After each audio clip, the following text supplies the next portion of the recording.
Hello, everyone, and welcome to a special edition of the Tetracast. This is RPG Site's RPG of the Year podcast, where we have gathered the site staff and contributors together to help us determine our website's RPG of the Year for 2023. If you are a regular listener of the Tetracast, you'll recognize many of the voices here, but we've gathered quite a large crowd of, it looks like at the moment, 10 participants? 11? Counting. 10 participants. So let me introduce everyone. My name is Brian Vitale. I will be your host. Joining me today, I've got Josh Torres, Most wonderful time of the year. Adam Vitale, Hello. James Galizio, Hey, folks. Chow Min Wu, Pando. Josh Tolentino, Hello. Junior Miai, This podcast is going to be great. Quentin O'Connor, How's it going? Paige Chamberlain, It is 4:20 a.m. Oh no. and of course, Alex Donaldson. Hello. Not that late here. Not that early here. You know what I mean. Yeah. So yeah, we've got a lot of people in here, and we are across all the time zones. Here in North America, we're in the morning. It's early evening for Alex. We've got some people, juniors in Japan. We've got Josh Tolentino from in the Philippines, and then we've got Paige in Australia. So we have somehow managed to get all of us in the same room here to talk about video games. So that is quite an accomplishment. And of course, that does mean that I will do my damn best to try to make sure that we pass the proverbial microphone around as efficiently as possible, because we're used to conducting this podcast with about 4 to 5 people, and now we've got 10. So we will do our best. Just to kind of set the stage of what exactly it is you're listening to before we proceed. So we are recording this in kind of the first part, the second week of December. What this is going to be is our deliberations for the RPG site RPG of the Year for 2023.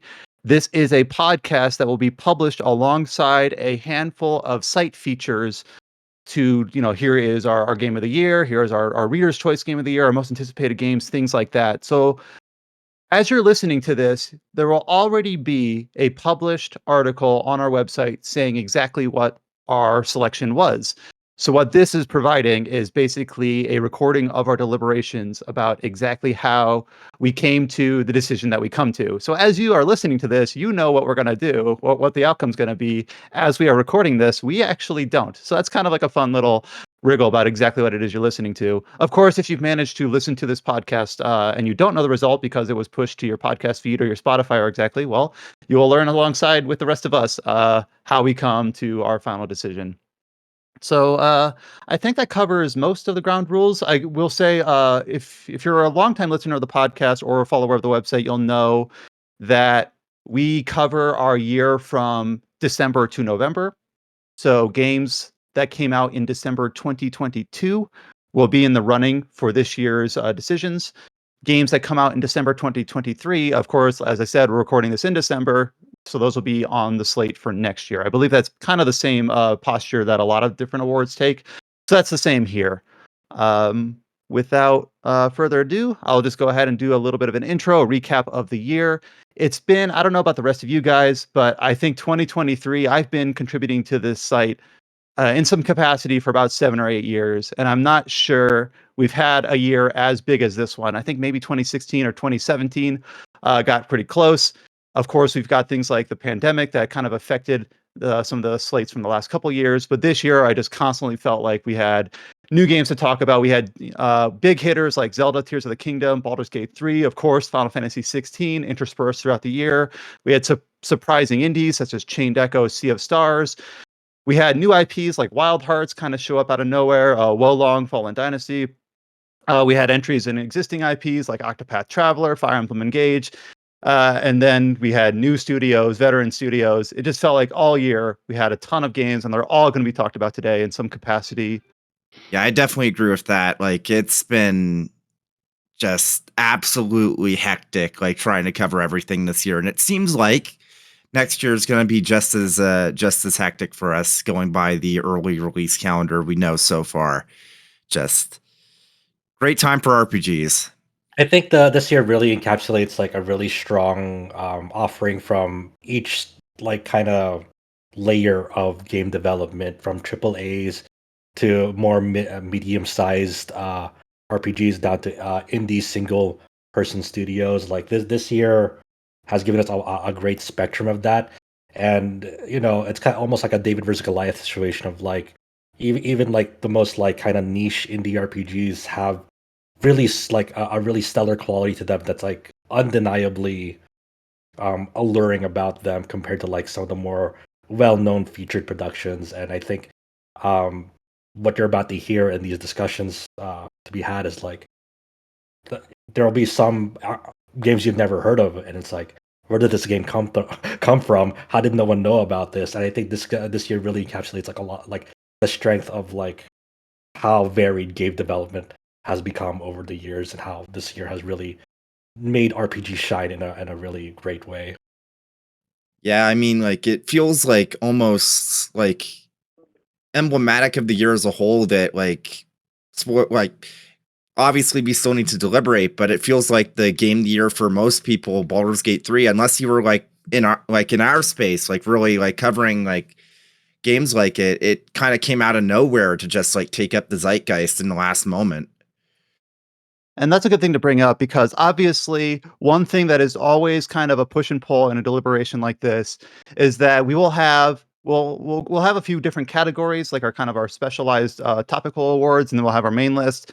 And of course, as with every year, we'll have some games that will go ahead and be brought to the table that 8 of us have played, and then some games that only 2 of us have played, and we don't want to initially penalize that. So it'll be a combination of, strength of the argument, coming to a consensus to the best that we can, consensus, conceding, things like that in terms of determining what belongs, what doesn't. Because you might have a game that someone really feels passionate about, only 1 or 2 people played it, or we might have a game where we have 8 people played it and 2 of them have very, very different, response to how they felt the game, stacks up. So those are all sorts of things that'll be sussed out here today. Um, Going through some of the features that are up on the site at the time this podcast is posted. We're going to have obviously our primary feature, our RPG of the year results. How we organize this is that we were going to go through all of the games that we've covered this year on the site. So these are all going to be RPG or RPG adjacent games that we've covered to some extent or another. So if it's not here, it either means we didn't cover it, we didn't have anyone interested in it. If it is here, it usually just meant we had some people interested in playing it, doing news for it, writing a review for it, previewing it in some way. So if you're wondering why something is missing, usually it just boils down to whether or not, like we said, it's been a very busy year and we've only got so many times and so many contributors in the day. We will also have a reader's choice. So that was a poll on our social media channels that was open throughout the month of December. So that we always kind of pair with our site staff deliberations. See, do we align? Do we not align? What was the reader's choice result versus our pick? And then we also will do most anticipated. And again, it'll kind of come in 2 flavors. We'll have our sites most anticipated game for 2024, and then we'll have the readers most anticipated game for 2024 and see how those compare. So all of those features will be up on the site by the time this podcast is public. Another bit of detail, as I'm calling out names here in the recording, we do have 2 Joshes. We have Josh Torres and Josh Tolentino. So for just for administrative purposes, we're going to call Josh Torres Josh 1 and Josh Tolentino Josh 2. So if you're wondering what the heck that's about, that's what that is. Um, and then English releases only. So people who have played Trails into Daybreak 2 or whatever came out, or Yeast 10, things like that, those are not out in English officially. So we are only talking about official English releases. At least we might be able to bring up some other games in passing if you're using it as a point of comparison, or if you're looking down the road. But in terms of in consideration for our awards, it's anything with an official English release, because we're an English-facing website at the end of the day. Finally, I've waited 3 years to show Labyrinth of Gloria. Yep, that's one that we've probably brought up in a previous Game of the Year podcast in passing, and now here's our chance to actually deliberate on it. Just some history before we go on to our categories for this year. Just some from last year. Our favorite RPG of 2022 from last year was Elden Ring. Our reader's choice was Xenoblade Chronicles 3. And then for most anticipated for this year for both our staff and our readers, it was Final Fantasy 16. So we'll see if that one ended up living up to our expectations or not. But with that all out of the way, I think that kind of puts a pin in the introduction section, and we'll go into our first real segment. Before we do that, just quickly, we talked about how good a year it's been. I think it's important to briefly acknowledge that it's also been a bit of a crappy year in some ways, Oh not in yeah, terms of good point. video games, but in terms of the world around video games, well, the real world, but also Mhm. just in the world of video games. An enormous amount of developers have been, made redundant, laid off this year. And actually, also a lot of peers in the media space as well. There's been a lot of shake-ups and a lot of people have lost roles, and we've even had some people join our team through some of that, right? And so, yeah, I mean, there's not much we can say or do about it, and I don't think it's something we need to go on and on and on about, except to acknowledge that it's been a weird year for video games because we have had some of the most fantastic games. I think we owe a lot of that to the pandemic. It's like at Gamescom this year, I was hanging out with some of the team behind, I think, one of the games that will be one of our top games this year. And I was chatting to those guys about it. And the big boss of that studio was saying to me, "Yeah, you're never going to get another year like this." And he's like, "Because this is COVID, right? It's a backlog of games that got delayed through COVID, all coming out at once. And it's sort of just very sad, actually, that in that sense we had this backlog get unplugged, and at the same time, lots of we've had whole studios closed, we've had studios downsized, we've had projects cancelled. It's a bummer. So yeah, I mean, I think it's important to just briefly acknowledge that it's been a Jekyll and Hyde sort of year. Absolutely. Yeah, it can't be stated enough that it's just like we wish the situation between like both industries, both the media press sphere and both the development sphere was better. Like this industry is amazing at the same time. It is horrible,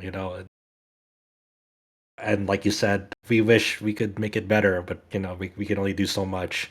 And and to do right by our audiences, we can only do what we can do. Well, it's important to celebrate the good stuff, which is what we're going to do Yeah. now for the rest of this. And you also hope, to some degree, for art out of adversity for some of those people who have been laid off to start new things. And Absolutely. in years to come, we'll be playing games from studios that wouldn't have existed had all this Mhm. crap not gone down. So, Yeah. but as far as the games go, this year is pretty good. And so, I guess that brings us on to categories, right? Right. And Well, also, yeah, and we did have you'll get into it, Brian, but there's been a shakeup in categories in terms of like we've slimmed it down to make it to have a better discussion on like the categories that we have this year.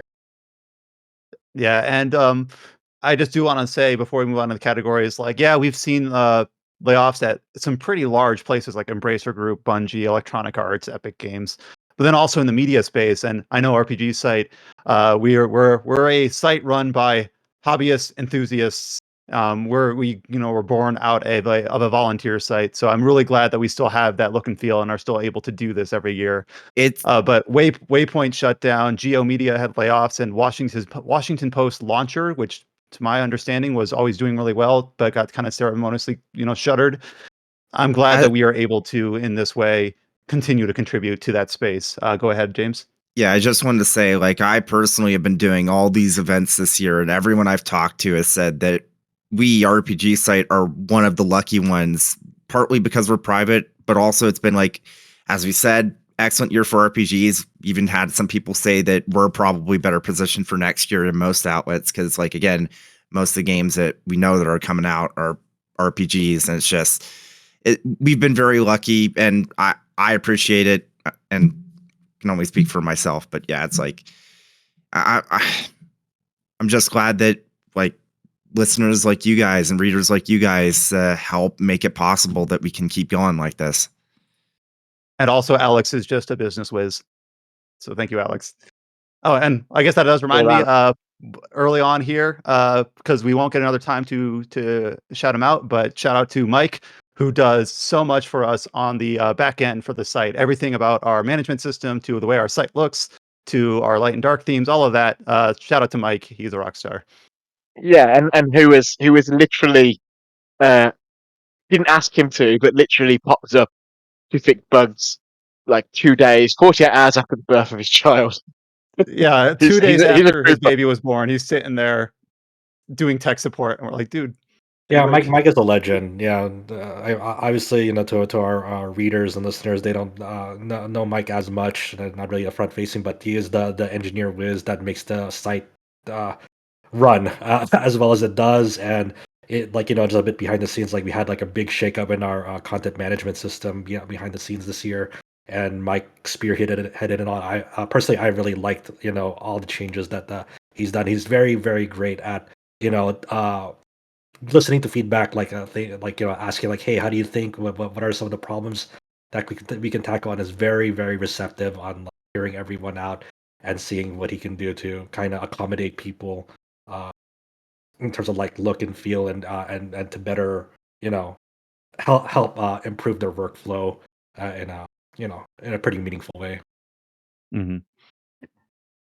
Well, on to our categories. So the reason why we kind of do these first is that way we can kind of discuss some of the game's strengths before going to the main list, so that when we do go to a main list, if we're talking about, I'm just going to pull some out of a hat, Zelda or Baldur's Gate or Final Fantasy, we don't have to tee it up from ground zero because likely it will have shown up in some specific category to its strength, storytelling, gameplay, design, art, whatever, ahead of time. So it's doing a lot of the groundwork for that. Like Josh stated, we're going ahead with the same categories from previous years. There are no new categories. However, we are deciding to remove a couple of them that have just kind of been less interesting, a lot less, thorough discussion on it. We used to have a category for a non-RPG, which you can kind of see why this one was on the chopping block. It was a good idea, and I do like that our standard podcast does allow us to tangent into games like Armored Core and things like that, because we don't only play RPGs here. But in terms of the context of this discussion specifically, it did kind of feel like a little bit of a tack on. So we're deciding to not do a non-RPG entry this year. And then the other one that we're deciding to pull back from this year is we had a category for like ongoing support or DLC. That one, it usually ended up boiling down. We kind of looked at the result from last couple of years, and it almost always resulted in being a Monster Hunter game or a MMO, like the Final Fantasy 14. And not saying that those games don't um, deserve recognition for the ongoing support that they do, but it just became a little bit inherently like whether you're playing that game, you're up to date with it or not. It's just something that was a little bit harder to discuss because usually there'd be one person who had been kept up to date and other people who hadn't. So usually for that, we'll kind of keep those sorts of discussions with our regular weekly podcast. So with those two taken care of, our categories that we're going to be going over here are best re-release, and we'll discuss more about the details of that in a bit. Best writing, best art, best music, and best design or immersion. So we're going to start out, and we always start out with this category of best re-release. And you might be asking, what is a re-release? And some of those determinations we might actually decide as a group here and now. The reason why we start with best re-release, we started this. Adam, correct me if I'm wrong. This kind of came in vogue upon the release of Persona 5 Royal, and the idea is that we are living in a space where games in some fashion are remastered, re-released, upported, gold editioned, and then you'd have the same game cropping up on multiple lists. And in the case of Persona 5 Royal, we had just, the few years prior discussed Persona 5. And it's like, is this worth a new entry? Is this worth its own category? And the idea is that we wanted to kind of have a place to kind of celebrate games that did get a re-release or a remaster in a way where we could shout out our favorite for the year, but then kind of have it kind of considered separately from the main list. Yeah, so Persona 5 Royal wasn't the only game, but that was just kind of like a headline game where it's like 2 years prior we had discussed it, in depth, very, thoroughly about all of its components and whatnot, and we had it on our top 10 list. Like, do we want to do that again for Royal? And not only that, but remasters have become much more common in the last 5-10 years. So we just kind of figure, hey, let's just have a category for re-releases, remasters, remakes, remakesters. So now there are a couple of games where it's sort of this category does not include like full-on remakes. So like Final Fantasy VII Remake obviously is like from the ground up new, so that wouldn't fall in this category. But sometimes games skirt the line a bit, and we have to decide: does that go in this category or our main list? Because those are mutually exclusive. All right, so I think how we're going to start this out is I'm going to go ahead and read our nominations. And then there's a couple of these that you could argue could be in the main list, and we will kind of get to those in turn. So let me first read them out. So these are the nominated games that are in the best remaster or re-release category for 2023. We have Romancing Saga Minstrel Song Remastered, the Etrian Odyssey Origins Collection, Baten Kaitos 1 and 2 HD Remaster, Mega Man Battle Network Legacy Collection, Advance Wars 1+2 Reboot Camp, Rune Factory 3 Special, Star Ocean The Second Story R, Crisis Core Final Fantasy VII Reunion, and then Super Mario RPG. So that is, you can kind of see with a list like that why we have a category like this, because that is a lot of, well-regarded games. I was just going to say that's also something being in this category doesn't exclude it from later. So we're sort of just acknowledging what the best sort of do-over is, but that Mhm. could still be in the top 10 of the year, right? So yeah. Well, Well, it's maybe not actually all of them, but there that's are actually a some really weird here. one. There's actually a really weird one because remember last year we had the Live Alive remake, and that was a weird one because technically on its face it is a remake of an old game that came out, way back when, but that never got an official release in the US. So we put that in the top 10 and not in the best remaster re-release category nominee because of that one thing. And I know I've been creating this list. Brian made a comment on a few of these, like Star Ocean: The Second Story R, Crisis Core, and Super Mario RPG. Are like, okay, can we should it be only for this list, or can we roll these in the top 10 instead? So that kind of gets into this weird fuzzy category of like this will set a precedent on like whether we keep them here or do we also roll them into the top 10 list because of that Live Alive situation from last not last year, maybe 2 years ago. I forgot. It was last year. Okay, it was last year. That And then debate is going to define this whole category, and I will come out right at the start and say, like, Star Ocean, for instance, Square Enix calls it a remake. I think it's a remake. So I think if I we're do think Star saying, Ocean is the big one out here. yeah, well, I think also Mario RPG, right? Like, it's a ground up thing that looks relatively significantly different. And so my argument would be, see, it's a fuzzy line when you have an extremely faithful remake, which is what Mario RPG is. Like, it's so faithful that until you get to the post game stuff, it's relatively unrecognizable in terms of difference from the original.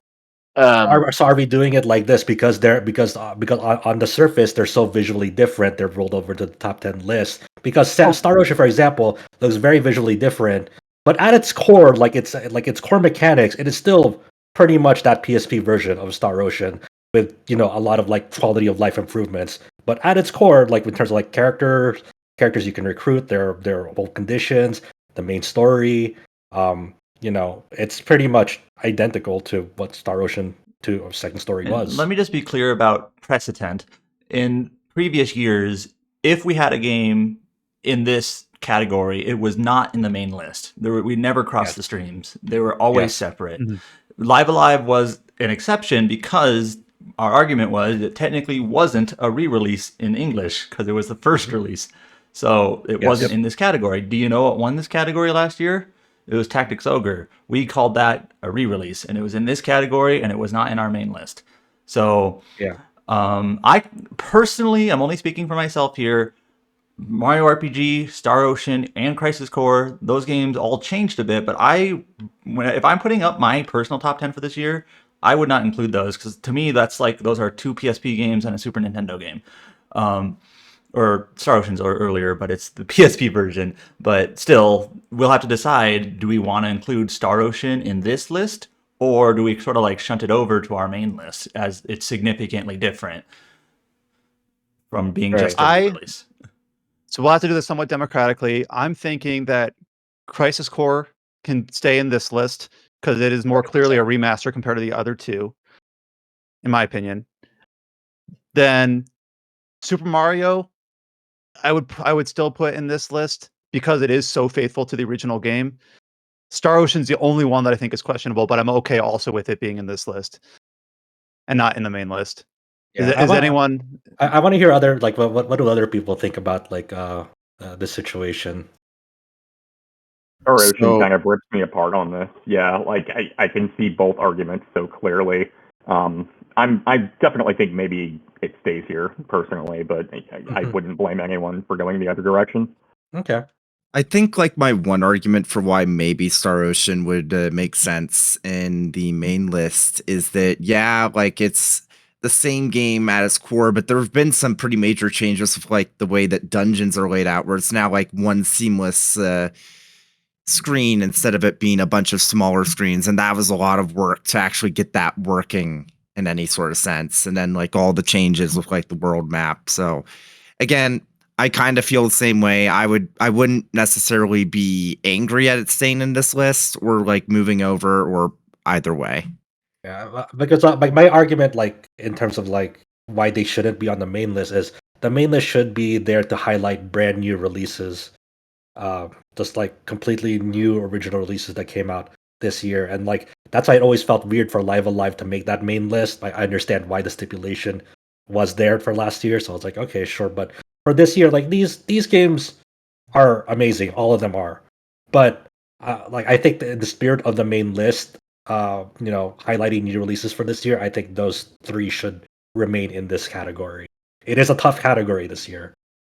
Junior, did you have a comment on those? It looked like you were trying to speak earlier. Yeah, I did. I have not played Star Ocean Remake or Super Mario RPG, and I'm also one of the people here that has not played the original versions of them. But to me, what would define whether, in my eyes, it would be worth moving to the main list would be if the remake or remaster added significant new content to the original material. And my understanding is like Crisis Core does not, aside from updated graphics. It's still the core story mechanics and so on from the PSP game. So that's can see just my that, yeah. thoughts on it. Yeah. So it sounds like we're in agreement on two things. We're in agreement, it seems like, that we're okay keeping these kind of separated in their own category, but also in agreement that it's a very hard thing to do because so many, like, what do you consider significant? Crisis Core completely revamped its combat, but didn't change any of the content. Super Mario RPG added more content, but then it's built and it altered the combat with the new the timed inputs. But I think the whole point of this category is that we want to give these games time in the sun. So we're going to do that to the best extent that we can. So I'm going to go ahead and go down the list, and we're going to go and see some of these we are putting on the list either because we really believe they are in the running for the category. Sometimes we might have a game, and that's for this category or future categories that might be getting nominated because they do one thing very well or one thing that we wanted to shout out, even if they end up ultimately not taking the award for the category. So I'm just going to go on the order listed here. This is the order they were nominated. Romancing Saga Minstrel Song Remaster. This came out last December, so it's in consideration for this year. I know Adam has played this game and has opinions on it. But before I just hand the mic straight to him, has anyone else here played the Minstrel Song Remaster that came out last December? I'm able to get around to it. I played a tiny bit of it, but haven't actually been able to put some time into it. I think from everything I've seen from people who played it, it's a very, very, very good remaster of that game.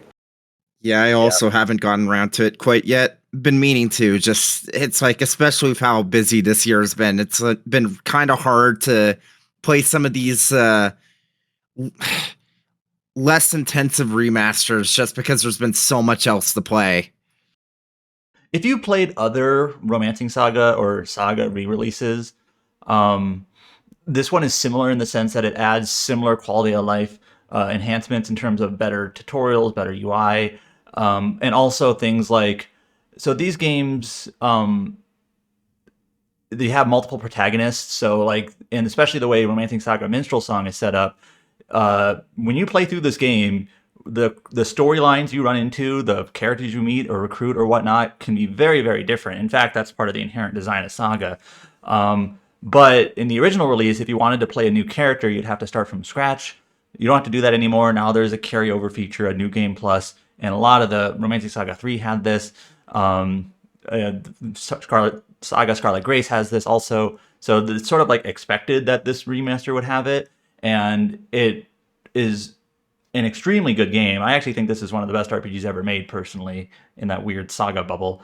But the knock against it, as far as this release goes, is that they added some new content with a new character who was present in the original game, but was never recruitable.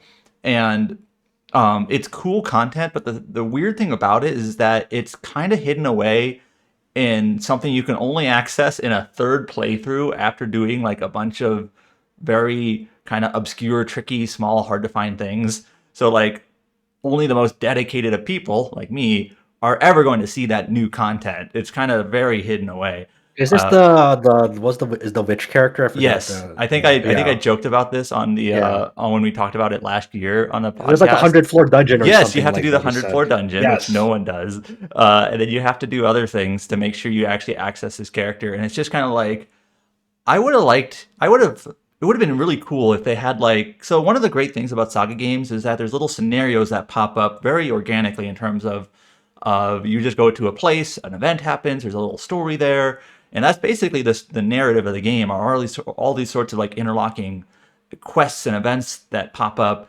naturally.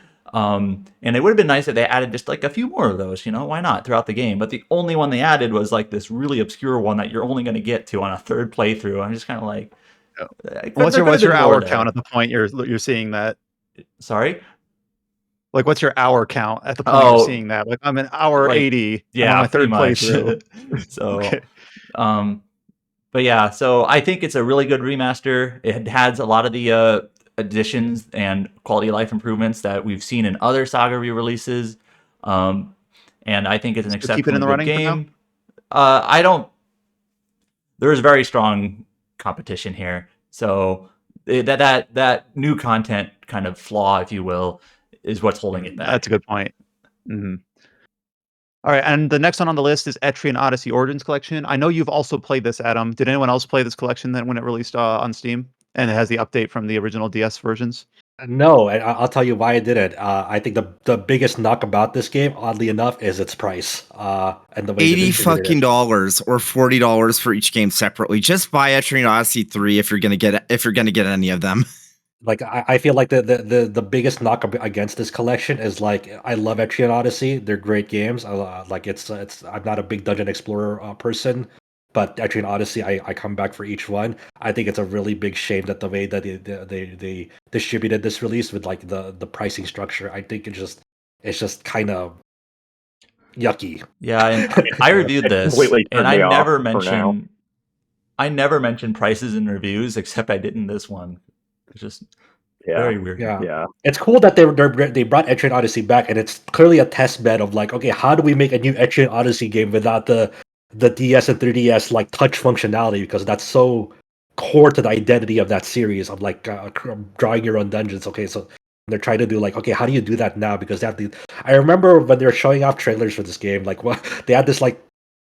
Some of the screens that you can use to manipulate the UI was like, okay, for like one half of the screen is like your dungeon view, on the top right is like your inventory, and then the bottom right is like your like actual map that you're filling out, and like that's really funny to see, like as like that's all displayed to you at once, and it's clearly the Etrian Odyssey team trying to figure out like, how do we show this game without the DS screens? I don't know, and it's really funny. I like how do you show the VR games? Look good and play well when you're trying to know it. Yeah. So I think it's really cool, but man, I will pick it up when it's like at a more agreeable price point. I think the one thing that kind of really stuck out to me, like as far as relative comparison goes, is like I could buy one Etrian Odyssey game for $40, or for the same $40, you can buy both the original Persona 3 or Persona 3 Portable and Persona 4, because those are $20 each, much more reasonable price. It's just kind of like from the same company in relatively the same time frame. It was very strange. The next one on the list was Baten Kaito's 1 and 2 HD Remaster. Of course, these are the Monolith Soft RPGs that re-released on Switch this year. I know Scott played these, but Scott wasn't able to attend this podcast today. Did anyone else play these Switch releases? I'm not sure who nominated it for the list here. I play like I've seen a little bit of it. I didn't actually play it myself, but like I've we've spoken to Scott about it, and while like it's cool that they remastered Baten Kaitos 1 and 2, and definitely 2, because like that's an excellent game. I think some, like the remaster features break some parts of the game, like when you're doing the turbo feature, some of like the timed hits I believe in these in this game, or like the auto battle or something. Yeah, Is so like what Scott's criticism okay. was is when you do so these games add a bunch of quality of life features that you would sort of expect. Like it's got like those like cheats that you see in some of those classic Final Fantasy ports where you just kill people in one hit, you have, infinite health or whatnot. But one of the things in this game is an auto battle, but it doesn't work. I believe it's the first game, because in the first game you have like elements, so you might do like a fire card and a water card. But if you do a fire card and a water card, they like cancel each other out and they don't work. But when you do auto battle, the auto battler is dumb and doesn't realize this, so it's just going to be like canceling Oh, out its geez. own attacks. So it's like not very useful. There's also like they And introduced like new also bugs in that get released as well and too. also there was there's a turbo mode. Like I'm trying to remember exactly how he phrased it, but if you don't pick your cards fast enough, it'll just like skip your turn. That's what it was. Yeah, And that was Scott made a joke about this, which is sort of amusing. He's like, so your characters are just standing there while you're auto battling, but at least they're standing there very fast. So and then actually, I kind of wish this game was on more than just Switch, but that's not really Yep. here or there. So I hope hopefully, it comes to other platforms eventually. yeah. But I do appreciate, like, I've played Baten Kaitos 2, but not 1. I want to play through it eventually. And then, 2 was, they're both GameCube games, so it's not everyone has their GameCube still hooked up. So I do appreciate these releases, because now I can just pull out my Switch, or hopefully Switch 2 or Switch HD or whatever, and play these at some point. But unfortunately, it just seems outside of that, what they added to the actual product is kind of hit and miss. The next game on the list was another collection, Mega Man Battle Network Legacy Collection. I believe, was it Junior that covered these for us? No, it So was this one Scott. is not a game. Oh, it was Scott, but Junior did play these. I have, yes. Okay, so yeah, tee us up on what this collection kind of brought to the table in terms of for the package deal this year. Yeah, absolutely. So I want to go ahead and preface this entire thing by saying I'm a huge Mega Man fan. James visited Japan and saw my Mega Man collection. I love Mega Man, especially Battle Network. I didn't realize he had gotten with you during his trip. Yeah, he came visit Oh, that's fun. Kyoto. Yeah, I visited for a couple of days. Also got him like a Mega Man Yes. Battle Network mug or something. Which I drink out of pretty much every day. Thank you. So I'm a huge Mega Man nerd, and I'm going to say some very unkind things about the Legacy Collection. It is a good collection in that it took previously inaccessible games. These were originally released on the Game Boy Advance and later, I believe, on the DS, and packaged them together for modern systems, which is great. These are straight ports. So a lot of the localization errors in like Mega Man Battle Network 1, 2, 3, 4, like mistranslations like legs go land, misspellings, that sort of thing, are still in the game. So they didn't make any attempt to fix the localization. They put the weird like smoothing filter on the pixel graphics. You can turn it off, so that's fine. But that's like one of the only features that they added to the collection. The other being online competitive play and trading. So that's all great, and I love the Battle Network games, but it is literally just straight ports of an easily like. Obviously, I'm not going to advocate for too much piracy, but you can get these ROMs no problem. Like you know, it's just It almost straight sounds like ports. something that just would have came out on Nintendo Switch Online. Kinda, yeah. Yeah. Yeah, I think yeah, like I think it's a really impressive collection. I think that it is a really really big shame that they didn't go back and fix the localization because I think this would have been an easy tee up to maybe be a competitive top 3 game if they did that because I think like outside of that like like a lot of this collection I love a lot like adding in like that online competitive play which is huge for that community like the Battle Network The competitive community is like so loyal to that type of game. Also like finding a way to get those like limited cards back in the day that were done in promotions to be able to roll the majority of them into this re-release. My understanding about the competitive Mega Man Battle Network community is that they're still using the Tango client with Yeah, with I can believe with that. ROMs. Mhm. So the Yeah, Legacy Collection is good for people who are maybe more casual fans, mhm. but Yeah, it's not. Yeah, it's it's not not a what it could perfect have been. collection, Yeah, but it's nice if you want to show support for it. There's an official way to show support to Capcom with it. I did buy 3 copies, so There you yeah. go. Yeah. Yeah, despite all this, I did support the release. Yep. Yeah. The next one on the list. So just we've gone through Romancing Saga, Etrian Odyssey, Baten Kaito's Mega Man Battle Network. So it seems like we kind of know what the heavy hitters are in the back half of the list here. But I'm glad we're getting the opportunity to kind of at least talk about recognizing that these games were made available this year for those that did not see their original releases. The next ones on the list are the Advance Wars 1+2 Reboot Camp. So was initially intended to release I think 2021, then it was delayed in 2022, then was delayed indefinitely due to real world ongoings. Finally released this year, earlier in 2023. I believe Paul and Nathan were the main two that were really excited for this release, but neither of them are on the podcast here today. Did anyone else touch the new Switch version of these two games? Nope. Fortunately, I couldn't Not get even Chow? around to it. The Chow? No, This is Yeah. like your favorite game, isn't it? it's just a port to me. If it added these new modes, and in my opinion, I'd rather play the DS version because I like having the touchscreen for the map all the Yeah. time instead of being on the side. That's just for me.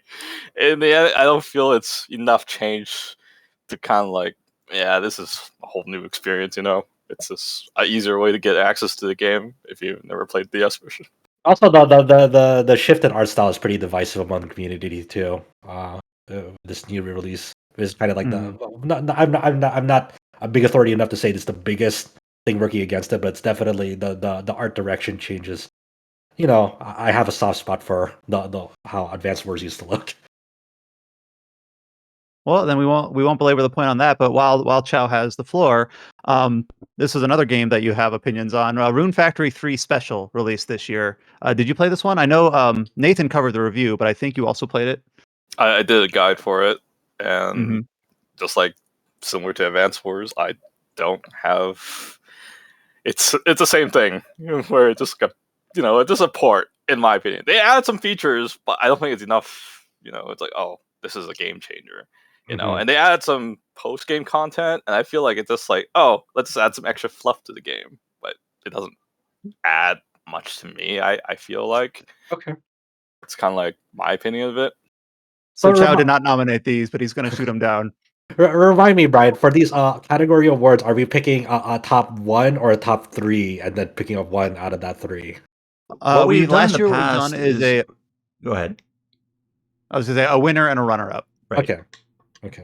So, anyways, I think we kind of got to the point now that we kind of expected that we would be at. We've got 3 games left on the list. So like this, it's not always as clean. Sometimes we'll go down the list and someone will say, "No, I'm keeping this on the list." But this one seems like we're kind of in agreement. The last 3 on the list for the best remaster or re-release, we've got Crisis Core, Final Fantasy VII Reunion, we've got Star Ocean, The Second Story R, and we've got Super Mario RPG. So one of these will be the winner, one of these will be the runner-up, and the third will get nothing. So, does anyone here want to speak to Crisis Core, Final Fantasy VII Reunion? Anyone that hasn't had a chance to speak yet? I want to get rid of Super Mario RPG from these lists because Oh, I I feel like that. No. I was like, Ooh. I don't care about Crisis Core. I'm gonna All take out right, Super all right, Mario. Chow. Okay, let's hear it. Crisis Core, in my opinion, the original PSP game is fucking unplayable in my opinion. But now this We're not talking remaster, about that it's PSP. playable. Now it's actually So playable. actually, I do want to. Modulating So phase. I can speak to Crisis Core a little bit, and I did when we were talking initially about how we were going to define this category.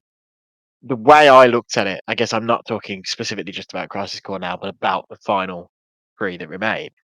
The way I looked at it when we were looking at the Star Ocean issue was basically if Star Ocean is in this category, I think Star Ocean probably wins. But if Star Ocean is not in this category, Crisis Core is the easy winner. Which I guess is me also saying that I think Super Mario RPG is lovely and whimsical and nice, but it's pretty unremarkable. And I think the issues they had where they just made it way too easy. It felt like they added new stuff, but didn't balance the rest of the game for that new stuff. So like the new limit breaky sort of attacks and stuff like that. It felt like that stuff was added on top, but they didn't think to rebalance any of the combat for that. So the new stuff, the new options that you have, switching party members, etc., trivializes um, the combat element of the game, which is Nintendo, so that's probably deliberate. And you take that Crisis Core, which took this framework of this PSP game that um, was fine in 2007 on a PSP with a single analog stick and stuff like that, but would have been wretched. And actually, I think there's a perfectly good example to point to there, which is Type Zero HD, which is miserable. Um, and to their extreme credit, they didn't just you know do what they did with Crisis Core, do what they did with Type Zero, and just do pretty graphics and leave the gameplay as it was on PSP, therefore not very good. They rethought all of it, and the result is, in my opinion, pretty astonishing. I don't know. Yeah, I think Crisis like the Crisis Core Reunion is pretty impressive with what they did in it, but it still retains that PSP core structure and like kind of stage based, and that's fine. But I think for me, I'm more. I think Star Ocean wins this, but I think my runner up would be Super Mario RPG because yes, it is.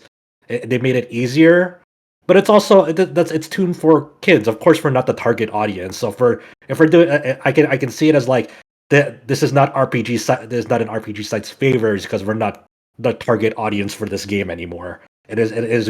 But also No, hits like but the original game was for kids too, and the yeah, original game was exactly. fine for kids. There is an element just generally And on why the trend if you want Also, coming down a little if bit. you want the challenge, you have like the new post game bosses. Also, I in Super wanted to Mario say RPG. something, Alex. I feel like you're being a little uncharitable about saying that they didn't make any changes to account for the limit break stuff. Like you have the random new, like stronger enemies and battles that show up now and then, and those like it doesn't make the game hard, but it's at least something to show that they were trying to rebalance it at least a little Yeah, bit. they just didn't do a good enough job of it, is what I'm saying. Yeah, and personally, I mean, I still had a great time with it. Like even like yeah, it's easy, but it's like just rush through the No, game. I really enjoyed it. It's just you're in a category now where it's three really good games, and when I look at it, I look at Crisis Core, which Josh is right, and it absolutely still retains the PSP structure. But I actually think if you do much more around the structure of the game, you're moving into come back to the earlier debate. You're moving towards that sort of remakey sort of territory because Yeah. you would have to significantly rebuild huge amounts of the game. But what they do within that PSP structure, I think so much of it is so clever in terms of the FF7 remake, bringing the remake sort of visual language into the game in terms of the UI and stuff like that, and the gameplay system changes. I just think it's like a best in class example of how to do a remaster of a game from that era without actually straight up remaking it. I think Mario RPG is great. I loved it. I'm not saying it's bad by any means. I just think in terms of the spirit of remaking and improving and stuff like that, what Mario RPG is to me primarily is a pretty version of a really great old game, and also perhaps most crucially, a legal way to play a really old game. Whereas actually, but if you own the original Super Nintendo cart, I'm talking about old people here, but if you own the original Super We're all Nintendo card, boomers, no worries. I'm not going to tell you that you need to rush out and buy it. Whereas even if you own the original version of Crisis Core and have a PSP that's in great condition, or a full setup of PPSSPP or whatever uh, to emulate it, even so, there's no point. Just Yeah, play, yeah. just play. That makes Well, one, sense. Like I remember, like, and I haven't actually played the full version of Reunion, but I remember when I was at the like pre-TGS press event last year, and I played the remaster there. Like the night, that night, I booted up the original just to get a comparison, and I guess what is the spirit of this award? Like, what it makes a remaster truly great? What makes a re-release truly great? And for me, the way I think of it, and this applies for both Star Ocean 2, the Second Story R, and Crisis Core Reunion, is if a re-release seamlessly replaces the original for most people. And I feel like for Crisis Core Reunion, I would never suggest someone play the PSP original now, just because, yeah, visually it looks better, but crucially, the gameplay is a night and day difference. Well, I talked about this game very briefly in one of our late November, early December podcasts. I guess there's only one in December podcast. Trying to imagine playing this game with a single PSP nub. Like, oof, I don't remember how that worked. It's kind of a weird. Okay, go for it. Finish your thought. I wanted to give Quentin mention that they wanted a chance to speak to these two games. Yeah. Oh yeah, I was just gonna say like I don't want to pile on Super Mario RPG Remake too hard. I had a great time with it. I plan on replaying it. I like the post game stuff they added.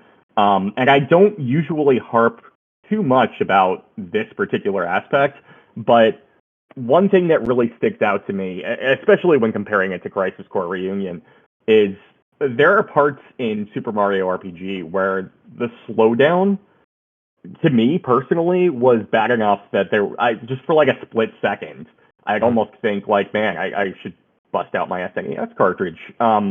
Just like when you're going through the water in like the sewers early in the game, that sort of thing, and it actually hurt my eyes. Really, It was weird.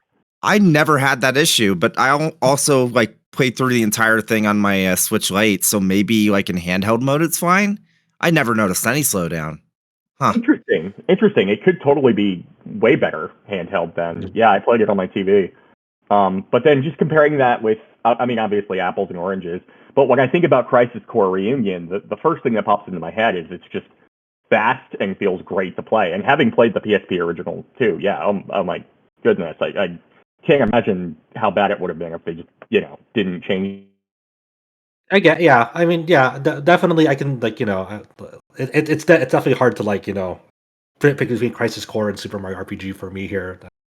That's fine if like more people want Crisis Core to win this. I'm just saying that I think it's establishing like a weird line of reasoning of like when it comes to like what in the spirit of the category, like what exemplifies this best remaster re-release more of like saying, okay, well, the PSP was so bad, so this new release is like now so much better than the old bad release. So now that we're like, it's kind of like that weird thing of like, okay, since this new release was so much better than the bad release because the original release was so awful, that now it's just I think that's slightly disingenuous. The point is that for me at least, it's not that the PSP version was bad, because the PSP game was a great PSP game, and it was a great game within the parameters of the PSP, which were admittedly limited. But what I'm getting at, the cut and thrust of what I'm getting at is, I'm just more impressed by Miles with the thought that went into, sort of how they approached it. It's a really, really brilliant, especially uh, like I say, we have a perfect example of what happens when one of these is done sort of in a careless way. And I think the Mario RPG remake is actually more similar in that sense to Type Zero HD than it is to Crisis Core. The difference is that Type Zero wasn't brilliant to begin with, whereas Mario RPG was brilliant to begin with. I guess the argument I would make, come back to it, is that thing of, I think if a remaster if a remaster slash remake can replace the original game, more or less for the average user, um, in a quality sense, not necessarily in an ease of acquisition sense, I think you can really say something special about it. I think that is true for Star Ocean. I think that is true for Crisis Core. But the funny thing is, like I say, if they put Super Mario RPG, the Super Nintendo original, into Nintendo Switch Online tomorrow, and someone said to me, could I go and spend 50, $60 on Super Mario RPG, or should I just play it on NSO? I would go, well, it would be a more Thanks, complicated answer. Whereas if someone said to me, should I, I've got an old PSP from a thrift store, and I can get Crisis Core off eBay for $10, or I can go and buy the remaster for 30, I would unreservedly tell them to go and buy the remaster. And yeah, I understand what you're saying. Where part of that is down to We the should PSP as a put back we platform. should bring back Etrian Odyssey Origins Collection then if we're going with that line of reasoning. Like if they were to add Etrian Odyssey to NSO versus buying it on the Origins Collection, go buy the original ones then. Because of that price and ease of access and Well, stuff I like just that. feel like it changes. If one game makes it completely obsolete, it's like, and there's no reason to get it. I think it makes it a better product in general. That's kind of like how I see it. I mean, I And feel I like think the that same thing can say for that's fine. That's fine. But I'm saying if we're using that line of logic, then apply it to other things as well. I disagree because Etrian Odyssey is $44 per copy, so that's $120. If they were to put that like on NSO, right? If they were to put that Etrian Odyssey on NSO, theoretically, I don't think the Etrian Odyssey comparison really works because like there's still an argument to be made that playing the DS originals of those games is the better experience. Yeah, like that's Etrian like Odyssey is let's go play them. Yeah, that's exactly Yeah, what. that's exactly it. If that is better, then Josh is wording his statement like a disagreement, but it sounds like you're agreeing. You're saying if I'm saying to play the old version, then the new version shouldn't be in consideration, which is kind of what we're saying for Super Mario. Okay, And one right. thing I I don't want to lose sight misunderstood of then. Yeah. one thing I don't want to lose sight of is, and I don't want to put any thoughts in anyone's mouth, but we're kind of putting Super Mario versus Crisis Core, and we've kind of shelved Star Ocean. We're fighting for second place here. That's what it feels like. It feels like we're kind of fighting for runner-up, but I don't want to state that declaratively. Does anyone feel that Star Ocean doesn't deserve to win over these two? I think the argument is like Star Ocean is either going to win this category or we're going to decide it doesn't belong in this category and it should be in the main list. So it either wins or it wins so hard that it's not even in this category anymore. I am selfish that I want it to be on this list so that it gets first place, because it goes against the main game. It's just not going to beat. Yeah, get first place. For me personally, I think Star Ocean Second Story R wins this category because it's like you put it, Adam. It's Star Ocean Second Story on steroids. It is. It is pretty much a lot of like the quality of life that you would want out of Star Ocean the Second Story presented in a really pretty way for that game. Yeah. So okay, let's talk about Star Ocean just briefly here, just so we can lump some praise onto it. Quentin, go ahead. Okay, yeah, I was blown away. There were definitely aspects going into launch that I was iffy on. I mean, I already kind of made up my mind, barring surprises and all the places that we hadn't seen yet, that it was going to be pretty and I was going to love that aspect.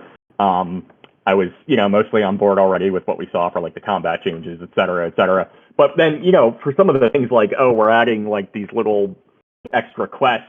We're adding fishing.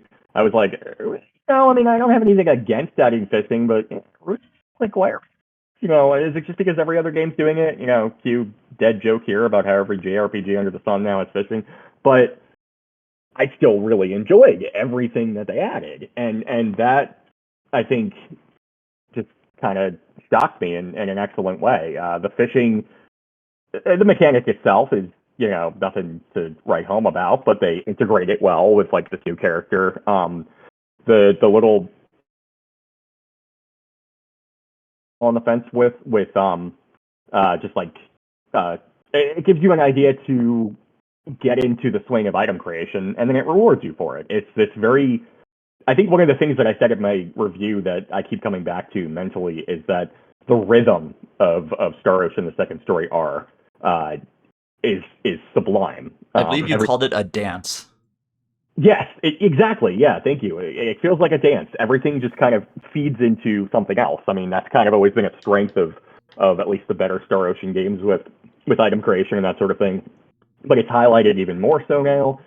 Every time I reach a new area, I'm like, ooh, I wonder if there's like a place of interest to interact with. the item creation just makes more sense, I think, now to people who are coming on board sooner. I hesitate to call it like, oh, well, they've modernized it for a modern audience, because I always kind of find that like, well, we're all human beings, but things make more sense now, with the tutorials and things. Like, I have The a friend UI is a lot better too. Yeah. Yes. Everything is just better. And yeah, at its core, it is, based on the PSP version. It has all that going. And but then there are so many things that are added to it. And then on a personal level, I really enjoy the new artwork for the characters. I mean, it's. Does anyone want to bat and say that the PSP artwork was actually better?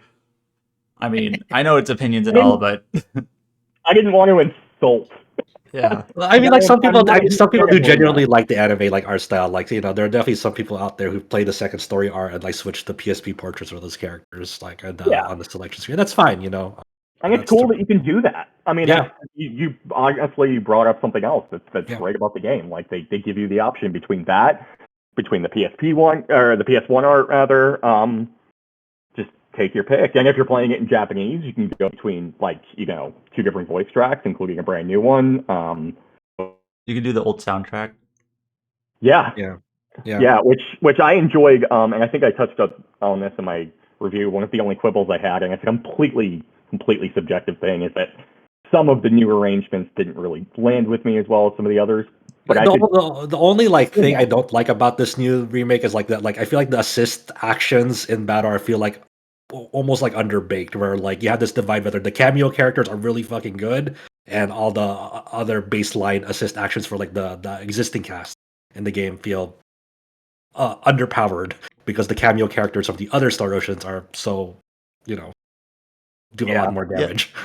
Yeah, the assist actions are kind of weird in that if you're like someone who's familiar with Star Ocean 2, but you hadn't played this remake and you were watching like a stream of it, let's say someone's in the back half of the game, and besides like the obvious like visual differences, that's probably the first thing that'll pop out, because you can summon these assist characters in battle like all the time later on in the game, and they're kind of making a lot of noise and they do a lot of damage. They're very useful, and it does kind of feel a little half-baked where you're just summoning, I don't know, Letitia every battle to do her little attack, or Raymond or whoever. And it does feel just a little bit strangely implemented.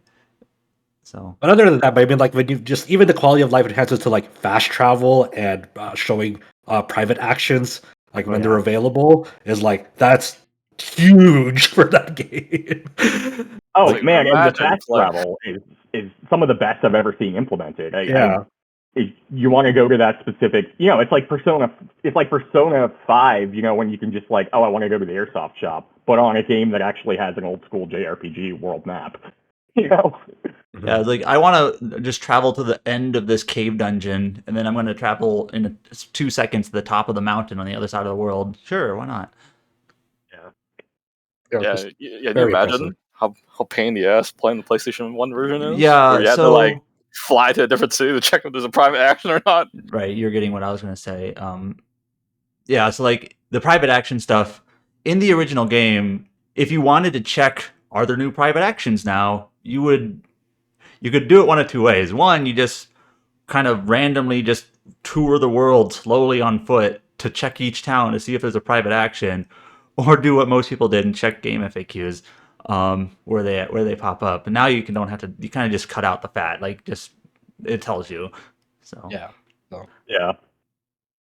Now I have heard one criticism that like people I know at least one person who doesn't quite like that the fact that it shows you where private actions are, because they felt it makes it even more just like a checklist where like you just go and do it versus it being just kind of naturally if you stumble across it, which I kind of understand, but I kind of feel like it was always sort of treated like a checklist, just sort of an invisible one.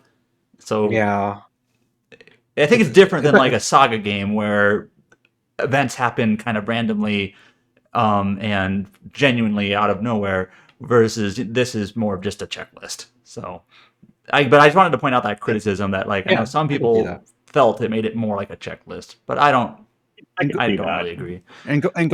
going to Josh's initial point with the other two games, we're talking about Star Ocean comparing this remaster to the limitations of the original game, and I do think that's kind of inherent to this category is that a game that improves, whether it's a system limitation or a game design limitation, significantly for its re-release is going to be inherently more compelling as a best remaster or re-release versus a game that you thought was already superlative. I don't know. Let me just pick a random game like Nier Automata. If that was re-released in 10 years and was again an excellent game but didn't really add a whole lot, are you crediting, I know that's a hypothetical, but crediting an excellent original release versus what makes it for a really good remaster? And it sounds like for both Crisis Core and Star Ocean, we can look at the original release, look how the remastered version is improved in some fashion or another, versus Super Mario, where it doesn't have that big of a delta. It was a good game when it released, and it's a good remaster, but the delta between the two is not as high. That's my kind of takeaway at this point in time, looking at these three remaining games. Yeah, I mean that's a good summary of it. And like I said, I won't fight super hard for Super Mario RPG to be the runner-up because at the end of the day, both of these are excellent games. But I just want to point out that like, hey, it feels like we're making false equivalencies between these two in that regard, and I feel that's unfair to Super Mario RPG. Well, it'll be our unofficial runner-up. My my my official thing is because I haven't played any of these three games originally, and I didn't play any of the re-releases, so my opinion means nothing. But That means something. I've seen some of the things that you can do in Star Ocean 2. I've seen some of the things you can do in Crisis Core, and I've seen gameplay of like Super Mario RPG. Star Ocean 2 looks just way more interesting to me, so that would be my vote. No, does anyone like it sounds like we're coming to coalescing to a decision here. Star Ocean, Second Story R seems like no one's really stated that they don't feel deserves to win here. No matter what we do, and people who have read, they're listening to this podcast and have read our output, if this is going to be our winner, they're going to say, how come this isn't in the main list? But I think we've kind of talked that to the best extent that we can. We think it's a really, really good re-release of a game that we all thought pretty highly of, and that's why it's looking like it's going to be our winner for this Yeah. category and excluded from the main list. And then looks like our runner-up, based on the deliberations we had here today, is going to be Crisis Core Final Fantasy Reunion, just edging out Super Mario RPG for the runner-up of the best re-release. But clearly, these three are a tier above everything else we've discussed in this category. That sound good?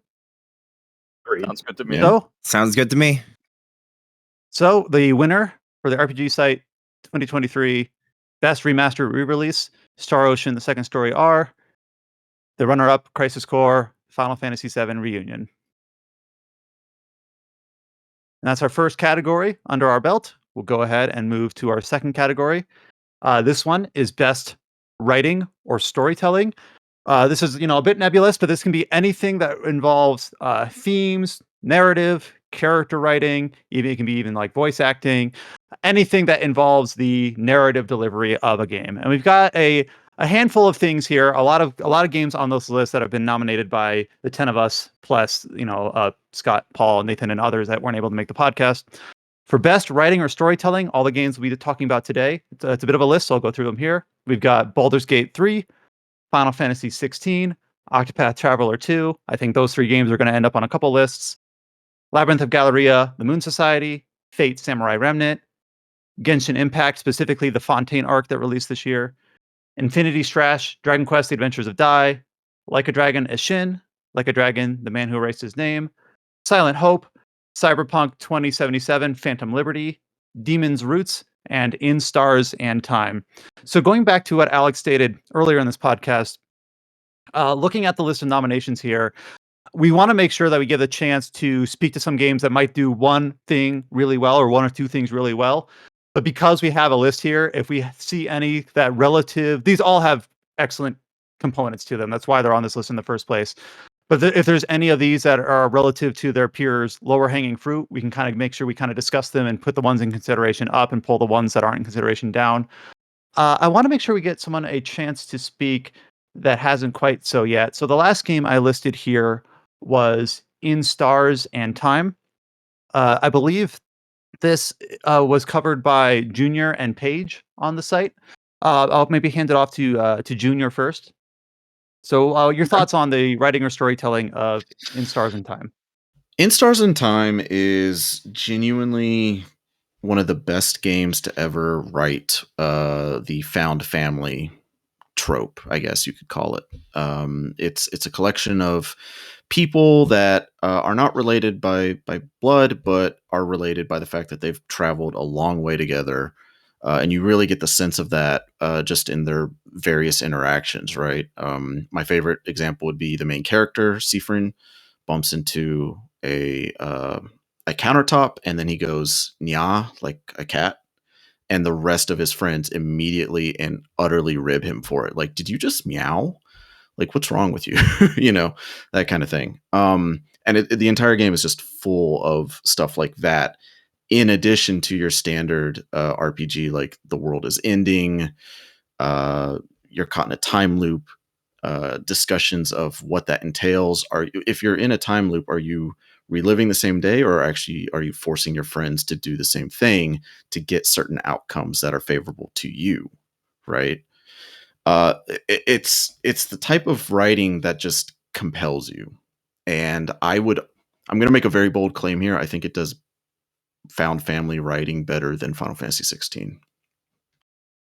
Yeah, it's like I don't want to. From you said, I don't think it's like this is like anywhere near close to like even being like cut yet at all. Yeah, like Yeah. I don't know about many of the other games here, but I'm personally advocating for In Stars in Time. Okay, Paige, I want to hear from you. In Stars and Time, yeah, the writing would be the strong point because it being a time loop game, it does start to like wear on you, and in that way, it gets very meta, Mhm. which is intentional on like on the writing part. But I'm like, you literally do start to feel like the main character, where you're just starting to get increasingly desperate and trying new I think things that's to a try really and. strong like narrative point when you do a time loop sort of a game, not just an RPG, but like a time loop premise. Like if it does that well and presenting like desperation and a sense of fatigue because of time loops, and you present that well, I think that's a really really strong point in time loop premise that Yeah, you brought up. it's just like, yeah, you really Mhm. even if I'm not exactly like the same as Sifrin, I'm definitely like feeling the same that they do at that point, and like Mhm. they do a really good job of that. I think this stays on for now for sure. I think yeah, I don't think this is anywhere near close to like being considered to be cut based on what you Right. both said. So we'll Like definitely keep this on for I now. want to know if we're gonna do an immediate like cut. Who the fuck put Infinity Crush on here? I was thinking you Yeah. might have. I don't No, know who put this I was on here. wondering who did. You know, I was like, I was like, dude. And now that we're laughing about it, someone's got to speak up. We Okay, might not Infinity love Infinity Trash. Trash. Okay, I did not Okay, put this on here, but I don't know who did. if you put it on here, speak up right now. But I don't think it was me. But I Genshin, thought it was Capitalism is somebody. not Okay, funny. maybe I like drank and then I put it on here and I forgot. That could have been it, you Well, know. I actually spoke to this game very briefly. Obviously, it was spoken to when it released in what September, and then I just got to it in November, and I stated on a podcast I think two weeks ago. It's a really good shonen story, but that's just like the anime. Yeah, And even the then, manga series from '93. oh, from that yeah, comment, I thought it was you that put it up, Brian. no, like it was better than I anticipated, but it's not a new story. And even if you factor that out, it doesn't stand up to the rest and of it's these. also the So presentation of that story are like still shots from the anime with dialogue voice put over it. It's just watch the anime if you're into it. So Yeah, all right, so we won't. We have a lot of games to get through here. yeah. So it has surprisingly strong story, but it's not a new one, and Uh, it doesn't stand up to the rest here. I could cut like so the reason I put Silent Hope on here is like obviously we're gonna cut it. It doesn't stand up to a lot of these, but I just wanted to make a quick shout out for it does some really clever things well because the main premise is you the world has been stripped of its all of humanity is stripped of its voice. The only one who can communicate is this princess that has been imprisoned in her in crystal, made of her tears, because a long time ago, her father basically stripped humanity away of being able to speak, and has got into this abyss. and then so you take up one of like I believe 6 or 8 mute adventurers to go travel down this abyss and try to discover like why was humanity stripped of its voice and so forth. And it does like a fake ending sort of deal where you meet the king and like kind of convince him, hey, like because he's been corrupted, you get rid of the corruption that's surrounding him, and at like a little like 2/3 into the game, you actually regain the ability to speak. Like your adventures regain the ability to speak. It does the fake ending thing where like um gameplay is done through like different dungeon floors, like through a very simplistic isometric action RPG. And like the first ending credits is like you're sent back to like the first isometric action RPG biome with like and like as you're uh like, killing enemies in it, like new credits of like the developers pop out, but it's not all of the developers. Like you get the whole ending credits at like the extended epilogue ending on that. And what's a really neat subtle fourth wall breaking thing is when you boot up the game, it says normally before you free the king for the corruption. When it says marvelous, from what you only hear like the marvelous logo from the princess because she's the only one who you can hear communicate to you in the game at that point. But once you free the king from corruption and you regain the ability to speak, um, the marvelous logo is actually starts being said by the other voice actors from the adventurers in the game, and I just thought that was a That's kind of really clever. clever, yeah, like subtle fourth wall breaking moment for you. It's like, hey, I can actually hear what my other characters sound like now. So I just thought that was a really like cool storytelling moment from a game this year. Now, obviously, it doesn't stack up to a lot of these, but I just thought that's really fucking cool. But you put it on the list because it does this one really clever thing with its theme in terms of actually presenting that and representing it in the game. So I'm glad you did put it on the list. Just because it ends up getting cut potentially doesn't mean it's not worth putting on and getting the chance to speak to things like that. So I see here two Like a Dragon games, Mhm. and I kind of agree with. So we had two releases in the last 12 months, and that's Like a Dragon Shin, which is the first. It's the It's also kind of a remaster, but first official English version of playing that game uh, on PC and PS4. And then Like a Dragon, The Man Who Erased His Name, the side story spinoff Gaiden chapter ahead of Like a Dragon 8 next year. So I assume that Josh, you nominated these, but I don't know for certain. I probably did. It's just one of those neat things. Like Ishin is a pretty cool like setting like the like a dragon premise into like Edo Japan.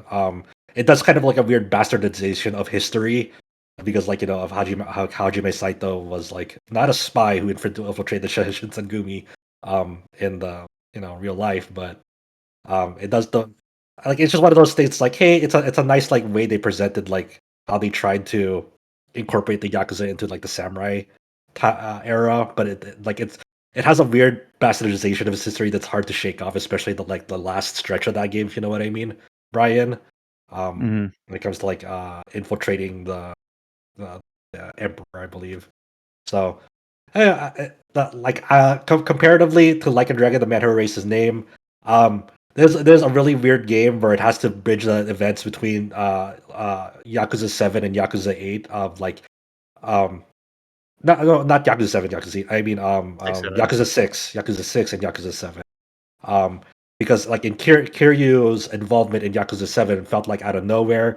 So a lot of the Man Who Erased His Name has to like build on this elaborate setup of like why did Kiryu screw up the way he did in Yakuza 7 slash Yakuza Like a Dragon. A lot of like the main narrative is like it's okay, it's like a typical like uh Kiryu story that's like who's undercover, why is now under the name Joryu. Like it does have like some nice emotional beats to it, but obviously as you and me, Brian, can attest to it. Like the big writing storytelling like triumph of the Man Who Erased His Name is probably like the ending cutscene in the game when big spoilers. Sorry, but I have to say this.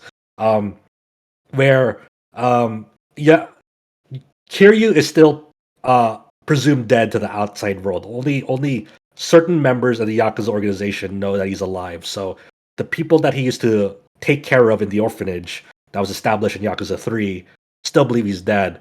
And so the quote unquote reward for Kiryu's uh effort Kiryu's ended the deal for his like the organization that he works for. They kind of have like a pretty contentious relationship, almost like borderline blackmail. Like so, the reward for his like of what he did in the game was he gets to see this recording of like the kids that he used to look after visit his grave. Um, Two of the kids he used to look after noticed that the hidden camera uh, in the grave, and like there, and then it's like, oh, do you think like you know Kiryu is still out there like watching us, like you know? So like, and then they're like, let's like let's pretend like in the off chance that he's still alive, let's let him know how we're doing, just in case, you know. So you kind of, and this really, really hits hard for people who played Yakuza 3, especially because a good chunk of Yakuza 3 was looking after this orphanage and getting to know these kids. Um, Mhm. so you get to see like the whole character development of like what these kids have been going through, how Taichi, is now on his way to becoming a firefighter, which is something he conveys to you back in Yakuza 3. You get to they convey to you that like, hey, even though you're not here with us anymore, we're still going strong. We're living, to our best, then realizing our dreams. Haruto, the baby that you looked after in Yakuza 6, that was Haruka's kid. You know, he's starting. He's learning how to walk, and he's growing up very well. So Kiryu, through this tablet recording, like just loses it. You have like the most like almost realistic, dirty, messy crying that like modern video games have done. You see snot coming out of So Kiryu. so I You want to see tee this up a tears. little bit. Yeah, yeah. Like, so, first of all, good point. As we talk about writing and storytelling, we will have to talk about stories. So if you don't want to be spoiled on any of this, I just suggest going to the next timestamp. But obviously, as we speak and record, we will tee up when we're going to speak to something that is key story moments. So let's get that stated clearly. But so Kiryu is watching this recording that Josh teed up. He's sitting like on a bench and he's holding a tablet in his hands. And the camera is like behind, it's almost like Kiryu's perspective looking down at the tablet. He's holding it above his lap. And then as he's watching the recording of the kids speaking to the camera, you hear Kiryu starts breathing heavy, the tablet starts shaking. And then you see one little teardrop appear in the corner of the tablet, and then another, and then another, and then the camera switches, and you see that Kiryu's crying. The way it ramps up to that is just really well done. The music accompanying it's really well. It goes back to the tablet. The kids are still speaking. They're really proud. They're excited about what they're doing. Kiryu's just crying. The voice acting is just really well done. The animation of like his face is all red, and I started crying. I know Josh cried too. Mhm. And if you have the history of having played those games, even if not all of them, but at least like 3 and 6, it's this is the crowning moment for this game and why it's on this list. It's just that it's a really, really, it's one of, I'm in the moment right now, but it might be Mhm. like one of the biggest emotional, poignant payoffs I've seen in a video game. Period. Yeah, Across genres. yeah, I agree. It's definitely just such a powerful moment, and the thing that really really like makes you lose it is at the end of this recording, um, the both of the kids on the camera say, "Hey, Haruto drew an image of our family." You know, obviously, like they couldn't show in the camera because like they didn't have it with them, but then like the agents that Kirio's working under, they were able to retrieve the drawing or like take a picture of the drawing, I think. Um, and then it shows like in the middle, like a big like stick figure dude in the middle. And it's like that's Oji-san, it's Kiryu, and like Haruto still remembers that time that Kiryu was like you know like overlooking the family, protecting the family. He still Mm. remembers Kiryu, and it's like fuck, man, I'm destroyed. Like that is so. Oh my god, it is such a sad moment because Kiryu's like Kiryu's like, look at me, I'm here alone.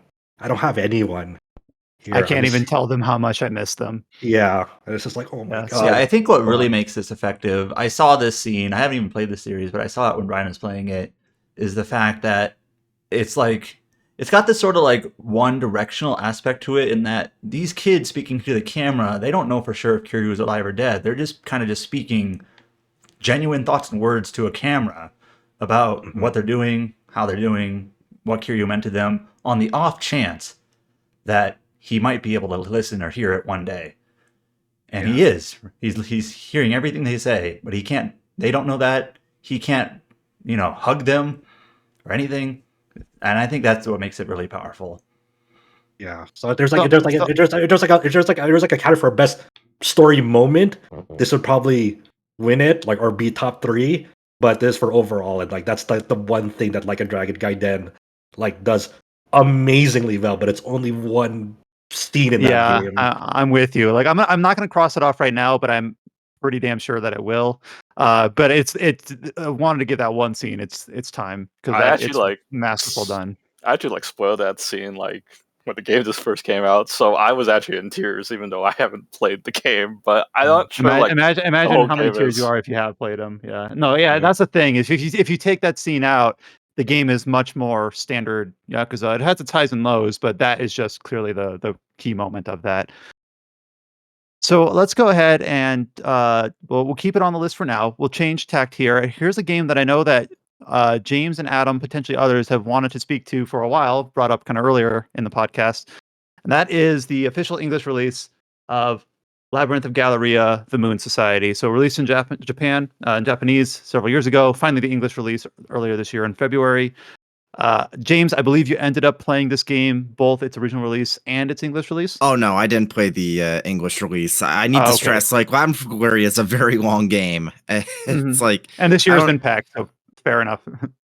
Yeah, I was like, well, I'm not. I bought the English release, but I didn't play it just because it's there's so many other games I need to play. I'm not gonna replay this.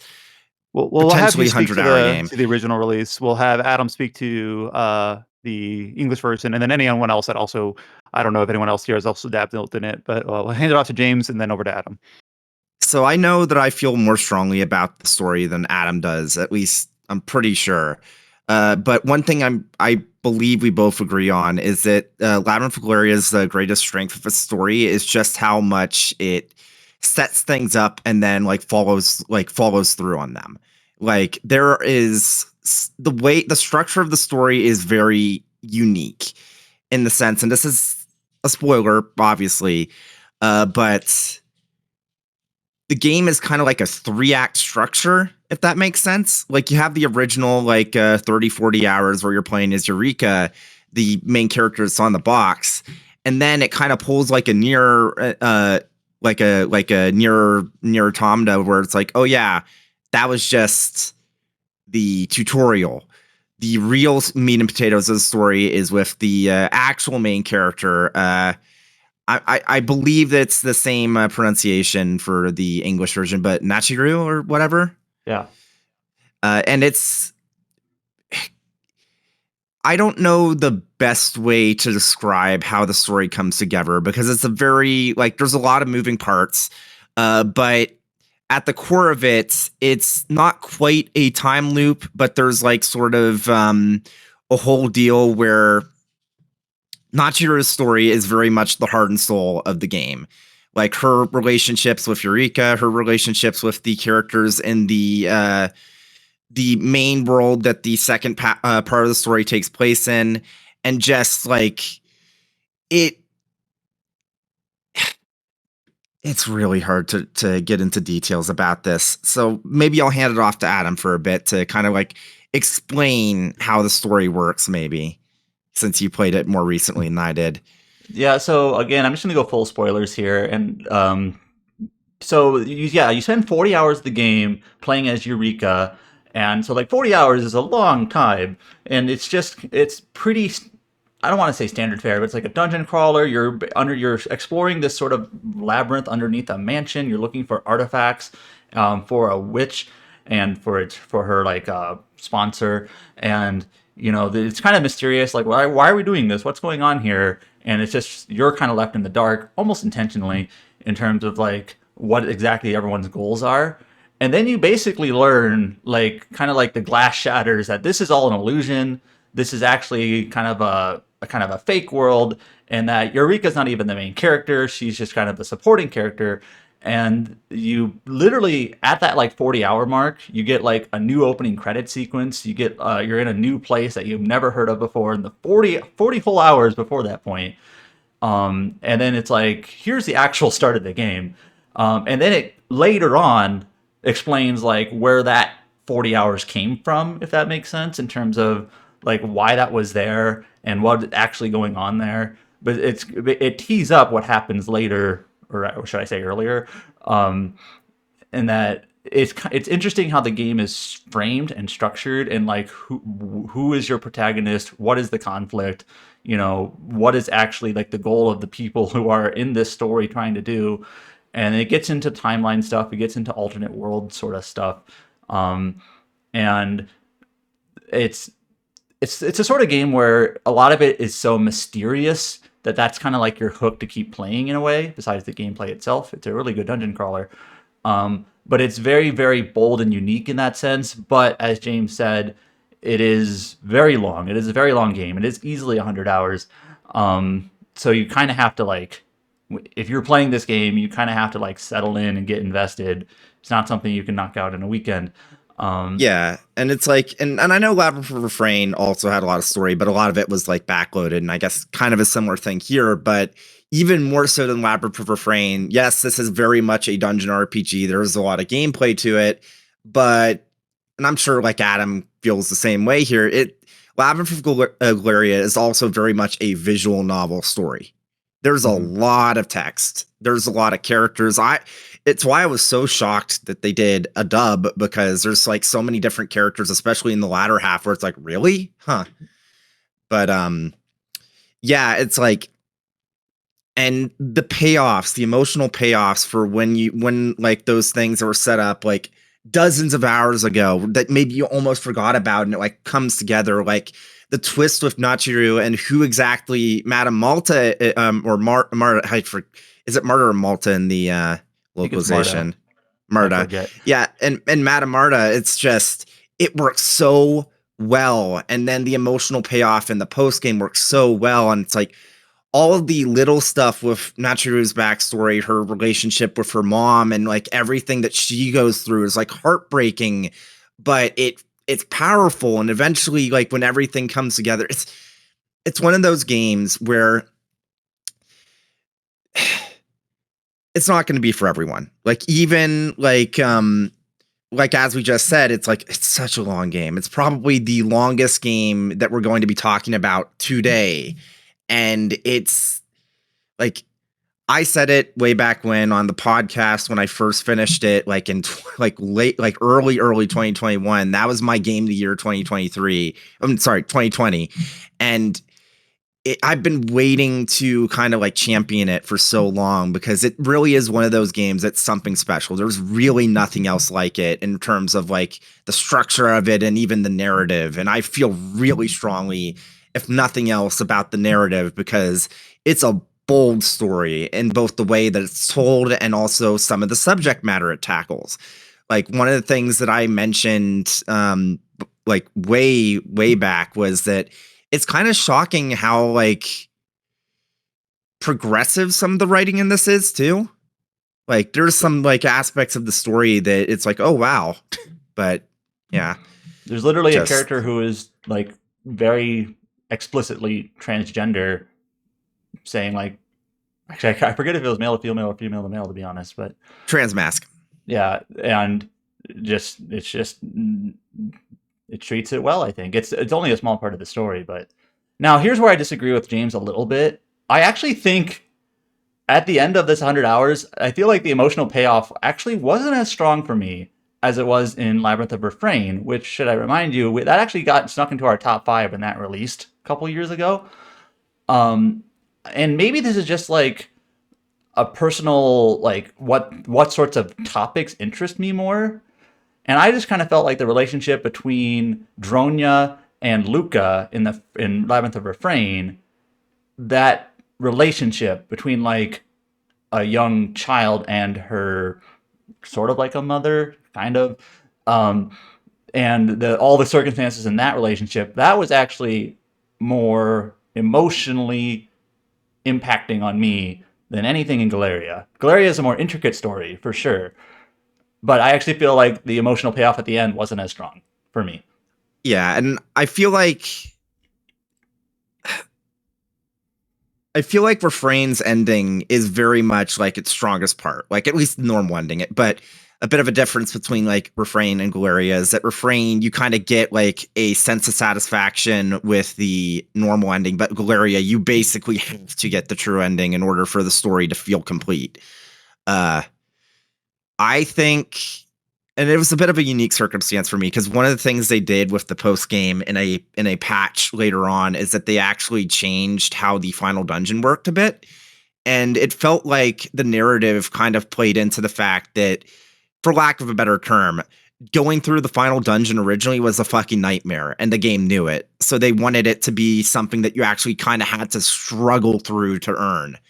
And so, whereas Refrain's ending was very, very bittersweet, it was like very, very sad. Galeria's is like kind of like a relief because it's like you went through all the trouble. It's like, yeah, things might have been okay with the normal ending, but it was stagnant. Nothing was really changing, and it wasn't really a proper, like, happy ending for anyone involved. And so I think the reason why I really kind of resonated with Galeria when I finished it was just that struggle of like, yeah, I'm going to fight to give them a happy ending. Kind of like narratively, it feels kind of similar to how ending E worked in Nier Automata, if that makes sense. Yeah. Well, definitely, it seems like Labyrinth of Galleria is going to be in contention here. So we'll go ahead and put it alongside In Stars and Time as kind of, promoted, so to speak, in this list.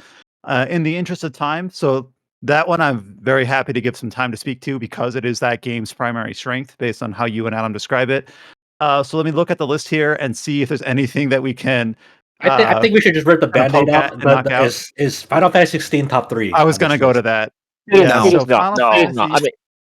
mean, it is not. Go ahead, Like, Alex.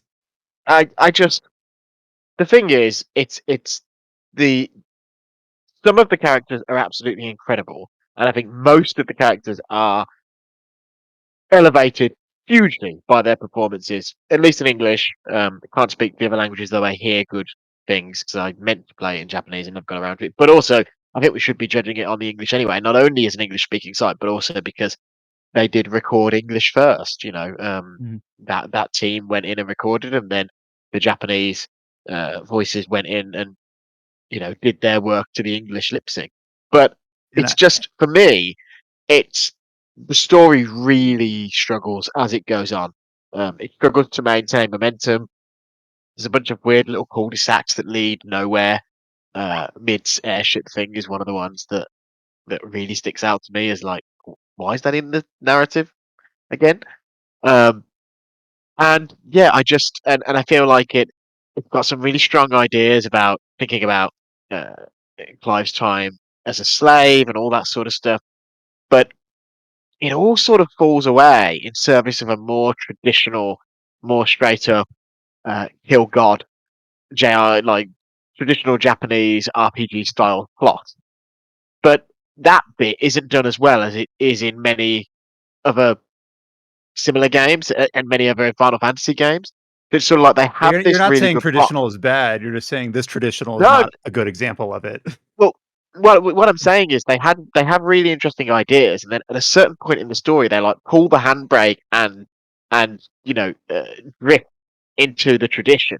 But the traditional stuff they do isn't very good. Well, it's actually it's not very good. It's fine, but it comes at the expense of dropping all the interesting stuff they'd done up to that point.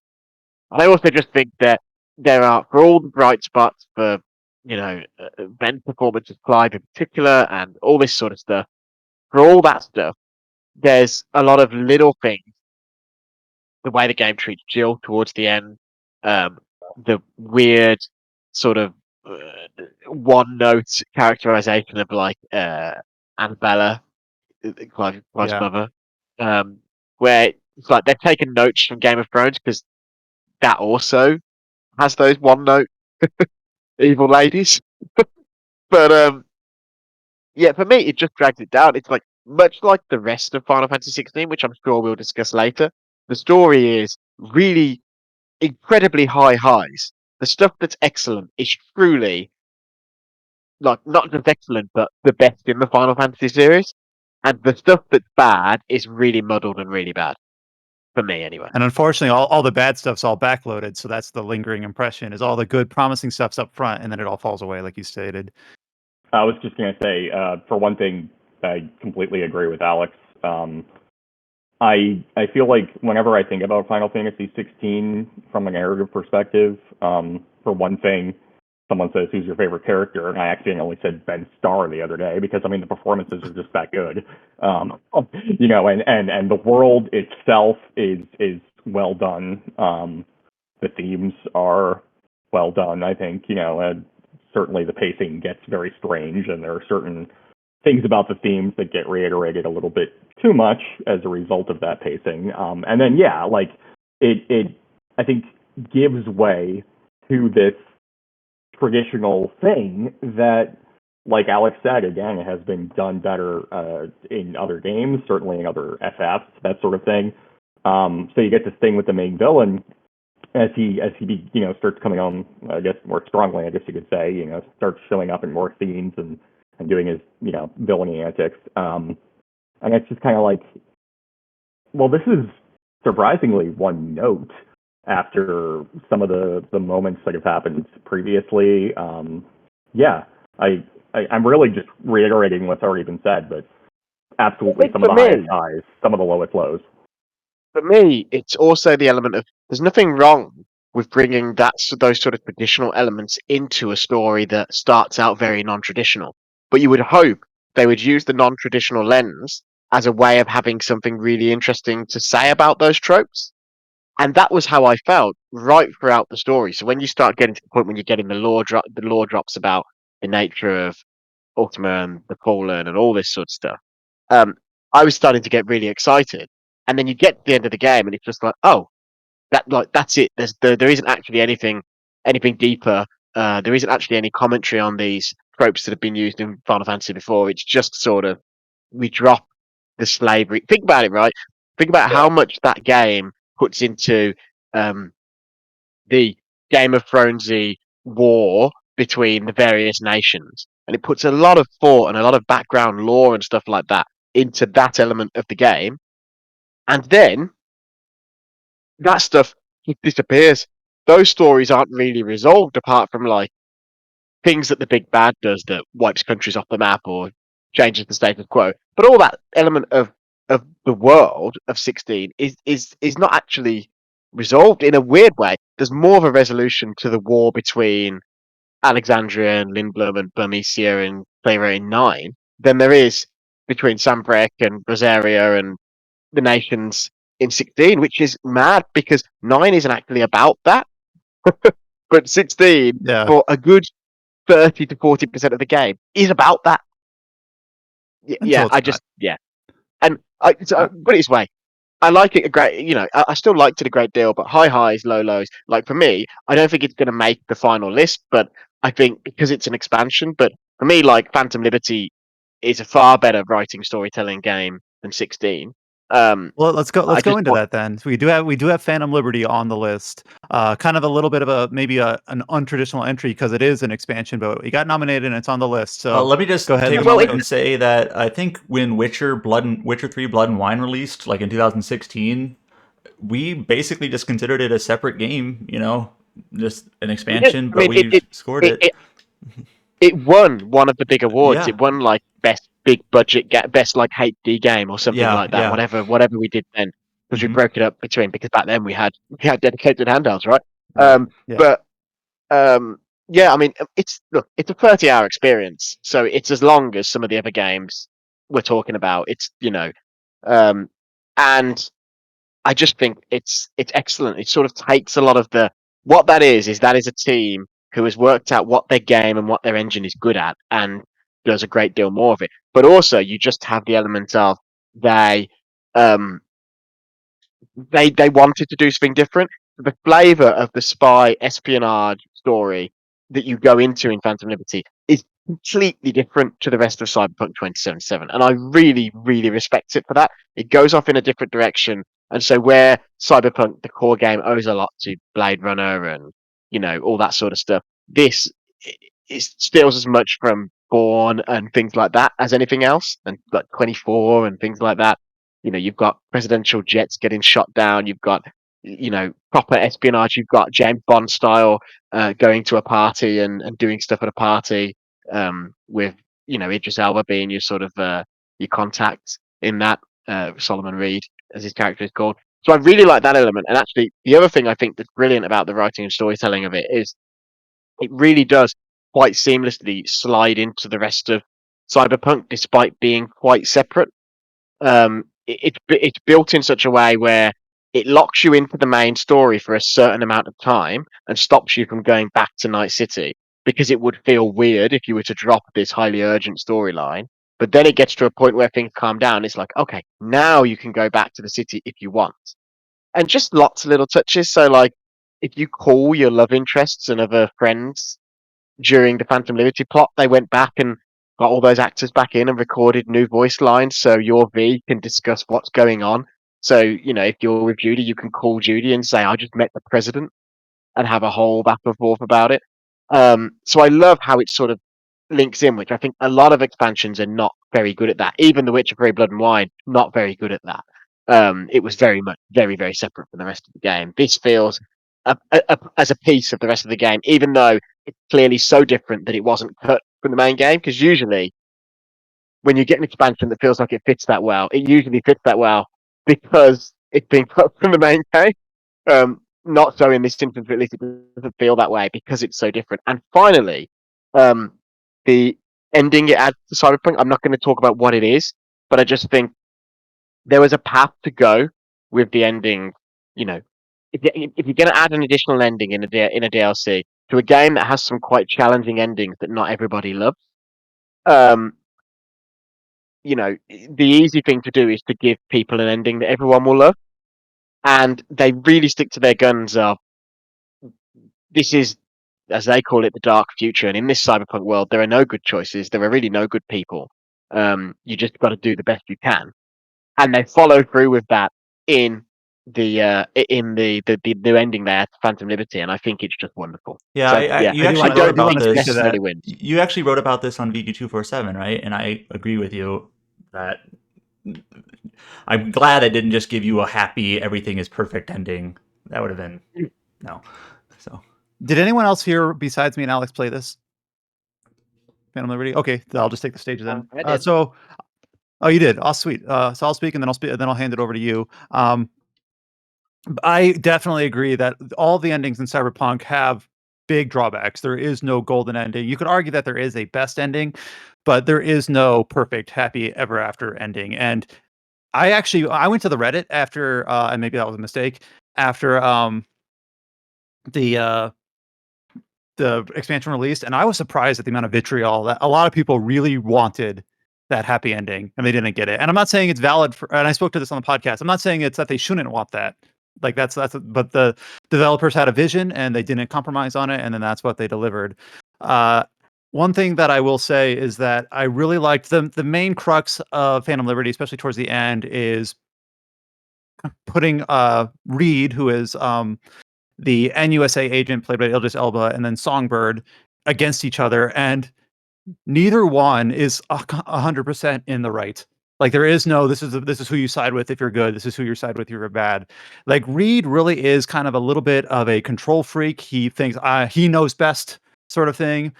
Songbird is, she is a little bit more sympathetic, but also she's very unstable and dangerous at times. So it's like, if you protect her, you have to kind of limit. It's the crux that you have to make between those two is not an easy choice to make. And then the outcome, they're framed in a way where you are never quite sure if you've made the right choice, which I think in an RPG is a really, really compelling way to do it, where you're not like, oh, I know exactly what I'm doing, so I'm going to pick this choice. There's nothing to even weigh against each other. This is the Paragon choice or the Renegade choice. Where here it's like, I don't know if I'm doing the right thing, but I think I am. And when I'm going through, I had that feeling on my mind the whole time, and it was it was a really quite of a unique thing and a true strength to the writing team and how they kind of dialed it in for this little expansion. It made me really excited for whatever they do next, because one of the things they said, which I think is an extremely difficult thing for a developer, for a writer to realize, or a team of writers, is they said that they realized that many of the choices in the original version of the game were almost too subtle. Like they looked at BioWare sort of Paragon Renegade stuff and said, "Well, we don't want to do that." But then the choices they did make were so subtle that a lot of the time players weren't realizing they were making a choice. And in Phantom Liberty, so they sort of make it very clear when you're making choices, but they don't change the manner in which those choices playing out is a bit more ambiguous than it is in other games. And I think the combination of those two things, I think that expansion is one of the best, like, and most satisfying choice-based stories I've played in a very long time. Did anyone else? So we'll keep it on the list for now. It seems like. Did anyone else who had played Phantom Liberty want to speak to it before we move on?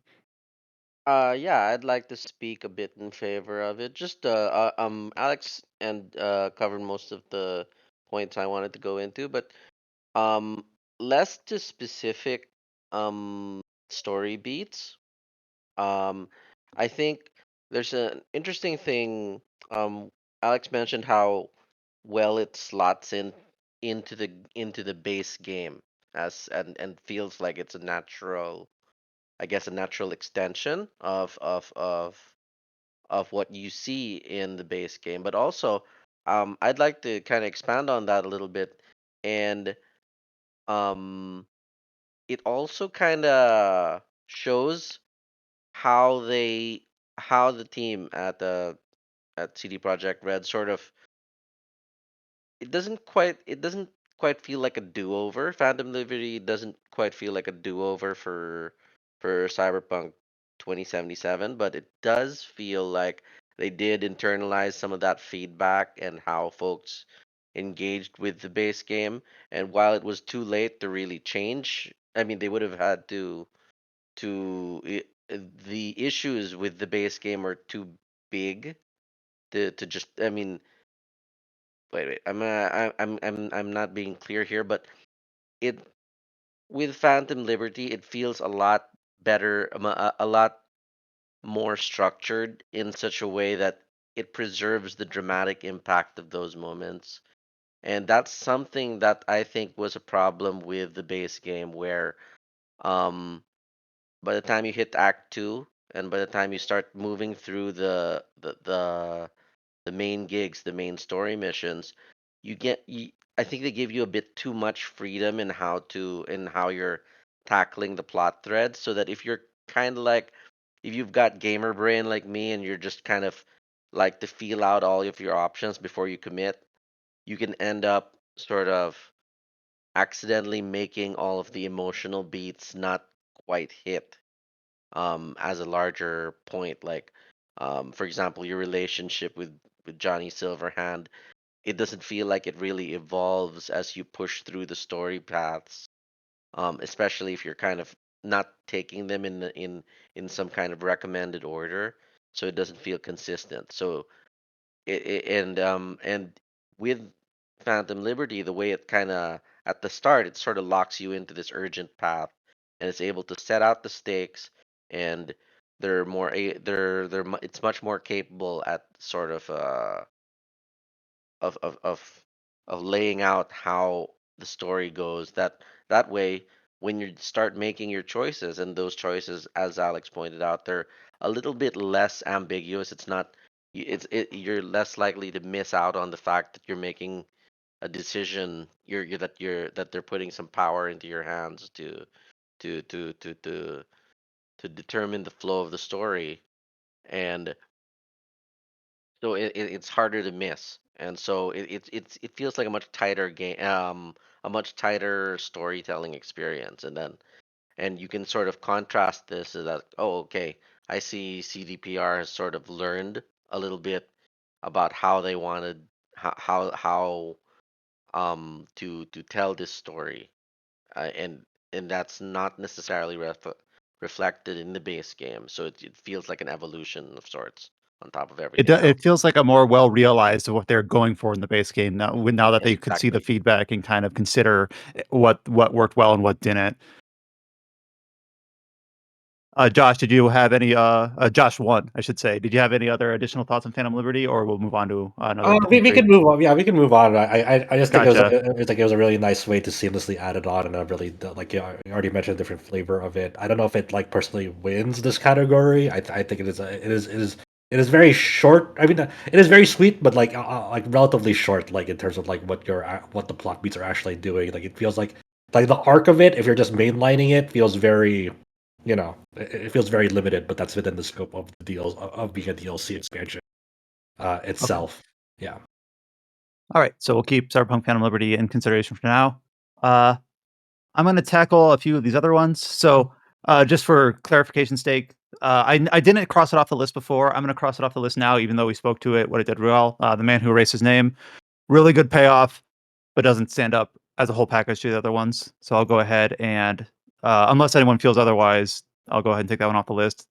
Probably should have done that earlier. We have on here, let's go to Octopath Traveler 2. So I think many of us played this. So I think this might be one of the ones that more than half the cast has played in some fashion, if I did my accounting right. One of the weaknesses of Octopath Traveler 1 was that the stories felt very disjointed. Octopath Traveler 2, even in like purportedly and through the marketing and everything, really wanted to address that in terms of having the cross paths, having the progression of the stories feel a little bit less mechanical. Who does has Quentin or Chow played Octopath Traveler 2? Just trying to get someone who hasn't had a chance to speak recently. I wrote a side quest guide that covers the entire game. All right, so Chow, you have played this. What are your thoughts on Octopath Travelers 2's writing or storytelling? I thought it was great. I do think like with the larger range of casts, is like there's got to be some stories that are doesn't hit as strong as some certain other characters. I think my favorite story in there is probably Partitio's, and the other one would be Oswald. I think Oswald could have been done so much more with like, is this all in his head? Could he have been like the one that murders his own family? But it just kind of like within the next chapter, everyone tells you, it's like, oh wait, that's just somebody else being a scumbag, which is Harvey. So I feel that could have been some lost potentials right there. And the other one's very strong, is a Frone's story, or Frone, I think it was. I think that's At the end of her story, I felt like gross at the end, the way that the places that story goes, but in a good way. Like it's like supposed to be unnerving. Yeah, I think that makes it very strong because it's like, ugh. And then I also thought Agnia's story had very high protagonist energy. I mean, they can all be protagonists. I mean, we're all talking about like our favorite stories. I want to say Cassie's. Cassie's villain wasn't great, but Cassie's like personal story is like so sad. It's so sad. Let's Quentin mentioned. So I feel like we've almost mentioned all the characters. Like they all have good stories in some way or another. I don't know. At least half of them. Quentin, what do you think? Yeah, I gotta say, the stories are all so beautifully different, not just in execution and tone, but like the characters inhabit almost these different worlds as it would be in a lot of other games in terms of like how they're written, how things go, the tropes that are employed, and usually quite well. Like, for example, and I think this is one of the things, like everyone talks about with Octopath Traveler 2, well, they enhance this, that, and the other thing so that it feels less repetitive than the first game, which is true. But like the thing that stands out to me the most is that I go into a Partitio chapter and it feels like I'm in terms of the narrative and even just some of the writing and stuff, it feels like I'm almost playing a different game than if I'm playing something with like Hikari or Casti or even like anybody else really. And that's something that I liked about the first game, was that there were these diverse feelings, not quite live, but diverse, and yeah, I didn't really struggle this time at all to just be like, I think I'm going to do this like all chapter 1s, all chapter 2s, all chapter 3s, and that sort of thing, because everything always felt like such a breath of fresh air. And yeah, I think my favorite, probably Partitio. I've had several of his quotes stuck in my head for almost a whole year now. Just such a good guy. I love that guy so much. Definitely elevated by the English voice acting on it. Yeah, I never thought I would have a character with like a southernish drawl like be that compelling, but they pull it off. in my Yeah. opinion. I'm sorry, I played in Japanese. Oh well, I'm sure he's great there too.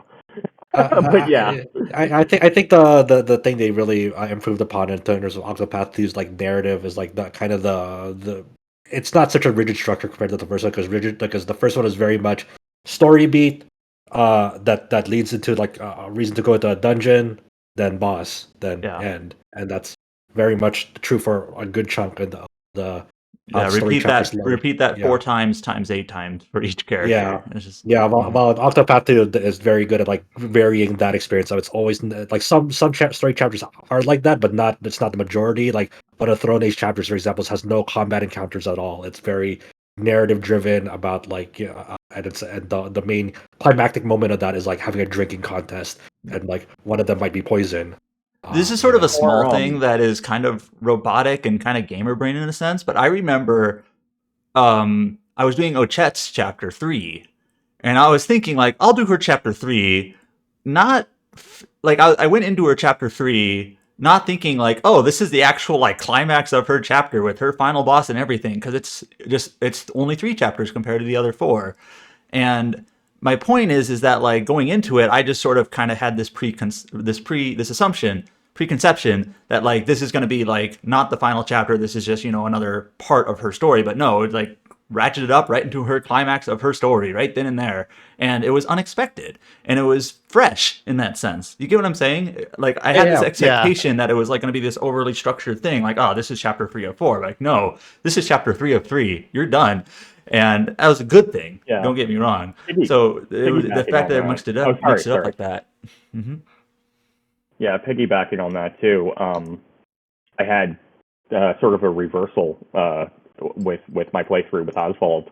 I got to I might get this wrong, but I feel like it's right because his first 2 chapters are combined. First of all, they're unique because they're combined. Yeah, Mm-hmm. and then you get to chapter 3, and this was my first. Some of them are fewer or sometimes even a little longer than the 4-chapter rigid structure of the first game. So I finished chapter 3 and I was like, wow, they're going to have to really slam a lot into chapter 4, because this is fun. I like this character, but this feels a little weirdly tangential relative to where it's headed, that sort of thing. And then Oswald is 5 chapters. And, so it was like, they're really shaking this up. So between that and then the last point I want to make on this game is that there's just a greater sense of cohesion, which isn't necessary, I think, to make a good Octopath Traveler game per se, but it was done well while not sacrificing that individuality of the different stories that I still like about both games. Like there's an actual climax here, but it doesn't feel forced, I guess, if that makes sense. Mm-hmm. And I definitely anything that they did to make this feel less mechanical, and both of those examples are really good ones. So we'll keep Octopath on the list, and we're keeping a lot of them on the list. So we're gonna have to pare this down at some point. I just also want to point out I liked Temenos's Sherlocky stuff too. So I just love Temnos and Crick's whole dynamic. I miss Crick. Got a raw deal. So good. Oh man, I can't believe I didn't mention Temenos. Yeah. Well, I think we pretty much mentioned every protagonist except Hikari. Maybe. Well, Hikari's a pretty straightforward story. I mean, Hikari's final boss is a jerk. Yeah. Yes. Yeah. Like the traditional story where it's evil like bad guy. Yeah, Hikari and Agnia's stories definitely feel like the sort of white bread, so that some of the more like esoteric ones don't just completely overwhelm it, which I kind of appreciate. Agnia's sort of like I actually like Agnia's ties everything else together. It's kind of Oh yeah, she like Agnia is literally the like main protagonist of that story. Like, there's a reason that the game literally ends on her. Right, so. Exactly. She's the ending sequence. So I do like her final boss though. Her final boss is kind of hilarious.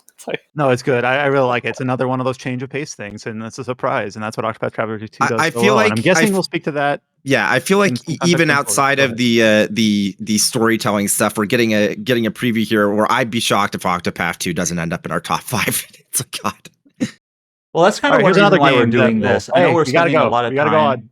Well, we're spending a lot of time in our categories, Good. but the point is we'll have touched on all these games when we get to the main list. So Exactly. It'll pay dividends. And speaking of that, here's a game that's going to come up in a few different contexts. Baldur's Gate 3. So it's in multiple categories, including writing and storytelling. Obviously, this game purportedly, more to discuss, does many things very well. How do we feel about Baldur's Gate 3's writing and storytelling? Adam. you knew I had an opinion on this. Okay.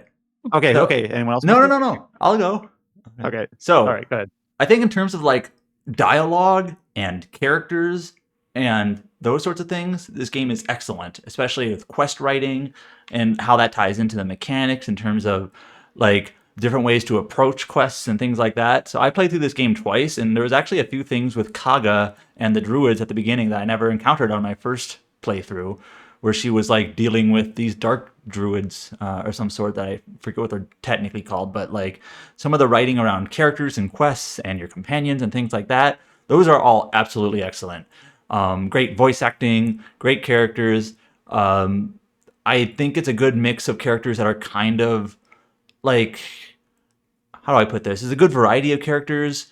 I like Lizelle being a very intimidating, very direct, very kind of like determined, almost single-minded character compared to Astarion, who's a little bit aloof, maybe a little bit sarcastic, yeah, but also driven in his own like mischievous ways, and so on and so forth. I think all the characters are really good.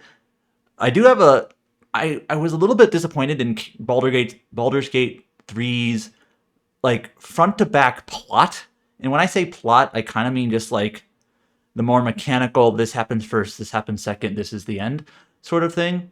And that was actually a little bit disappointing to me. I'll give one kind of spoiler example that I think is emblematic of it, in that there's a part late in the game where you're about to free Orpheus from his prison in the astral prism, and the Emperor, who is like a huge character as far as plot goes, almost behind everything in this game, is like, I can't condone this, so I have no choice but to join the Netherbrain, which is the thing we've been trying to fight against this whole time. And I was like, I literally laughed. I was like, what? Why? That makes no sense. Why are we doing this? Like, I know you disagree with my choice here, and you're reacting to it, but this feels really extreme. Like, this is everything, the whole plot of the game was building at this point to fight the Netherbrain, and you just decided, because you disagreed with me on this, to join it. I don't understand. I am like actually genuinely a little bit confused here why you decided to do this. And that's where I think I lose a little bit of points on the narrative part of this, is the actual plot. Not writing and characters, but like the actual like front to back plot. I agree with you there. Basic opinion. I think to have a really good story, like writing or storytelling, if you kind of your players like spit on the face of your players after like how many hours to lead up to this point, as like a total like 180 reversal, I think is a huge thing mark against you. To be honest, like I like that scene too. I mean, I'll just start by saying I gave this game a 10, so obviously I kind of like it. But yeah, I do see where you're coming from. Yeah, the character writing I think is almost across the board brilliant. The quest writing is almost across the board brilliant. You know, going into things that we're going to talk about later, but just the reactivity involved in those quests is just some of the best I've ever seen by far. I do see where you're coming from with some of the front to back, plot mechanics. I'm going to liken this because it's been a little bit of a joke among some of us, but seeing a lot of people say like this is like Baldur's Gate 3, it's the spiritual successor to Dragon Age, when back in the day BioWare was like Dragon Age Origins is like our spiritual successor to Baldur's Gate, don't worry. But when I see specifically what Adam was talking about with the Emperor, and this is, I guess, technically kind of a spoiler concept with Dragon Age Origins, but not how it plays out, obviously. But what popped up in the back of my head with that spiritual successor conversation having been so prevalent is it almost felt like you get to low game toward the end of Dragon Age Origins, and you do something he doesn't like, and he really doesn't like it. So he's like, I have no choice but to join the Darkspawn now. Aha, and that would have been weird. So this came across as a little weird too. But yeah, it's just story. I love plot a little bit more tepid on, if that makes sense too. Yeah, we're kind of at a point where we're naturally splitting hairs, where we have a handful of games that are in one way or another all ranging from great to excellent, but we still got to pick one and we still got to make cuts. I know several of us here have played Baldur's Gate 3. Does anyone else have either agree or disagree with the takes so far on its writing or storytelling? I think I mentioned this already, but like almost all like the performances are excellent, from companion characters to even just like randoms. Like there's a lot of like side characters that are really cool. Not just your companions. Yeah, like Isabel or Mole or all these different characters that kind of show up Mole's here and great. there. Yeah, Mole's great. Yeah, So there's a lot of performances that are excellent across the board. agreed, for sure. Like, if we're going to talk about that, with like FF16, and it's not like any of these games that I've played on this list have bad performances at all, but yeah, Baldur's Gate 3 blew me away in that regard. So is it still in the running for best writing or storytelling? I think it deserves in the top 5. Yeah. But the only thing is we only get a top top 5 two of a category. basically. Yeah, It's too hard to debate on. I mean, yeah, I think it's still in the running for now. I think there's definitely some cuts to be All right, made. we're gonna have to make some hard cuts later. All right. Yeah. Okay, we've got 3 more games that we haven't considered yet. We have Genshin Impact, the Fontaine arc. Did you put this here, Chow? Yeah, I actually adored this story. This is amazing. Like, I think like this is like Shadowbringers tier for me. That's how high I would rate it. But I'm not sure if anyone else plays it. Maybe Josh too has played Fontaine. I don't know, because I I heard it haven't play. caught up. I've Oh, just only done the first part of the Fontaine quest, the Ace Attorney stuff, basically. yeah, it gets so good. It's like you find out all what happens with our Hydro Archon and what's the whole backstory behind it, what she's trying to do. But there's a weird one, right? Because I assume you don't want the Fontaine arc to be spoiled, Josh, too, on this. And like, if you want to make a compelling case for this at this moment, you're either gonna have to like bring it and like spoil the whole thing, or just Oh, like I'm okay with it. okay, I'm generally pro spoiler. okay, So hell yeah. yeah, this entire story arc feels like God Emperor of Dune. I'm not sure anyone has read that book, but Absolutely. I love that book. it's basically like, okay, the reason why she's like this, this person that appears to be like their goddess is very, doesn't seem that smart and all this stuff. It's because she's not really a goddess. She's just a regular human that this, the Hydro Archon, the original Hydro Archon gave her to tell her to pretend to be a god for 500 years to basically trick the celestial gods to make this prophecy work so that their whole civilization could be saved. And that's kind of like the major story arc of this thing. And it's like, and she basically goes insane trying to pretend to be this god so that nobody, would judge it, to make this prophecy work, right? Because if she tells anybody her secret, this entire plan fails. So she's just going insane with nobody to support to, and she's trying to like live up to this facade, this fake god that she's trying to be this image of it, right? And that's kind of like this entire story arc, and I just love it. And there's like these like old classic cinematic scenes that later on they do, like it goes black and white, trying to show like it's all like a stage play to her, and eventually she just kind of like breaks apart at the last moment because she just can't keep this facade for 500 years because she's just like a normal human being that's being basically being forced to do this task, and she has to put up with it because if she doesn't do it, everyone dies in Fontaine. Basically, that's kind of like this entire story arc. So it's a 500-year long deception that burdens primarily one person Yes, at the cost of all the people. basically. Is it top 2? It's a top for me. I'm not sure about everyone else. I would fight for it. Look, it's like This Go is for one it. of those things where, unfortunately, being democratic is just kind of hard because it's Chow versus the world on It's this okay, one. Chow. I'm gonna have that very, very soon. I'm sure after You're this, gonna, right it'll after be like you. you fighting for demon Right after roots. this. Yeah, right after this, Yeah. and it's gonna be the same result. I get it. Yeah, so because unfortunately we can't all have played everything, but it's still got the chance to speak to. Would you say that this is the best story arc in Genshin so far? Yes, I vastly agree with this one. I know it could be a Mhm. little fine tuned a little bit because Genshin kind of suffers from dialogue going on a little too long. It could have been cut a little bit shorter. That's kind of like my issue with Genshin's writing. But Oh, the so story is great though. Mhm. It So is it will- top two?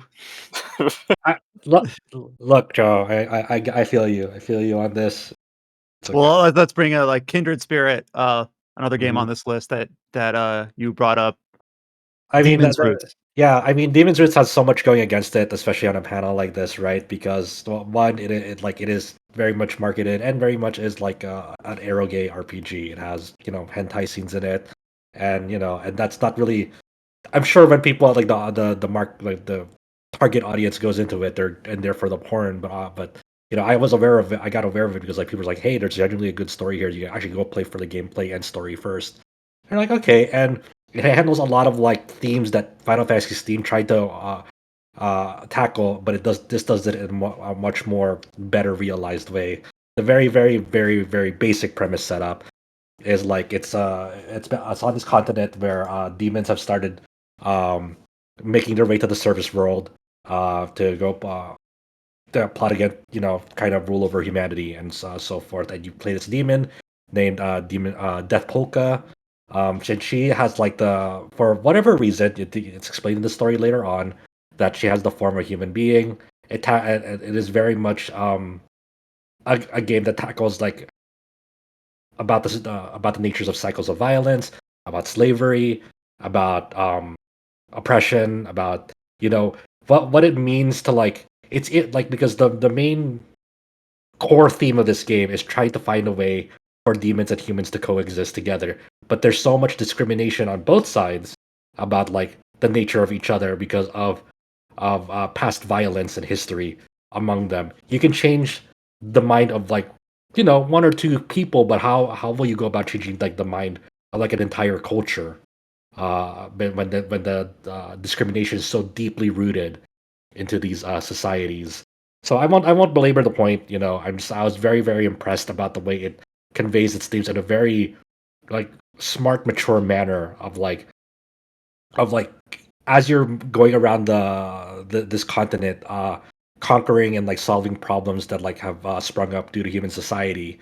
And you're not. It's not to say like a clean cut solve. It's more like, hey, these people are being oppressed. What can we do to like make their lives just a little bit better to improve their conditions? Not necessarily solving like the underlying uh, you know fault of society that has been built up over decades and decades, but trying to find a way for humans and demons and humans to see eye to eye at the very least as the very very first step, not necessarily like clean integration, but like at least being able to like acknowledge each other as equals first before being able to take another step forward. It's like it's not even like you have like a you know, it's not a clean cut like, hey, I'm a savior and I've 100% like solved all your problems. It's nowhere near like that. So I mean, this is not gonna win this category compared to like the other top like, ones in contention. But I was just very very impressed for like this little small RPG that's like obviously an RPG maker hentai game to somehow convey its themes better than FF16 I have is a really couple of amused me. comments. Yeah. One, I've seen this is I'm going to make a small little joke here too, but I've seen people praise the story of this game like outside of just you in this context too. Although one of those people was named like Arrow Gamer 69 or something, so I don't know how much his Yeah. his Uh-huh. opinion is Yeah. worth. But but I have seen people actually say like, "Hey, this game has got some good writing on it. Yes, it has some sex scenes and stuff in it, but so does Baldur's Gate 3 or whatever." Now, my second Yeah. question was, this game is available on Steam, right? You can just buy it. Yeah. You And can buy it. we've covered games on our site that don't get approved for Steam. Like Dungeon Mhm. Travelers. Well, I guess one of those was. But yeah, so Sure. I will Dean take. is overwhelmingly positive, and then when we posted our reader's choice, which you should vote in, right? No, I guess you can't vote in it; it's already over. Which you should have voted in. People were really excited for Demon's Roots being on the I thought list some there. people were just So, like kind of maybe in a similar mindset where like they know it's not going to win, but they're just glad that they can even vote for it at all. So, Right. Yeah. and we got the chance to cover it here. mhm. Yeah, and for people just like who say, "Hey, Delta Polka is like one of the best RPG protagonists," like I can see where they're coming from. Like, there's a genuinely very very good character beneath of the facade that like she puts on like early throughout the game, and like as you learn about her past, her story, like it's like for people to say this is like the greatest like lesbian story, Yuri story ever told. Like I can see where they're coming from. There's a genuine, heartfelt story um that has like built up. Like you are thrust into like a really impossible situation at the beginning of this game, and as you learn more and more, you learn more about like the history of this continent and why things ended up so fucked up. And like it's like wow, that's honestly like surprisingly smartly told, which real kind of shocked me. The last game that we haven't considered yet is up on the list. Fate Samurai Remnant. I know we have a handful of people here that have played this one. Yeah, I How mean, do we feel about Fate Samurai Remnant for writing and storytelling?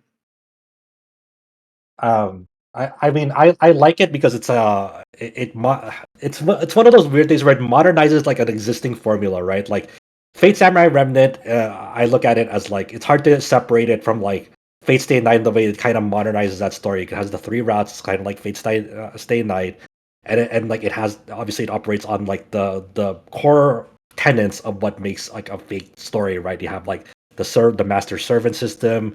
You sort of have this ritual. It's not the holy grail in this one. It's the waxing moon, and I think the thing about this story that makes it really well is like it comparatively like past Fate video games. This has like the most well realized story in the sense that like you feel like you're an active participant in the story, and the way that you're able to like build up your characters, and in the way that like you see other perspectives of like the participating um masters and servants of the story. It's not only just about this relationship between Miyamoto Iori and Saber. It is it's also about all the other masters and servants, and there it explores that relationship with them. And Yeah, so sometimes, real quick here, sorry to interject. yeah, I'm go gonna for it. forget his name. So first of Yes. all, I'll just say just I wasn't super hot on the story, but I'm also like not a Fate fan. I thought it was Hmm. fine. Yeah. But the Yeah. one character who was like much more interesting than they initially let on, I don't remember his name. I'm sorry. Which It's one? Describe. the Chinese guy Oh, and his servant. Like their story yeah, was like yeah. probably the most interesting part. Where like on the two different routes that are in the game, they turn out quite different for him specifically, and what that goes through. So I was just bouncing off your point about like perspectives and the other characters here. So Yeah, man, I already forgot his name too. Damn it. I'm like trying to search for it. Um, I know Chow and Josh too also played this game as well. If you guys wanted to speak up on it. um, I haven't got like too far into the game, but I do kind of like it. I just Mhm. don't really have like too much of a deep thoughts in it because I feel like I need to see the other routes to see Mhm. like where all the strong point is because that's where everyone keep hyping up is like the other routes are always better, which is kind of like traditional in Fate's game. It's like yeah, the basic route it's like the most boring is one, and once you get to like Heaven's Field, it's like man, shit just gets real, that kind of thing. So Zhen I Shenggong was that character's name, oh, Adam. yeah. Yeah. so that's kind of like me with Fate in Mhm. general. It's like you had to get to like the last route before it becomes like this like god tier game or something. I think it's one of those like weird things, right? Where like other routes don't make sense until you see like how other story developments wrap up. I think, especially like with the third ending of this game, like the third ending of this game, the final ending is very very short. Like, so basically, there are the two routes that have like substantial things behind them are like there's a certain point of the game where you find out the real identity of one of the characters. I forgot which class it was. It was like it wasn't Berserker. It was like was it Lancer? It was it was Rider. And Mhm. then so there's like the whole point of like, hey, you find out Ryder's identity, and it kind of causes a stir like a cataclysm because of that servant's like Noble Phantasm, which is like their ultimate attack, which is like summoning this like bull of heaven onto the continent, and then like you have to work with other masters and their servants to um, suppress it pretty much. And then from here on out, the two main routes that can happen is like your sister gets kidnapped by Chiemon and Lancer, and then so it's very much your standard. Hey, go rescue your sister, and it wraps up in a very standard way where like after you rescue your sister, you won the vaccine ritual, have very have happily ever after as it can be. The second one, I believe, what was the second ending? I think it was Zhang It was with the Chinese betraying. guy. Yeah, it was Zhang.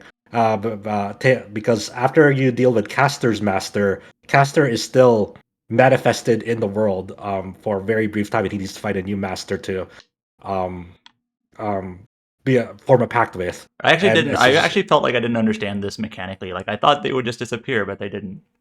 no, they still have like it's Fate's bullshit. That's all I'm Right. gonna say. Yeah. Yeah, The thing with yeah. Fate is that all of the rules they make, there's always someone who's breaking the rules. So like they say the servant goes away, there's always one or two guys that manage to stick around. Isn't there Ye- literally a weapon called like Rule Breaker or something like Yes. that? Yeah. Yeah, it's So like independent action stuff like that.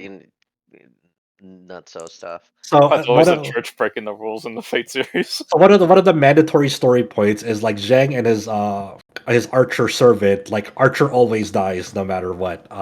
In the story, no matter what route you take. So Zhang is effectively either in one of the endings is effectively out of the war permanently, and then the second one he forms a pact with Castor and becomes like the final boss pretty much in that route. And it's like much of a darker turn because you were in good relations with Zhang, and Jack has his own personal reasons with his He wants family to revive the dynasty. Ming Dynasty, basically. That's right. Yeah, it's a pretty interesting story of like his Hmm. reasons of wanting to do this, and that's sort of like almost like a darker ending, so to speak.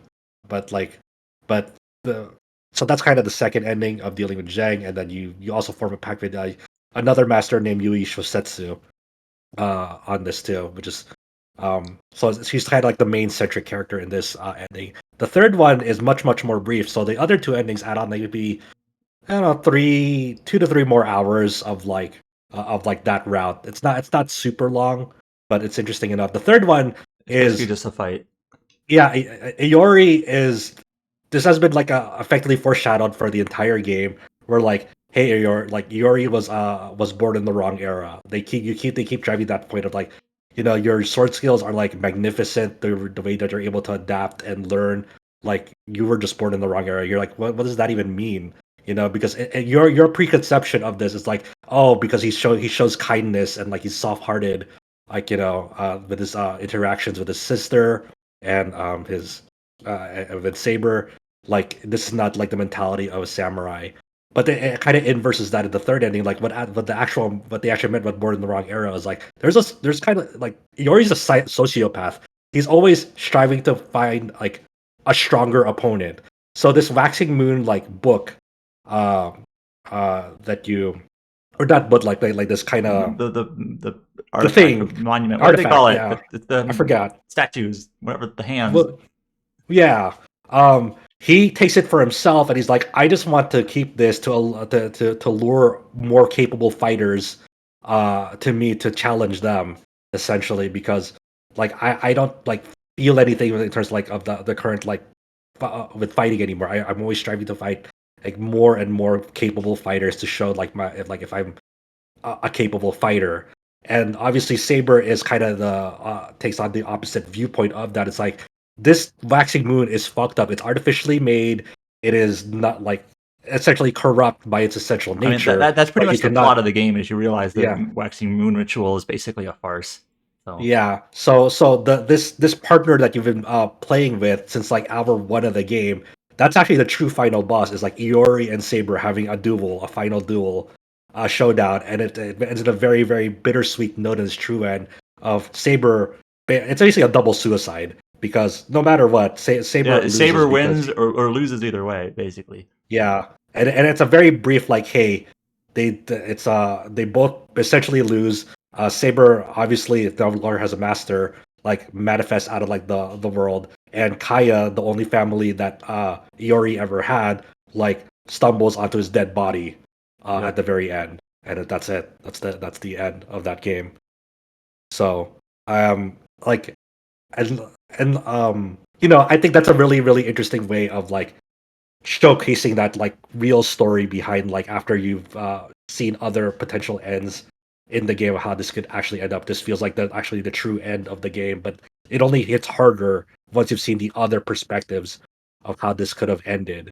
And also like you also get like as I mentioned earlier, you get to see the other relationships of the other masters, and sometimes how this manifests in the story is through a new game plus. Like you don't actually see many scenes with with Assassin's Master and their perspective until New Game Plus. You don't see much of Chiemon and Lancer Oh yeah, until New there's Game a Plus. lot It's like more.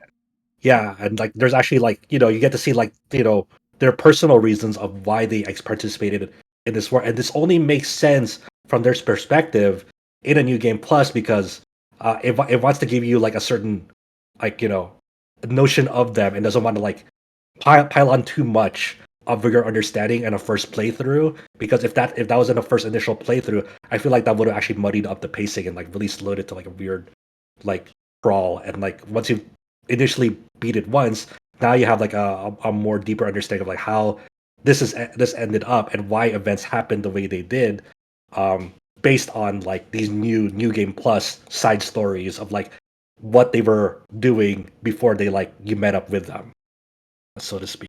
So I think it's a really effective story. I don't know if it like it.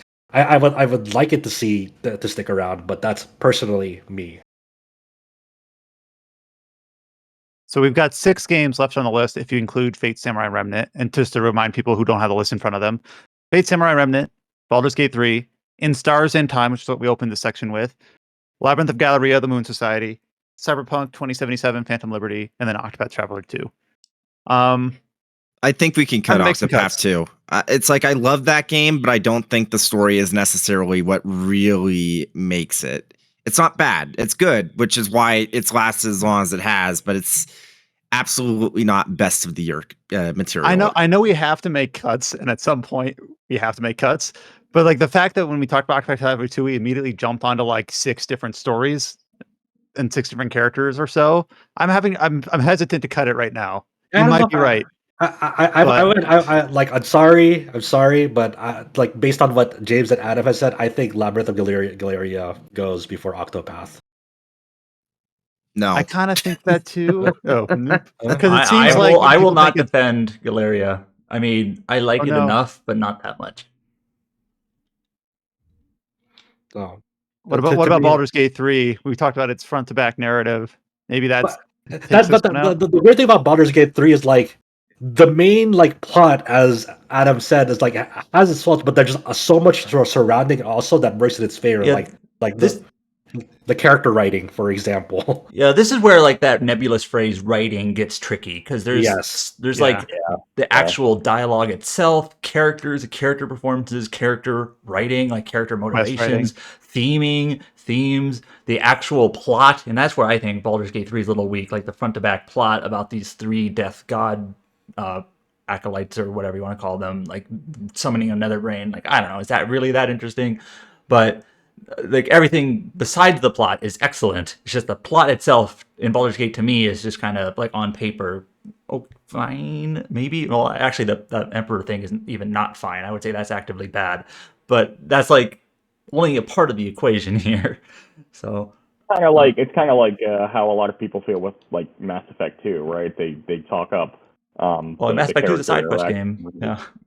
Yeah. Yeah, they talk up so much about it, and I agree with a lot of it.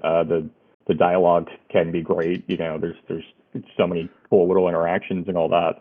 But the main story itself is what it is. It feels like Uh, we're in a weird impasse now. We're like, okay, so if Well, how okay, about so this? I'm willing to not defend Phantom Liberty. I think it's really good and great, and got it made it this far. But compared to being an add-on, standing up against full releases, I'm okay with if Phantom Liberty doesn't if go any further. if I can say my say like some defense for Gloria, it's the reason why I think it deserves to still be on the list here is that like the style of its storytelling is very unique and it works really well. And I really think that it actually enhances the themes of the story. I understand this is a losing battle. Adam doesn't like the story as much as I do, but I would also kind of contend that's like, is there anything specifically that you didn't like about Gloria's storytelling? Because I haven't heard anything negative about it. You just said that you didn't feel as strongly about the ending as you did for Refrain, which Refrain's ending is like everyone I know that's played it agrees that it's like one of the best endings in all video games. So it's not necessarily like bad that Galeria's is different, but I don't know. I'd have to like remind myself exactly what was going on in terms of like the world state of Galeria at the end of it, because it gets a little bit metaphysical. But there's ultimately comes down to like this relationship between Natru and Erika, or however you pronounce her name, Eureka. Eureka, yeah. And I guess that just wasn't as interesting to me, mainly. It was like the entire like story of Gloria can really be summed up as it's a story of love, loss, and courage, and the entire ending is about like trying to make a happy ending for everyone, no matter what the consequences might be. And I don't know. And you have the story is really intricate. So I'm gonna miss out on some of the details, but like in this fake world that Eureka is found in at the beginning of the game, you have like all these other characters who you learn much later are actually like proxies from characters from the main actual world. And there actually is some weird, interesting foreshadowing with like one character's eye colors. You can like, but based on the color of his eyes, you can tell like who's actually talking or not. I'm not getting this wrong, right? The farmer guy. Yeah. I actually remember that tripping me up early on. Like I thought his eyes were blue. Why are they green now? And it doesn't actually explain that till much later.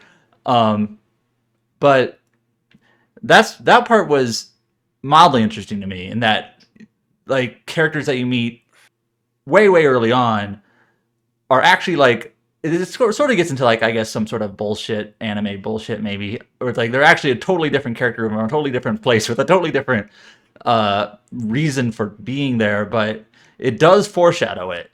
I think my main disappointment is just that the ultimate like emotional conclusion between Naturu and Eureka, I just didn't care as much.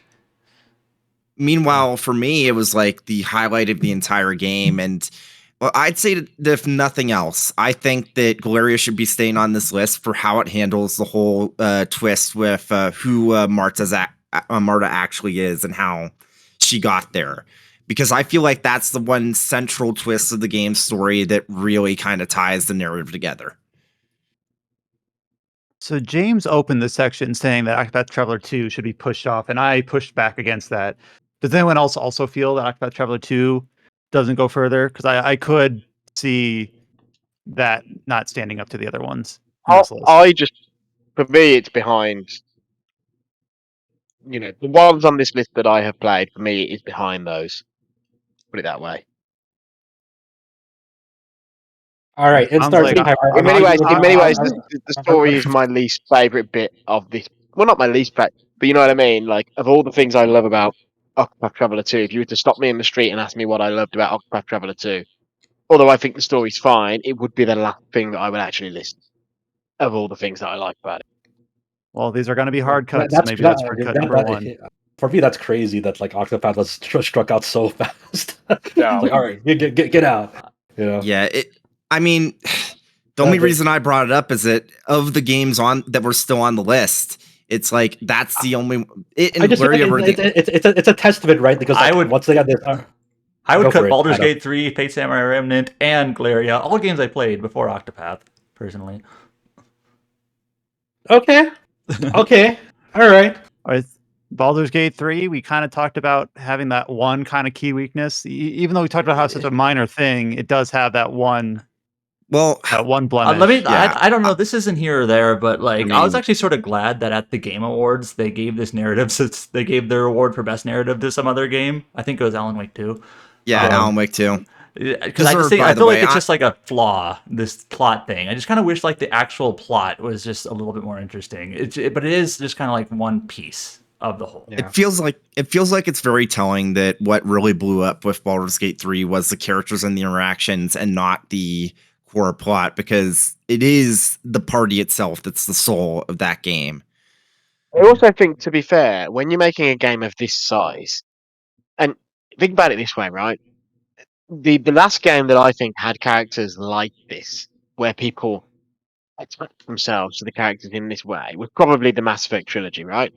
And those games, even if you put all three together, are magnitudes more simplistic in the way those characters reflect in the main narrative than Baldur's Gate 3, even if you count all three games.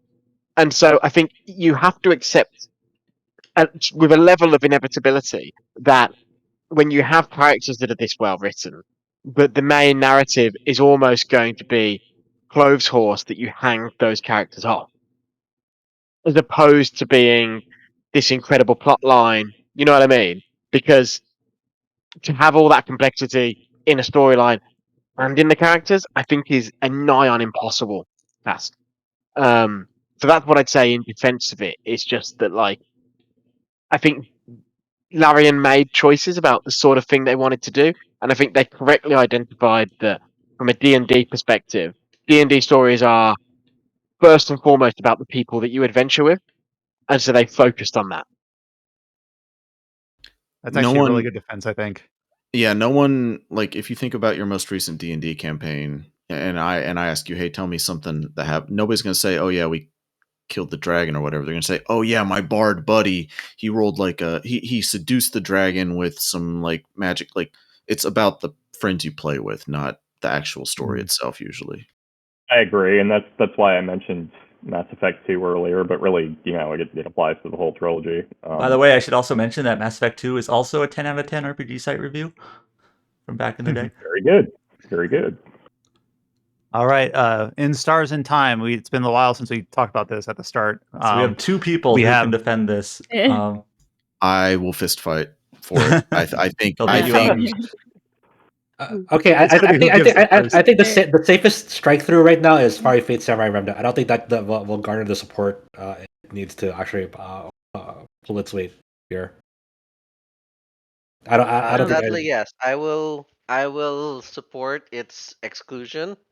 Just to say that I think it was worth nominating, just because it comes together as a Fate game like no other Fate game has, and like there's this thing that on Aniplex's website, or rather on the Fate YouTube channel, they have this old trailer called Essentials of Fate series. It's basically just a commercial for a bunch of Fate spin-offs, and came out long before Samurai Remnant was even announced. But this and then that was just kind of a commercial for Fate spin-offs. And then but this is I mean, bar the actual original visual novel, bar reading that, this is the Essentials of Fate series in a lot of ways. Even if that doesn't get it on this list here for best writing, I think that was worth nominating for that reason mainly. As a Fate fan, at least. Yeah, we'll it's take standing up this. against a lot of it's standing up against a lot of titans here in terms This of is contemporaries for this category. this is kind of a weird, I guess. I don't know, like observation I made in that, like, if I'm comparing Octopath and Baldur's Gate, like Octopath is more like about like individual characters in their like plot lines, because we talk about like Cassidy's plot or Agnia's plot or what have you. And while there's some side characters that pop up in those games, it's really about like that central character. Where Baldur's Gate 3 is more about like what Alex was saying, the party and the adventure and the camaraderie and like the character writing almost as like an ensemble versus just like individual like central focus. Does that make sense? Yeah, no, I think it really does. So If will looking- Cyberpunk garner the support? I was compared to going to Xbox? say, I think relative to the rest, I'm okay losing Cyberpunk for the fact that it's an add-on. It does what it does really well, and we spoke to that at length. But just compared to like, I just look at compared to Octopath, compared to Baldur's Gate, compared to Galleria, I don't think it stands out. Yeah, I don't think it was a really it's a nice redemption story for Cyberpunk. Good on them. In They got me. keeping with the cyberpunk tradition of hard choices and sometimes disappointing conclusions, There you I will go. also This is how it had to allow it to end. be There you allowed. go. I like I it. Nice. I will make a so I'm going to make one more spirited defense of In Stars and Time, Okay. and if at the end of this spirited defense, and if Paige has something also, uh, obviously, I'd love to get another perspective on it. If at the end of this spirited defense you still think it should be struck, then I'm okay with letting it get struck. Hear it. Okay. Really genuinely think about what would happen if you were caught in like a Groundhog Day scenario, right? If you've ever seen movies like what was it, Day After Tomorrow, the Tom Cruise one, right, where he basically min maxes his day to get the outcome that he's looking for, so that he can stop reliving the same day, right? Um, Ultimately to avert a war, obviously, much more grander scale, but still, think about genuinely what would happen if you were caught in a time loop.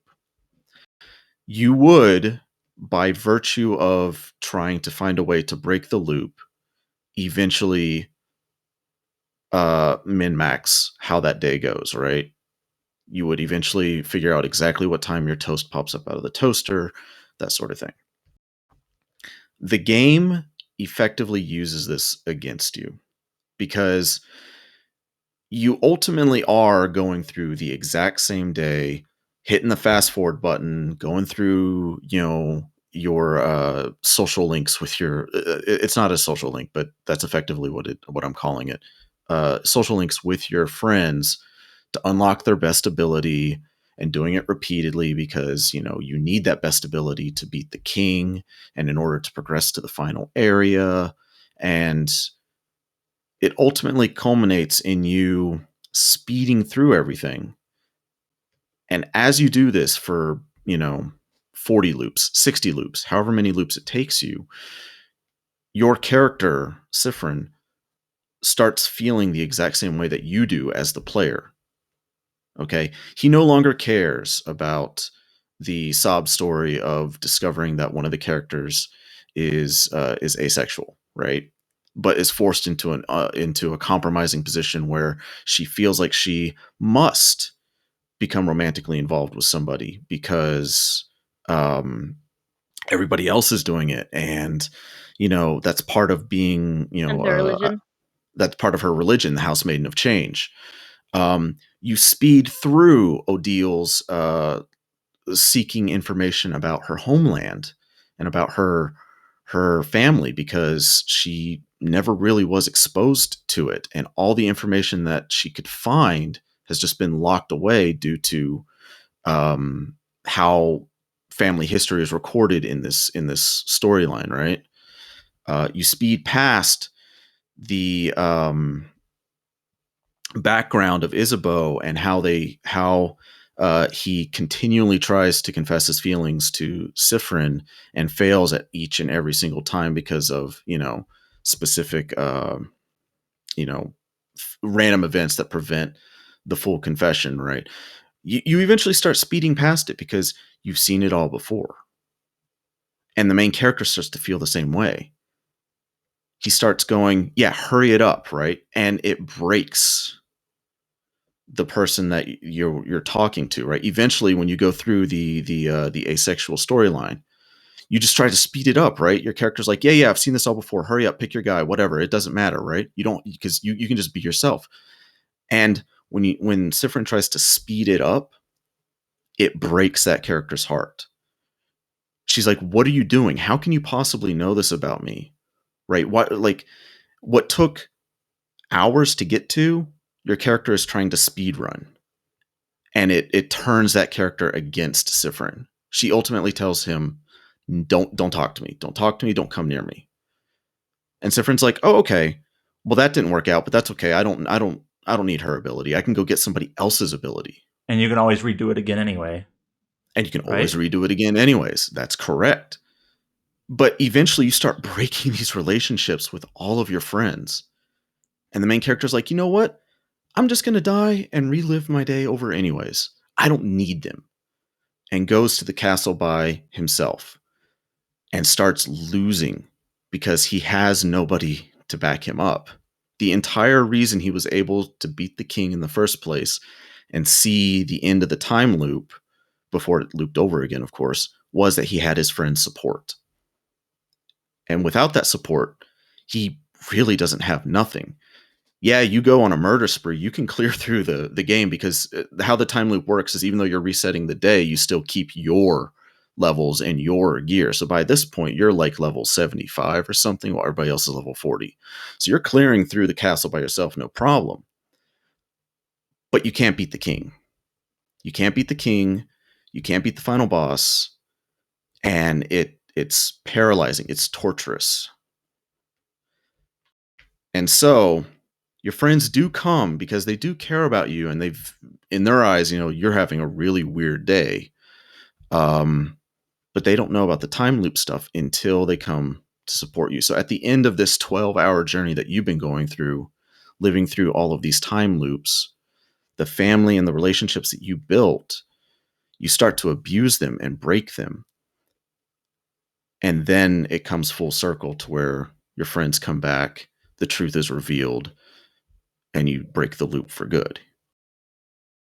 That kind of found family storytelling is unlike really anything I've heard of or seen in a story. I don't doubt that Baldur's Gate 3 writing and character connections are good. I think they're amazing. I haven't played it yet. I'm like the only person here who hasn't.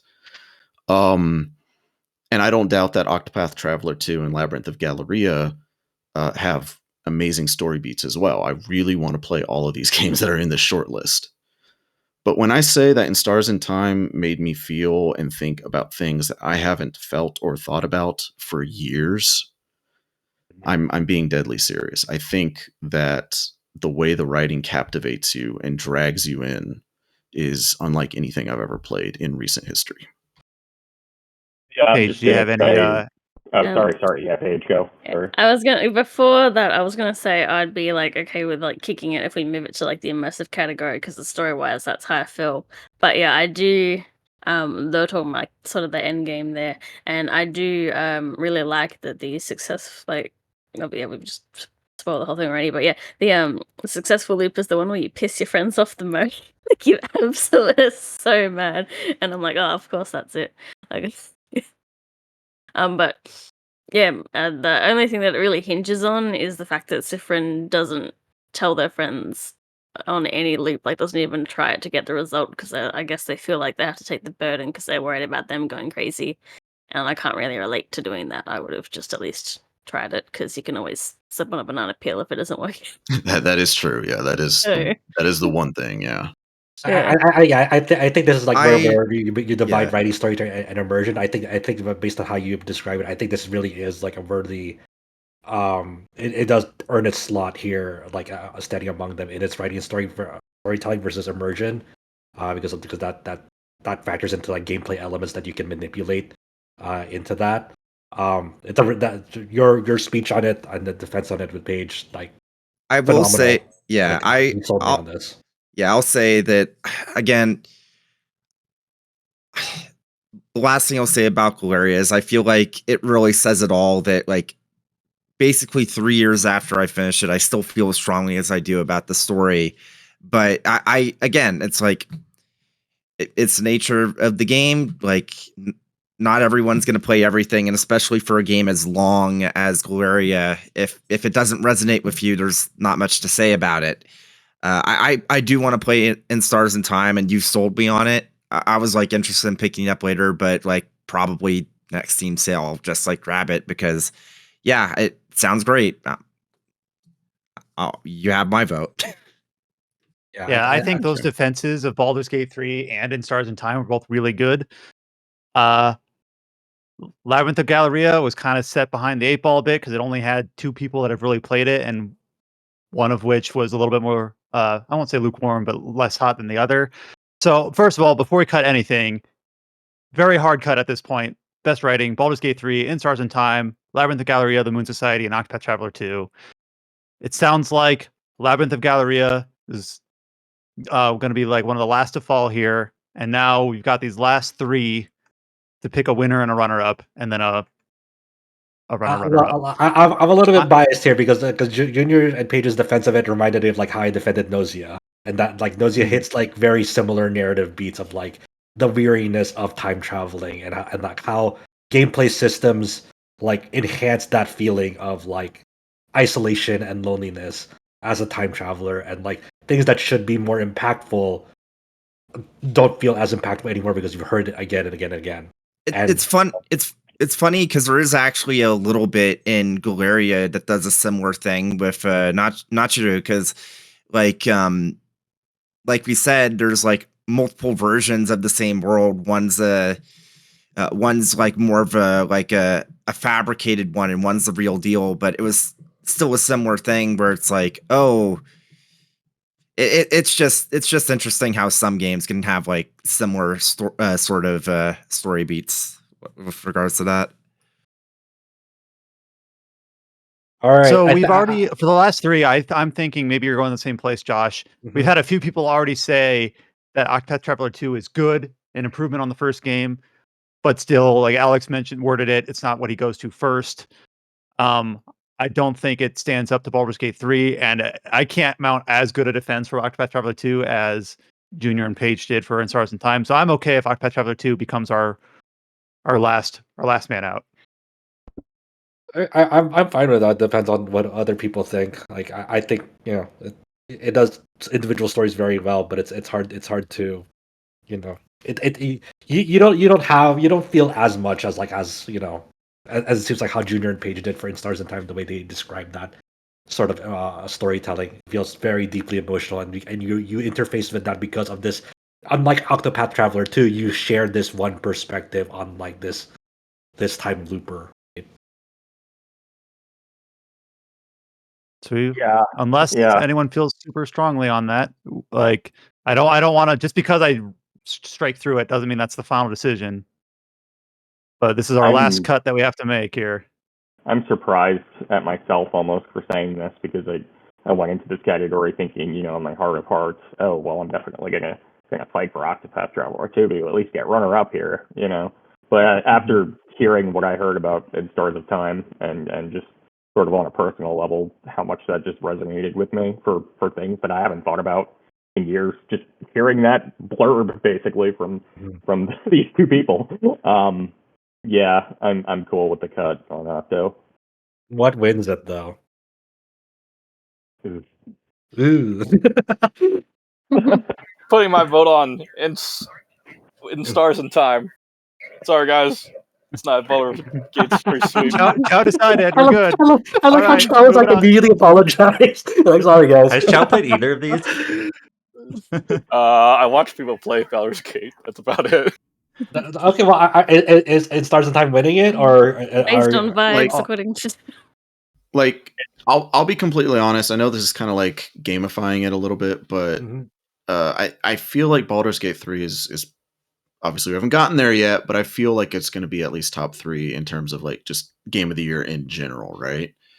Because if we were to judge In Stars and Time purely on gameplay instead of writing, it would not pass muster, because the gameplay is very, very basic. Or sound design. The sound design is good, but it's not, swelling orchestra good, right? Because budget limitations, obviously, it's an RPG Maker game.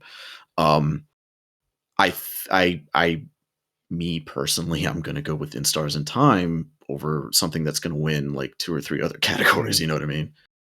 Okay. I mean, that was actually pretty much what Chow just said too. He's just like, I don't want Baldur's Gate 3 to sweep it, so give it to In Stars of Time. I'm sort of joking that Chow just said it plainly, where Junior said it more eloquently in a way.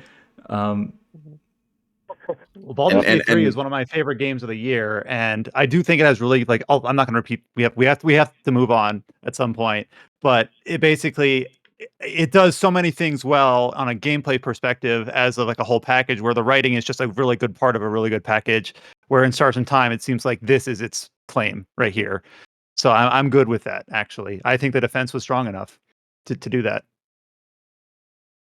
Yeah, I mean, I think like I'm kind of a sucker for like really well told time loop stories. So In Stars and Time has my vote because you also make a good point that like if this is gonna be if there's one category in the spirit of this category and it does this extremely well, I would yeah for sure. In Stars and Time all the way. I'm just With gonna ask you a Demon's question. Boots Did out you? running, I favor a RPG Maker game winning There you go. in Stars Yeah, and Time. yeah. I was gonna ask you a question. Did Nausea made it to the top 5 We when did, that I game? think I think I was able to Top get it to the 10? top 5, top Or- 10 or top 5. I forgot. It was in the top 10 at least. I think I got it to win Immersion, I believe, or Oh, I very think so. close. Yeah, which I still defend to this day. But yeah, if you enjoyed In Stars and Time, I highly recommend checking out Nosia as well. It's Gnosia. Oh yeah, that's one of those games that I always meant to play when I was watching trailers and stuff for it during the marketing phase, and then it just escapes me. I'll definitely play it soon. Yeah, It won best design and immersion and was in the top 10 in 2021. Yeah. All right, so that was really good, really good. So that was a long section. That is historically our longest section, and it does the most to pay forward for when discussing these games later. So writing and storytelling, we made it to the end of this part. Had a lot of games to go through, but our winner of the RPG Site 2023 Best Writing or Storytelling, In Stars and Time. Runner up, Baldur's Gate 3, with some very near misses for games like Octopath Traveler 2, Labyrinth Galleria, Fate Samurai Remnant, and Cyberpunk Phantom Liberty.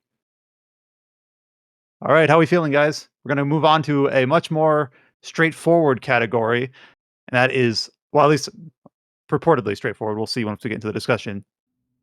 We'll go into our third category here, and that is the category for best art in an RPG for 2023. So a little bit more, hopefully, of a straightforward category compared to the endeavor that always is determining the best writing or storytelling.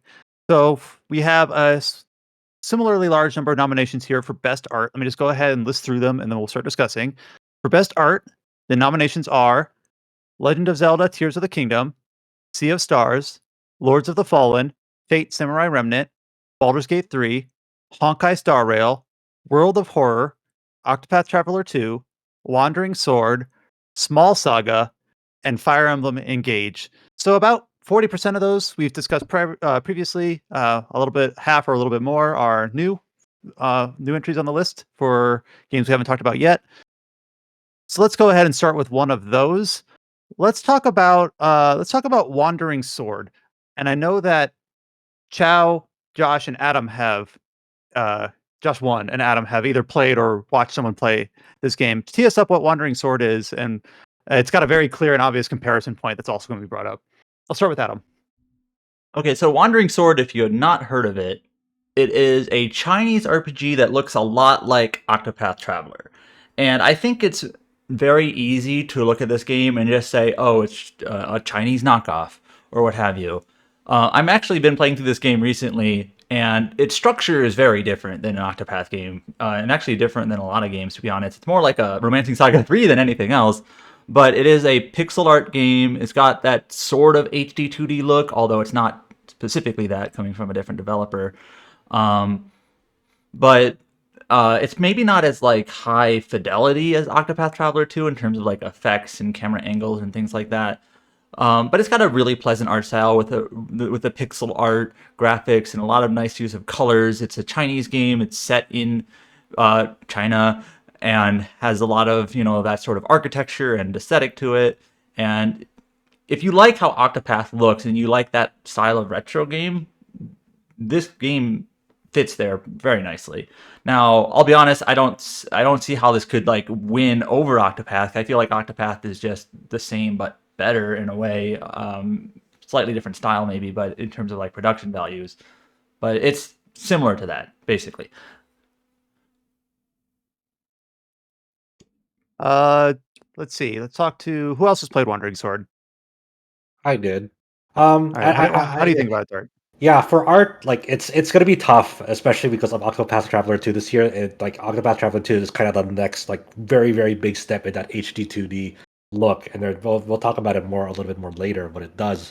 But I just I wanted to call attention to like, hey, it's really cool that um more independent developers have like looked to like the first Octopath Traveler, this HD 2D style, and like have made their own spin on it. Like it was nice seeing the HD 2D like aesthetic represented in like in a more uh in a Chinese setting. Like you get to see like very distinct like Chinese architecture, like the lanterns during like certain festivals, and how it's how it blends together in a very vibrant, sort of a very energetic feel that like that is different from Octopath because of the way that how locales are represented in Octopath, especially in Octopath 2. But for me, it's just more of an appreciation to see like more of these independent initiatives of employing this HD2D style in a way that's unique to certain titles. It's not merely mimicking what Octopath has done. It's taking that core concept and artistic vision and adapting it into their own style and atmosphere that's very distinct and different from Octopath. And I just wanted to call attention like how very impressive that was.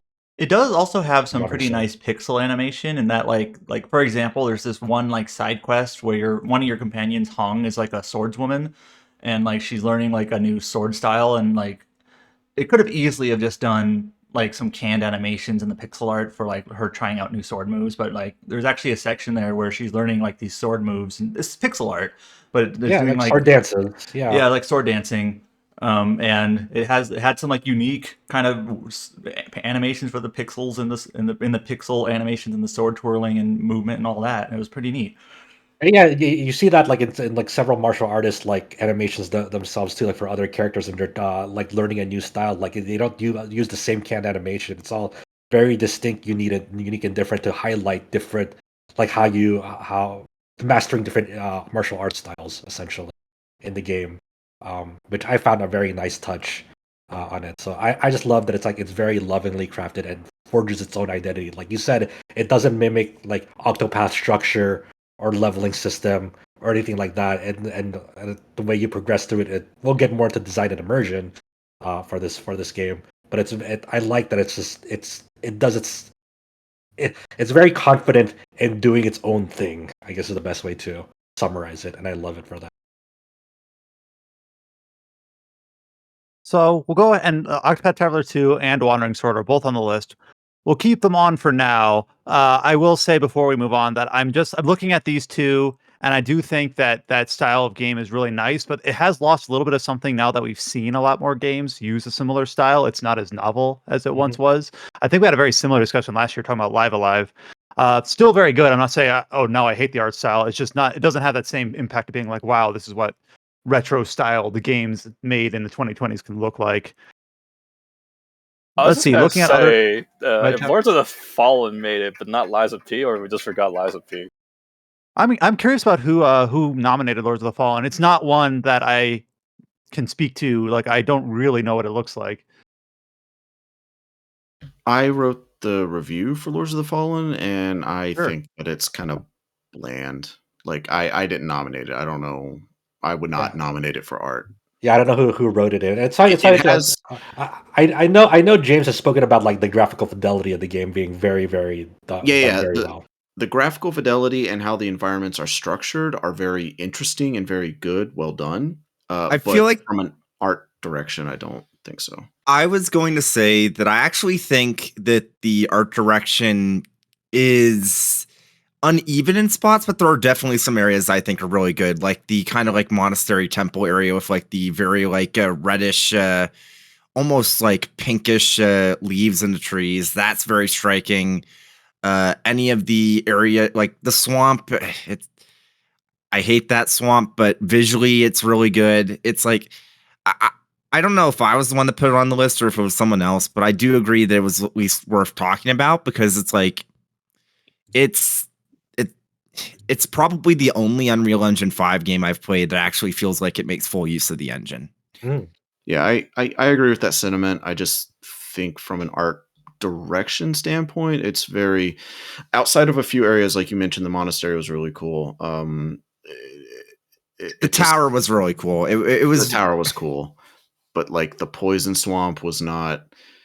Like I know Poison Swamp is kind of a meme in Souls games now, but even comparing it to the original Poison Swamp of Blighttown, I The felt original Poison Swamp. I feel that OG. Blighttown was more visually interesting than the direction that they went for Lords of the Fallen. You know, I think would it's say that. I think there's a safe strike through for Lords of the Fallen. Yeah, that seems right. It was worth talking about for a second, Yeah. but yeah. But it sounds like one of those games that got on based on like technical impression rather than maybe art direction. And I know you can't completely decouple those things all the time, but leans more in the one direction than the other. There's a few How games on about here that I feel like they don't have as much of a leg to stand on for like being in the art category, Ooh, really. who are you gonna pick on, Like, Paige? as like, I just comparative-wise, I don't think I like how the Tears of the Kingdom looks, but I just don't think it's that stunning. Aside from one of the points that I wanted to say, like that another game had, which is like some of the fashion's pretty good, but then Baldur's Gate 3 has some better outfits. So, Okay. no, I'm kind um, of with you on Tears of the Kingdom. It's a good art style. I'm not saying it's bad, but it's yeah. the Breath of the Wild art style. Mm. It's a difficult thing. I'm not saying it's not worth talking just because it's not different, but it doesn't have that same punch. Like it doesn't do something where I guess when you talk about Breath of the Wild, sorry, Tears of the Kingdom, comparing it and how you separate it in both an art and a general sense from Breath of the Wild, it's the depths. And the depths is kind of like inherently like dark, dreary, and not that Yeah. interesting to look at because it is a giant cave. So I'm kind of with you that Tears of All the in that Kingdom. is boring, and that's sort of by design to some extent. But I do think I do think it's a fantastic looking game, and I love the Breath of the Wild art style still. But like you said, it's the Breath of the Wild art style. But where they do have an opportunity to do some different things with a different setting, they don't actually do much exciting. When you No. think about the Zone Eye and stuff, the Zone Eye tech and stuff like that, quite bland. They could have Mm. done something really quite exciting with that stuff, and they don't. And for me, that's why it doesn't sit here. You know what is a cool art thing about it? People making custom mechs in it. With There you go. Hell yeah! Now that is an artistic masterpiece. People shared that on social media. But I mean, go for it. I was just gonna say I really like the way the game looks, and I the Breath of the Wild art style still sticks with me quite nicely. But again, it didn't do like the depths are very monotonous from an art style perspective. There's some deviation, but I think the general takeaway that I've seen when people finish the game is they could have done so much more with the depths. Yeah, And I then mean, it's also like it's inherently going to be tough because it is a direct sequel to Breath of the Wild, and Breath of the Wild, already did this, and they kind of sort of expand on it in some ways here, but not so much that it revolutionizes, its visual yeah, identity. I yeah, think and I maybe, would have and liked then a with little the more with the sky too. Go ahead, Paige. yeah, with like the Chica stuff, it was like the Jomon or whatever inspiration sorts of stuff we don't really see a lot in like Western things because it's like ancient Japanese stuff. But then with the Zonai, they went more sort of Aztec Mayan, so it was all pretty standard blocky kind of style we've seen before more often. It sounds like we're kind of on a consensus like Tears of the Kingdom, good art style, even a great art style, just not best of 2023 category. I want to get rid of Fire Emblem Engage, can I? Because Yeah. I think this is the worst looking Fire Emblem in my opinion. Well, You guys Oh, agree? I don't know if it's it's the very worst colorful. looking. Art Okay. style maybe, but like actual like fidelity and presentation, it's the best looking Fire Emblem. I Yeah, it's mean, better than it And looks better than Three Houses in my opinion. No For lack of way. better as far as fidelity. 3D Fire Emblems go, like I'm not gonna say Yeah, anything about the pixel art, but like it again, art style and like fidelity are like two different sides here. Better I feel like the fidelity. character designs are Mhm. okay, but the thing is that they don't transition to 3D too well. I feel like this is one of the worst like character designs like when I see in 3D. I for cannot believe Fire you Emblem. want to defend Toothbrush here. That's fucked up. I am not defending Toothbrush, okay? You know what? I like the toothbrush hair. I'm gonna be the sole defender of the There we toothbrush go. hair. No, it's That, passing that now. doesn't mean Gage-san. it, Share is good. yeah, it doesn't mean it stays on the list, but I like it. It loses its points for fashion because you can't wear any of the cool outfits on the actual battles. It's only for the camp area. And also, So the camp Yeah. area is just a badly implemented part of the game to begin with. We're talking about More on art. that later. We're talking about art. it's very colorful No, though, and it definitely it's looks better colorful than and the last Fire Emblem game. and it runs well on Switch. Yeah. But I still It do kind counts of for agree. Like, something, I guess. Well, that's well on Switch. I mean, become something. that running well on Switch feels like the exception rather than the rule these days. Exactly. Exactly. That's so funny. Okay, I feel like we should cut Fate Samurai Remnant.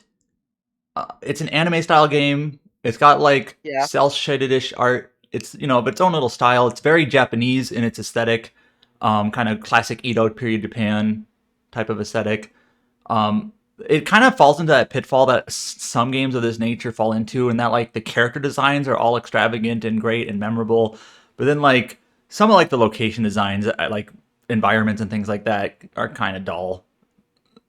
I mean, that's not really what you're looking for or looking at in these games, really necessarily. But like mountainsides, cliff sides, grass, those sorts of things.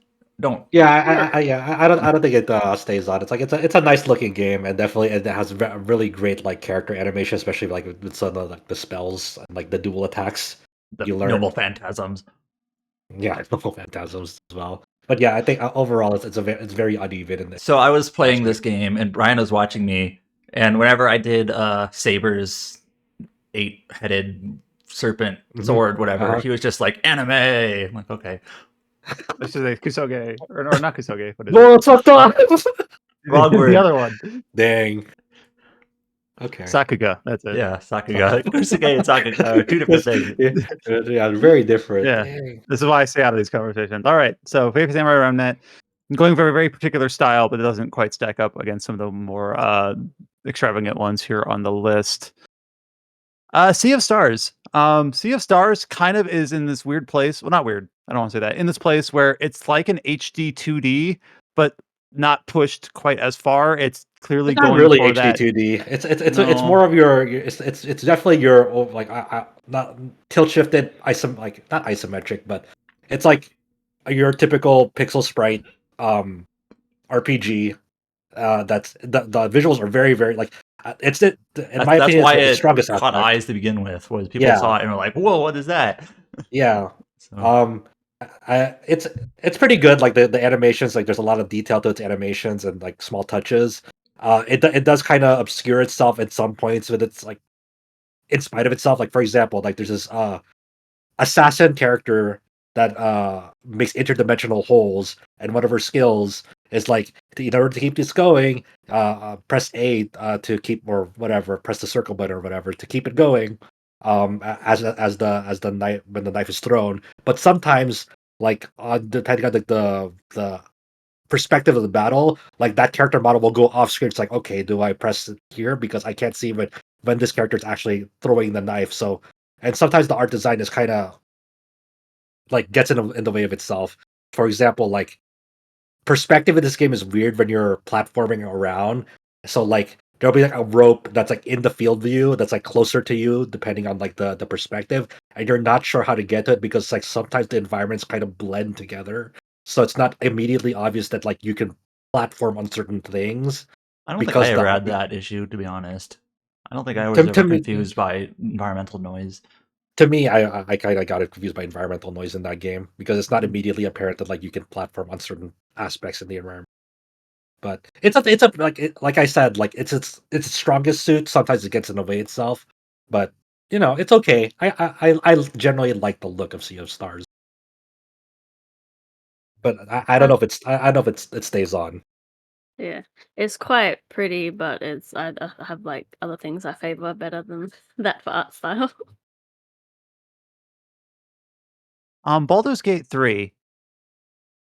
I think the I feel main thing like that Baldur's Gate 3 does, and then I'll hand it off to Paige, is it's the kind of the classic CRPG for most of its playtime in terms of being like that isometric overhead perspective. And a lot of games, even like the Divinity Original Sin games, there isn't enough. This was another one of those things where it's more fidelity than style, even though you can't always decouple those. Is that it has just the totally third person dialogue and cutscenes where some more like even 5, 6, 7 years ago, games like Divinity Original Sin and Pillars of Eternity and those types of games couldn't do that because the just like the fidelity wasn't there to pull the camera in that close. Where this game kind of has like, yeah, this is the gameplay perspective, and then this is our cutscene perspective, and we've got unique animations for all the dialogue scenes. Uh, so this one's kind of a hard argument. I think it's technically impressive, even though if it's not immediately obvious when you're looking at screenshots or gameplay. Yeah, I don't know if my anyone thing else. is just that we need to take into account is like I guess the way the motion and stuff works for the performances. Like when you're really talking to the characters and they have some like really silly reactions and stuff, it's really good. Yeah, But this otherwise, yeah, style wise, it is mostly being like semi realistic, so it's not going to get like sort of points in that way. But that is one of the highlights. yeah, Baldur's Gate 3 is a tough one because it's definitely there's so much in it, right? Like we're talking about like designs, like there's all sorts of like unique designs in that game for every NPC, every enemy type that you encounter in it, distinct enemy boss designs, and like it all works well together. But it's like it's nothing extravagant, I would say, but it's also tough to judge on that basis as well. I have a slight just anecdote here. I remember I was going to I went like 5 years ago, however long ago it was, and they did the first debut like event for this for press. And it was just kind of interesting at the time to be like, they're going to be showing off Baldur's Gate 3. We saw like the teaser trailer at that point, but we had no idea what the game looked like.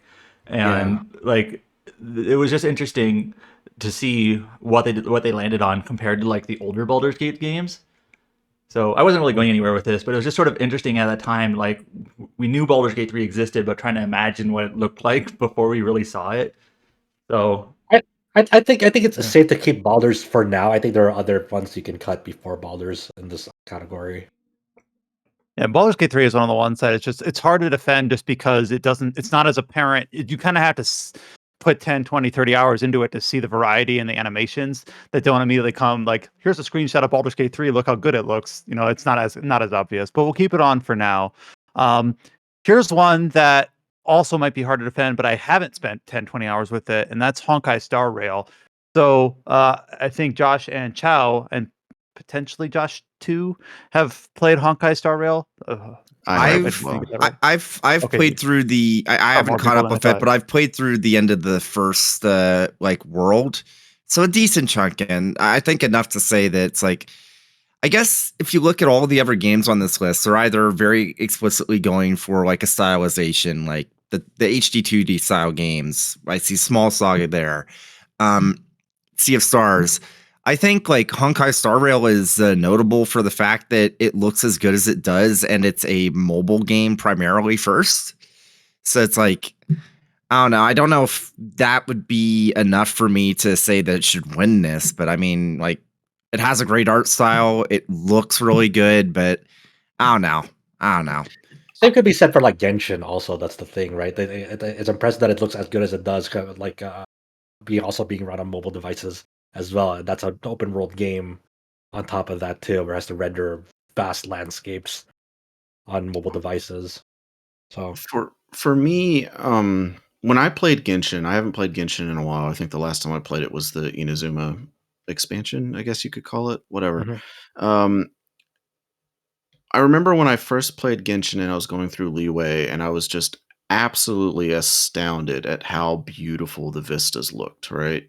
Yeah. How gorgeous the canyons in Leeway looked, and it literally made me stop and just appreciate how beautiful it was. With Honkai Star Rail, and I have done all of the areas up until whatever the most recent thing is. I didn't really feel that. More of the things I was impressed with the art design in Star Rail was how like techno futuristic everything was, and how they were adapting these different cultures for those different areas.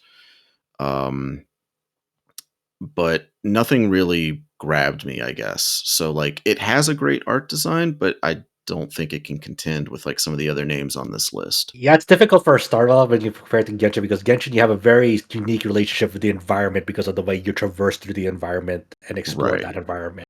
Well, Also, in Star Rail, it's kind of very linear in the way that you engage in the environment. You don't really explore the environment. It's kind of there as almost as window dressing to get from point A to point B. and I mean this not disparagingly. I mean this kind of like lovingly. It feels like a 6th or 7th gen JRPG in its scope. Mm. Yeah, I could see that. If anything, like I think the where the art shines in Honkai Star Rail is like more of a refinement on the character models and character animations that MiHoYo has been done. Like you can tell that like there's a lot more motion in the way that like characters animate in Honkai Star Rail versus like early Genshin models, and the way that like they pull off skills, the way their idle stances are, the way they kind of transition in between like their idle stance into like preparation stance for a skill in that game. They're all very infused with personality compared to like how Genshin's approach is. Um, when I think about that game, but I don't know if it like overall like the overall environment in Honkai doesn't really inspire much for me. It seems like we're kind of in a pretty common consensus on Hot Star Rail, and that it does things pretty well, but doesn't quite elevate to the level beyond some of the other entries on this list, especially when you compare to things like Genshin that might have done a slightly better job or a little bit more in tune with how you interact with those games based on their gameplay style. Uh, we did. James mentioned in passing, it's on later on the list. Small Saga. This is a game that Paige actually reviewed for us. Just like Mm. a month or so back, right? It just came out late in the year. Yeah, it came out like mid-November. So yeah, this game is pixel art style. A lot of the like wandering around part is like isometric, and then in battles you've got us yeah, the enemies are sort of in the background, the characters standing in the foreground, but maybe to the side a bit so you can get the full view. And Golden I The Sun just Golden Sun perspective. view. There you go. yeah. And it's just really, really beautiful. The pixel art is all really well done, and then it's also, like added on to with the whole being these tiny creatures using human stuff. So like there's an entire city where all the houses are made out of like basically Lego pieces. Yeah. Oh, I love And that town, the toy they town. and you know, you're Yeah. you're a mouse holding a switchblade, and then one of your things that you fight is like a um Thousands era toy robot dog, and it's like this military's big weapon, Yeah. and The it's just really pretty. And some of the animations are pretty fun too. Siobhan falls on her face a lot, and it's accompanied with a squeaky toy noise, and it's mhm. Yeah, and um it's very expressive. Like when you talk about like the switchblade like weapon being like a buster sword, the way it unfolds before combat starts. Shoban being like your mage of the party. They're a fire wizard because they have a lighter as their mm, weapon. Um, and Gwen having the scalpel as their weapon. The way that like composition in this game is like immaculate. But I think about like one of like impressive art pieces in this game. Like this game oozes it. Do you remember that sequence when you're retrieving Vern in that gladiator arena, and then like you have to go do like that duel with that boss on top of like toy cars yeah. page. Uh, The background is constantly moving in that fight, and so you see the crowd like always in view as you're like speeding through. So it has a real like a good mastery of perspective in that fight as you're doing this duel while still emulating like that sort of like you're in motion on top of these speeding vehicles. So and that there's a is like few animated segments too that looked really cool, like when you hop on the owls and you're flying towards the tower. yeah, the I owl, was yeah, just the like, oh, that fortress, looks so yeah, good. that Yeah. looks really good. And Um, one of my favorite like disjointed like art um like sequences in this game is like whenever you go up against a quote unquote god in this game, like which is yes. basically like human. So like for example, like when you're doing Gwen's like final optional thing to get their final move, the final like boss in that chain is like against like a human in that game, and it's it's framed very dreadfully. So like when you transition in that screen, like the lighting in the background before their boss shows up is like kind of that horror trope of like a blinking lights. So like it's like you're staring into darkness, and after every blinking light, you see a human silhouette getting further, I mean, not closer and closer to your party, and then all of a sudden, like almost in like a almost like a pixel borderline rotoscoped way, with a little bit of film grain of layer to it. Their hands appear on the screen, and like as the music is swelling during that boss fight, so you just see like these hands like idle animation like creepily moving against your party, and like that's your boss is like these pair of hands, and it's framed very dreadfully because they're kind of like in a grayscale and up against like this totally pitch black background. You don't even see the human. Yeah, exactly. In our staff chat, you see a little bit of that. Obviously, we're serving an audio podcast only, but for people participants in here, you do. We were providing screenshots of that. It's unnerving. It's pretty good. Yeah, That image has sold me on it. I think I'll pick it up. yeah. This is like this game has an amazing art style, an amazing art palette. Well, definitely Small Saga staying on the list. And I don't know if this is something I can say it with any like technical background, but I look at this and it's like this isn't Super Nintendo inspired. It's Sega Genesis inspired or Master System or whatever it's called. In terms of like what era it's evoking. Just very clean and really cool idle animations Well, and fluid I think animations. what I said in the review is like it's using pixel style not to emulate like a particular art style necessarily. Like maybe Yeah, the combat screen is, but like Uh, it's just using it because that's the way they can make this world and like express it's not people very it's well. not necessarily chasing after like like one emulate a game. It's like it's using it as its visual identity and goes Yeah. off and like and forges its own path with it. That's not necessarily trying to ape other RPGs of the past with it. That's a good way to put it. No, definitely on contention here. Definitely going to be on the list. The last game that we've got to talk about in the art section is World of Horror. So this is a game that Josh has played, and I just was able to dip my toes into this a little bit last night. Came out on Steam after being in early access for an extended period of time. Definitely can see why it's on the list, but I'll let Josh speak to it. Yeah, World of Horror is it's been in development for quite a while. Been in early access for quite some time. It was made by mainly a single developer, Paweł Kuzminski, and the look of this game is very striking. It's meant to evoke that era of like early Macintosh games with that one bit sort of grayscale look to them. But it's presented in such a very detailed, loving manner that's handcrafted. You know, all through MS Paint, like all the um, art in this game is done through MS Paint.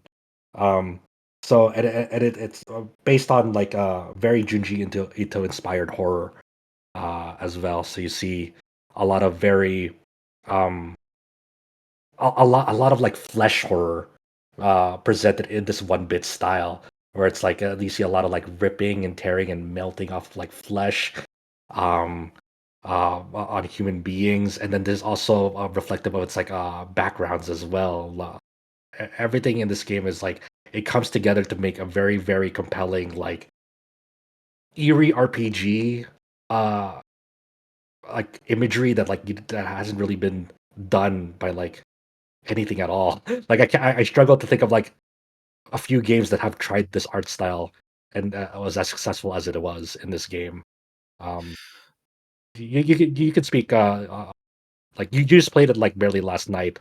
Yeah, I was trying to Ryan. just like get my feet wet just so that it wasn't completely like new and novel.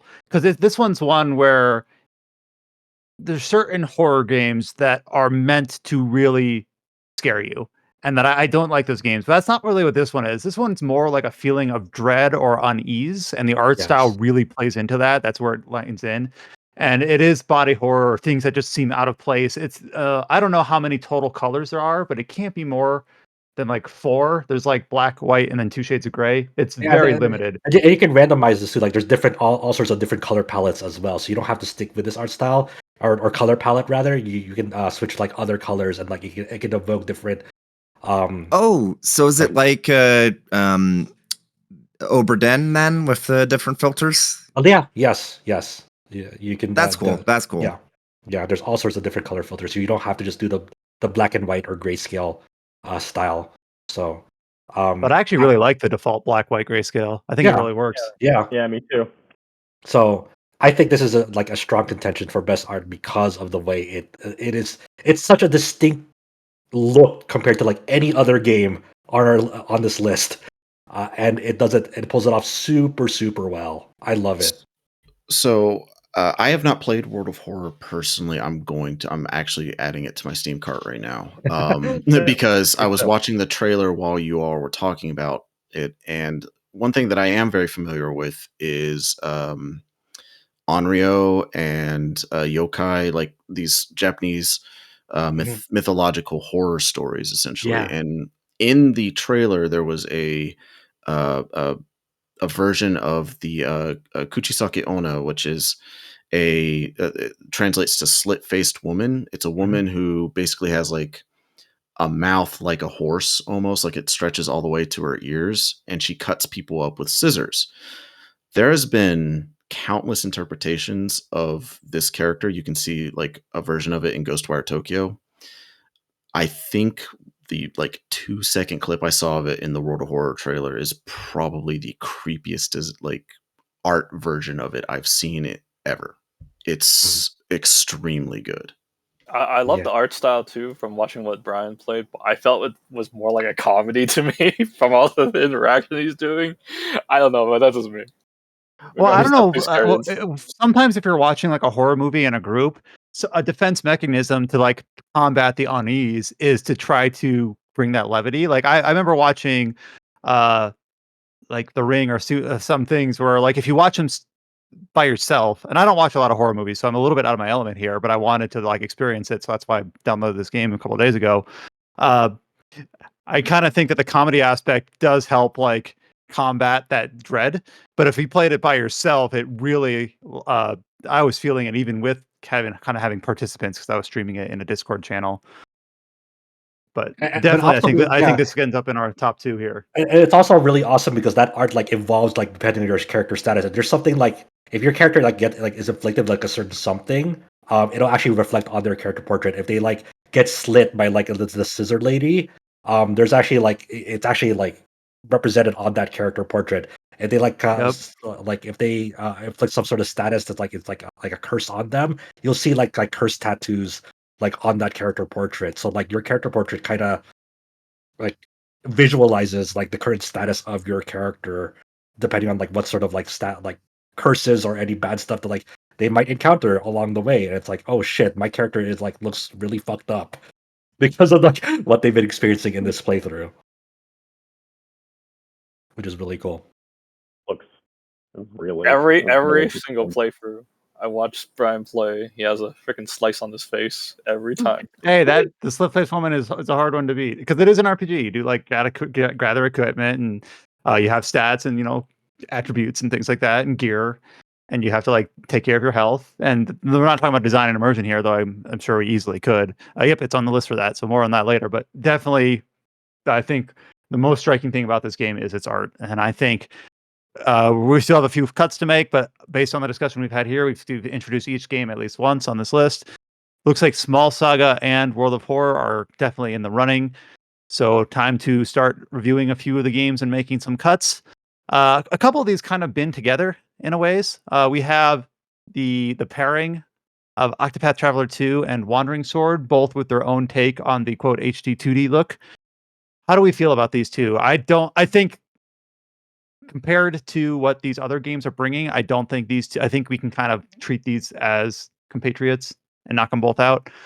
But I don't want to just declare that without discussion. I think Octopath Traveler 2, I mean, we talked a little earlier about how it's this next level for this HD 2D, approach. But at the same time, I agree. I don't think it stands up against something like what I'm seeing right now. Yeah, from other I don't, games. I don't want to relitigate it because I think we ultimately made the right choice with Star Ocean, the second story art. But I feel like if any HD 2D style game was going to have a shot for it, it would have been that one. When Octopath Traveler 2, it looks great, but it's like it's what, the 5th or 6th HD 2D game now?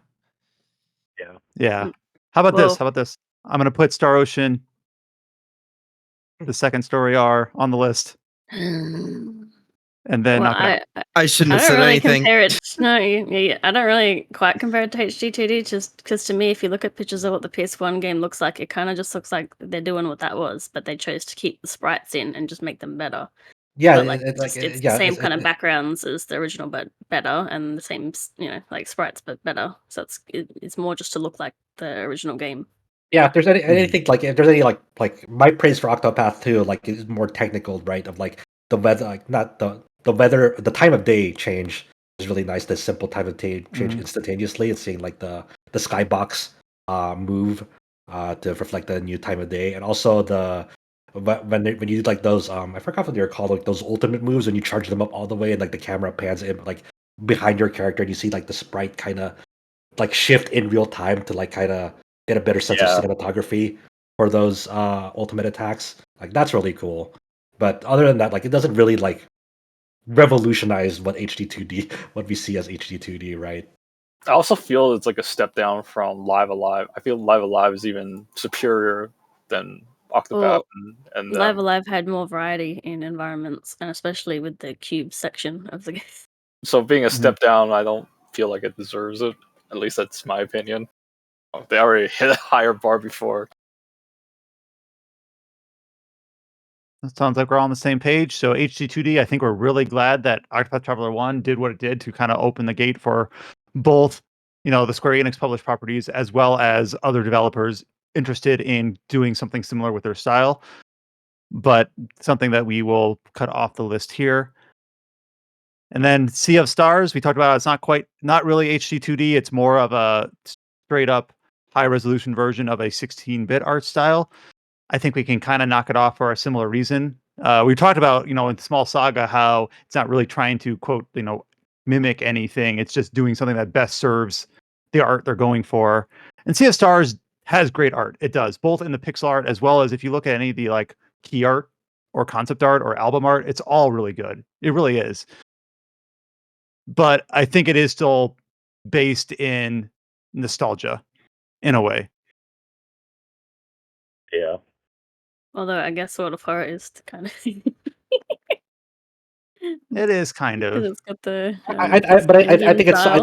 I think it's so distinct, right? It's not like Yeah. it is definitely aiming for that early Macintosh, but you look at those, it's like this was expanding that concept to make its own visual identity. It's like it's also like within the scope of like a horror game, and also like you have to like handcraft all these environments in that like rural Japan area, and also translating those like iconic like Japanese mythology, especially in the horror sphere, into this like 1-bit style, which is something that I don't think I've ever seen done to be honest. And then the other game that we haven't considered in yet is Baldur's Gate 3. And we were kind of half committed to it in the first place. Does a lot of really good things with the variety of assets and the animations and just the sheer number of interacting components. But even with that stated, I don't think that it's it kind of how similar how we talked about In Stars and Time really focus on the writing and storytelling. Small Saga and World of Horror are really focusing on the art. And Baldur's Gate 3 has good art, but You it's know not what? what's You know what? championing that game, I don't think. Go ahead. You know what? I would actually disagree with that on principle. I feel Hmm. like the main reason why Baldur's Gate 3 blew up the way it did is because of the presentation, the animations, between the motion capture for the main party members and for during the conversations. And like I was at like an industry mixer like during the TGA stuff earlier this week, and I actually had the chance to talk with Neil Newbin, who not only did he voice Assyrian and get the game award, but he also was the voice director and the motion capture director on that project. And hearing him talk about all the work that went into that aspect of the game, not just the time, but also the budget and everything. It's like I don't know, just because it's something that's not immediately apparent when you look at screenshots, I don't think it's any less impressive what they managed to do here. That's a good argument. Genuinely. So we've got 3 games left. It feels like I'm in familiar territory here. We've got Small Saga, we've got World of Horror, we've got Baldur's Gate 3. We need to pick a winner and a runner-up for best art. I'm putting my money on Baldur's Gate 3. And not just because there's a pretty vampire elf in it. No, I feel like the World of Horror is it's just capturing PC 98 stuff to be and I see a lot of it, and it doesn't strike me That as is not different. PC98. You're crazy. You think that's PC98? That's not PC98. What the fuck, Chow? Hey, That that's is the way not I look at it. PC98. The way I Holy look at it. shit! What? I like when I said PC Engine, no one said anything about it, but because That is not PC98. What in the world? Oh, okay. Then I guess that Baldur's Gate 3 it looks like a sketchbook. Then, by that standard, it looks like I googled PC98 and I found this image. Does that look I don't know like World of Horror? No. Okay, so it'll be like PC98. Someone put a grayscale filter. How's that? that's not even close. This is meant to like early Macintosh era games. That's what it is. Oh my god. Okay. Never grew up with Macintosh, sorry. So Yeah, it's definitely between going small- for like a late '80s, early '90s PC game look. It's like you look at the original version of La Milana, and it's like similar sort of tech there with what they're doing with World of Horror, or at least what they're trying to emulate, at least. Oh, I mean, okay, and then I guess if we're gonna discard World of Horror for doing something like that's never really. No, I'm unique. not discarding it. I'm not discarding it. Just to be clear, That's it's fucking, unique for sure. It's to me, that's like, fucking insane, child. Like, I cannot believe you just said that.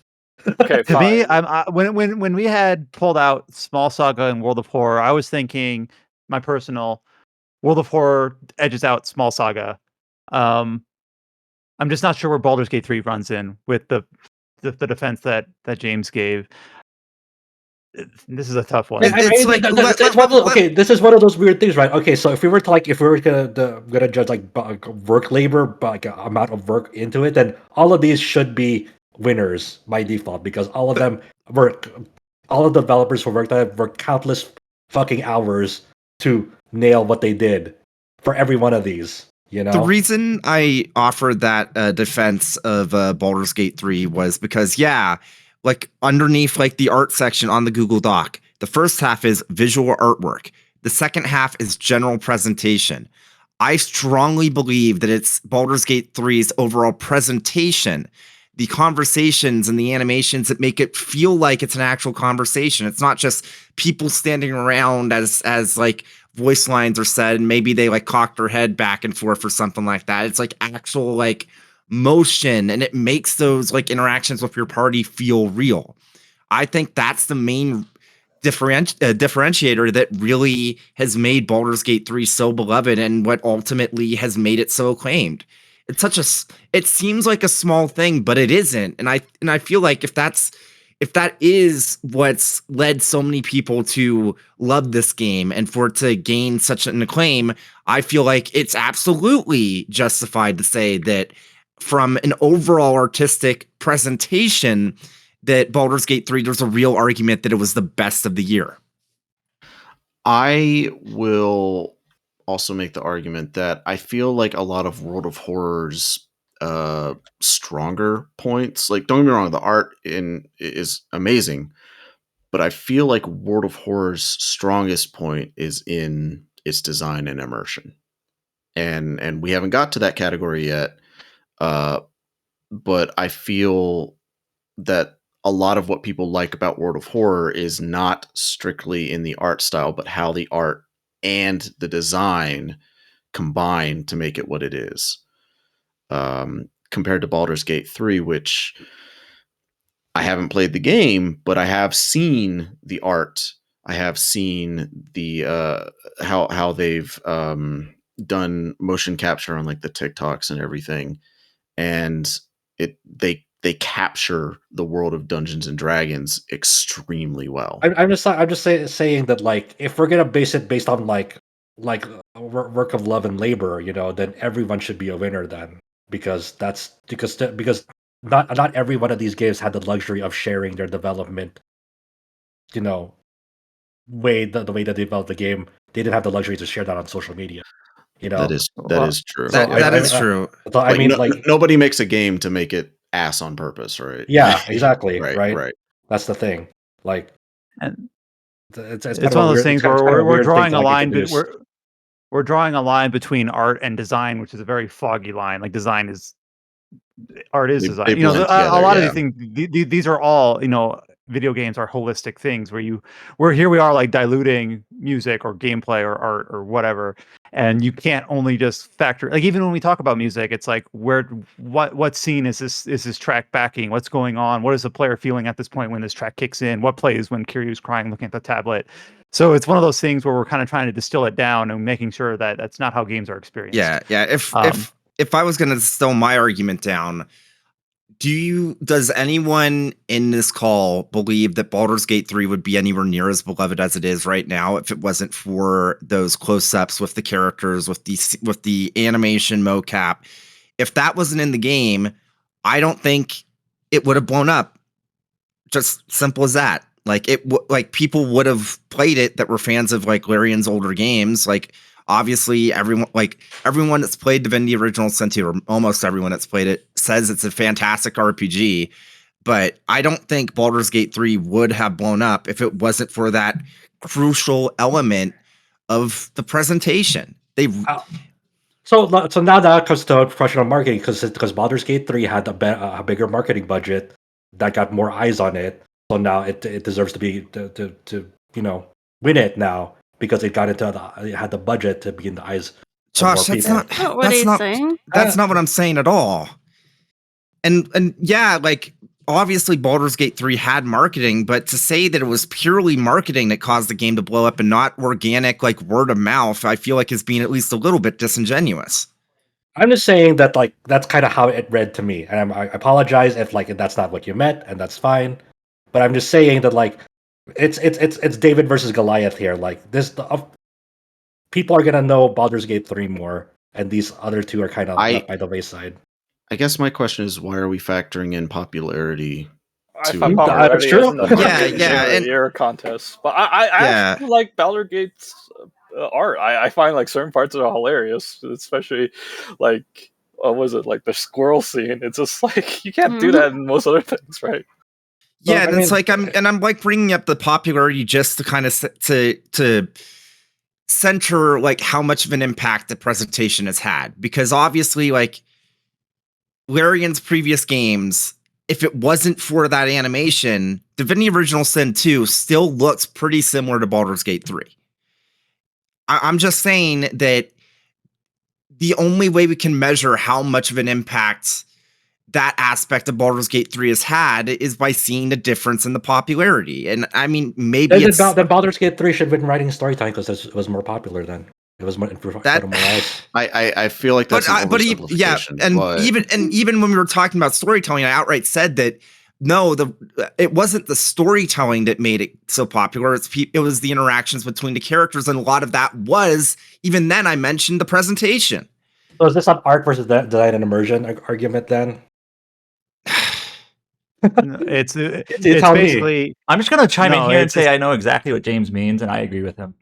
Okay, then. And he's not saying that it's better because it's more popular, or it's better because it has better marketing. I think that is bullshit. If more people are in agreement, then there's nothing I can do, right? We could just toss it to a vote. I mean, that's. All right, we've kind of left Small Saga aside here. Obviously, so we've got these 3 games still in the running, and people who are listening to the podcast can't see this, but we've got GIFs and art and everything pasted all throughout chat for us to look up and down. So it might just end up being a vote in this case.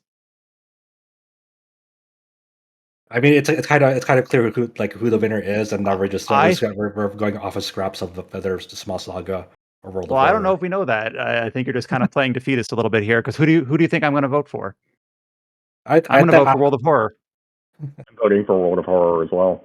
I'm also voting for World of Horror. Yeah, the funny thing is, I was voting for World of Horror too. I just wanted to give like Baldur's Gate 3 its fair dues. It's like, obviously it's getting all the attention, because realistically, no matter what we end up with on our on our list, like in the general zeitgeist, Baldur's Gate 3 is Game of the Year. Like it won at the VGAs. We don't know. TGAs. We don't know. I'm just saying it's like I wanted to give its fair dues for that aspect of the game, because I do think it's noteworthy, and I do genuinely believe it's one of the main reasons it's blown up into the success that it's become. I just wanted it felt like we were dismissing it almost like out of turn. So I just wanted to pipe in and kind of explain why I felt a bit differently. I That was do it. That agree was that like the the one part of it presentation that I brought up is like was when I almost talked about Baldur's Gate 3. for as much as Baldur's Gate 3 is beloved, I almost think the presentation like components of it are almost underlooked. For as big as that game is, I almost that the way that that they decided to present it, I think is a huge factor. Yeah, and you can say, oh, well, they had all the budget and all the time, but the thing is that that's still a shit ton of work and a lot of passion from everyone involved, and I And don't think explicit that should be decisions diminished. made by creators. Yeah, Also, like well, I'm not gonna share the exact number I heard, but I heard something about like the game's overall budget and how much of it was that motion capture stuff, and it's much higher than I think most people would realize. also feel like you're kind of just say it's popular, but I feel like Baldur's Gate 3 was spread through word of mouth. I don't feel like there was a crazy marketing behind it. It's more like people start saying, "Is hey, this game's awesome," and you get all the content right out of the gate, and people's like, "What? In this time of age, that there's a game like that?" And then it I just think kind of blew up. It's not Well, like that's sort of it's kind of weird how this is kind of we're getting a little off topic, but like Baldur's Gate 3 was in early access for a long time, but I almost feel like even then it kind of crept up on people by surprise when it released. In terms of just like how well made it was. Yeah. Anyways, it sounds like we already have a majority for World 4, if I counted right. Oh yeah, so I'm I voting don't- World I don't- War, like just for pure art for sure. Yeah, same. I cast my vote for Baldur's Gate 3. I'm the only X there. how many people do we have supporting Small Saga? Me, I put my so we have X pages there. Yeah, for it's hard for Small between World Saga. of War and Small Saga for me. Like both are really good. So, like I would put the maybe like Small Saga just an inch above World of War, but it's like the closest fucking inch. I definitely want to Yeah, add. the- I mean, I like what Small Saga brings to the table a lot. I love some, the screenshots that have been shared here and Paige's points are excellent. It's not my runner up and it's not my winner here, but it sure is third place. It just doesn't matter as much. Yeah. I think it's one of those things. Like, okay, are we arguing between Small Saga and Baldur's Gate 3 for runners up now? Then Yeah, exactly. I would vote for Baldur's Gate 3 for runner up then. All right, so how about this? If World of Horror, it sounds like based on the three-way, seems to come out on top for winner. We reset everyone's vote just to vote for a runner-up based on their personal experience or the argument made between Small Saga and Baldur's Gate 3 for runner-up. Sorry, I'm messing with our little note sheet here. Well, Small Saga So has the cool S in it, so That's it. That's true. the argument. That's true. Yeah. That's how it's cool us. All right. Baldur's Gate doesn't have So a for cool S. runner-up, I'm going to vote Baldur's Gate. I'm also voting Baldur's Gate. Same. Baldur's Gate.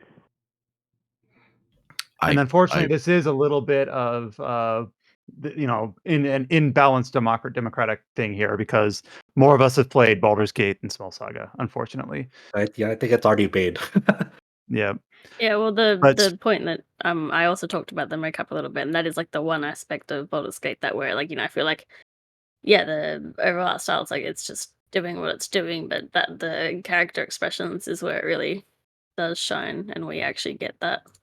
So that is the good point for it. I was just going for Small Saga because I really like what they've done with the world and the pixel art and stuff.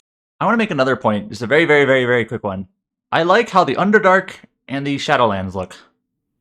That's it. there you Oh go. yeah. Oh, Yeah. yes, 100%.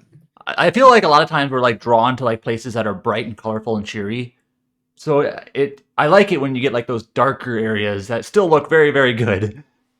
Well, we talked about the depths in Zelda, where it's like that was kind of I was about to boring, say and then you that, talk yeah. about Yeah. the other ones, and Yeah. it's like, oh, okay. I mean, I guess there's a lot more to work with, historically with the Underdarks and the depths and Tears of the Kingdom that were just kind of coalesced from developer thoughts here.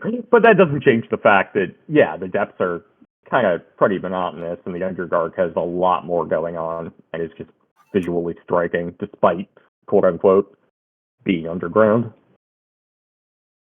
So it got contentious at the end, but that's the reason why we record this podcast is so when people look at the list and they say, "How the heck did you come up with that?" Well, this is how. For RPG sites, best art of 2023, our winner is World of Horror. Our runner-up is Baldur's Gate 3, just edging out Small Saga. All right. With that, we'll go rolling straight into a topic that has been brought up a few times in the last couple topics, and that is design and immersion. This one is admittedly up to some interpretation. We can talk about the sense of atmosphere, whether the game feels like more than the sum of its parts, how the game makes you feel as a part of it rather than a spectator, specific to how you design a game, how we have an interactive medium that is uniquely, inherent to video games, something worth recognizing in that sense. So the games that we have nominated, I think all of these here except one are previously been nominated for another category. Those are Baldur's Gate 3, Legend of Zelda Tears of the Kingdom, Fate Samurai Remnant, Silent Hope, Like a Dragon Ishin, Labyrinth of Galleria, Wandering Sword, Fire Emblem Engage, World of Horror, and then a newcomer to the list for design and immersion, we have Remnant 2. So a lot of these games, we've already kind of done a lot of due diligence in talking about their design, specifically Baldur's Gate, World of Horror, a little bit on Wandering Sword. Uh, maybe we'll start with Remnant 2, just because that is the newcomer here, and I believe the two people to go to here mostly are Josh 1 and James. I'm not sure if any of the other contributors have also played Remnant 2. I'll hand it off to yeah, I said Josh and James. I wasn't sure if Josh 2 or Quentin had played Remnant 2. We'll start with that. So we'll go ahead and hand it off to let's hand it off to Josh first. Yeah, I mean, Remnant 2 is a really, really excellent video game. Like they took a lot of like the core feedback from Remnant from the Ashes and enhanced it even more. Remnant 2 is a third person or shooter RPG.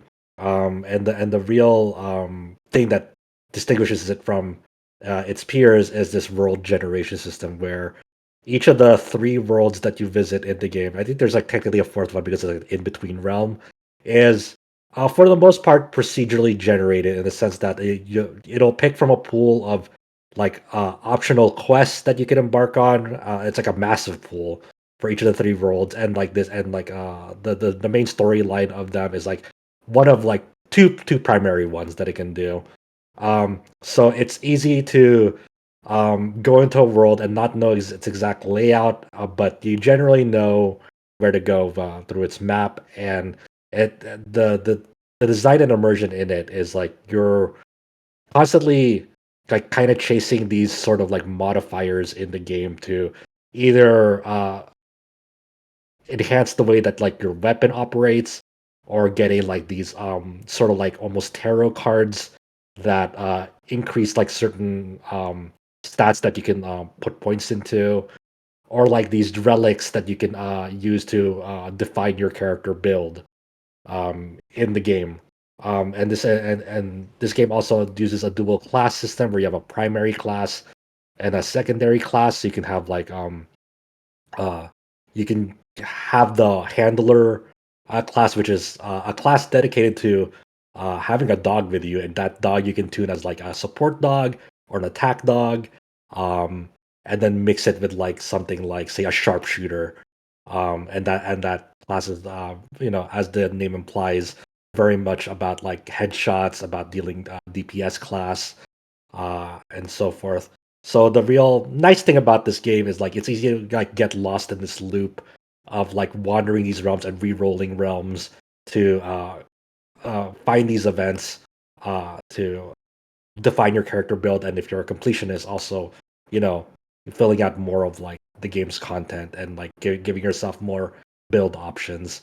It's a very nice, like the art design of this game is like quite pleasant. It's a very dreary sort of game with nice dull tones to kind of encapsulate the like this entrenching horror called the Root, and all these demons that you fight along the way, and like the way that like there's artistic shifts. Like this one realm is like has this two sides to it. One is sort of like a Bloodborne town, and the other side of this realm is like sort of like a more medieval fantasy style realm, and that's part of the narrative of that world that you're wandering in. I don't know if it'll rank as top 3, but it is definitely a nominee for like a really great design and immersion in a video game this year. I don't know if you wanted to add on to that, James. I basically agree with everything you said. The one thing that kind of stands out to me is that, as far as like, obviously procedurally generated video games are very popular, especially within the indie and AA space. Remnant 2 is probably the one example of a procedurally generated game where it's possible to not realize it if somebody didn't outright tell you. Right. Like obviously when you do replays, you'll notice like stuff that's been reused and whatnot. You can see where the puzzle pieces fit together. But it does a very good job of, like, the way I played it. I just did a single playthrough. It's like it feels like a cohesive product from start to finish, which sounds like a weird thing to praise a game for, but for like a procedurally generated game, for not an actual roguelike, but yeah, for something that's procedurally generated, that's insanely impressive. Like you're coming across secrets and stuff, and it doesn't feel like it was just randomly placed here by a computer. It's like, oh, this makes sense in the context of this world and whatnot. And like I greatly enjoyed it for that. I'm not sure if it would be my pick for this category. Obviously, I'm going to argue for Galeria for some of the reasons that I talked about and Adam talked about in the storytelling section. But I would definitely say that this is worth keeping on the list for now. Well, with the introduction to Remnant 2, now every game on the list for design and immersion has at least been talked to some extent. One game that I'm going to try to argue to knock off the list, but shout out one thing that I do think does something really well is Zelda Tears of the Kingdom. Because when you look at Zelda Tears of the Kingdom from a design perspective, when you think about, well, how does it compare to Breath of the Wild? Obviously, Breath of the Wild was a huge shakeup. That can't be understated. And Tears of the Kingdom is the direct sequel to that. So a lot of that is kind of like baked in. What Tears of the Kingdom mainly has that's different is, of course, the depths, which we've already kind of talked about. And this is kind of an undersung thing, but something that I do think really kept me engaged with Tears of the Kingdom. It's going to sound a little bit silly, but the cave system, how I 100% agree. Every cave in the game has a icon on the map, and every cave is like a micro dungeon where there's something to find in there. And this sounds really like gamer brain, but as soon as you find whatever the thing is, it gives you a little check mark on the map and or on the cave icon on the map. And the thing about that is it's a tiny little baby carrot where you've run into a cave and you might say like, well, a good game doesn't need that. You should just have natural wanderlust, which I think Breath of the Wild and Tears of the Kingdom both already do in spades. But that little tiny addition meant every single time I thought, I wonder if there's a cave under here or behind here or below this or above this. And if I find it, I'd be like, hell yeah. Now what's in here? I know there's something in here worth getting. There's no question about that. So that was just a tiny little component that really kept me engaged. Like some people, people who aren't as high on these games, which maybe some of you here are, would say the world's too empty. It's got nothing in it. I was bored. Where this is one aspect of Tears of the Kingdom that prevented me from ever getting bored is because you're always within a few feet of a cave, which means you're always within a few feet of a new costume piece or a new weapon or something. With that said, I don't think that is enough on its own to celebrate Tears of the Kingdom in this category, but I did want to give that a shout out. I'm really surprised by this because I think Tears of the Kingdom is like one of the strongest contenders for design and immersion because of the confidence it gives players of designing with Ultra Hand and making their own creations and the way to solve their own puzzles. Like shrines in this game are very fluid in the way that you can overcome them. You can, like, a lot of people can just like, you can kind of cheese a lot of like the shrines based on like just very simple mechanics, like using the Ultra Hand to like lift a platform up and then you keeping it suspended in the air, then using the rewind mechanic to kind of go through them, or they can like based on the tools that it's provided, kind of go through it like their own way of like designing something, or maybe pulling out something they've already designed to get through them. Like this game is like, it thrives on its design and immersion because of like the confidence it gives players to like make their own shit essentially. And we talked about adding verbs to the yeah, game. exactly. Like I would not by a long shot not like dismiss Zelda Tears of the Kingdom Oh, good from point. this category, because that is like that is where it thrives and where it excels at, in my opinion. Yeah, it's like, and I feel like it feels like we've almost forgotten just how many developers came out of the woodwork in the weeks following the game's launch to just explain in great detail just how impressive the core mechanics of the game is. It's like, it's like, and this also a game that places heavy emphasis on like verticality, like when you go to like those light towers and fucking shoot up into the sky and like go explore into like the next area. It's like, hey, there's something cool over there. Are you gonna go fucking fly to it from the sky? And that's awesome. You know, that feels immersive in a very fluid way. I don't know about you guys, but don't- all I'm thinking about is like that tweet where it was like Amelia Watson, the VTuber, versus Darkside Phil trying to understand this puzzle. And like Amelia Watson did like the smart, probably expected strategy, and Darkside Phil had to like brute force it. Sorry, that's Let's go like, to Paige. What were you gonna say, Paige? So I have like one little silly immersion thing, which is that I spent so long in the depths that when I popped out to the surface, my eyes did the thing as when you step outside in real life, like into like the actual sun, and I went ow because I That's was in cool. the and no, I've lost track of the other thing, but It's one of the most it's one of the few malleable games I've of all put 80 time. hours into this year, and the other one was the remake of my favorite game, so that's saying something for me, Like, especially. it's a very magical game. Like I still hold Tears of the Kingdom like dear and dear to my heart this year. I don't like that like, being dismissed so easily. I'm like, I think the highest like praise I can give this game is I dumped like over 120 hours in this game. Absolutely, like, what's even the right word for it? I put out 30 guide pages for this game. It's still one of my favorites of the year. Fuck, you can rail grind on your shield. We should give it that for that. We should give it this for that alone. Okay, so I think the strongest thing that I can say for it is I replayed Breath of the Wild right before it, and I've seen a lot of people like, oh no, don't do that, because it's like it's the same world to some extent and all that. I didn't feel tedium or repetition come on at all. I was thrilled to go back to that world because of how malleable it becomes. So I am. No, I'm sorry. Go ahead, Paige. I think this category is like the one for Tears of the Kingdom because it's definitely not in writing. It's its art style's okay, but like this is its strongest point, really. So sorry. So I am Tears of the Kingdom's biggest hater. Actually, I hate the game. I really don't like it. I put probably about 8 to 10 hours into it, and then I finally said, you know what, I'm done. I don't like it. I'm more of like the older Zeldas, like Oracle of Ages style of the stuff. I will say this though, it is absolute wizardry how they got the ability to make your own stuff in Tears of the Kingdom work the way it is, and from a design perspective, that should give it the award by itself. Like, I'm looking at all the other games on this list. I love World of Horror's design. Baldur's Gate 3 obviously has some incredibly smart design choices. I think Tears of the Kingdom would take it for me simply based on the construction system that they put in. I'm still amazed that like they were able to like it's very bold of them to like also like have one of your core mechanics for Link in this game be to no clip vertically up. Like that's crazy from like a level from like design perspective.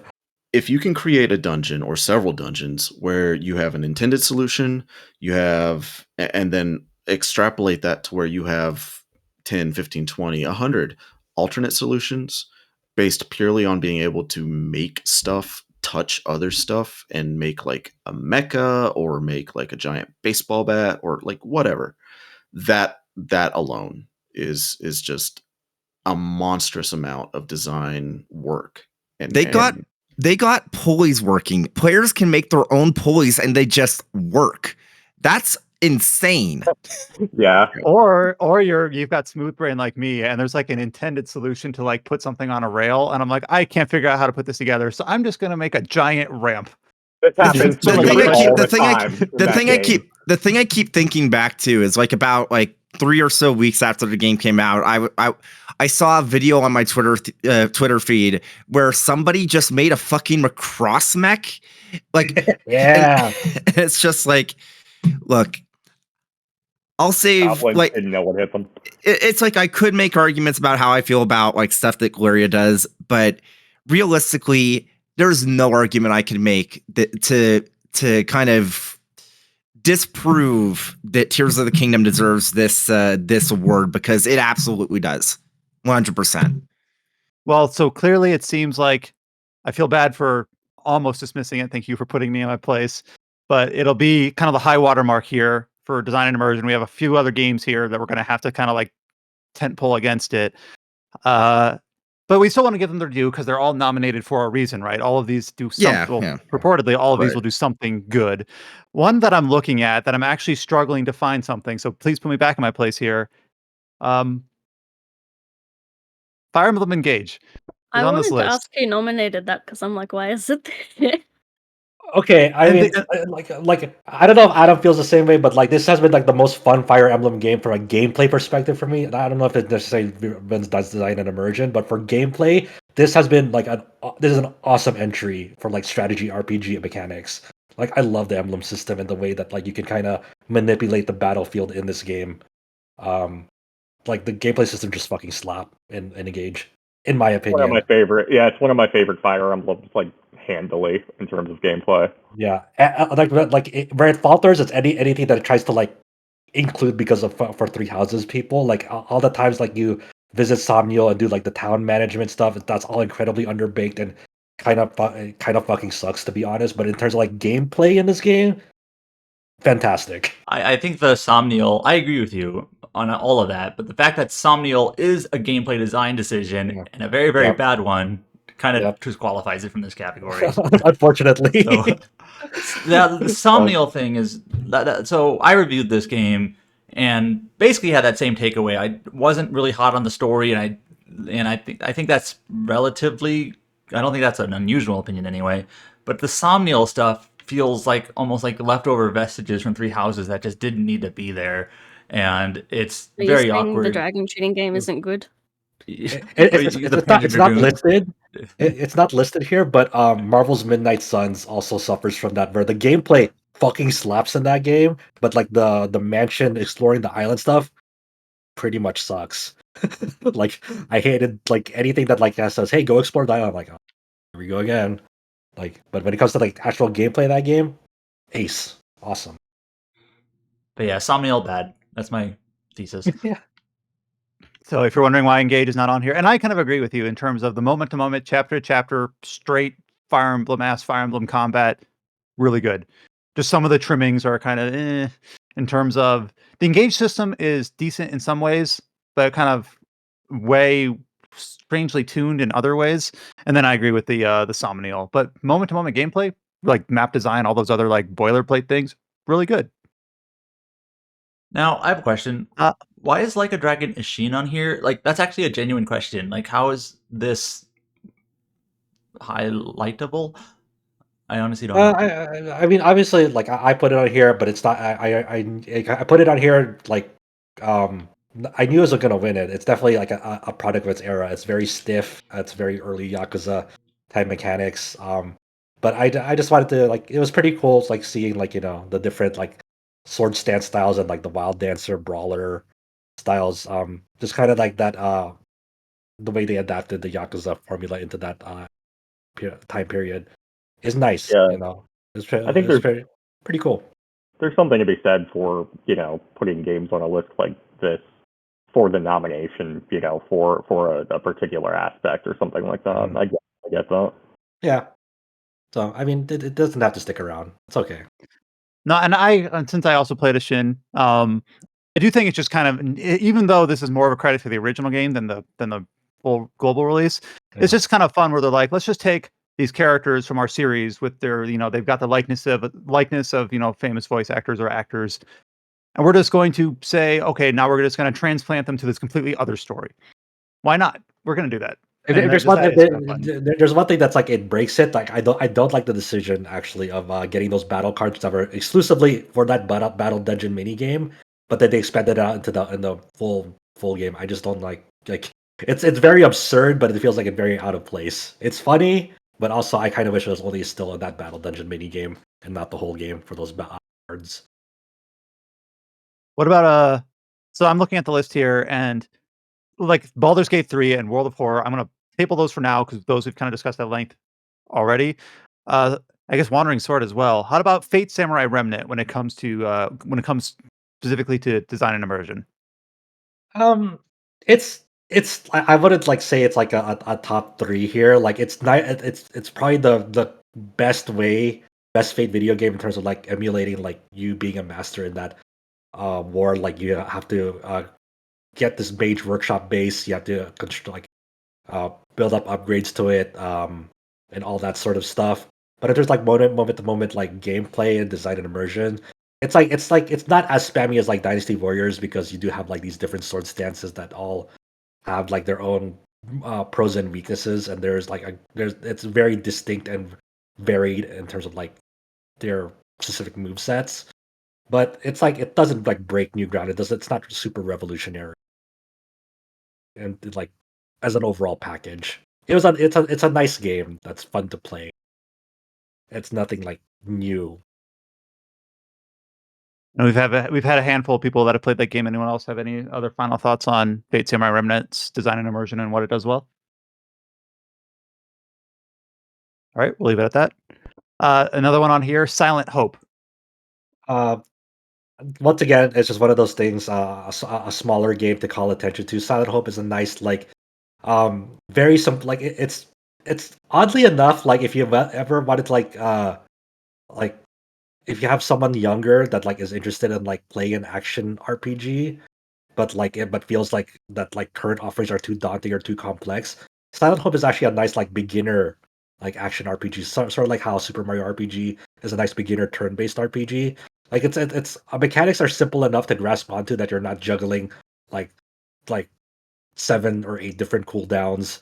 Kind of like FF16, right? Where like there's a lot of things happening in that, and it's harder to like recommend like FF16 to like someone younger. To like they like action paced gameplay, but they feel like the mechanics are too overwhelming. Like Silent Hope is a nice sort of like dip your toes into that. But it's nothing like I said super revolutionary. Kind of like a nice sort of like pick up and play game.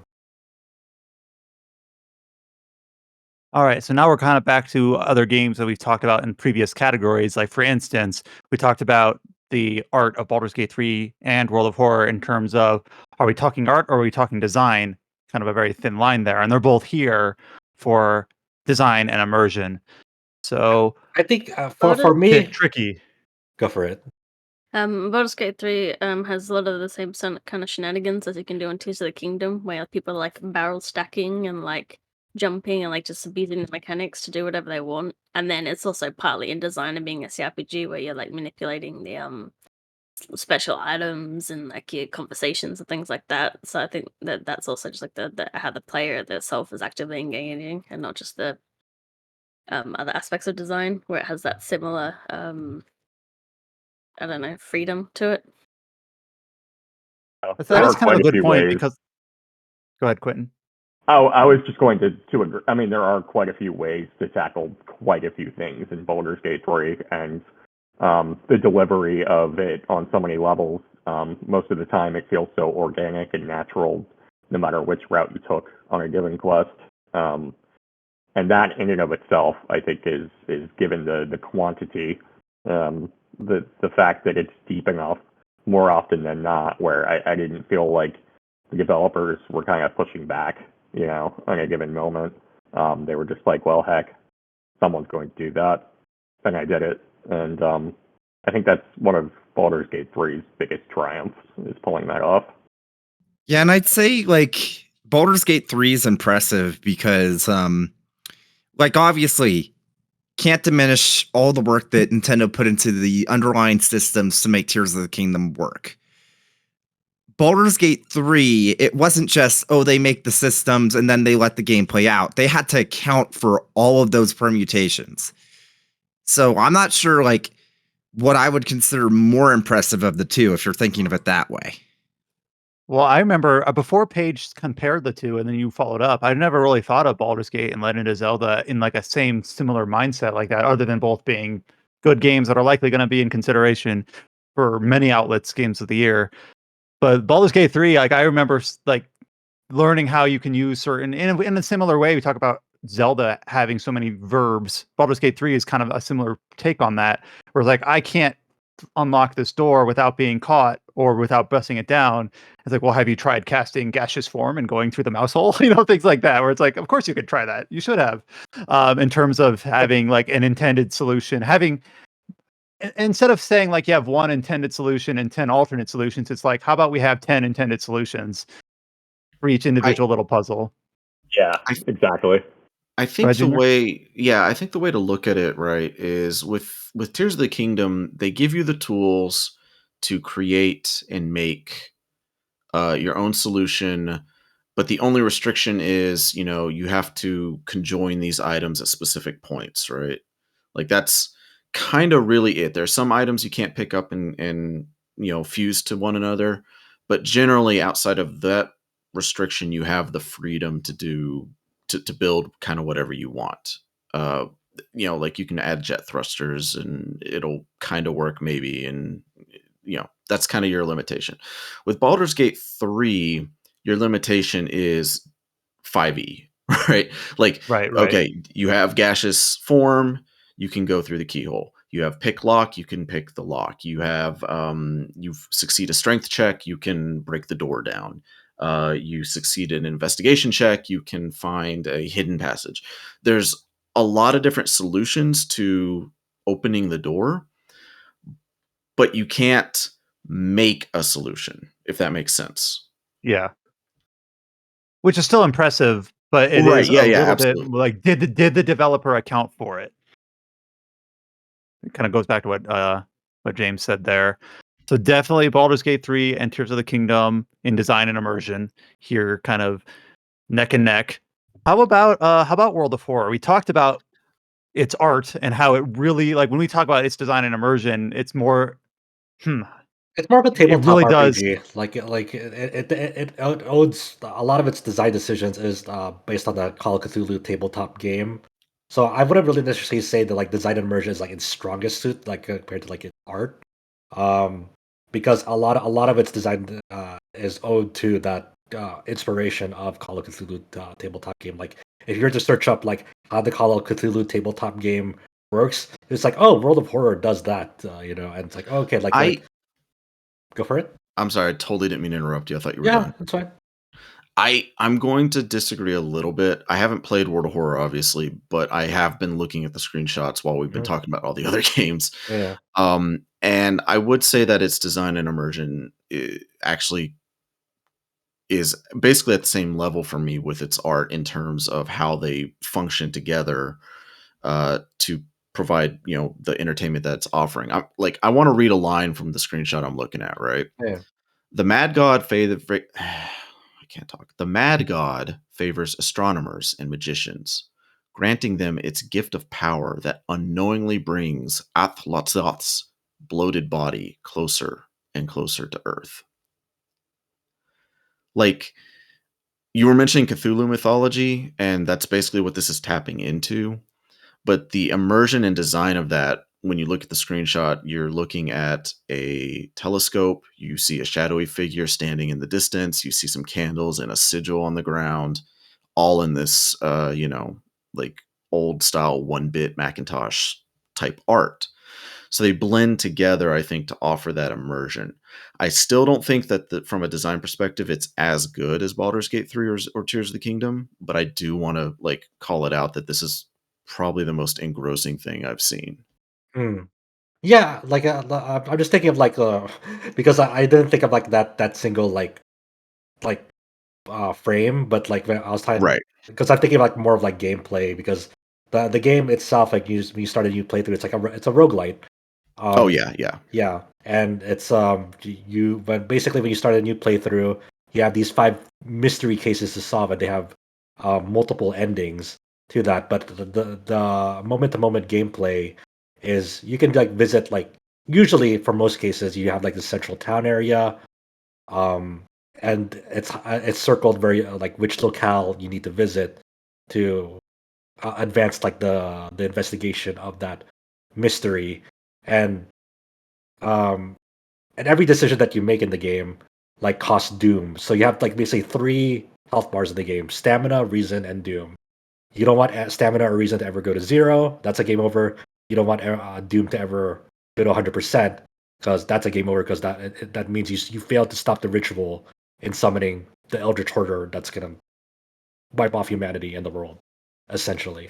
So Okay. your main goal in every playthrough is every time you solve a case, you gain a key, and you need 5 keys to open the lighthouse that you need to ascend to stop the ritual. Um, for it, and every time like you do anything in the game, it costs doom. So you're it's sort of like part health management, part reason management, part time management in terms of like what are you willing to give up. You're making it's all of checks and balances because like you need to also make sure that your character is capable enough to uh, tackle on whatever you need to for these cases and also ascend that tower because you're or ascending that lighthouse because as you're ascending that lighthouse it'll have like various stat checks as well and that you'll incur a penalty when you're going up of them um, so there can be like last minute like oh shit I'm very close to like getting 100% doom if I don't like answer this correctly or if I fail the stat check that might be game over at like the last stretch of it so Josh was literally watching me play this yesterday, and I was doing good. Like it's kind of what's at the core of many RPGs. It's resource management of some form or another. And I was doing good on reason, on stamina. I had a really good weapon. I was doing very well, but I was going too slow in my Doom counter. Like I was being too A, I was being too slow, and B, I was wasting time and like going to the roof of the school and wasting a lot of time. But I mean, that's I kind of agree where it's like it we gave the game its accolades for its art not too long ago, and Right. that inherently ties into its design and immersion in a very direct way. Uh, but compared to the like other two, I don't I don't it's think it quite. Go Mhm. ahead. Yeah, I'm just saying it's like as you're putting more hours into the world of horror, it becomes very mechanical because you see that like certain events like when you answer certain events like everything is pretty linear. Like say you go to this if you run into this event in the game and your um option A will give you -5 stamina, while option B will give you like +5 EXP. Option B will always for that certain event will always give you +5 EXP, so you already will naturally memorize it the more you run into it. So like in that way, as you put more hours into World of Horror,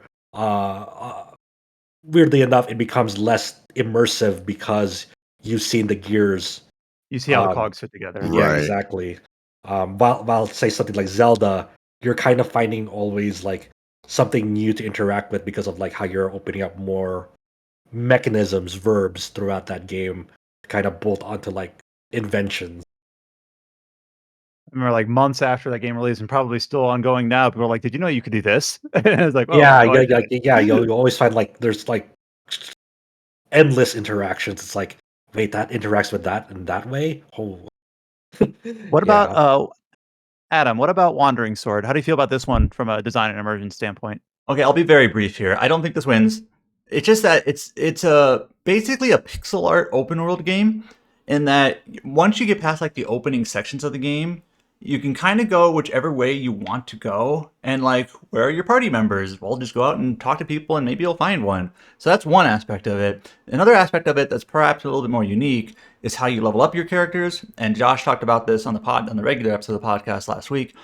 But rather than like getting like levels and like regular exp, you basically talk to different like sect leaders, different people of different like combat styles. It's very wuxia focused, and that like they'll teach you different methods that are like for different weapons and different combat styles that are literally in the game. And by powering these styles up, you can basically raise your stats that way through a meridian system. I won't get into all the details, but what it boils down to in the end is that like rather than just like uh, grinding levels like in a typical RPG or whatnot, you're like literally trying to seek out masters of the craft to like get their cultivation method. methods. So Josh told me last night I was basically going goo for cultivation methods. Like, oh, this person looks cool. Do they have a cultivation method? Yes, they do. Hell yeah, I can power up my character now. But if they don't, it's like they're worthless to me. They don't have a cultivation method. Then what am I supposed to do with them? I'm being a little bit cheeky here, but it's like the way you approach the game and like leveling up your character is like different that way, in that you're trying to seek out NPCs who are powerful and useful because you can use them to power you up, versus just like grinding away against honey badgers, which I did a little bit of that. But that like loop of like, you know, seeking out new martial art techniques is very expressive of its setting, right? That's a very Chinese wuxia trope of it's very like Chow, you can attest to this because you watch a lot of wuxia as well. It's like they're always very martial arts focused of like trying to like perfect your form and like seeking out new, more powerful forms to like overcome adversity that like of tragedy that you experienced early on in the film. The same thing in this game where you experience tragedy. Very Yeah, I early on in see this like all game. the tropes in there. Like even like they take certain story beats from like a renowned like wuxia author like Jin Yong, like the Mhm. beggar, where they gave him like some gifts and he basically teach like the protagonist some martial art. You know, it's just like there's a lot of tropes like in there. Yeah, but I just think it's very cool that like there like there's an RPG this year is able to like able to express that feeling of like playing out a Chinese wuxia film, and that's really powerful. That's because it's so novel in this space that like no one's really been able to really tackle it that well. And the last one here that we haven't talked about yet is Labyrinth Galleria. I think the main thing about Galeria's design and immersion that really gets me is kind of we touched on it a bit when talking about storytelling, how like there's that like shift about 30-40 hours in where the game it turns out that you were only in the tutorial. One of the things in the game story that's kind of showcased in the gameplay is that it takes place across two neighboring worlds, one that's like astral aligned and one that's lunar aligned. And you actually can see that in the puppet units you can make for your parties. When you start up the second section of the game, you are starting from scratch. And literally every single character class that you could make before is slightly different. It's a different form. They might have different weapons they can equip. They might have slightly different stats, different skills. And not only that, but you also have a shift from it's not just pre-made dungeons anymore. Now there's like there's dungeons that are a mix of pre-made as well as like procedurally generated floors.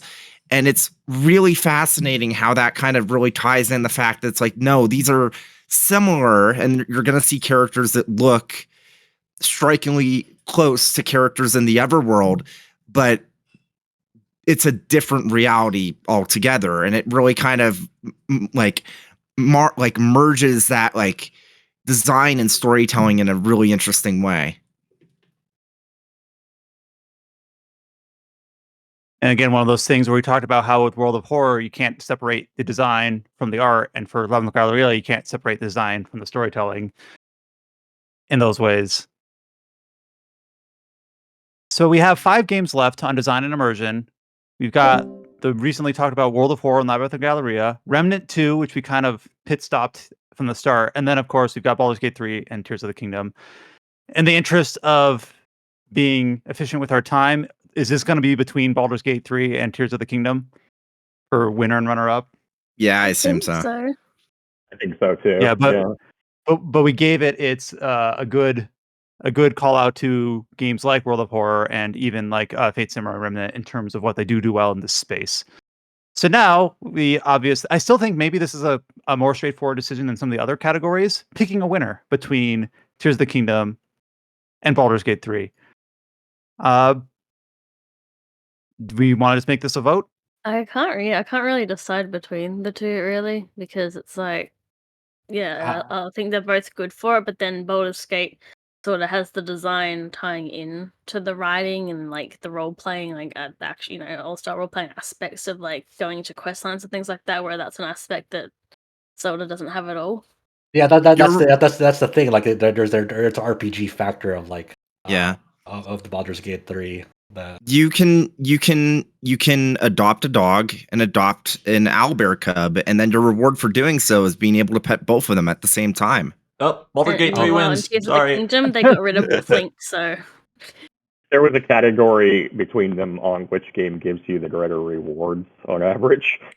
The owl bear and the dog alone would solidify it. For It's tough. Baldur's Gate. I think it like based on like design and immersion, like between them, like I think personally I would pick Zelda just a little bit over Baldur's Gate 3. But if you're factoring to like, the RPG aspect, the X factor of these, Baldur's Gate 3 is more of a RPG than Zelda Tears of the Kingdom in the spirit of the game. well, it's not what the category is about, but it's just that it's another factor of the design of like how that all combines together, and it's all. I'm just talking about like my wider outlet thing, like right because And like if I we're don't talking know about if any RPGs. other D&D video games have really made it feel more like D&D, where you can do all these alternate options and things. Because I think they're a bit more like older and stricter than this is. This is actually a very tough vote because I feel like it's like this game design is taking the right direction, and this other one's taking the left direction. Both the pinnacle of these two extremes, and you're just like, huh, what did I go with? I know we've said it already, but what a year, right? We have this left and right pinnacle going on. Yeah. So if I would say Zelda over Baldur's Gate 3 if it's It seems like, just based on the people speaking, that it's leaning Zelda, but I don't want to just state that without being careful. Paige is voting for Baldur's Gate. I think I'm leaning Zelda just a smidge. Is anyone else leaning Baldur's Gate? Okay, I have to lean Zelda Baldur's win a Gate. category, but I have to lean Baldur's Gate by default because I haven't played Zelda yet. Sorry. And Paige, what were you saying? Yeah. It's like I want Zelda to win that category, but that's also partly because I want it to win something, and like I do think this sounds really good. But yeah, I do have the other point about Baldur's Gate where I'm like, it's really hard for me to choose. Yeah, it's like a 1A, 1B. I feel like this just comes to like favorism now. It's just you like think it is. it's just bias of being like favorism now instead of like which one's better. And one thing that I haven't said yet on this episode of this version of our Game of the Year cast, which I've said on previous ones, is that a lot of this just inherently is who shows up. Because if we had like Paul, Scott, Colin here, it could have flipped the switch. It just depends on who's available to participate. But obviously, we have to work with the imperfect nature of getting as many people's voices heard as possible. Based on the deliberations that we've had and the defenses that have been made, it seems like we have a winner of Baldur's Gate 3 and a runner-up. Sorry, I said that backwards. My bad. A winner of Tears of the Kingdom and a runner-up of Baldur's Gate 3. Sounds right to me. Yep. We have for best design and immersion. Wait, start over that section. Game. I had to edit a bit out because someone clicked the YouTube video. Oh. And then our winner for best design and immersion for RPG site 2023 is Zelda Tears of the Kingdom, followed very, very closely by Baldur's Gate 3. And then our last category before going into our main list. This is probably the most, fun category. It's all fun. But this category is best music. So how we've done this in the past is we've got a list of soundtracks, music tracks for several games here. We do not have the time to select all of them, but hopefully we can select 1 and 2 highlights from every game. We'll discuss over them. We'll record them so everyone here in the chat can hear these. And discuss, best music is very, very subjective. It's people depending on which games they played and haven't, whether they've experienced what event the track is backing or not backing. This one can be kind of contentious, but it's also a very fun one. So it's okay. We'll deal with it. We have a lot of entries here. Let me just go through the game titles first. For best music, we have Chained Echoes, Final Fantasy 16, Sea of Stars, Octopath Traveler 2, Genshin Impact, Lies of P, World of Horror, Fate Samurai Remnant, Fire Emblem Engage, Small Saga, and Lunacid. So a few new entries there. We've got Lies of P and Lunacid making their first showing. Oh, Chained Echoes as well, making its first showing, again in the running because it came out last December. So where do we want to start with this? I'll just take requests, okay, so to speak. Do you have the Lies of... So first of all, for this category, we'll be able to play some of the music in the recording. so we can all listen to it together, and the listeners can listen to it as well. It might be a little bit weird here and there, making sure we get the songs playing or not. But here's a track from Chained Echoes that someone started playing for some reason. Anyways, we'll stop that. Here, I'll take control. I'll take control of the sound. Okay, let me take control of this. Okay. So yeah, this is going to be a little bit of us playing the music in the background so you guys can listen. But we'll start. Do you want to start with Liza P then? Yeah, I want to start with Liza P because I wanted to not leave it out, but I think it's actually disqualified from winning. And for a kind of like a fundamental reason, I guess, or like a rule. Because some of the Liza P, I'm going to do you have start playing one of the track while you're talking. Okay. Do you have them lined up? Yeah. Okay, let me make sure the volume is good here. Give me a second for me.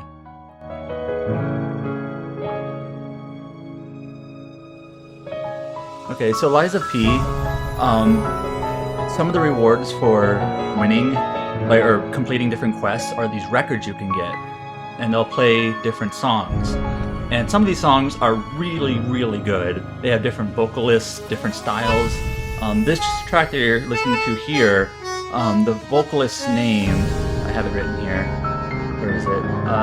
Korean singer Xiao Jae-young. I apologize if I mispronounced that. But these tracks, they might be disqualified because they're actually remixes from DJ Max, which is another game series that Neowiz owns. And so, by like some technicality, they may not exist. But we'll just listen for a second here. Where does this track play? The rewards for quests that you beat. Oh. So they actually play in your home base.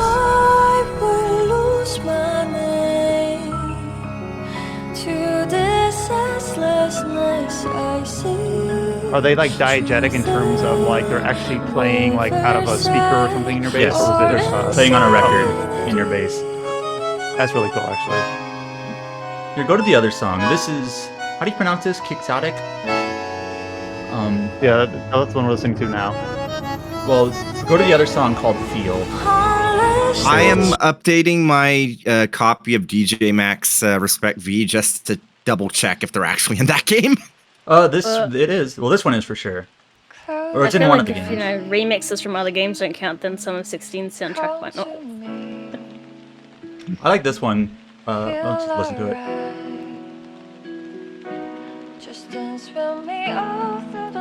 This is the same vocalist? Yeah.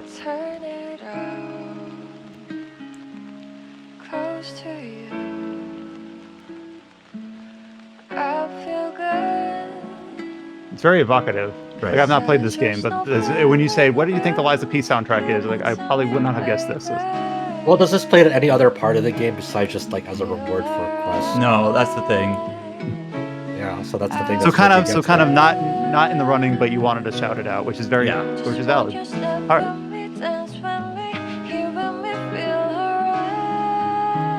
Anyways, those are Liza P tracks. There's more tracks that play like during the game that are also very good, but I think just sort of by like a technicality point and just kind of how they're played in the game, and they are remixes. A lot of the tracks from DJ Max. It's just I don't think it'd feel right if these won. So that seems fair, yeah. All right, we'll go ahead then back to the top to Chained Echoes. So Chained Echoes came out last December, and when I was thinking of tracks to play, this is one I had actually forgotten to list that someone put on our little note sheet here that I was playing before the podcast. I'm like, oh yeah, I remember this. This is Roland Field, which is one of the very first field areas in the game, and it's just very evocative of this like era of JRPG. Almost feels like nostalgic, even though this game came out less than a year ago. So this is, I think, like the first open world area when you first leave the city.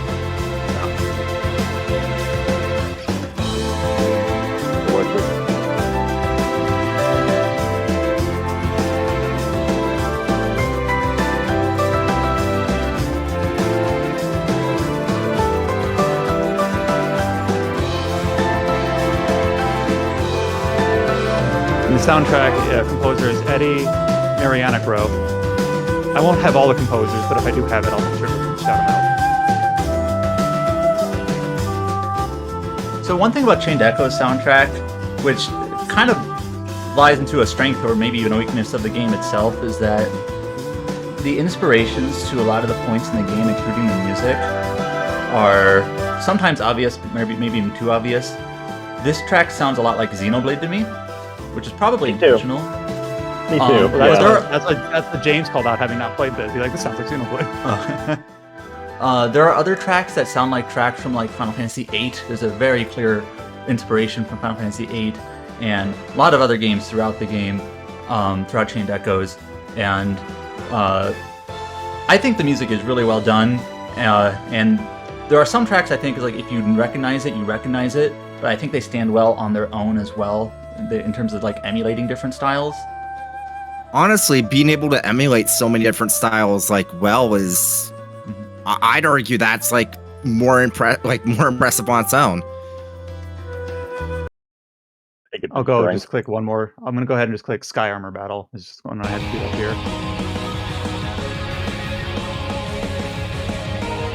So Chained Echoes has like a battle system where you play as basically mobile suits.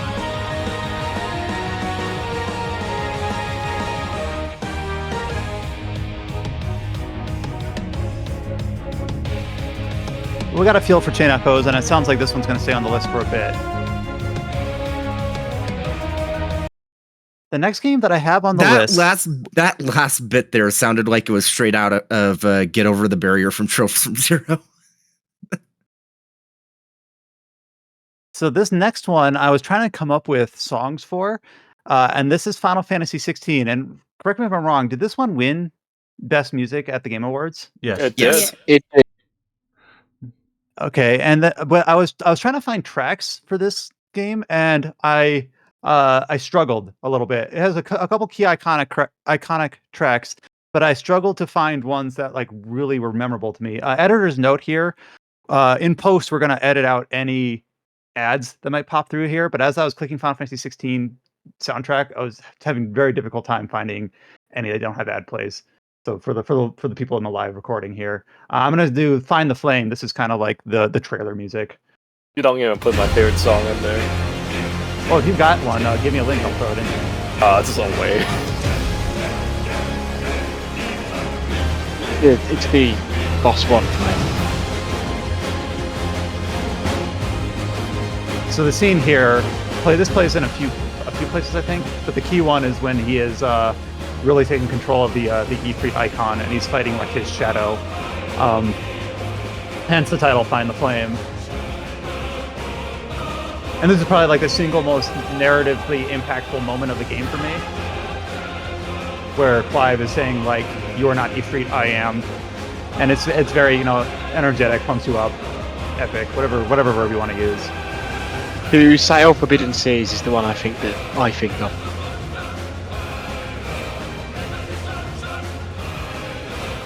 I think that's the one with Garuda.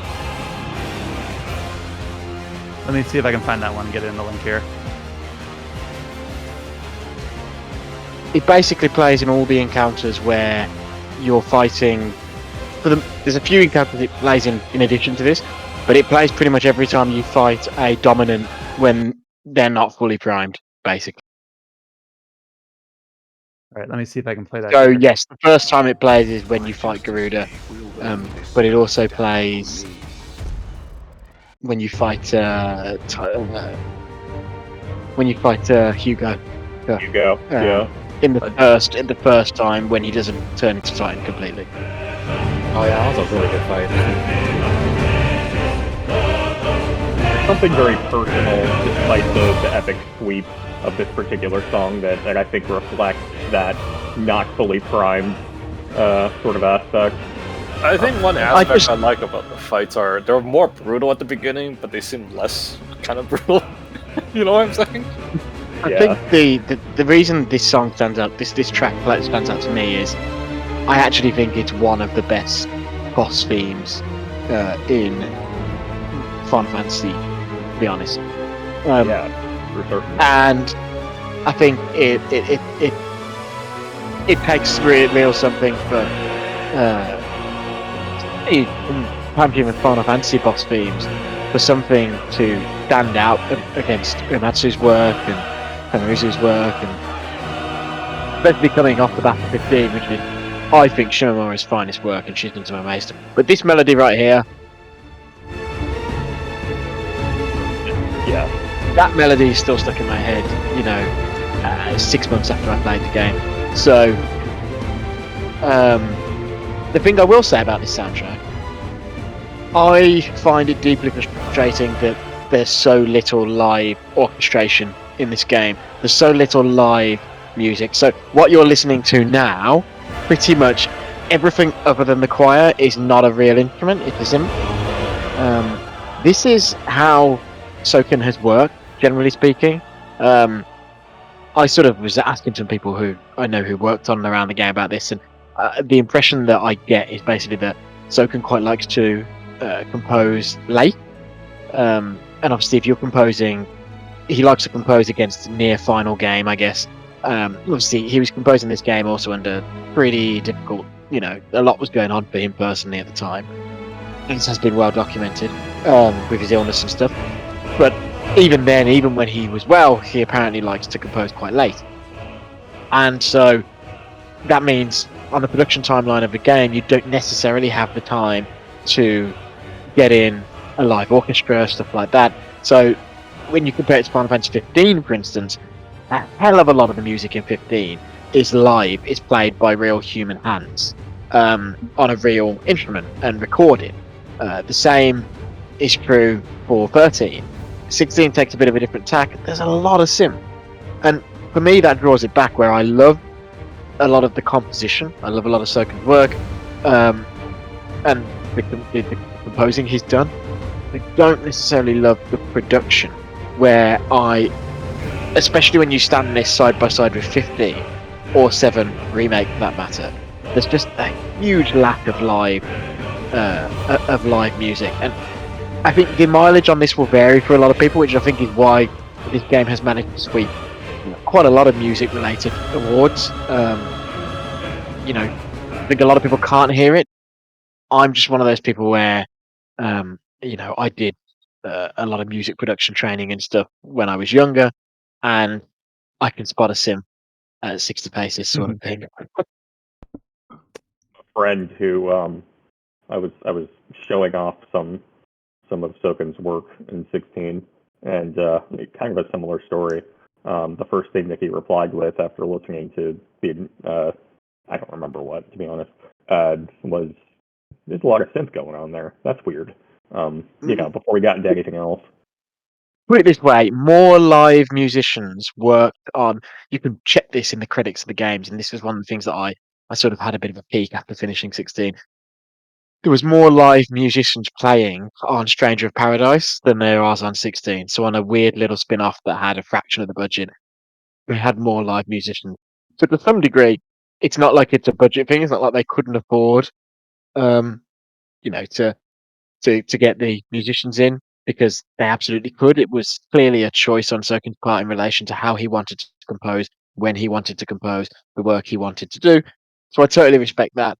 I don't love the result, and I feel like for me it drags the soundtrack down, even though I really, really do like a lot of the soundtrack. And obviously there's tracks in the game that are really stand out that you couldn't do with live musicians anyway. The Titan theme has a load of techno sort of stuff going on in it that is quite deliberately synth. But I think the funny thing is they sort of have this dark fantasy game where a lot of the music is more dark fantasy than even past Final Fantasy games. And yes, they, it's fake. And 15 years ago that would have been the norm. Very little was live on Final Fantasy X. A little bit more was live on Final Fantasy 12. Obviously in One Winged Angel, the only thing that was live was the vocals. Similar to the track we just heard, right? Obviously synths have come on a long way, and it is more difficult to distinguish them. But I do think there's a heart and a Missed soul opportunity. Yeah. to real playing. It's missed opportunity in lots of senses. It's like, I don't know if you remember in the run up to Final Fantasy 15's launch, but they held that lovely orchestra concert in London. And so they performed all the music from the game live. well, not all, but they perform like an hour and 20 minutes of music from the game live. And part of the reason they could do that is obviously the orchestration already existed for a lot of tracks from the game, a wide range of music from the game, because they had, you know, done the orchestration as part of the production process. Whereas for 16, they did have live performance, but it was all of one song. And I imagine that is probably, in fact, it was this song. And I imagine that is probably because that was likely the only one that they had full orchestration for. And they had it done specifically so they could use that music at a concert, in a trailer, whatever. Because it's a weird thing. People might think it's cheap, but I've had many conversations with Arnie Roth, who runs Distant Worlds, about this. Like, getting stuff orchestrated is really expensive, hideously expensive. So if you wonder why, like, Distant Worlds, the Final Fantasy concert series, can only add like usually 3 or 4 songs a year, it's because it's drastically expensive to get stuff orchestrated. And maybe that's why Sony's not doing it, but yeah, slightly bummed out about it. I really look forward to the 16 orchestra album, which I think is inevitable because Soken's done it for 14, done a couple of them for 14. But yeah, like this Sid's theme, right, or the Hideaway theme, it's a bit of both. A lovely classic feeling Final Fantasy track, and this doesn't suffer as much because it's not really reliant on that orchestra. So I think this is where the soundtrack's sort of at its best, but where I think tracks begin to show is when you get the big bombastic track for the icon battles and stuff like that, and the boss battles, where I think when you've got it blaring and you've got the live chanting over it as well, I think the synth shows. Anyway, that's my rant. Right, so it sounds like in the running for now, or should we say we don't think it's going to be top 2? I think it's in the running. We'll put it this way: I would not put it to win, but I could see it because of what I've just said. But I could see it as a runner-up also because of what I've just said. Because I think if this had, beautiful live performances, I would be fighting tooth and nail for it to win. So I obviously it's all subjective, and I do appreciate live music when it's done well, but I don't necessarily think that a game not having live music should be such a demerit, to be honest. Because live music itself is a very big limitation for what sorts of sounds you can make. So I don't know. But this is the thing. You listen to the track we're listening to now. Extremely fake brass, stuff like that. Extremely fake brass section. And my issue. Oh yeah, this would be 100% better if it was live. Yeah. What they are doing here is this dark fantasy music that could absolutely be performed by an orchestra. And what I'm saying is, what percentage of the Final Fantasy 16 soundtrack is music like this? And it's like 80%. So what I'm saying is 80% of the soundtrack could have been better had it been performed live. Had it been, and sometimes it's not even performing live. Sometimes it's just, you'd be amazed. Like Final Fantasy 7 Remake is exceptionally good at this. Octopath Traveler is especially good at this. You can have tracks that are 90% synth, and you just have that one live soloist, and they bring it out. And that one live soloist transforms the track. And just for me, for me, 16 music sounds like something that Final Fantasy music has never sounded before. In my opinion, sounds cheap. The production sounds cheap. The composition is as good. I think Soken is a perfectly valid, successor to the throne from Uematsu, from Shimomura, from Kurazu, from some of the lesser known people that we don't talk about, like Kimi Tanioka and Ishimoto. I was gonna actually say that I'm more of a Mizuta guy, but that's neither here nor there. But you mentioned Octopath Traveler 2, and I think for me, that's my soundtrack of the year. And I'm not even sure if the songs that we have on the list are what I would have chosen, just because I don't think there's a single bad song in that entire soundtrack. I'm gonna play the best song of the year right now, so you guys know. All right, continue. I was gonna say, I think the Octopath soundtrack is vastly superior to the FF16 soundtrack. I feel that it's just kind of like generic soap to me. It's like you could hear this in Final Fantasy 14 really often, and it's not even like it. I feel it pales in comparison to the 14 tracks. So that's just me. Just to finish the 16 ports on my part, I thought I'd finish them, but the thing for me is I was really excited as someone who has fallen off 14 at this stage. Really, I've got to be honest, I played thousands of hours of 11. I sort of did my time. I played a lot of 1.0 and then a bit of 2.0 and a bit of the first few expansions, and then I pieced out. I'm too old for this shit now. It's hard to play MMOs with a family and stuff. But that said, I continued to religiously listen to the soundtracks, and when it was announced who was doing 16, it was clear that Soken was going to be the composer. I was really excited because I thought it was going to be a chance to hear Soken sort of with the freedom and the time and the money that comes with doing a big single player game, i.e., I was always assuming that the 14 tracks sounded the way they did in terms of the synths used and stuff like that, because he was composing music quite quickly because it was for an MMO and he was having to compose music for patches, and you're not going to be able to book out orchestras on the regular. And the disappointment is that actually it was clearly just the way he likes to work. And so I didn't get my wish because he basically, compositionally, he does a lot different to what he did in 14. I think that's really good, and I think he does a great job of sort of channeling that Western fantasy sort of vibe. However, the production is exactly the same as on 14, and that was the disappointment. But I do also hold my hands up. So it's weird. It's one of my favorite soundtracks of the year, but I wouldn't call it the best just on principle, in a way.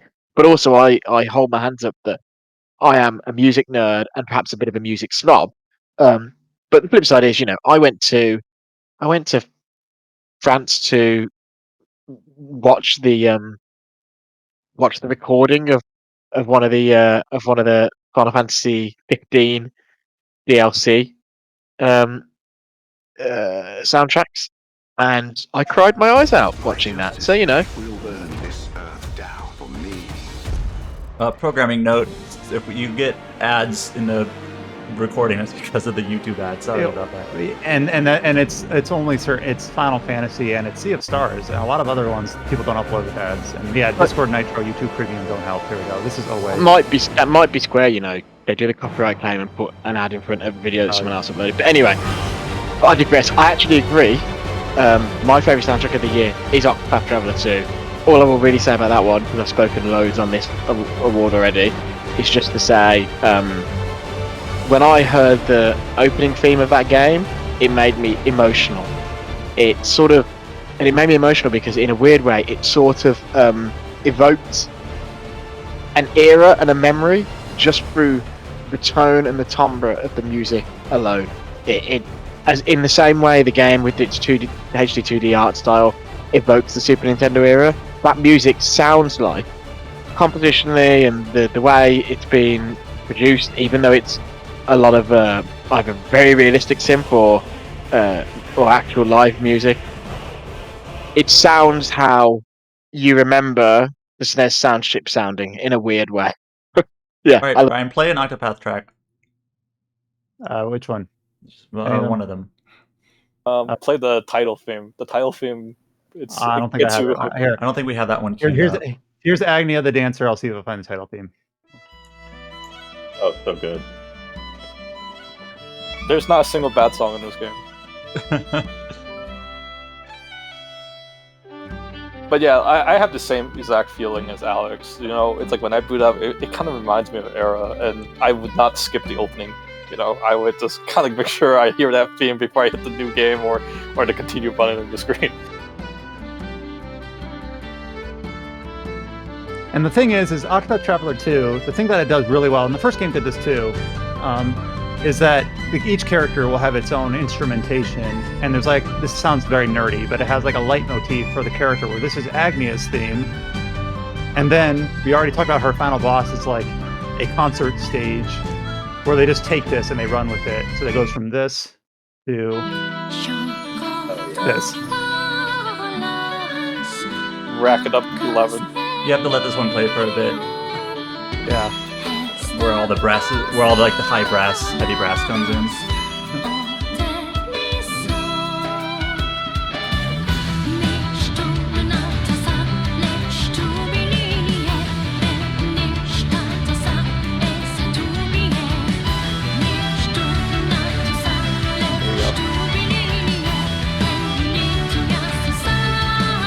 It's the soundtrack that makes you say holy shit sometimes. Like boss starts and you go, fuck man. The final boss theme, both the first half and the second half, is just incredible. Especially with the way it like lands alongside with the gameplay. It's just man. And they modify it based on the traveler. So here is the Ochet, where, spoiler for the story, you fight the familiar that you don't pick in the opening. So there's that emotional tie to it. See if it can sit So this is play. Ochet's final boss for her story. Yeah. There it goes.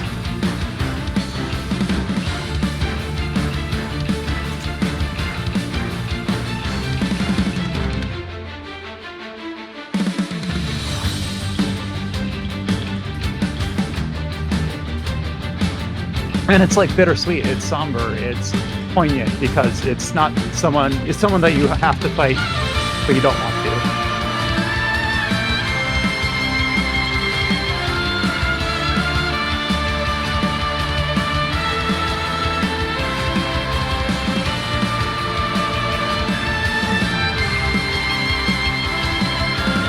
And then compare that to Hikari, who is someone that you absolutely want to fight because he's a douche.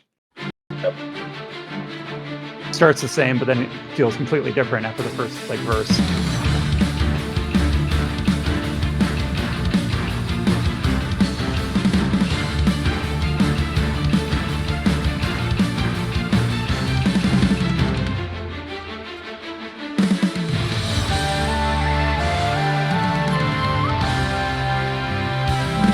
Pulls in Akari's theme too.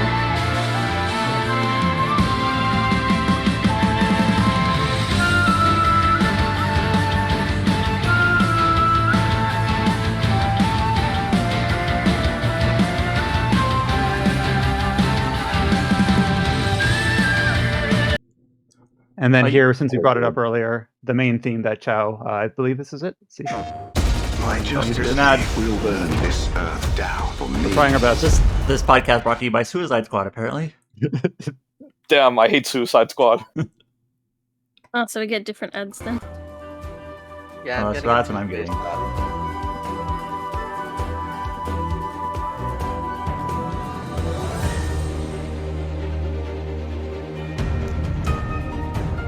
It works even better in gameplay when you can just switch to nighttime immediately to hear the slower version. Yeah, and that's one of like the strengths of the OST as well, because of that the daytime change to nighttime. Like you can like hear like the transition of the tracks from their daytime to nighttime theme and back again. See how fluidly that all comes together. Yeah, it works out so good. I used to flip back and forth to make this weird hybrid version of If you buy the official soundtrack, it actually starts with the lady humming first. Then it switches to this upbeat version. Nice. So seems like Octopath Traveler 2 is definitely going to be a strong one to defeat. We'll earmark that. Play aside the here. Partitio theme for a little bit. You played it a little bit before, but we kind of got sidetracked. Well, want to get a better listen at it. Because each character has their theme that plays in their cutscenes. So a little less of the combat stuff, but just each character's, like you mentioned before, the instrumentation. And Partitio is very saxophone is his instrument. Do you hear this theme? You know you're gonna get fucked by his ideals. That's not true. Yeah, really big props to Yasunori Ishii coming back to compose this. Incredible.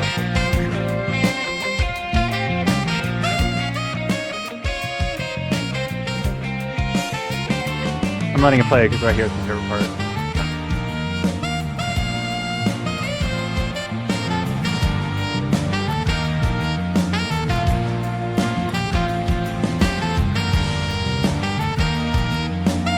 As much as I'd like to let that keep playing, we have other songs to go through.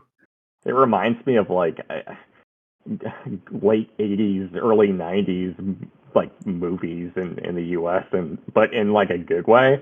I couldn't even tell you that I have any like major favorite films from back then, but like that exact part, that melody is just like feel good cheer mix.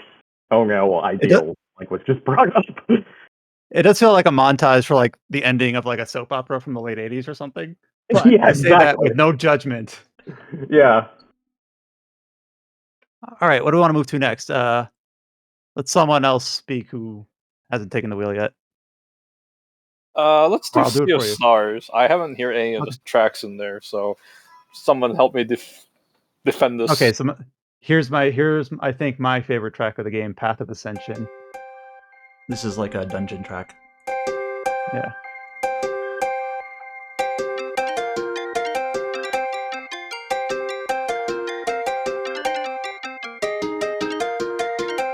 What's the composer's name for this? I want to give him credit. They got Mitsuda to do some guest tracks, But not the this one. composer primarily is Eric Brown.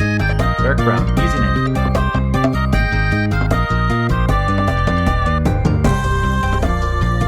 You have to let this one get to the bridge.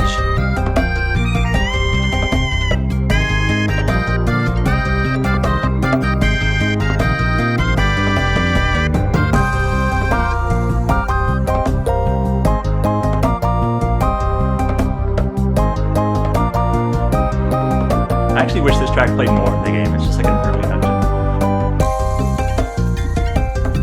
Sea of Stars, just its visual and audio identity. I remember when I played it for the first time, I was like, this feels like, did I play this before when I was 10? That was basically Paul's review. Like, this game just gets the feel perfect. Or very, very good.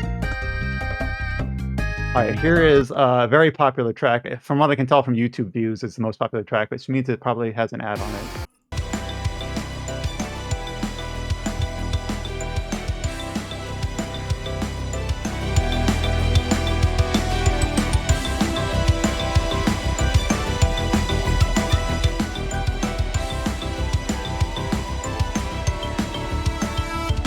There's one part of the game, I believe, where you're in like a more futuristic setting, and then they mess with the instrumentation of the song a little bit to make it fit. Totally fun.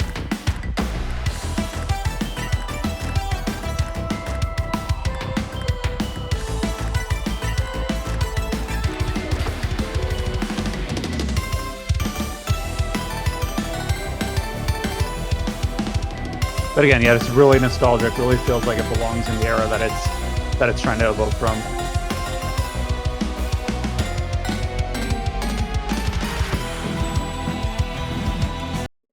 And I'll do this one because it's not a combat track, it's more of a character track. This is Dance of a Thousand Suns. This is basically Garl's track? Yeah, basically.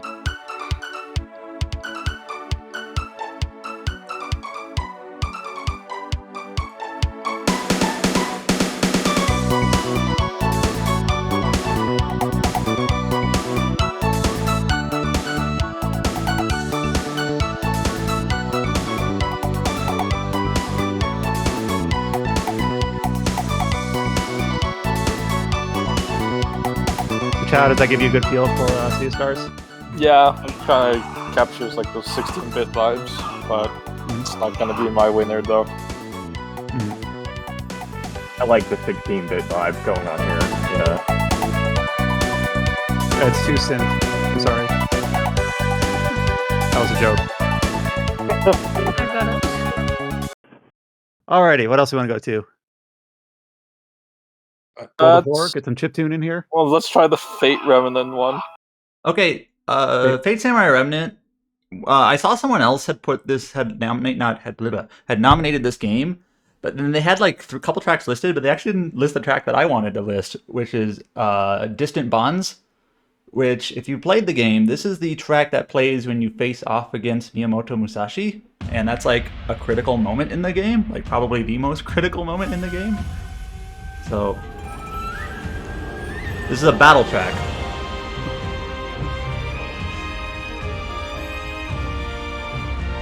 This sounds like those Oriental stages in like Soul Calibur or something.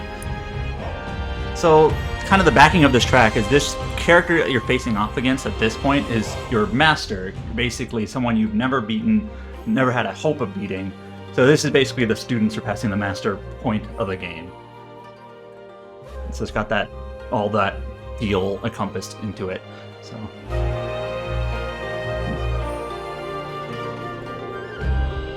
I really think more games should do the slow backing track to a high energy moment. That juxtaposition just has never failed. I won't say never failed. Works really well. And when you're playing a game, you're not especially like a big fight, you're usually hearing a lot of the sound effects. So having something a bit more subtle works because you can usually hear it a bit better. That's like one of the things I thought with the CSR's boss theme, I could usually make it out even despite doing a bunch of real-time actions. Having this play every day is a good day. I really like this theme because it's kind of like it's your kind of your standard town theme, and as you're exploring new places. Every day is a good day. Yeah, it's a very bubbly but like very relaxing, comfortable song that like you just feel at ease, at peace, and it really drives home that point that like this is kind of the peace that you're trying to protect. This atmosphere of people going about their day wistfully as you're just kind of traveling around town, seeing all the sights, as Saber for the first time is like seeing this era of Japan, and it's like sparkles in his eyes. Like, Iori, come over here, check this shit out.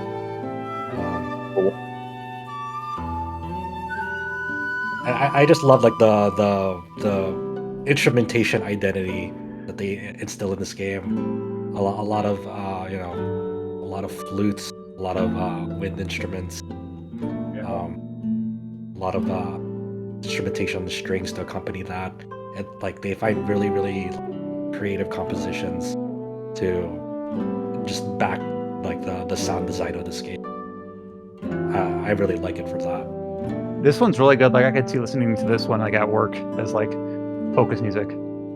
And a nice, really nice little nod because the person who did the character designs for this also did the art for an arc for Fate Go, like the manga adaptation for an arc in Fate Go was sort of this Edo Japan Go play Bloodwind Samurai Remnant version. 1 second. So this is actually like a remix of one of those of a Fate Go theme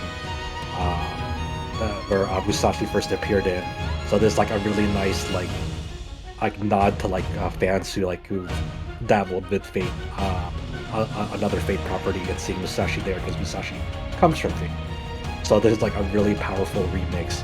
It's that plays whenever you take control of Miyamoto Musashi in the game. It's a beautiful remix of her track. I don't have the history of Fate or like the nostalgia for the original version, but this slaps. Once again, like the instrumentation identity, like it's got the wood flutes, yeah, or whatever you call those, on top of the guitar.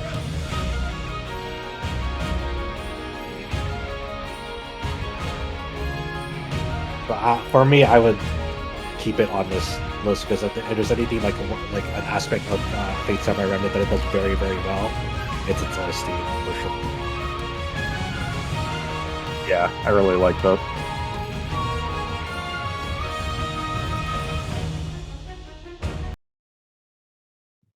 All right, let's change tact and go to World of Horror, which is going to be more like chiptune kind of focus. I think I preloaded some in here. Go preload right shop. Shop. So the incredible thing about this game is with its chiptune OST is it's pretty varied despite having this horror backing to it. As you can hear, like at certain points of the game when you go visit locales and visit the shop, this tune will play, and the shop owner for one of these shops is a dog. So you could go buy like a shovel from a dog, buy cigarettes from a dog. It's just chilling out, just vibing out. It's like, hey, you need anything? It doesn't speak. It's just like just sitting there over the counter, It's like sure, I do have a little bit of limited amount of funds, and what I really like about this OST, is just it can hit this like energetic like urban Japanese like atmosphere to it. So, but it could like flip on a dime in a very versatile manner. So like go play School Mystery. This is one of the very first tracks you hear in the game, and you'll recognize this right away, Brian. It's like when you're exploring the school for the school the Scissor Lady Mystery.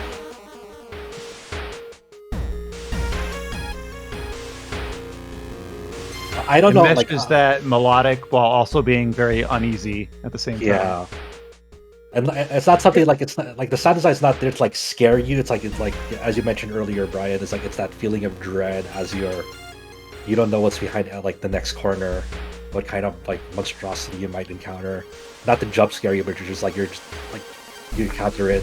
It fades to a black screen as it describes what you encountered, and then into the battle screen. And then you're just like you just see this monster in front of you, like, oozing, as it's like you're doing this combat encounter with it. Might sound weird, but that first track kind of made me nostalgic for Pokemon TCG on the Game Boy. I can't explain why, but it just did. Well, similar like sound font or whatever you want to call it.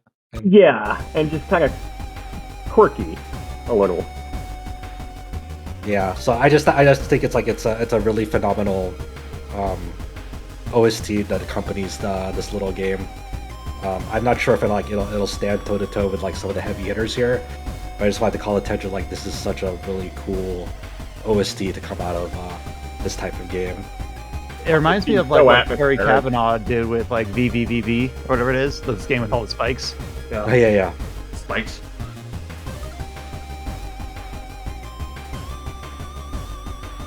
Yeah, this reminds me of like Game Boy, which is not necessarily a bad thing. Yeah, exactly.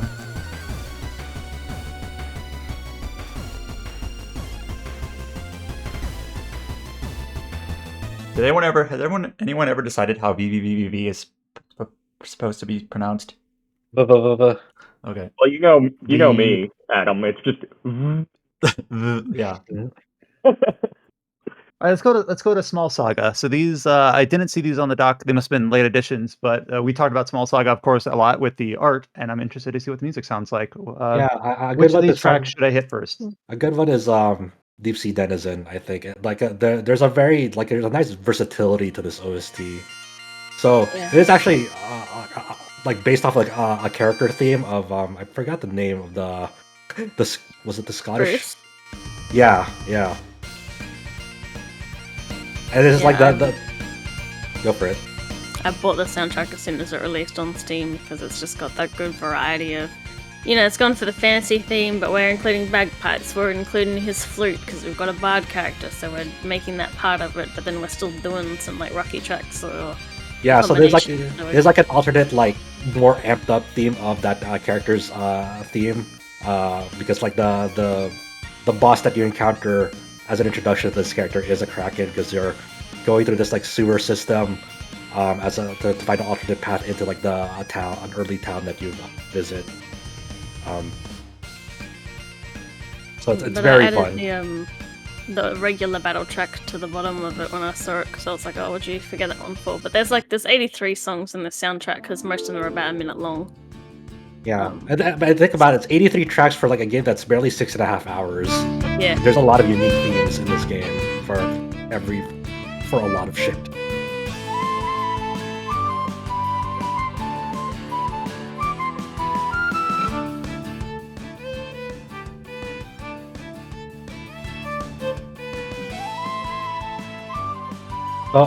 Go to Showdown of Circus Minimus, and this is like the track that plays when you're at that toy town getting Vern back, and it's on top of the cars. Oh, let's pause 1 second. Here we go.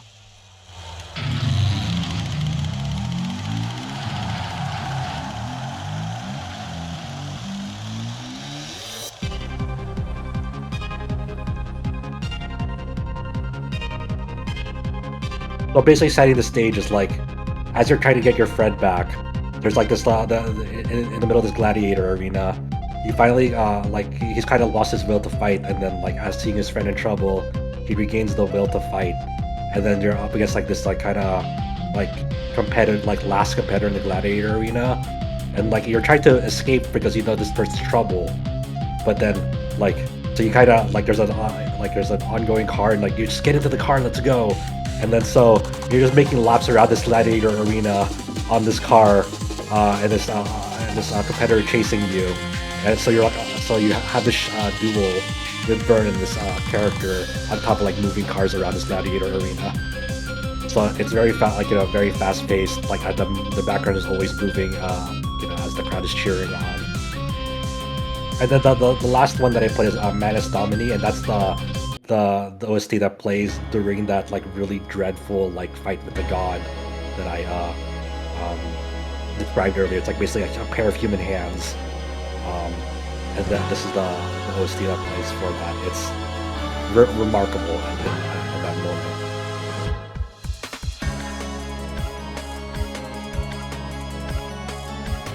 Definitely has the right organ instrumentation. So I think that the strength of the Small Saga OST is like, despite being just like a small little indie game, it has such a flexible, varied OST. Yeah. And then it ties into what instruments are sort of like around too, because like some of it's Bruce, and then like some of the areas you go into have other things, so it's quite varied and also just really, really, really good.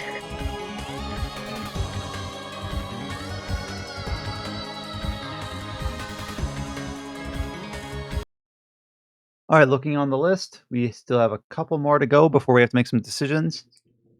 We have a handful of entries. I won't be able to play all of these from Fire Emblem Engage. Mm-hmm. So I'll be honest, go ahead.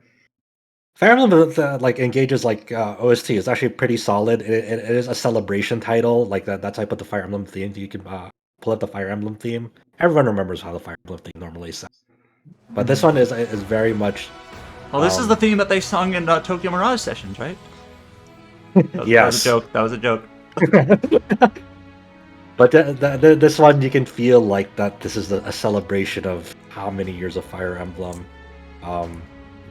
going into Engage and really much paying out,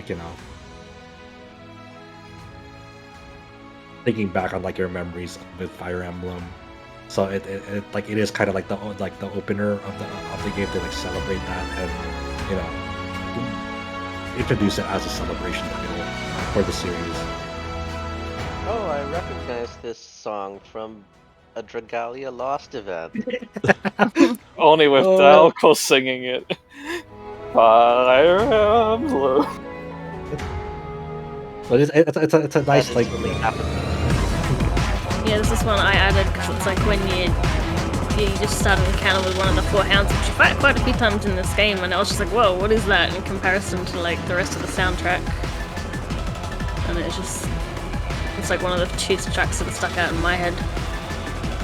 The other one I didn't put down, but I think I think like part of the final boss theme kind of sounds like a Splatoon song, like a Splatoon 1 track. Well, I wasn't expecting to hear Splatoon mentioned in this podcast. I think perhaps like we saw like a final one to play for now is Contemplative Princess.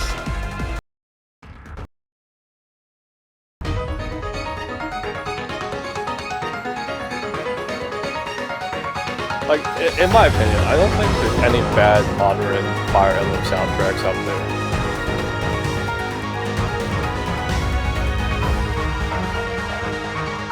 Like for me, a lot of these themes in the game stuck out when I played it because like it's kind of the themes are like what you listen to as you're like trying to think of like, okay, how do I get out of this really really weird bad spot.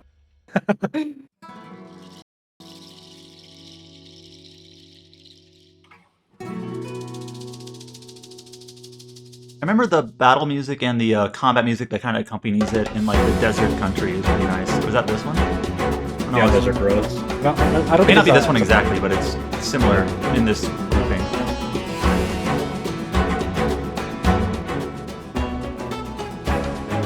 And Fire Emblem Engage also does that thing where when you're on a map, there's like a map theme, and then like you go into battle and it goes into like the smoothly goes into like the active version of the map theme while you're in battle, then it like goes back.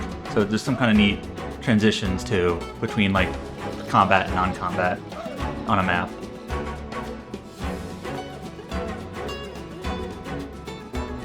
Assuming you have animations on, of course. Like a little cherry woo in the background. All right, here's one that I have no idea what to expect here. We got a couple entries from a game that hasn't shown up on the podcast yet, really. Lunacid. So did James add these? Yeah, that would be me. Yeah, which one should I play first? Oh, we're still on fire. Let me take a look at the ones I listed. And which one would I recommend? How about Dead Department and then Washed Away? Gotcha. Here's Dead Department. So Lunacid is like a dungeon crawler, Kingsfield-like, right? We haven't really introduced it before now. Yeah. Basically, RPG. But, it definitely inspired by Kingsfield. Yeah, I kind of picked it up really, really late into the year, so. It seems really chill. I like this a lot. Again, I can see this like if you needed to like have some focus music, you put this on the back while you like write your report or whatever.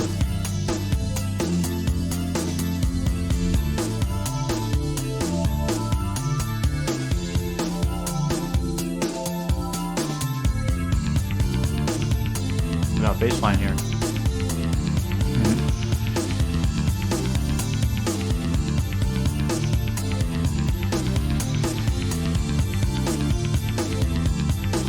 All right, I'm gonna go over and switch to Watch It Away. Sorry. Wait, I can wait.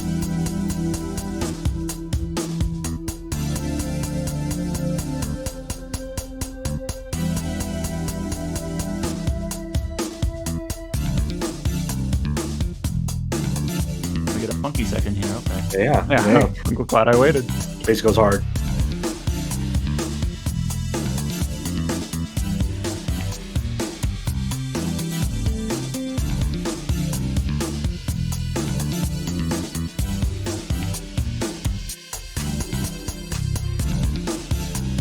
All right, now I'm gonna go over to Watch It Away. Yeah, this is the one I added to the list because I saw the game was there and I'm like, why is this not in it? Because my husband's been playing it and I often have like relaxing Nintendo Go game music compilations on to try and get the baby to nap. And I hadn't actually realized it was paused because this was playing, like he's playing on the computer. So I just thought it was part of that. And just that very chill music.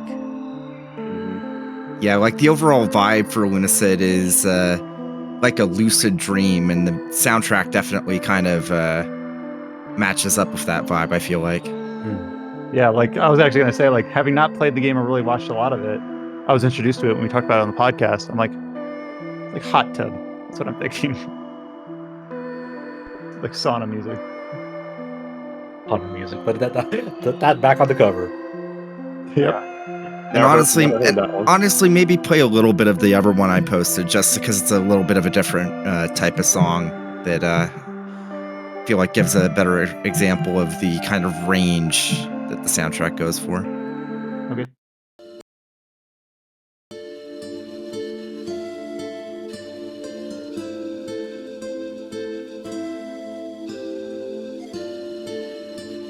So this is a full arrangement of the hub theme, and it's like randomized whether or not the two characters in the hub that have like a flute and another instrument will actually add to it. So it's like rare that the full arrangement will play, but this is what it is. It's where music interlinks with design and immersion.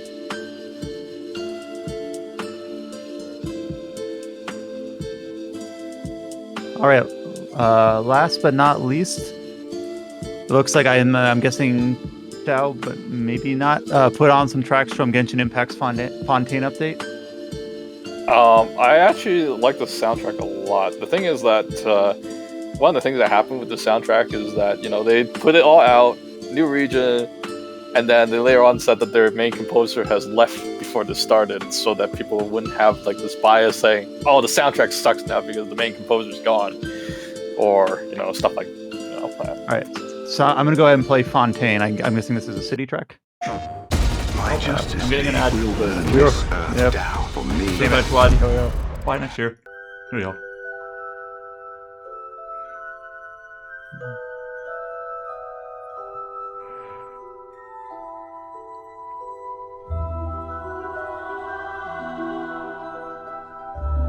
Well, earlier in the year, Square Enix wouldn't even leave Octopath Traveler 2 tracks up anywhere, so we'll take what we get.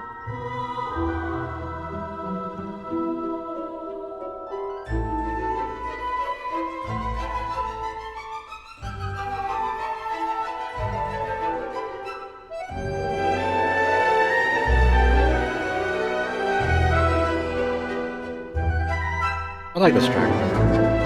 It's cool. Very classic.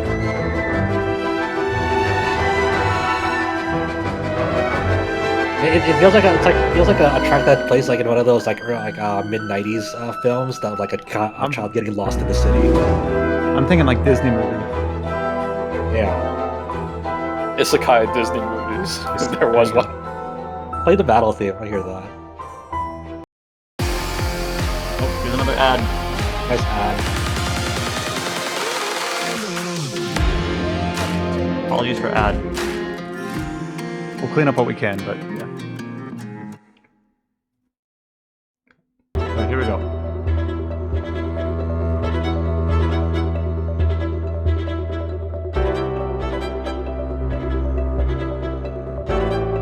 Oh, I'm such a sucker for slow piano with violin.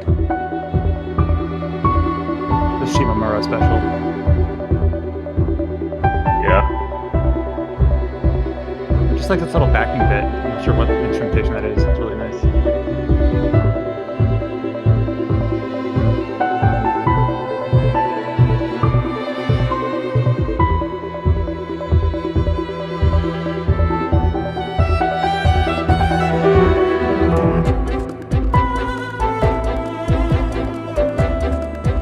All right, while this plays, we've heard a little bit of everything, I believe, and now we got to make some decisions. So, obviously, all of these are great. That's why we spent the time to click through more songs than I anticipated. But it seemed like some of the kind of front runners, and this is my interpretation, so I encourage other people to speak up if they felt otherwise. It seemed like they were Octopath Traveler 2. Fate Samurai Remnant had a really strong showing. I think Small Saga had a really strong showing. Those were the three, to me, that really kind of stood out. I don't know if other people really like took that away theory. something else. I like that theory. Small Saga clears. I think the thing for me is looking, and it's impossible to get the feel for this with just a few small samplers of a soundtrack. The thing that makes Octopath's OST so excellent to me is that the entire thing is just so cohesive. You can like it's a very easy soundtrack to listen to in one go, and it's like it's varied. There's different sorts of songs and whatnot, but it's like one cohesive product. I don't know if I'm getting across well. It really strongly adheres to character motifs. Exactly, yeah. In a way that really feels rewarding. This is a sea battle song that I'm just playing here to have a backing track. Kind of in the boat to put Octopath as the winner, but the hardest part is finding the runner-up. What would the runner-up be? I mean, that's kind of been the theme of the day, is like deciding who deserves runner-up. I just want to add real quick, the fact that Octopath Traveler 2 has a sea battle theme, the way that it does, in and of itself, like I kind of forgot that. Not to mention the strong random encounter theme too. I'm gonna put this out there. Octopath 2 takes it. Fate Samurai runner-up. I can agree to that. I'd support that. I played both those games and I agree. We get that. I feel bad because that's Small Saga being in third place twice. But that's a really good showing for Small Saga, though, for being It's kind tough, of man. a single It's person tough. project that released later in the year. Yeah. We'll give it a shout out that we can right here, so it won't show up explicitly on the results. But Small Saga was fighting tooth and nail with some of these other bigger I kind of entries. have I have a question born out of ignorance here. I'm sorry. Sure. Go ahead. So no one nominated any tracks from Tales to Azure, from Azure, whatever one, or Reverie. Is it because people played those like years ago? Yeah, kind of it. And I don't really like the direction of the soundtracks for the Trails games since Singa became a staple. That's for me. Fair. Yeah, I don't. Azure has some nice tracks, obviously, but Reverie, I don't really like many of Reverie's tracks. There's some nice tracks there, but as an overall like audio identity, it's kind of all over the place. Okay, fair enough. Singa has some very high tracks and some very low tracks. So Adam, where's your Nayuta nominee? It was Oh fine. fuck! Oh man, Nayuta's probably one of my favorite Falcon OSTs, and that is a really good soundtrack. Shit. yeah, I think the problem was it's just an old release, and now we're not thinking it's 2023. Oof. It's still the, I feel like I like really like Nayuta's OST. It's hard to stack it up to some of the games here too. But yeah, Nayuta, good OST.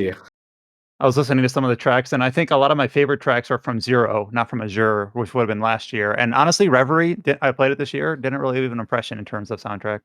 I know Paige put the Shoban falling down sprite, but think about it like this: there's probably no like very few other outlets, if no like unlike or maybe no other outlet that mentioned Small Saga in their running.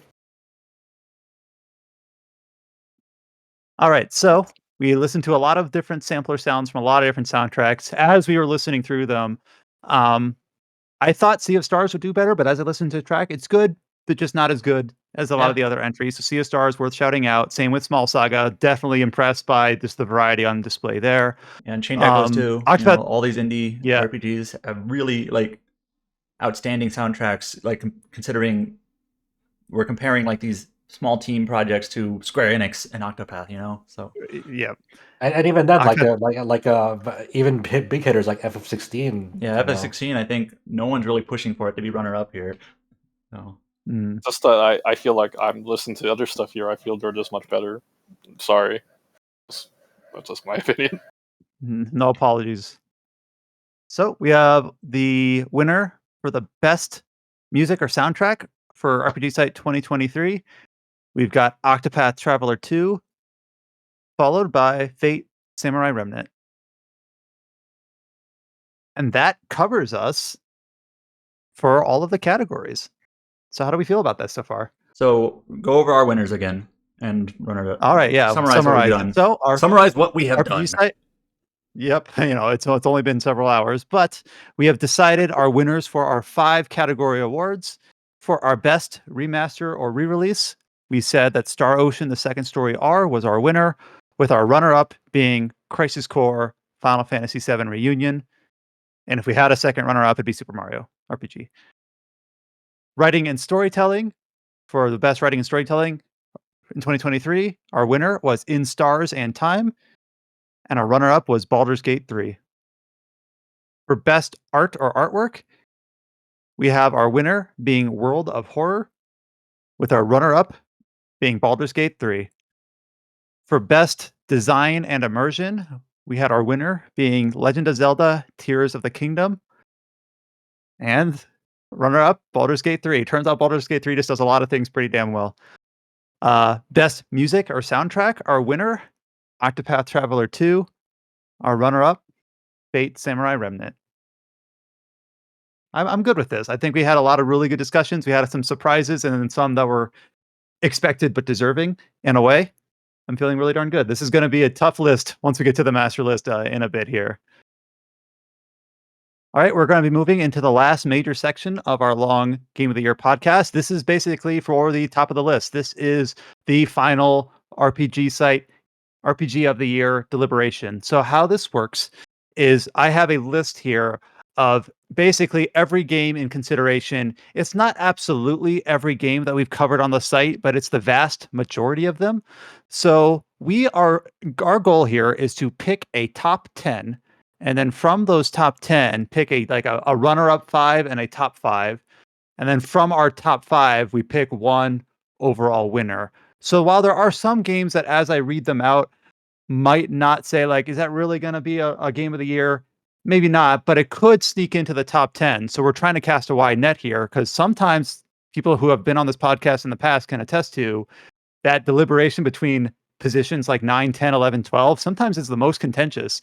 And then the game of the year might be simpler, but it all depends on the year. And So just to be without further clear, ado, we're not go ahead. ranking them. It's like a tier system.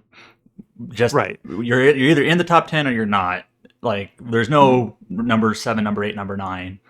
So yeah, I guess I shouldn't have worded it that way, but basically decisions like this one belongs in the top 10 versus this is the last one we took out of the top 10. yeah, last one out. So, so this is going to be a bit of a long list. I'll try to read it at a pretty brisk pace.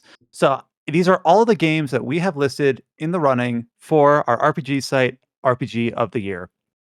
Here we go. We have Atelier Marie Remake, The Alchemist of Salberg, Atelier Ryza 3, Alchemist of the End and the Secret Key, Atlas Fallen, Baldur's Gate 3, Chained Echoes, Cry Machina, Cyberpunk 2077 Phantom Liberty, Demon's Roots, Diablo 4, Disgaea 7 Vows of the Virtueless, Dragon Quest Treasures, Fairy Fencer F Refrain Chord, Fate Samurai Remnant, Final Fantasy 7 Ever Crisis, Final Fantasy 16, Fire Emblem Engage, Forspoken, Front Mission 2 Remake, Fuga Melodies of Steel 2, Hogwarts Legacy, Honkai Star Rail, Infinity Strash Dragon Quest The Adventures of Dai, Jagged Alliance 3, Labyrinth of Galleria The Moon Society, Lies of P, Like a Dragon Ishin, Like a Dragon Gaiden The Man Who Erased His Name, Long Gone Days, Loop 8 Summer of Gods, Lords of the Fallen, Lunacid, Marvel's Midnight Suns, Miasma Chronicles, Mon Yu, defeat monsters and gain strong weapons and armor. You may be defeated, but don't give up. Become stronger. I believe there will be a day when the heroes defeat the Devil King. Octopath Traveler 2, One Piece Odyssey, Persona 5 Tactica, Remnant 2, Rhapsody, Marvel Kingdom Chronicles, Sea of Stars, Small Saga, Star Ocean, The Second Story R, Silent Hope, Starfield, Star Wars Jedi Survivor, Street Fighter 6, The Legend of Heroes Trails into Reverie, The Legend of Heroes Trails to Azure, The Legend of Nayuta Boundless Trails, The Legend of Zelda Tears of the Kingdom, Theater Rhythm Final Bar Line, Wandering Sword, War Tales, Wild Hearts, Wolong Fallen Dynasty, and World of Horror. You'll probably Go have on, to Rich. explain to people how Street Fighter 6 made it in here for Yeah, for so the well, in audience. general, there's a lot of games in there that we have not introduced yet. And a lot of these games we're going to only introduce at the highest level. Well, unless it stays in consideration, then of course Well, we'll let me dive be clear. into There it. might be a few of these games that we haven't really talked about that might make it into the top 10 because they just maybe not Exactly. excel at anything, but they might just be solid all around, So who knows? So what we're going to do is I'm going to go through the list of participants here in the chat, just in order top to bottom, and have each person pick a title and say, this is a game that is definitely in consideration. I'm promoting it. Or this is a game that is definitely not in consideration. I'm taking it out. And then if it's not in consideration, we can kind of give it one sentence. And I literally mean like one sentence to say this game was X, but it's not in consideration. We either agree. If we don't agree, then we might table it and say it's got to be decided on later. But I think there's a lot here that we can easily push one way or the other pretty quickly. And the one that Chow brought up is definitely one that we'll have to talk about a little bit once we get to it. But without further ado, I think I've set up everything I need to. Let's start with Alex. He's the first one listed here in the channel. Pick a game and either decide to promote it into consideration or say it's not worth and we can take it out. Cyberpunk, Phantom Liberty, promote. It's great. I would go so far as to say it is one of the best expansions of all time. And I think in the console space, because when I think of expansions, I'm thinking of Yuri's Revenge on stuff like that in the PC world, which is a bit different, RTS expansions and stuff like that. But when I think of like console expansions, I think of things like Shivering Isles and stuff like that. It's the best ever. So Cyberpunk. Alrighty. Josh. Josh won. Fate Samurai Remnant in consideration. Based on the discussion we had for the categories. That seems good to me. All right, I pick one. I'm gonna take one out of consideration that we haven't talked about yet. That is War Tales. So War Tales is kind of like an open world. It's basically a CRPG, isometric, turn-based game where you take a band of soldiers across a bunch of neighboring countries and you solve like micro quests. There's a lot of different quests involving bandits and plagues and cults. It's a really fun game that's really easy to sink a lot of time into. It's something that if you like that sort of like strategy CRPG-ish type game that I would recommend. But with all that said, I don't think it's consideration versus all the games we've already talked about to length with the categories. Next one is Paige. I'm just gonna go through all my. I can just like pick out pretty much everything I reviewed and just say it's not in consideration. So I'll start with Dragon Quest Treasures. I probably overrated that a little bit, but I did have like a heap of fun with it while I was playing it. But it's just not particularly good, and the boss fights were especially a letdown considering they were pretty much exactly the same, and just some things like that where it's just not great. Brian and I have played this, and I think we kind of had similar thoughts in that it's kind of like a casual, kind of relaxing, sort of enjoyable game, but it's not necessarily excellent, you know? And one thing I didn't notice when I was reviewing it, there's actually like very few monsters in the in the game. Yeah, it's That's not, Yeah, not it is great monster surprisingly variety. limited. This sounds more harsh than I intend, but it doesn't do anything super well. It just does everything fine. Like it's fine. It does everything fine.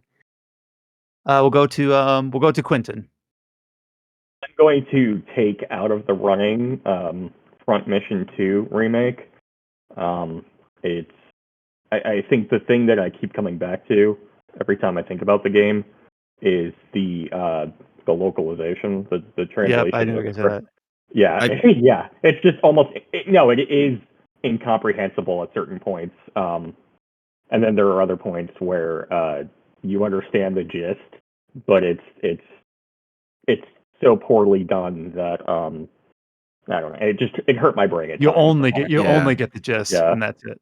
I remember the very first time I was on one of these Game Casts. It was 2017, and I argued for Ys 8 to not be on the list that year for pretty much the same reason. So I'm in agreement. If any game releases with a localization that bad, it should not be on our list, just like out of principle, honestly.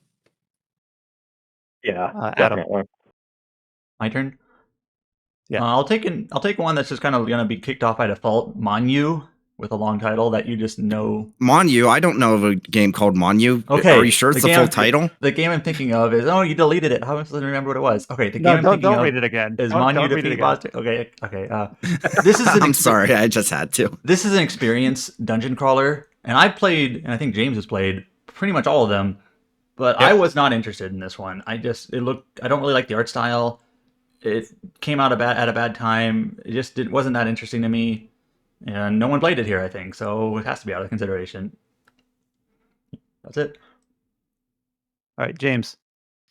Let's see. I'm gonna go for.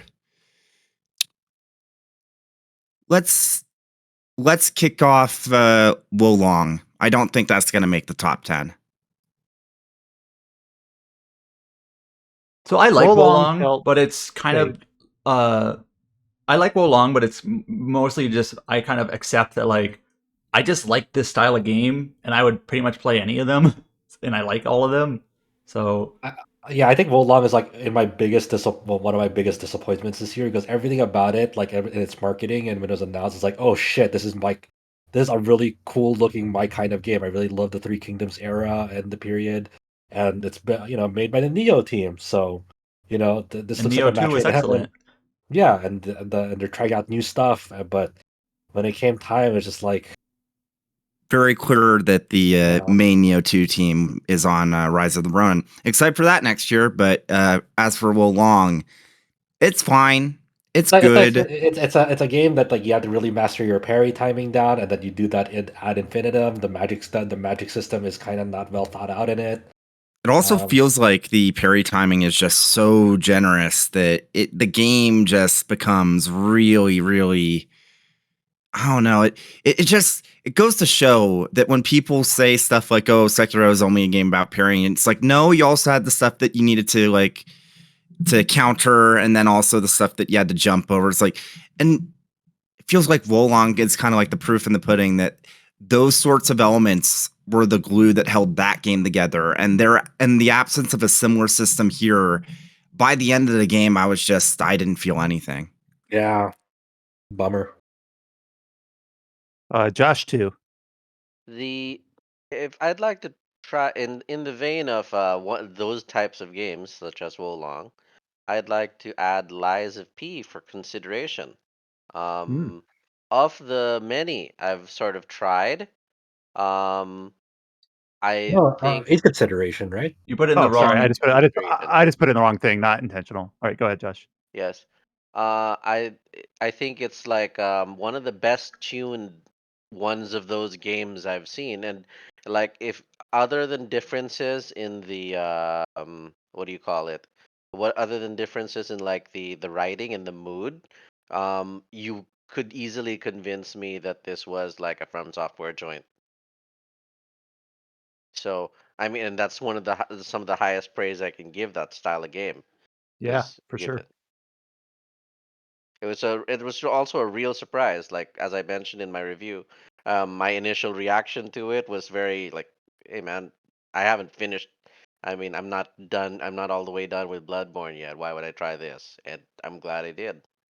I also just want to point out when this game was first announced, it was like from the studio behind like Bless Unleashed, and that game was like widely panned. I don't even know if it exists anymore, if it got like retooled or renamed, or I don't know. It was very strange. So like when this game was first announced, there was like no confidence in it. Like, oh, this is from some junk studio that made a junk game, and didn't turn out that way at all. Yeah, and people were even saying like, "Hey, Steel Rising is coming out earlier, so you've also got the kind of steampunk puppet vibe going." But it As someone who's played it both, this one is way better, almost all around. yeah. All So right, more it's a talking big on. come out of nowhere. Yeah. So more consideration on that one down the road, I'm sure. We'll go on to Chow. You know, I find it hilarious that Loop 8 survived longer than these titles, but I don't want to waste my vote just to kick it off. So I'm gonna kick off in our consideration is Persona 5 Tactica. I feel this I is won't kind of like disagree. I won't either. Yeah, I am for it. I feel like this is kind of like a expensive budget title where it has some good ideas, but it's just constrained being just being a budget title in my opinion. Okay, I'll All just right, say one. well I'll just then. say one thing about Persona 5 Tactica because it's gonna be the only time we have time to talk about it at all. It has some interesting components with like how movement and turn order works in the game, and it's very different from most strategy RPGs in that you can like move a character and then have a different character act, and where your secondary character is positioned might affect like how the action takes place. And then with like the tri attack system, you can kind of do some cool things with that. But besides like this one component that's kind of neat, it doesn't really have anything else going for it. Yeah, And the I feel story, I think like the story is actively bad. Like, yeah, actually it's poor. really bad. It's like I didn't. Yeah, nothing more to And say the about last it. quarter of the game sucks. That's Yeah. Let's just state it outright. All right, okay. Persona 5 Tactica out of the running. All right, back to the top of the list. We'll go to Alex. Let's just get it over with and move Baldur's Gate up. There you Take go. the easy ones, yeah. Okay, Josh. I'll take out obviously Street Fighter 6. I mean, Street Fighter 6 was on here because its single player mode was an RPG. It was really a really cool novel thing that they did. It's a pretty solid, single player offering out of a fighting game, but obviously that's not the main mode for that game. Excellent game. That's not the main reason you're there. No, it's one of the best games of the year, but not for the purposes of this website. Yeah. Right. But the single player Exactly. mode is really fun for RPG. If this is a generic game site, I would put that as my game of the year. But definitely we're not. It was not RPG site. It is my game of the year too. So yeah, so people listening can take that as they want to take it. But I think it's fair to take it off that. Definitely going to be my top 10 for sure. Yeah, it's in my top 5. All right, whose turn were we on? Is it my turn? Yeah. I think so. Josh. Ah, Oh no, Josh took off too. Right, never mind. all right, I'll just take out Loop 8 because Chow kind of already brought it up. As far as I can tell, no one had anything really decent to say on this. We were hoping for kind of like a Persona-like, and we didn't really get that, and it had a lot of kind of cheap budget, poor design things. So we'll just take it out. The quest Uh, continues to make Gun Parade March happen properly. No kidding. Page. All right. Take One Piece Odyssey. It takes 20 hours to get good, and it's a 40-hour game, so it can get out of here. And I hear it has a high barrier Yeah. of entry, even though they said non One Piece fans can get into this. Apparently, you need to be on episode 575 to It's understand. like I think it's more like they recap 700. stuff sort of, so it's like you could, but then it would just be so weird to experience it that way because it's all about going into the memories and changing things temporarily, like So I told you, man. Very All games based on an anime franchise blows. I think Chow is still recovering from Fairy Tale. I think we're on Quentin now. Yeah, I didn't even play this, but what the hell is it doing here? I'm gonna take out Infinity Strash. Oh, Infinity Trash Bros. It's over. More We more, got more we got for to like speak to it a little Infinity bit. Trash. No, it's Straight to very- the trash. Well, maybe someone was hoping it would sneak in as top 10 from a big DQ fan. I'm not sure. No way. Like I don't know. I all I'll remember is I when I previewed it at Anime Expo, I tried to be charitable and I said this is a very competent anime arena fighter, and that I'm not even sure if that's And there you go. Fuck. Okay, we'll leave it there. Adam. take out Cry Machina. I'm taking this one out because I'm the only one who's played it. I think it has a few good things I do like about it. I reviewed it. I gave it a 7, but it's just like a couple shining spots in an otherwise just sort of average, mediocre game. So it's like worth a playthrough if you like that sort of stuff. But I could not make it a broad recommendation at all. James. Kind of a similar vein, though I liked it quite a bit more than it seems like Adam liked Cry Machina. Remove Fuga Melodies of Steel 2. I was the only one that played it. I played and it. Oh, you did? Yeah. Do you agree with removing it, or? Yeah, I do. It's very strange in that it's probably better than the first game because it just polishes it up, but it's also very iterative, where it kind of feels like I've already played it. So it's like better than the first game, which I think made our top 10, but it's just so much more the same that it's almost disappointing. And who knows if that third game will ever get made. Yeah, and like the last publicly English-speaking member of that team left CyberConnect 2 like earlier this month. So it's like, I don't know. Last time I interviewed Miyazaki over at CyberConnect 2, he basically implied that Fuga 3 is not under active development, so might not get anything for that secret movie, which would be a damn shame. All right, I believe we're on Josh 2. Yeah, I'd like to push Forspoken out of consideration. Despite being on the record for liking the game, I just don't think it has the juice this year. I don't think you're going to get a lot of pushback for that. I'll just say one sentence. I reviewed it.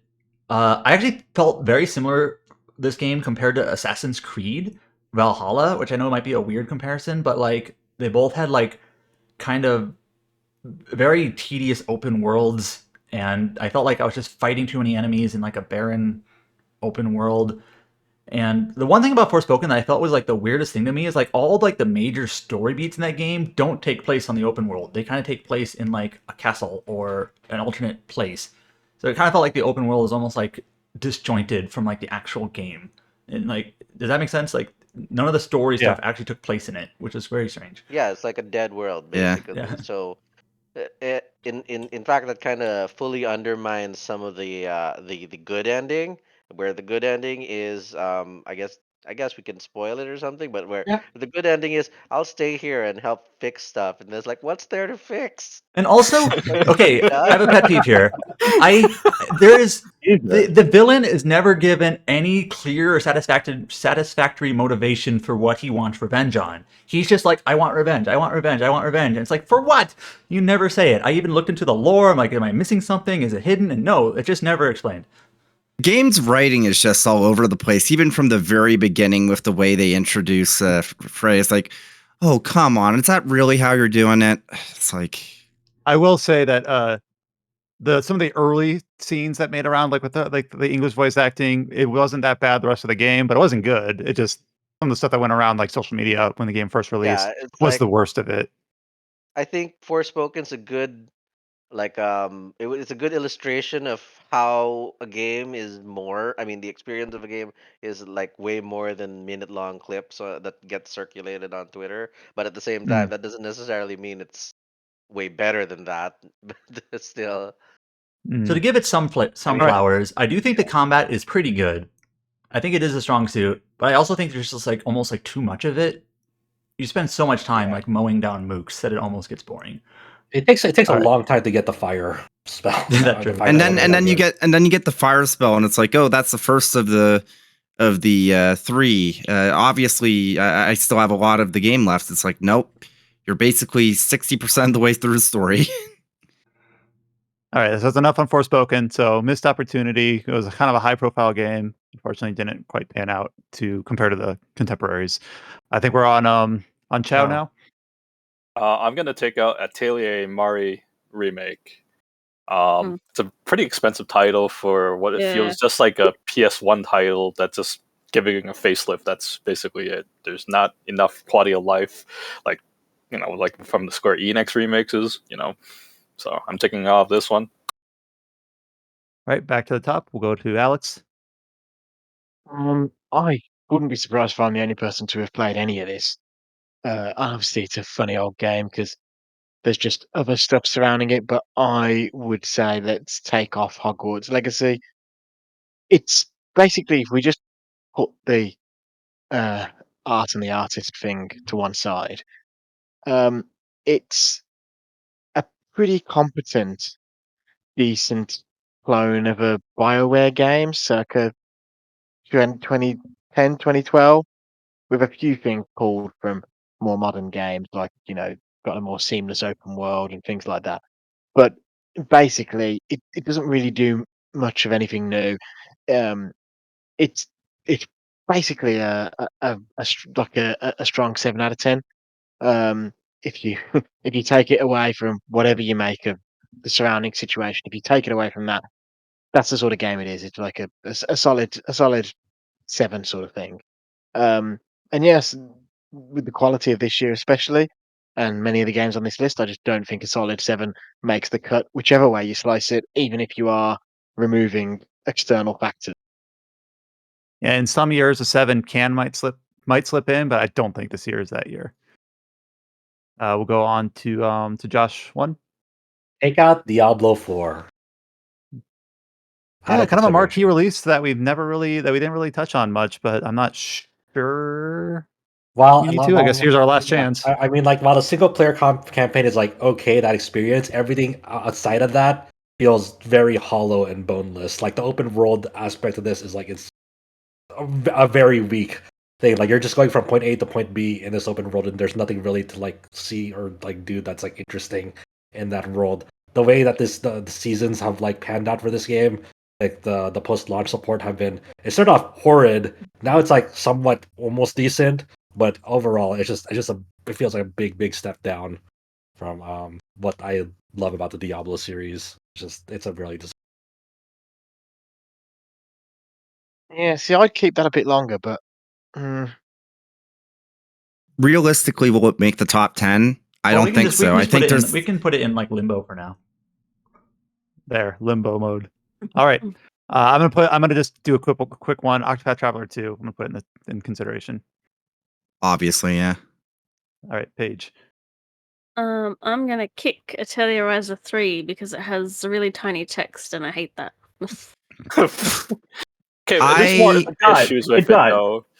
But Okay, I liked Ryza 3, but I liked Ryza 2 more. Like Same. Ryza 3 does a lot of really cool stuff, and I'm very interested to see what the next mainline Ryza is. I'm not counting the mobile game. That was purely marketing. Uh, especially if it's on the Switch too, because I feel like Ryza 3 is one of those games, like the first game I played, where I could just feel that the game as a whole was held back by having to be able to run on the Switch. Maybe that was just me. I don't know. I But think I like the story I better. think I agree with that. I mean, I feel the open world's kind of barren, probably because they had to compensate for that.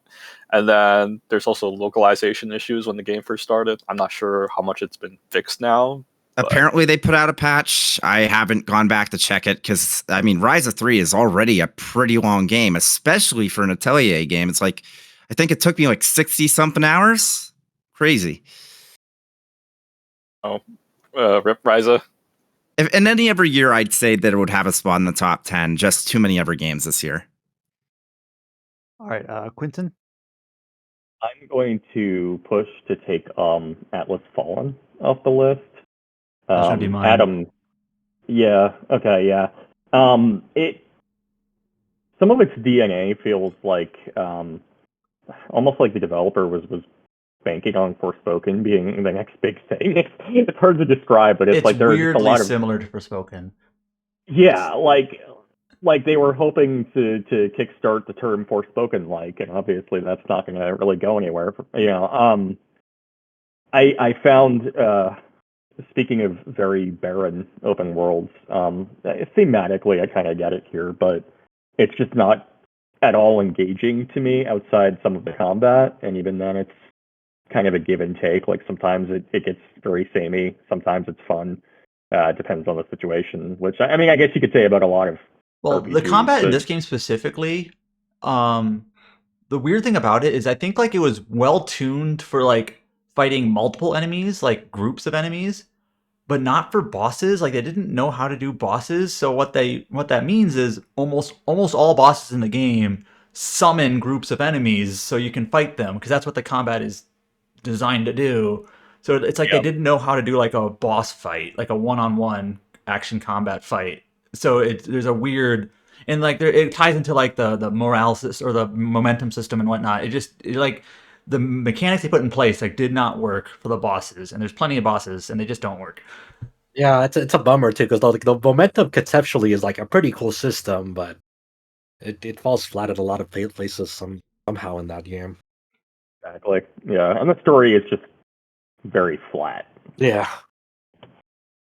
All right, Adam. I had a quick question. Are we considering Star Ocean or no? I saw it on the list. That's It also should be removed. It should be removed. Yeah. Okay. Yeah, because it won our other category, and we're not crossing streams here. So, all right. So let's see if there's an easy one I can take off. Uh,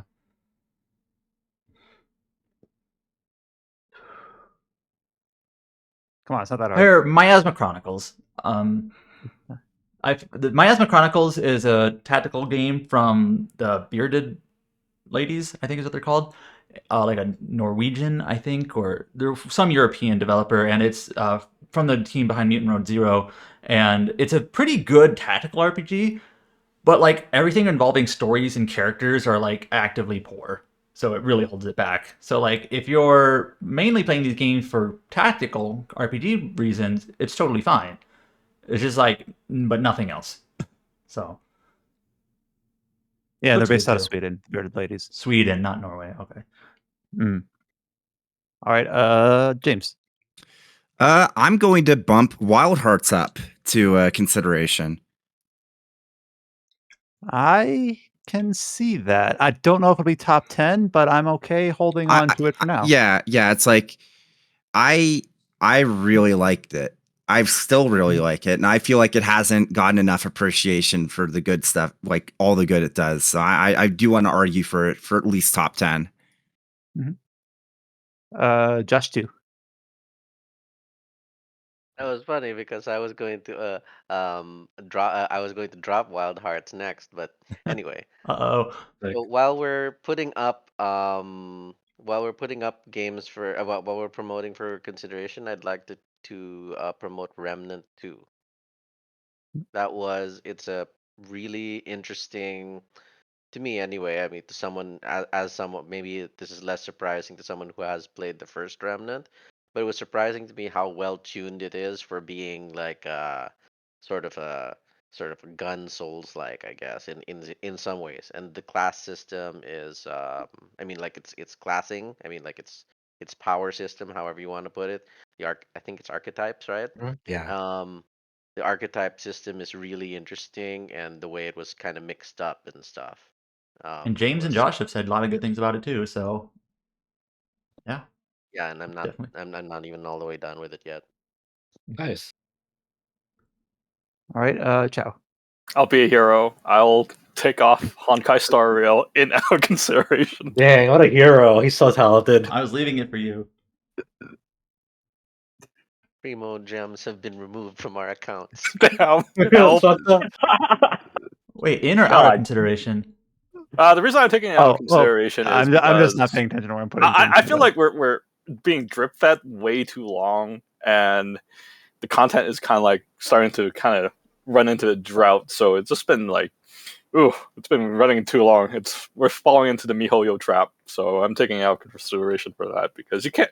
How can you drag out this story that had hardly anything for 6 months? You know, at least that's how I'm This seeing it. this is only speaking personally, and again, stress. This is only my personal opinion. I just always feel bad at like giving any sort of accolades to gotcha games because I feel like it's an inherently predatory system. You're not wrong. I mean, I think that's a valid principled stand to take, definitely. Even as someone who is all the way in the in the MiHoYo Sarlacc pit. All right, Okay, I we'll think go we can ahead do around again. maybe one more round, and One or then two. Yeah, let's it just gets see. it Let's gets just see where it trickier when we shakes get to out. those games that are like borderline. Yeah, But- and then or games where one person's played and no one Yeah. else. All right, let's do at least one more round and go from there. Alex. I do think Final Fantasy 16 belongs in the consideration. So I yeah, Consideration doesn't mean We top can talk it 10. out. Yeah, yeah, we can talk it out later. yeah, yeah. Yeah, let's get to yeah. That one's going to be a decision for a few places, but let's just go through some of the obvious ones first. Josh. I want to bump up Marvel's Midnight Suns in consideration. Mm, see, that's you're on interesting because record.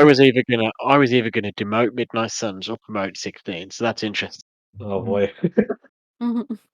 Well, I'll do an obvious one. Tears of the Kingdom. I'll put in. There you go. Oh, dang it, that was my. um, I'll just put Waterfire into consideration because we brought it up in a lot of other categories. Okay. Which one? World of Horror. Waterfire. Ah. Oop. There we go. Quentin.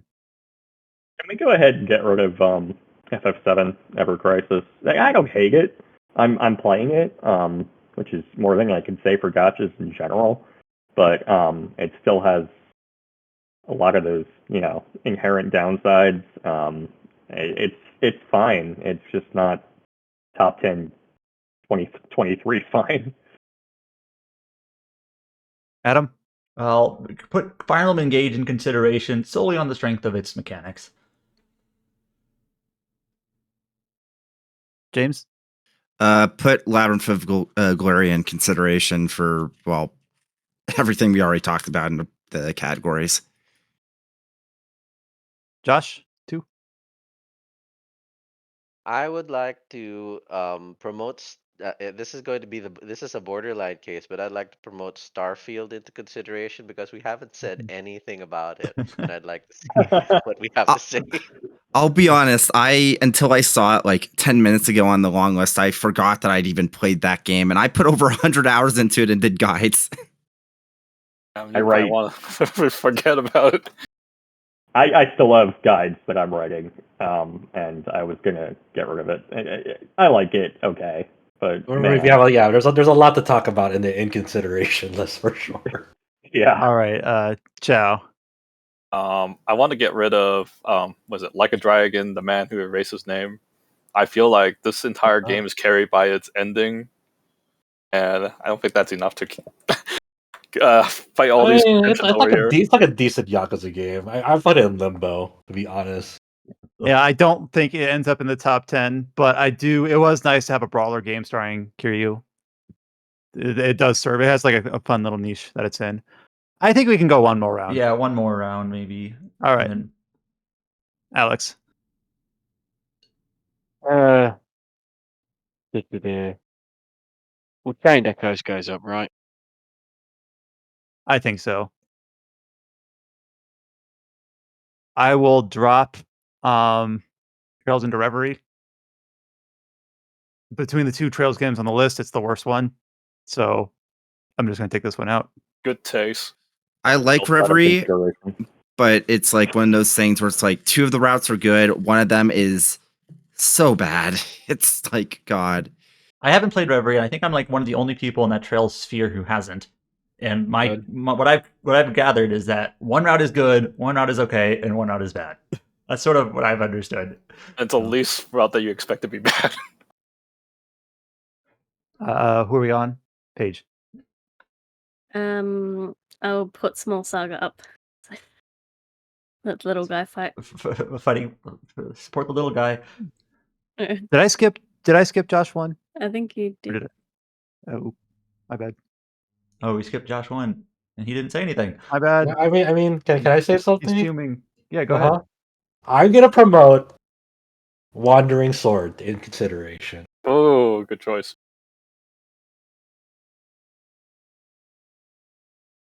Okay, sorry about that. Quentin.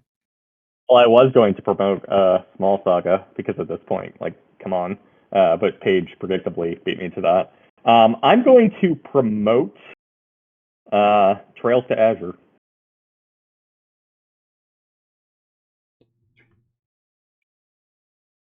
All right. James. This is a tough one. Wait, if this did you is the skip final. me? You skipped me. Oh. By the way, I just Okay, counted. James, We have then Adam. 18 games in consideration, I think. So even roughly half of these games, we're gonna have to kick out eventually. Oh boy. Okay, James and Adam. No, wait. James then me? Okay, Adam then James. Okay, Adam then James. Adam then James. Sorry. I'm gonna kick out Jagged Alliance 3. It's borderline, but I think I'm the only one who's played it. I think it's a really good like tactical game. Its strengths are in its like tactical elements and squad management and things like that. It's really good in that regard. The story and character stuff is like kind of intentionally tongue in cheek. You have like literally character who is like a Schwarzenegger like who I gather has been in other games. And very 80s action movie-ish, kind of over the top. But it's a good game if you like those sorts of games. But yeah, considering we already have like 18 games in consideration that we're already gonna have to kick half out of, like, nah, this one I'll say it's good if you like those sorts of games, for sure. Yeah, like character wise, it's like you either get it, you like either totally get it. There's a sort of as a spiritual success. I mean, like as a carry on from Jagged Alliance 2, or it's completely rancid, and then like there's two ways to go about it. Okay, James.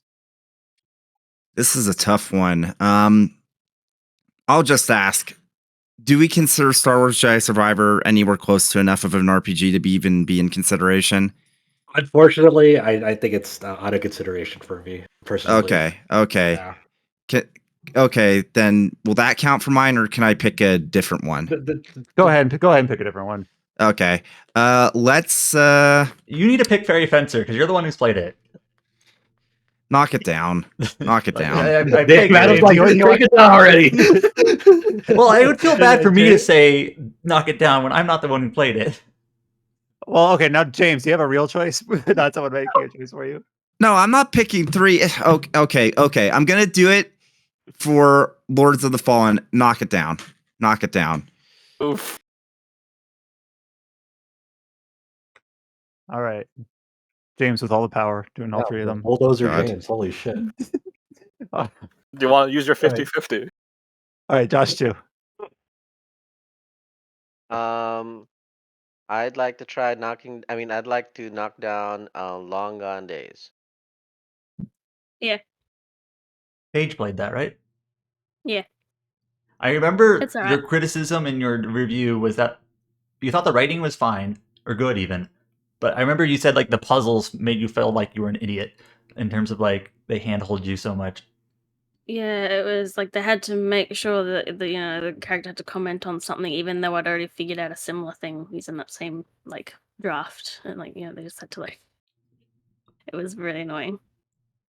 It's like, what's the point of having puzzles if you're gonna tell me what to do exactly at the Also, God single of War moment you discover Ragnarok. it? Got it. That reminds me of an event in Honkai Star Rail recently. There's like a puzzle, and there will be like the solution immediately pops in the screen before you're even allowed to figure it out. God, what the hell? All right, Joe.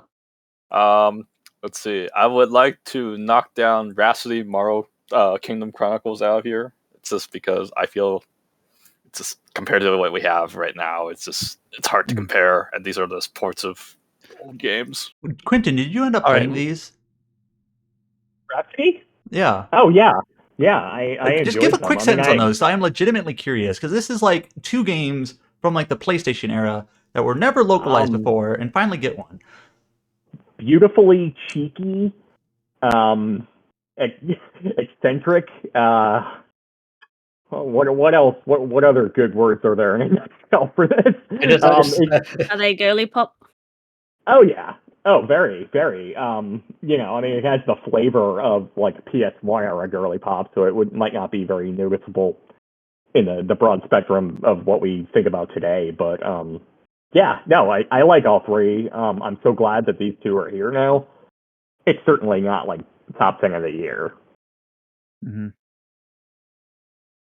All right, we're now kind of in where we just have a few kind of like stragglers that we need to make a decision on kind of as like a group just to make our final like shortlist that we're going to need then dissect.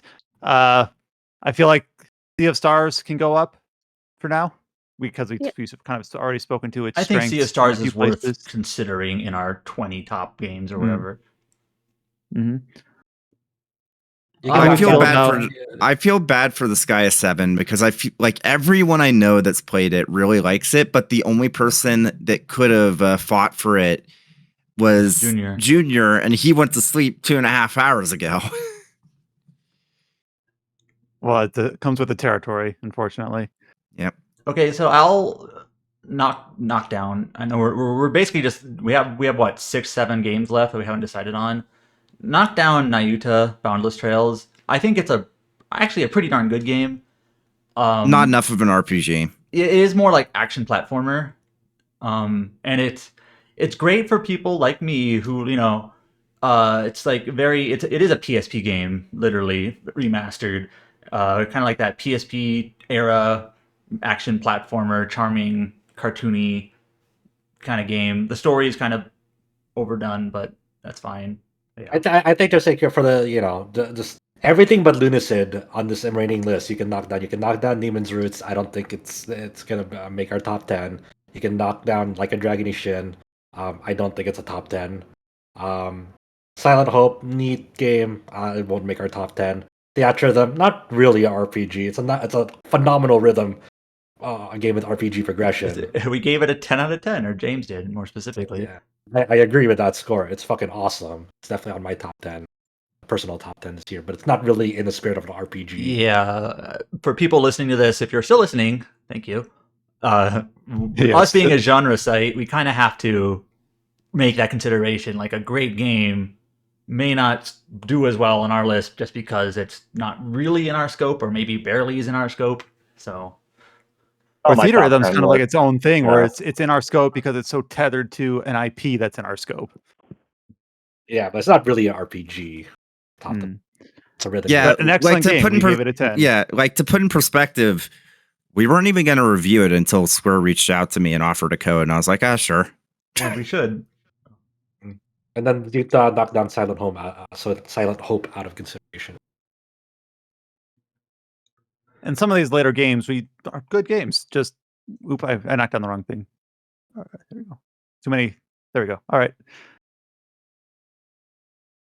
So the last one that we haven't put either way is Lunacid.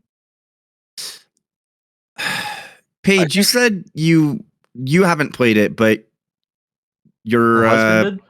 yeah. Well, I do have to say he did get a ring that lets you summon a snail. So Yeah, it's Okay, in I consideration. yeah, I would say it's worth at least talking about. Okay, so how many games do we have All in right. consideration? Or we just Like go down the 20. list. All right. First of all, before we do that, we kind of parked 2 games between in limbo, Diablo 4 and Like a Dragon Gaiden. Do we think these have a chance of jumping halfway through the consideration list, or should Oh we just no. say, yeah, No. okay? But so 'cause we kind of made those decisions early, where we weren't sure what the in consideration list would look like, and it's a long list, so these ones go down. Alrighty. So we've done kind of like the rough first pass, and let me do a quick count here. It looks, I think if I did count it right, it's exactly 20. I might not count it right, but it's around 20 titles. Let me just read them off here. These are the games that are in consideration that we are going to try to, for the next pass, pick a top 10 in no order, just top 10. So we have in consideration Baldur's Gate 3, Chained Echoes, Cyberpunk, Phantom Liberty, Fate Samurai Remnant, Final Fantasy 16, Fire Emblem Engage, Labyrinth of Galleria, Lies of P, Lunacid, Marvel's Midnight Suns, Octopath Traveler 2, Remnant 2, Sea of Stars, Small Saga, Starfield, Trails to Azure, Tears of the Kingdom, Wandering Sword, Wild Hearts, World of Horror. So, just like before, this will be more of a group thing and less of a round robin. I think there's some obvious ones that we can push up, less so obvious ones to push down, because if there were, we would have already pushed them down. But there's a few obvious ones we can push up. So I'll just go ahead, just to not waste time. I'm going to go ahead and push up Baldur's Gate, Zelda, and Octopath into top 10. Yeah. No complaints Yep. there. No complaints. Okay. Yeah. No objections. All right. While I'm typing this in, take it away. Uh, uh, Starfield. Yeah, someone say something about Starfield. It's I think it's really good. I think it looks Um, really good. I mean the designs. I mean some folks made fun of them trying to coin NASA punk, which is funny. But the starship designs, starship building, some of the like I guess like it looks really good in those respects.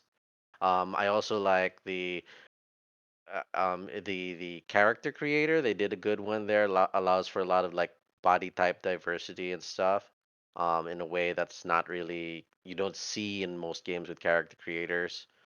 Um, How about the basically game what I itself? think. I think it's just fine. I think it does some things really well, but it's like one of those things where it's like, what's the term? Uh, wide as an ocean, Shallow as a as puddle? deep as a puddle. Yeah, shallow as a puddle.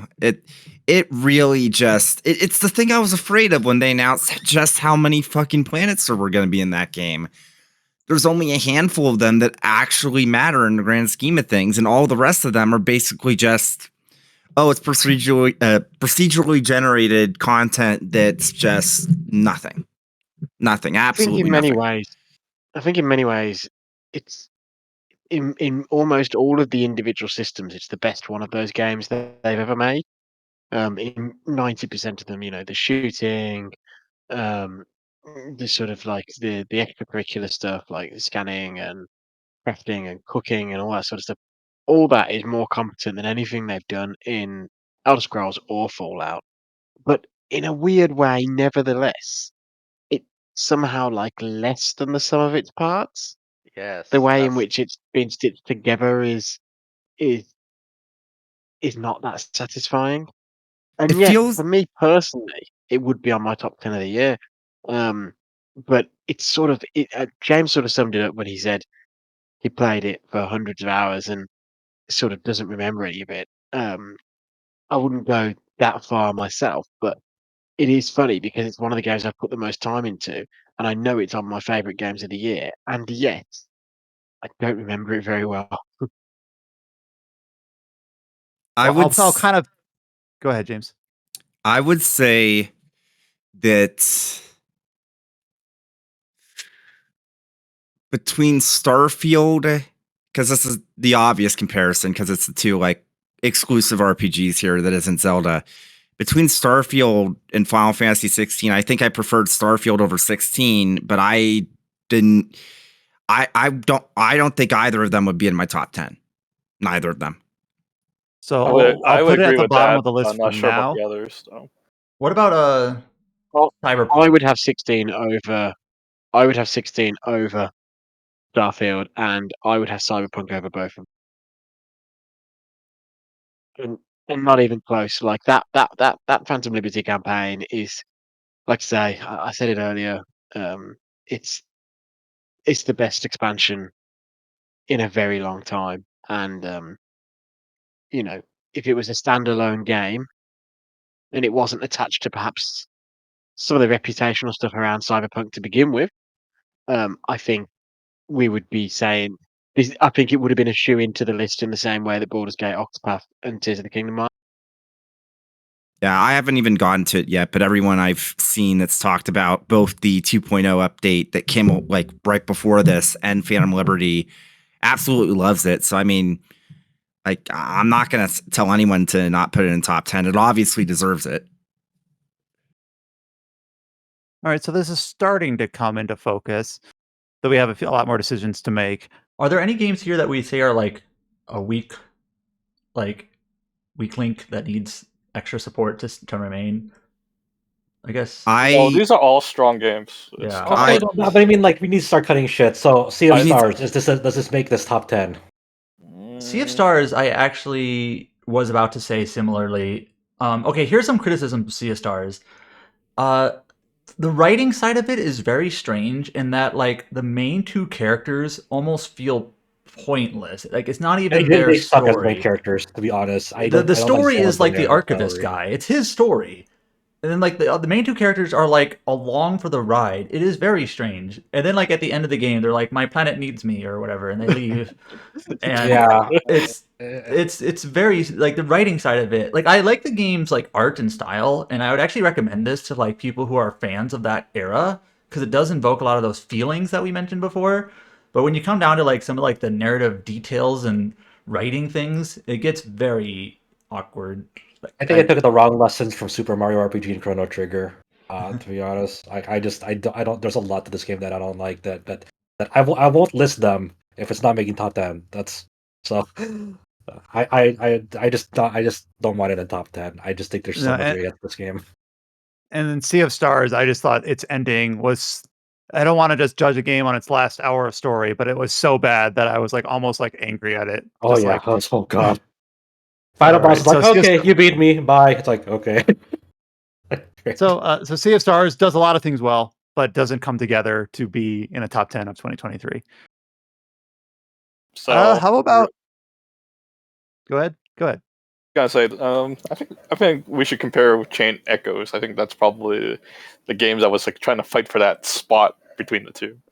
Between both of them, I wouldn't nominate either of them to top 10. To be honest, I think Change Echoes and Sea of Stars are both in that weird sphere where like they're indie RPGs that try to like pay homage lovingly to their inspirations, but both of them honestly kind of in their pursuit of that they get things so fundamentally like wrong.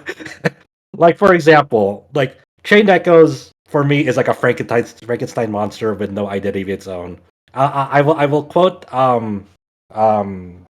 they go by Eero on co-host because they do a great comparison of like this is a game that's like it's an extended X meets Y of like I quote, what if the plot from Xenogears, the party dynamics from FF6, the geopolitics of the Evilist Alliance, the event scripting from Chrono Trigger, the giant babble from FF4, the Mana Fortress of Secret of Mana, the final act from FF7, the introductory missions of Wild Arms, the Yevon Church of FF10, etc., and then mixed with this and that, and it's like it tries to combine so many things that it loses an identity of its own. To be honest, there's not even touching like how much of a mess the story is. Especially the final bad guy. Oh god, and then this is on top of like the battle system. The overdrive meter kind of sucks ass because I like the overdrive system. I like it. I don't like the overdrive system. For people who don't know, basically in this game, every fight there's an overdrive meter at the top left. It's color coded. It's like yellow, green, and red. And you get bonuses if you're in the green zone. The green zone is you're good because that means you do more damage, yet you take less damage, and your skills take less or TP to do. So actions that you take will steer you into this green zone. You have like a little cursor for it. But you don't want to overshoot it into the red zone, because if you go to the red zone past the green, that means you do less damage, and the enemies will do more damage to you. So you always want to manage this cursor to be in the green zone as much as possible. Uh, there are some skills, marked skills, arbitrarily that will be highlighted. That'll say if you do this, you'll move the cursor to the left.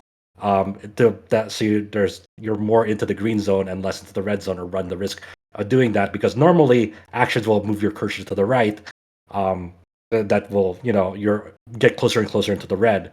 So what this means is, like, for some battles, you will have to take pretty much dead turns on your characters where they cannot do anything, because if they do an action, it'll get you into the red zone. So you either just defend with it, will minusculely put your cursor to the left. If they don't have any like marked skills at all to like move the cursor to the back to the left, that means, oh, I just can't do anything. Sometimes if your party is like at full HP, and like the game arbiter decides, hey, use an HP spell to move the cursor to the left, it's like, okay, I guess I'll do this healing spell, even though our party is at full health, just to move that cursor to the left. Why? Because the game told me to. It's like kind of the rules in the game. It's not really engaging in that way. It's not even touching like the really bad mech implementation into the game, where I'm a fucking mech fan. I love mechs and shit. Somehow Chain Echoes fucked up every part of like mechs that I like in RPGs into this game. So it's just like, for me, Chain Echoes is like, there's so much more I do not like about it. But for me, both Chain Echoes and Sea of Stars, in their pursuit of being loving homages, which on its surface look and sound and great on the surface, there's some very, very fundamental underlying problems to each of them that just really, really frustrate me and rub me the wrong way.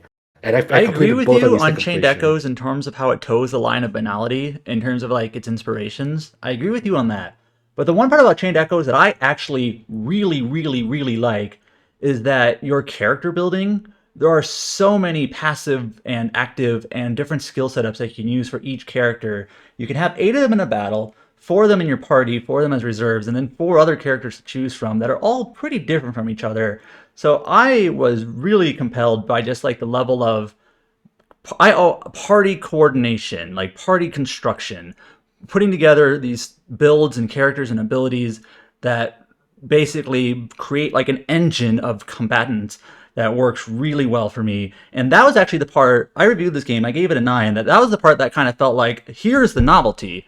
Like a lot of the story mechanical stuff felt like, okay, this is just borrowing from something else, which I agree with. But like I hadn't really run into a game that had like the same level of, in terms of its mechanics and the overdrive system tied into that, of being of rather than just putting together characters because they have a strong ability, in terms of just like all the different supporting abilities and buffs that come into play into different situations and things like that. I felt that was cool. Now, I am defending this game to be possibly top 10, but I'm not going to be too upset if it doesn't make top 10. I'm just saying, don't kick it out yet. Sea of Stars, I agree with. That one, I made this comparison earlier. I don't know if this is real or not, but like Sea of Stars feels like a JRPG written by liberal arts majors, or Chained Echoes is an RPG made by like a STEM major. It's more nerdy, a little bit more math. It also, Sea of Stars, this is one thing that I really hate indie RPGs doing, that they're paying homage to, is like, especially the dialogue for that game, like especially like one of the seaport town, I forgot its name, but like one of the NPCs, you go up to them, it's like, don't you just hate it, like when weapons are like just get linear, like become more powerful with over time, with like towns that you visit, something like that. It's It like was trying to make something a like wicked nod. the blacksmiths get more skilled the further north you go. Yeah, and then another one is like the end of like the first act of that game, when like the big betrayal from your mentors happen in that game. Like the NPC that you have to talk to go back to town because a catastrophe has happened. Your characters feel kind of shitty. It's kind of the first time that they know that like you kind of get any odds of personality from Zale and Valer a little, because of the betrayal of their mentors. You have to go to like talk to this pirate NPC that you've made friends with to like go to that island that you are. And once again making that in the JRPG dialogue of like, oh man, why the long faces? Did you just like suffer from the let me guess, the trope of your mentors betraying you?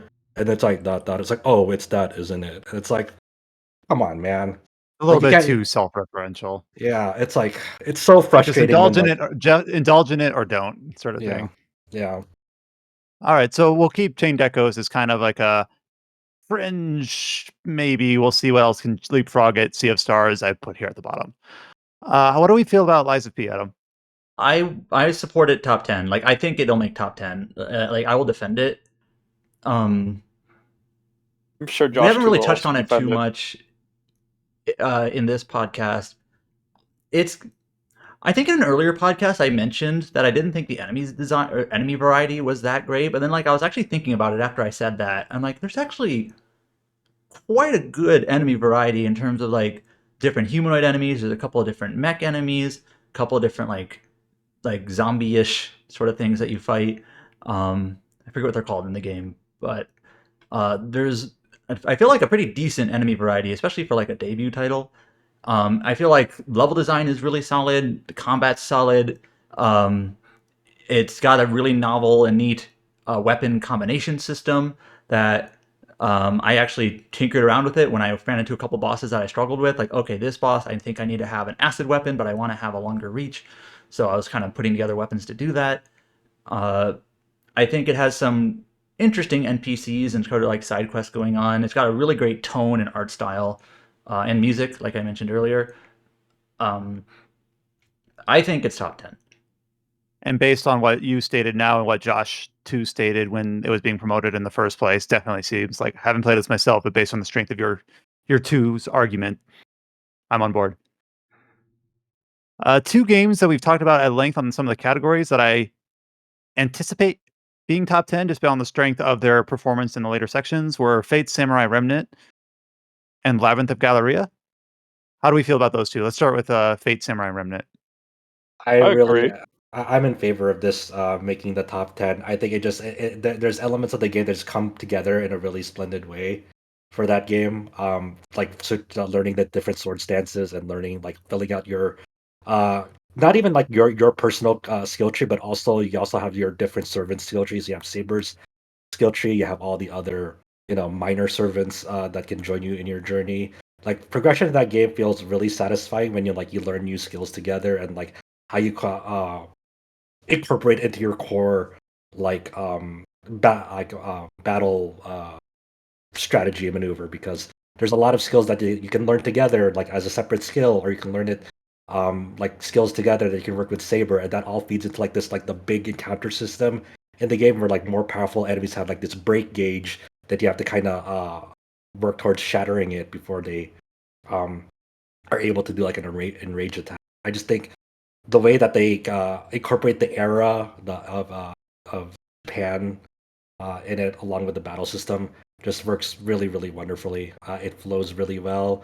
Like even though like I know that Adam like had like an issue with like kind of like how the different locales um Oh, kind you of mean like the cities that you just yeah wander around in, and there's a fight there yeah here and there? no, I kind of like just how they were able to distinguish like different towns in that game, like their layout of them, and like just like environments in that game. Like even though they're all within like on Japan, like you still get varied landscapes as you visit each of those different towns. Like for me, like I kind of like the touring aspect of that game of seeing different towns, rural towns throughout that game. And also, I really like the story structure and the way that it's not a linear, oh, story beat dungeon boss. Like usually, like chapter endings that I get are very messy because they kind of turn almost into battle royales of like multiple master servant groups kind of get roped together and like kind of meet each other in one spot almost. So like chapter endings in that game are a very climactic moment where like it's almost a scramble.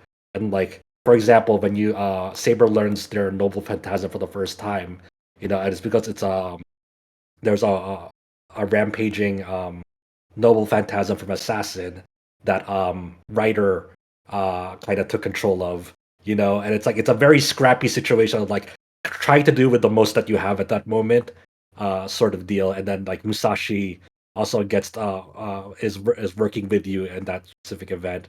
So I kind of like the story flow of like it's a very very scrappy sort of like it perfectly encapsulates how chaotic these sorts of like fate stories can get with everyone having their own agenda and having this general atmosphere of uneasy alliances of like who can I actually trust in any given time. Well, I can go ahead and kind of slide it up here as uh, squarely in the 10 for now. And I mentioned Labyrinth of Galleria. We kind of talked on both for design and story. This is going to be, again, just kind of like, do James and Adam feel this belongs in the top 10? It definitely deserves at least top 10. I'd like to see it in top 5, but top 10 definitely at least. How do you feel, Adam? I am okay with that. Okay, we'll kind of set it here, potentially on the bottom fringe, but right now we're just trying to see like where the line's going to have to fall. So Does again, anyone not ranked. So, ahead. okay, looking at what we have left. So, right, we have like 8 games that we have basically placed like in our tentative top 10. And we have what, 12 games left or 10 games left? Fire Emblem Engage, I reviewed it. I think it has excellent combat. Josh talked about that too. But I think when we're talking about top 10 games this year, I think 2 things are basically big black marks against it that are going to hold it back. One, there is like absolutely nothing to latch on to with story or characters. Don't even try to argue this with me. There is nothing, absolutely nothing. Yeah. It is Yeah. there is, and 2, and I think this is kind of where it like compounds itself.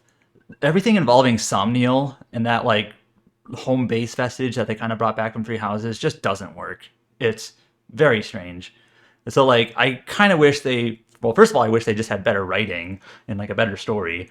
But 2, just that Somniel stuff, it would have been better if it was just like a chapter thing, or even like Path of Radiant style, just base dialogue menus or something. Yeah, if they, like even if they chopped out Somniel, like you can almost like I would almost like kind of fight for top 10 if they just didn't have If not, Somniel at all. if Somniel was just a menu, Yeah. the game would be like a point and a half better. So fuck, man. Like I really like Engage, like playing it, and when you're in battles, it's like fuck, this is awesome. And it really hurts to like it not being in the top 10, but I it definitely has a lot working against it. On a similar vein, I'm just gonna be the person to say it. I do not think Final Fantasy 16 should be in the top 10 for a lot of the same reasons you just said for Fire Emblem Engage and how like uneven the entire package is. There's definitely like strong points of 16, points that I love, like some of the boss fights. But the thing that gets me, and this is the thing that I was really thinking of a couple of weeks ago when I was trying to like get my thoughts together and prep for this. The main thing I keep coming back to with 16 is it's a game that doesn't feel like it has a direct vision. It doesn't feel like enough of an RPG or enough of an action game. Yeah, it's identity crisis. Every time people ask me what do you think about it, like, yeah, that's an identity crisis. and I'm gonna say something here. Here's a comparison because I was like, it reminded me of another game I played, and it took me a while to realize what game it was. It reminds me of fucking Astral Chain, but I'd say that Astral Chain was a better game, like a better action game and a better RPG than Final Fantasy 16. But it had all the same issues where it was like lost between 2 different things, and it suffered for it. Mm-hmm. Yeah. I don't think it's as egregious an offender in that as Fire Emblem is, where, I don't understand how you go from Three Houses and the lessons you take from Three Houses lead to Somniel. I do not get it. They probably Um, was developed at the same time, so they probably didn't have the Yeah. ideas refined over. Well, yeah, I mean, that's probably the most likely thing, right? Is that they went, shit, this stuff's really popular. People are really latching on to these characters. We need to make a These place where you social can hang elements, out with yeah. people. Yeah, we need to crowbar that in when maybe this game wasn't. Anyway, that's Engage, and I don't think Engage makes the top 10. I have a complicated relationship with 13. Like with 13, with 16. Have a complimentary version with 13 as well, actually. But for me, I think the bits of it that stand out so well that I do think it sort of squeaks into that top 10 top territory. I wish I felt the Like same way. The thing with like the stuff that it does well for me is just really really strong, and for me that sort of goes over uh say and I'm going to be reductive here, but it goes over sort of Midnight Suns, which is a XCOM 2, but Midnight Suns is like not like but XCOM. but Let's not be well reductive in that. Midnight Suns is a well very very different game than XCOM. it is a very different game, but what they basically do is they try to take the loop that they established in XCOM is what they try to do, and they muddle it with a lot of new stuff. If we're And like okay, I can I if you were to take the angle, and I would agree with this, that like if Midnight Sun suffers a lot of like the same conceptual problems as Fire Emblem Engage, where once you're in combat, combat feels really good, and they make a damn good job on making every superhero feel very unique with very clear strengths and weaknesses, and forming a party composition to make up for each other's weaknesses, and like that's where it really excels at. But when it I comes to even like think they island. muddle the combat though. I even think they muddle the combat. No, This I is the really like the thing. combat. I really like the combat in this I'm game. not saying it's bad combat. I'm just saying, but basically what I'm saying is I just felt that um I played that game and I put 80 hours into it. So it's not that I didn't enjoy it, but I sat back in my chair at the end of that 80 hours and I sort of sighed, and this doubled when Jake left the studio and Yeah, stuff. And I I mean it thought, sucks that the Jake left the studio. no, not that. I sat back and I thought, I wish they'd just made XCOM 3. I sat back and I was like, making this was a complete waste of time. I wish they'd just made I don't think it was a the waste game of they should have time. made. I thought it was a And I really enjoyed cool it. game. Yeah, I enjoyed But it, and I anyway, thought it was a really cool but game. But I'm saying that like I'm okay if you want to cut Midnight Suns down. Like I would say cut it for like the same conceptual problems that Engage has, where like the actual gameplay when you're playing it feels real, like personally really fun to me. But in terms of like when you're everything out of it, like the island exploration shit and like decorating your hub and everything, like all that stuff fucking sucks. Like it doesn't do anything for me. it's muddled, and I think that's muddled is the term I'm latching onto, because I feel like it gets it across well. And actually, come back to where this began. Like, I do think Final Fantasy 16 is muddled also, but the thing about Final Fantasy 16 is, um, I think the stuff that's muddled takes up less of the game in a way. You that's actually No, I think there's so much about S16 that's flawed. Like I yeah, I pretty was much gonna beat say there is I so pretty much much beat filler. I really like that game in terms like when you're finally have like you're constructing your move set and like learning new icon abilities and like kind of theory crafting like your what your like abilities are gonna be in your docket. But in terms of like let's say dungeon design for example, dungeon design doesn't really exist that game. You're going pretty much in a straight line like a DMC stage because And that's none of the a, encounters are even like enjoyable because it's like trash mobs are not even worth fighting, and the boss are always like recycled. It's always like the same big axe dude or this I don't know, like a leopard thing. I forgot what I it was. think I think I think there's two main things with 16 that really drag it down for me. One, I don't think that battle system is anywhere near dynamic enough or interesting enough to like carry a game of its length. Yeah, for sure. Two, What's two, the nice thing about DMC? It only lasted less than fucking 12 hours usually. and had a better battle system. And Yes. and the other thing is that there is so much fluff that feels like the only way to explain it is it's designed to try and counter criticisms that the game's not an RPG, and it would just be better if that fluff wasn't in there to begin with. I know Alex has made that exact same argument too. Yeah, he has. And I agree Quentin, with what do you that. think? I Yeah, feel like Quentin, go ahead. What does Quentin think? I want to know what Quentin Oh, thinks. sorry. Sorry. this is going to be kind of lame to say, but I think Alex and James are both right. I veer a little bit closer to Alex in terms of thinking it should stick around. I love the cast, even if, yes, some of them are criminally wasted at times. I love the world, the themes, even if a lot of that is tossed away in the third act, the icon battles, just on the pure visual spectacle of it, some of the music, that sort of thing. At the same time, I could never, ever push for it to be in the top 5 because of all the fluff that absolutely, James nailed it. It feels like they were just saying, oh yeah, wait for those RPG elements. Here they are. Here's the mid quests, and just, yeah, the battle system, I get tired of it by the end of the game. I'm just tired. And that's, yeah, go ahead. I honestly, I think if we're all in agreement that the worst parts of this game are the stuff that's the closest to what could be considered the RPG elements.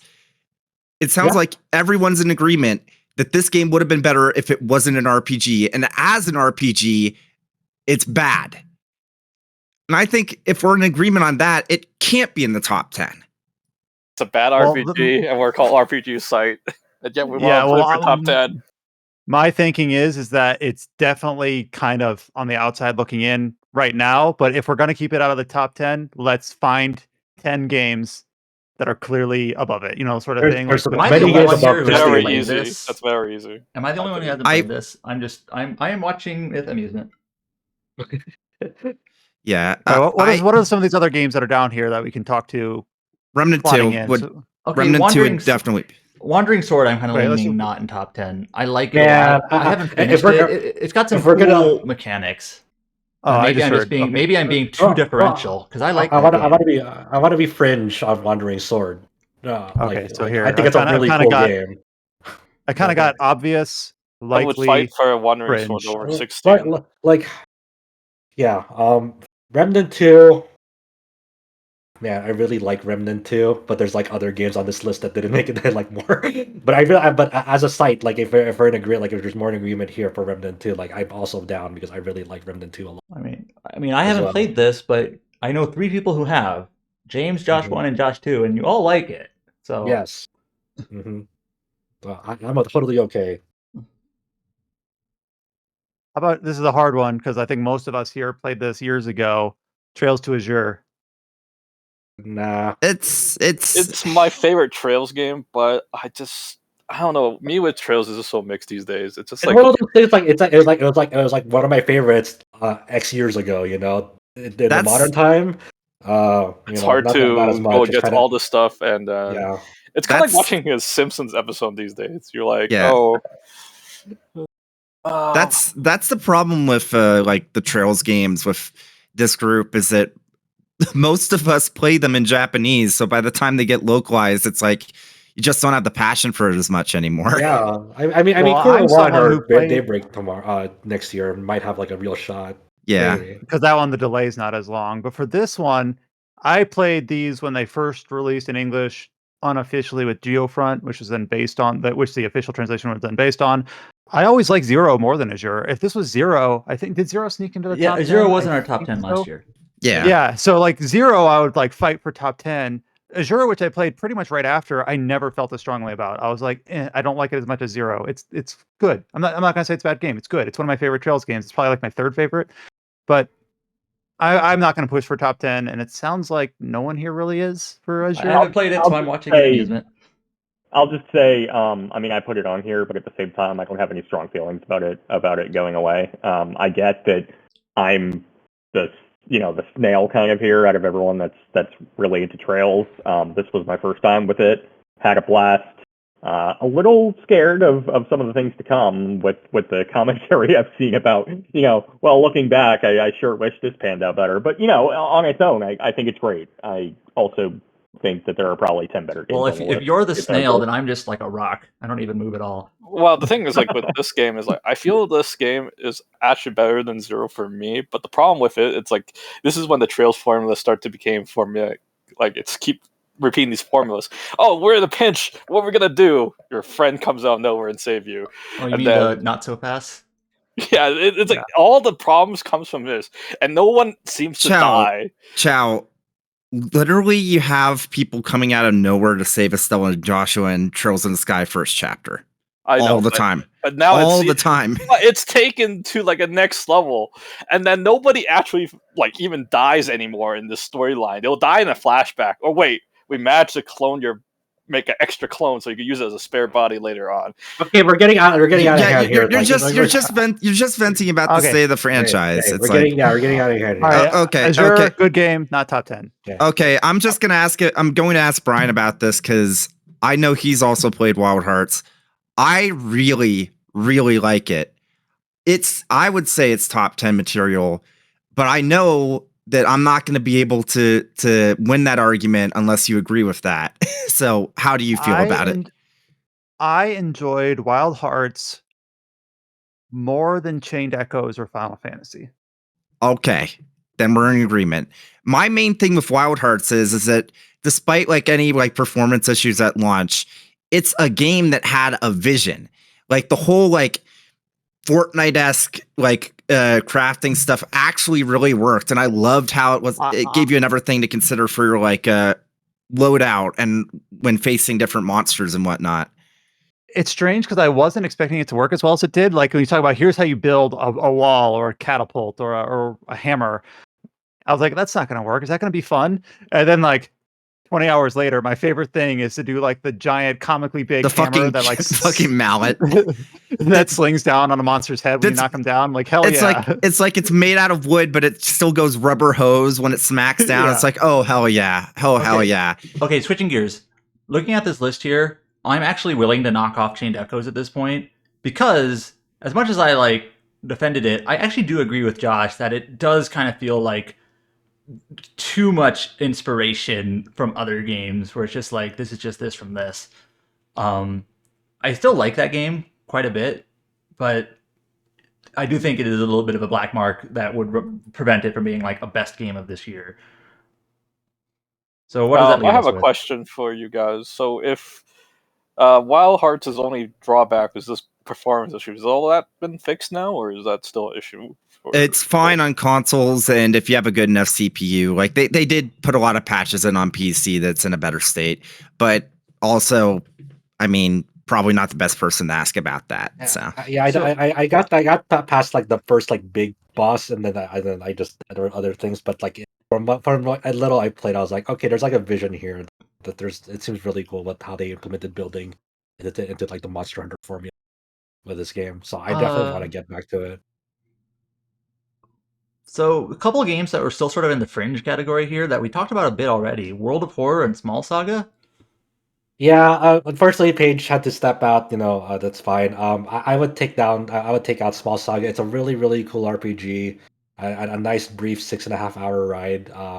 But it's kind of hitting like all like the greatest hits of like JRPG tropes in it, and that's fine. But it's like with a Honey I Shrunk the Kids twist to it. Based on the It's, arguments it's nice. made in this long podcast, World of Horror just seems like a more unique, more interesting, better argument. So of those two. So how many games do we have? World of Horror we've given a lot of accolades to. I'm going to kind of put it. Yeah, it's like I haven't played it yet, but for example, looking at the recent reviews on Steam, it's overwhelmingly positive. So obviously, like I'm willing to agree that that's top 10 material likely. So I don't know. I just realized did we not have In Stars and Time on this list? I was just about to say, but like both Paige and like and Junior stepped out. And then they conveyed it that like the best thing about that game is its story and writing and storytelling. And but then they said the gameplay was pretty bare bones. And though. Junior even said that outright, that he wanted that game to win the category because he knew that it was his best shot to be represented. Yeah. So Lunacid. Lunacid is very good, but also I'm the only one that's played it, so I don't know how much my arguments will help. It's one of those like we don't get enough like real time like first person dungeon crawlers. Like I hope that this game doing like decent on Steam means that more people will be willing to make King's Field likes, because honestly, I love this style of game. I love the secrets. I love the puzzles. I love the level design. The combat is like the one thing I have an issue with. The boss fights are kind of but it's great. I don't know if I can argue it into the top 10 because I'm the only one that's played it, but and because it's like very clearly just like aping King's Field. There's not too much that sets it apart. So What do we have? 11 All right, games so 12 by my count. So we have to knock out 2 of these games from our top 10. Baldur's Gate 3, Octopath Traveler 2, and Legend of Zelda are probably safe.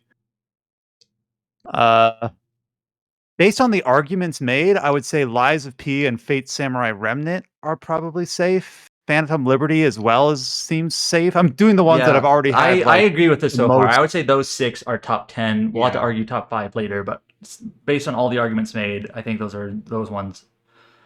Remnant 2, I mean, no one's really said anything bad about Remnant 2. What's yeah. I mean, I'm for it. Same. Yeah, I would.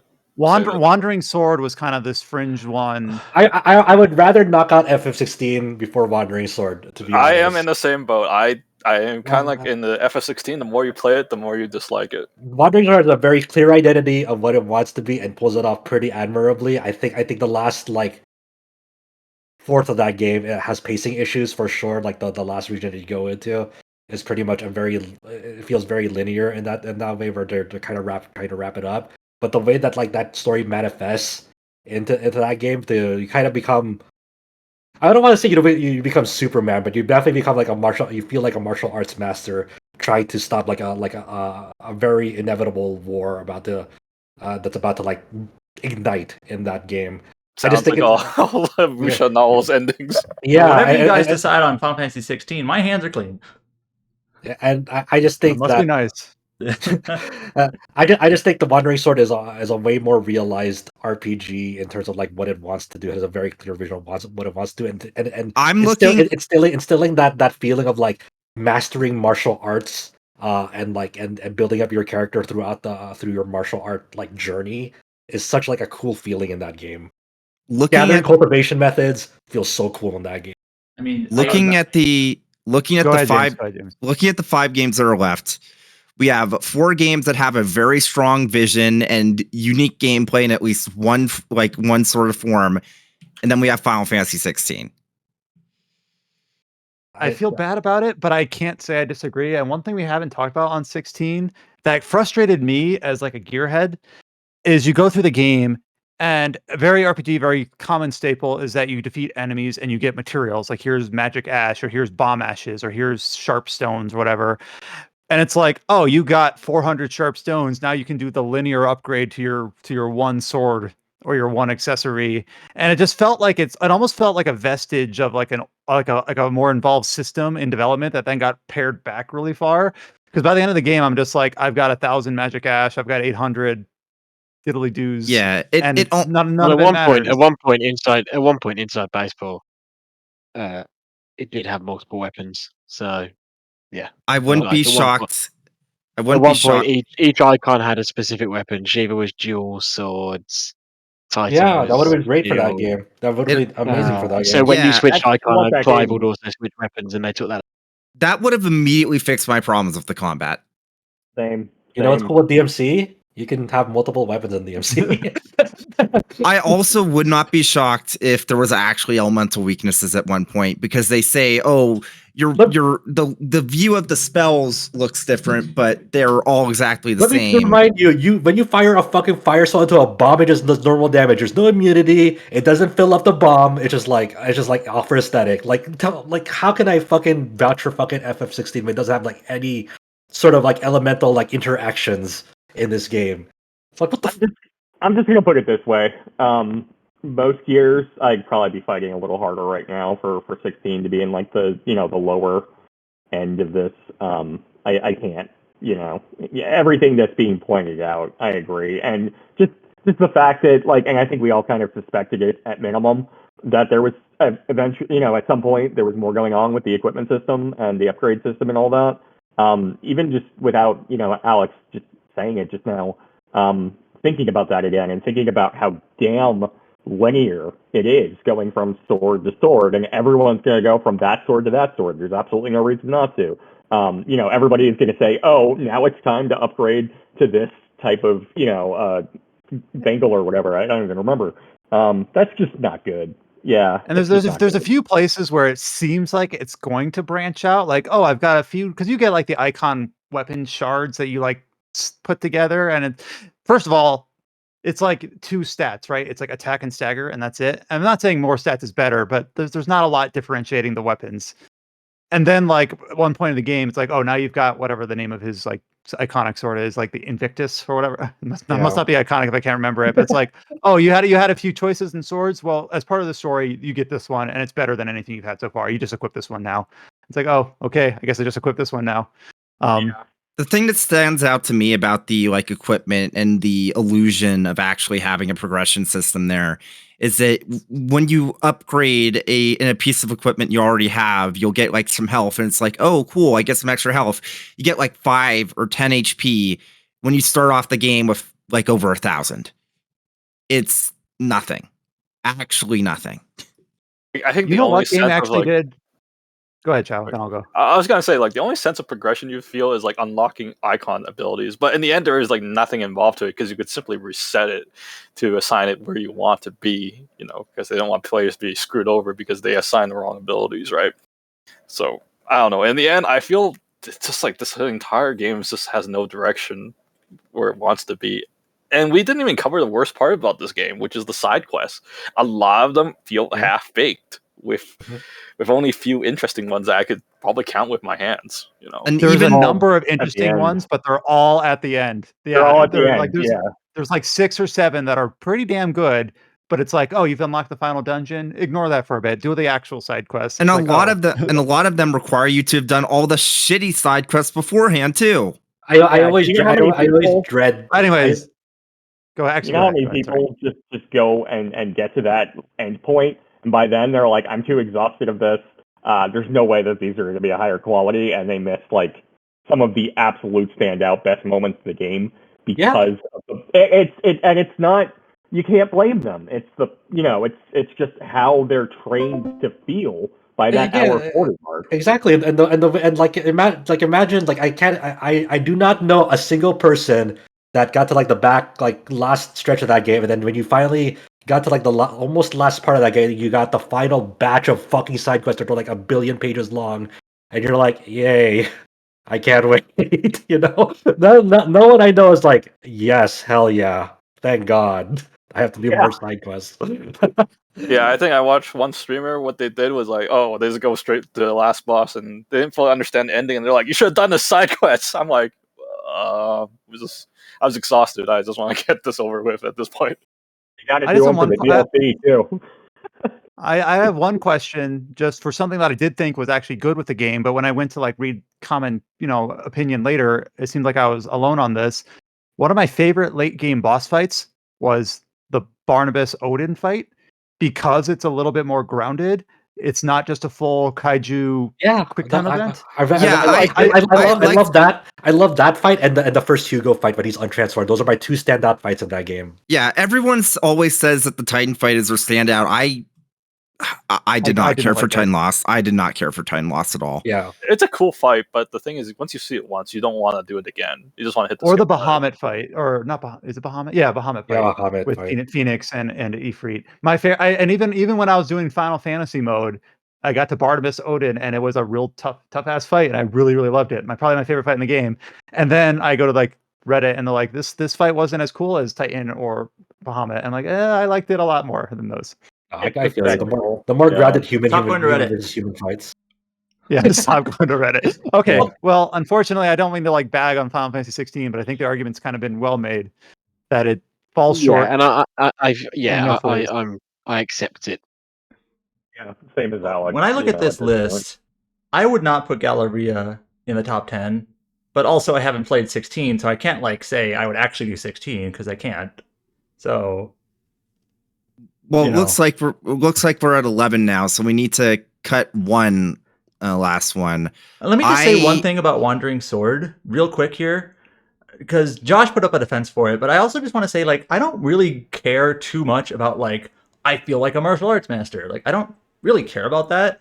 I just think I said this earlier, this game actually reminds me a lot of Romancing Saga 3, which is a game I really like. So I like this game too, and that is just maybe opposite or unlike Final Fantasy 16. This game is just, it kind of just plops you on a world map, and it just basically says, like, go, play, go somewhere, do something. I would like to play the video game. Yeah, and like you can just pick a direction and go, and you have like a main quest line. But I like just it's very open ended. It is open worldish. There are stories that you run into, similar to a Saga game, and the way you level up just kind of depends on who you run into, because it's like which masters do you want to learn from and get skills from them and whatnot. And to me, that's just there's so many choices to make and decisions to make, and your main character can have different weapons. Yeah, so like I'm using sword because I'm boring. I bet Josh was more interesting and did polearm, I guess. I don't know. I did swords also, but I know friends who did fists, who did the polearm. You can have they have a fucking hidden weapon category, which is like throwing knives and kunai.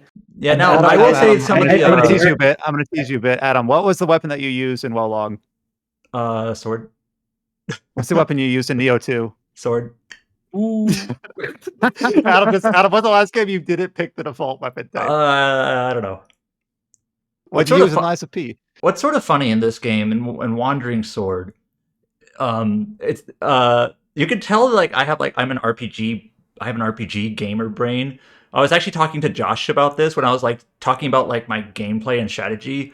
I don't really remember my character names. They're Chinese names, so partly that's on me that those names just don't stick with me as much because I'm not as used to them, admittedly. But to me, when I'm playing this game, I'm like, oh, I have the sword guy, the spear guy, the fist guy, the sword girl, with the evil face, and the saber girl. And my point is this like I kind of think of it just like me putting together a party of combatants, and I just think all the mechanics there are really cool. Some of the weaknesses to this game, it is like Chinese indie. A lot of the text, you can kind of tell like the text and the font and the UI is very basic. It feels like Arial font on like a black background. It's sometimes very basic. Some of the UI stuff is kind of convoluted and not elegant at all. The controls get a little bit weird in terms of I'm using a controller. It feels like it might be better with keyboard and mouse. So it's kind of like that polished stuff isn't as good. But in terms of like the RPG nerd stuff, which is the type of stuff that I tend to lean towards, I like it. So I was just gonna say, like the UI for me personally, it feels like they put a PS1 game to a modern PC game. The inventory management I game is pretty rough with the controller, so I usually use keyboard and mouse for that stuff. But I think when it does it so admirable. Well done, you know. I want to root for that game. Yeah, so it seems like we have actually a fairly simple thing to wrap up. We need to cut one from the top 10 and then figure out 2 other games to move up to the top 5. Unless I'm like misreading something. No, that's pretty much it. Basically, we haven't really officially moved on to top 5, but we're pretty damn sure that Baldur's Gate, Octopath, and Legend of Zelda are going to be there. But before we get there, we need to cut one. I don't want to cut Galeria. I said it in the design section. I said in the story section, it's a bold game. It's not without its faults. I'll be the first to admit it. But the way that it's structured is incredible for what it's trying to do. And I love how it basically just kind of turns the entire like dungeon RPG genre almost on its head. Like, I love the amount of different types of units you can get, and especially when you like soul transfer, it really gives you a lot of options for your party come the end game. And the story, again, I know it lost in Stars and Time. I still think it's incredible. The gameplay's incredible. Like the one complaint I'd have maybe is that the visuals for the dungeons are a bit bland. Like, one of the strongest things from Refrain's dungeons is that they all had a very unique identity. And it's like you could describe which dungeon you were in and people would know exactly which one you're talking about. In this one, it's like which color of dungeon you're in. except for the final dungeons, which actually look different, unlike everything else in the game. But I love Labyrinth of Galeria. I absolutely think it deserves to be in the top 10, but I also understand that there's so many other great games on this list, and no matter what, something's going to get cut. So Okay, I'll take the fall for this. I nominate World of Horror to be out of the top 10, just barely not making top 10 because at its core it is a roguelike structure. It is not really like a big from beginning to end RPG. It is a game that it encourages multiple playthroughs, multiple runs. Like you do start from like level 1 every time, and the highest level you're gonna get to a playthrough is like level 7, level 8 at max. But it very much you reach an endpoint to that game that like the more you play it, like the like you learn the ins and outs of that system, but eventually you reach an endpoint where like it'll become repetitive as you're trying to reach for new endings. You kind of described as like you see the cogs, Yeah, you where see it's the like, cogs of the oh, that's machine. you do this first and then this Yeah. because that gets you this, and this is the efficient way to do that. I think it's got its props at best art, and that's really no other game on this list looks like this game, and it's really just a testament to like the power of creativity. Oh, I didn't even do that. Oh, what'd you God. do? Oh, there you go. You fucking- I was yeah, breathing. For those I- listening, our document just disappeared for a split second. I stopped Yeah. breathing for a split second. It's like, Oh yeah, so I'm Uh, willing to take the fall on like to reach a consensus, and I know that James feels very very very strongly about Galeria, and you've sung its praises throughout the podcast that we've done. I'm okay with leaving World of Horror out of the top. I was gonna say, if James feels more strongly of Galway, do you feel Wild Hearts is better, or do you feel Galway is way better? I I mean, think Bloodhound is a really cool game too. Like I'm with them that even though I haven't played with them, yeah, like yeah. it is such a unique like sort of take on the genre that like it's not just merely mimicking Monster Hunter, like Yeah. something Dauntless and other sorts of like Monster Hunter like inspired games do. It takes that formula and adds like a genuine cool twist to them that actually like like like changes that like gameplay flow enough that like it brands out, it forges its own identity. There's not something that's like merely mimicking Monster Hunter. It's trying to Yeah. find ways to enhance the formula and present it in a new, unique way. Yeah, it's the first like Monster Hunter quote unquote clone that I feel like stands on its own 2 feet instead of just trying to be another Monster Hunter. okay. So, Monster Hunter with new hat. yeah. So before we move on, we're kind of getting where the finish line is in sight. We've got a top 10 of all those games that I listed out earlier. Our top 10. So these are going to be the ones that are going to be published with short blurbs on. If you're listening to this podcast, you've already read about likely on our website. For 2023, our RPGs of the year, we've got Baldur's Gate 3, Octopath Traveler 2, Legend of Zelda, Tears of the Kingdom, Lies of P, Fate, Samurai Remnant, Cyberpunk Phantom Liberty, Remnant 2, Labyrinth of Galleria, The Moon Society, Wild Hearts, and Wandering Sword. With our first out, not unofficially, not a real title, being like World of Horror and Final Fantasy 16, not quite making the top 10. This feels So right. like James surmised a bit ago, we need to pick a top 5 out of the top 10, and I don't want to say it's by default, but I think it kind of is. We've got Baldur's Gate 3, Octopath Traveler 2, and Tears of the Kingdom kind of earmarked into the top 5, and I don't have any strong feelings that anyone's feels against that. Yeah. So we've got to pick 2 others to be in the top 10. First, it might be easier just to say games like Wild Hearts and Wandering Sword were kind of fringe in the first place, so they don't get to go to top 5. Maybe I'm wondering if it's easier to say like what doesn't go up first. I think it Wondering if goes down everyone to just either says two. Hmm? Why doesn't everyone just say two, and we'll see what the most common two are, at least as a starting point. I bad want idea. to from this list. I want to bump Fate Samurai Remnant to the top 5. At least that's for me. I agree with that disagree. for me.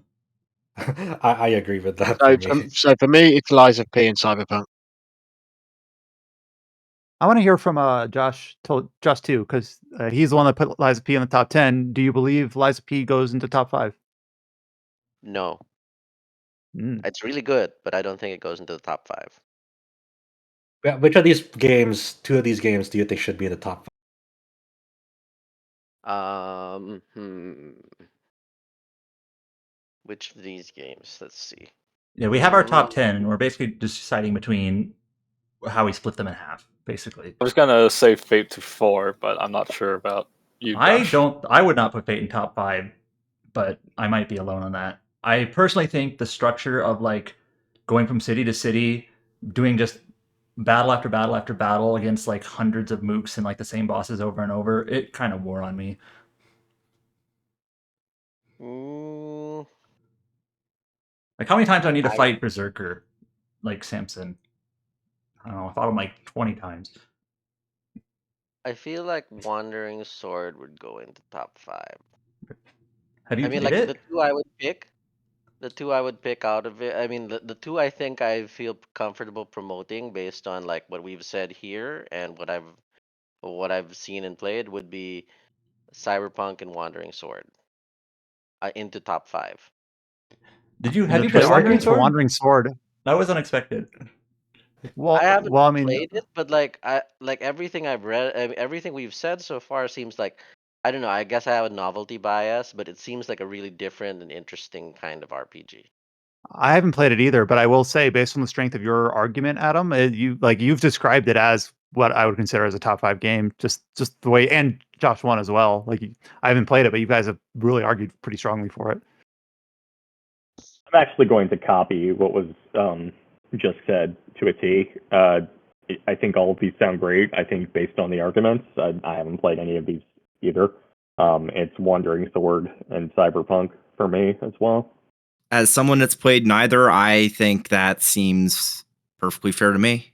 I think that there could be an argument for Wild Hearts in top 5, but it would be a weak one. So These are the 3 that I've heard vying for the 2 Okay, spots. you have to understand. Me and Adam are probably both sharing the same expression. We probably both have the shocked Pikachu face, but unironically. I'm not sure what you mean by that. Like, I don't think me or Adam were ever expecting to see Wandering Sword in the top 5. To be honest, I don't know about Oh, you, Adam. So maybe that's the first one out. Maybe we go to. No, I mean, like, I would be down for Wandering Sword being the top 5. I'm just like shocked, genuinely shocked. To be honest. because For me, these are all I'll like say is I don't think it's a winner, right? But as in, I don't think it's the game.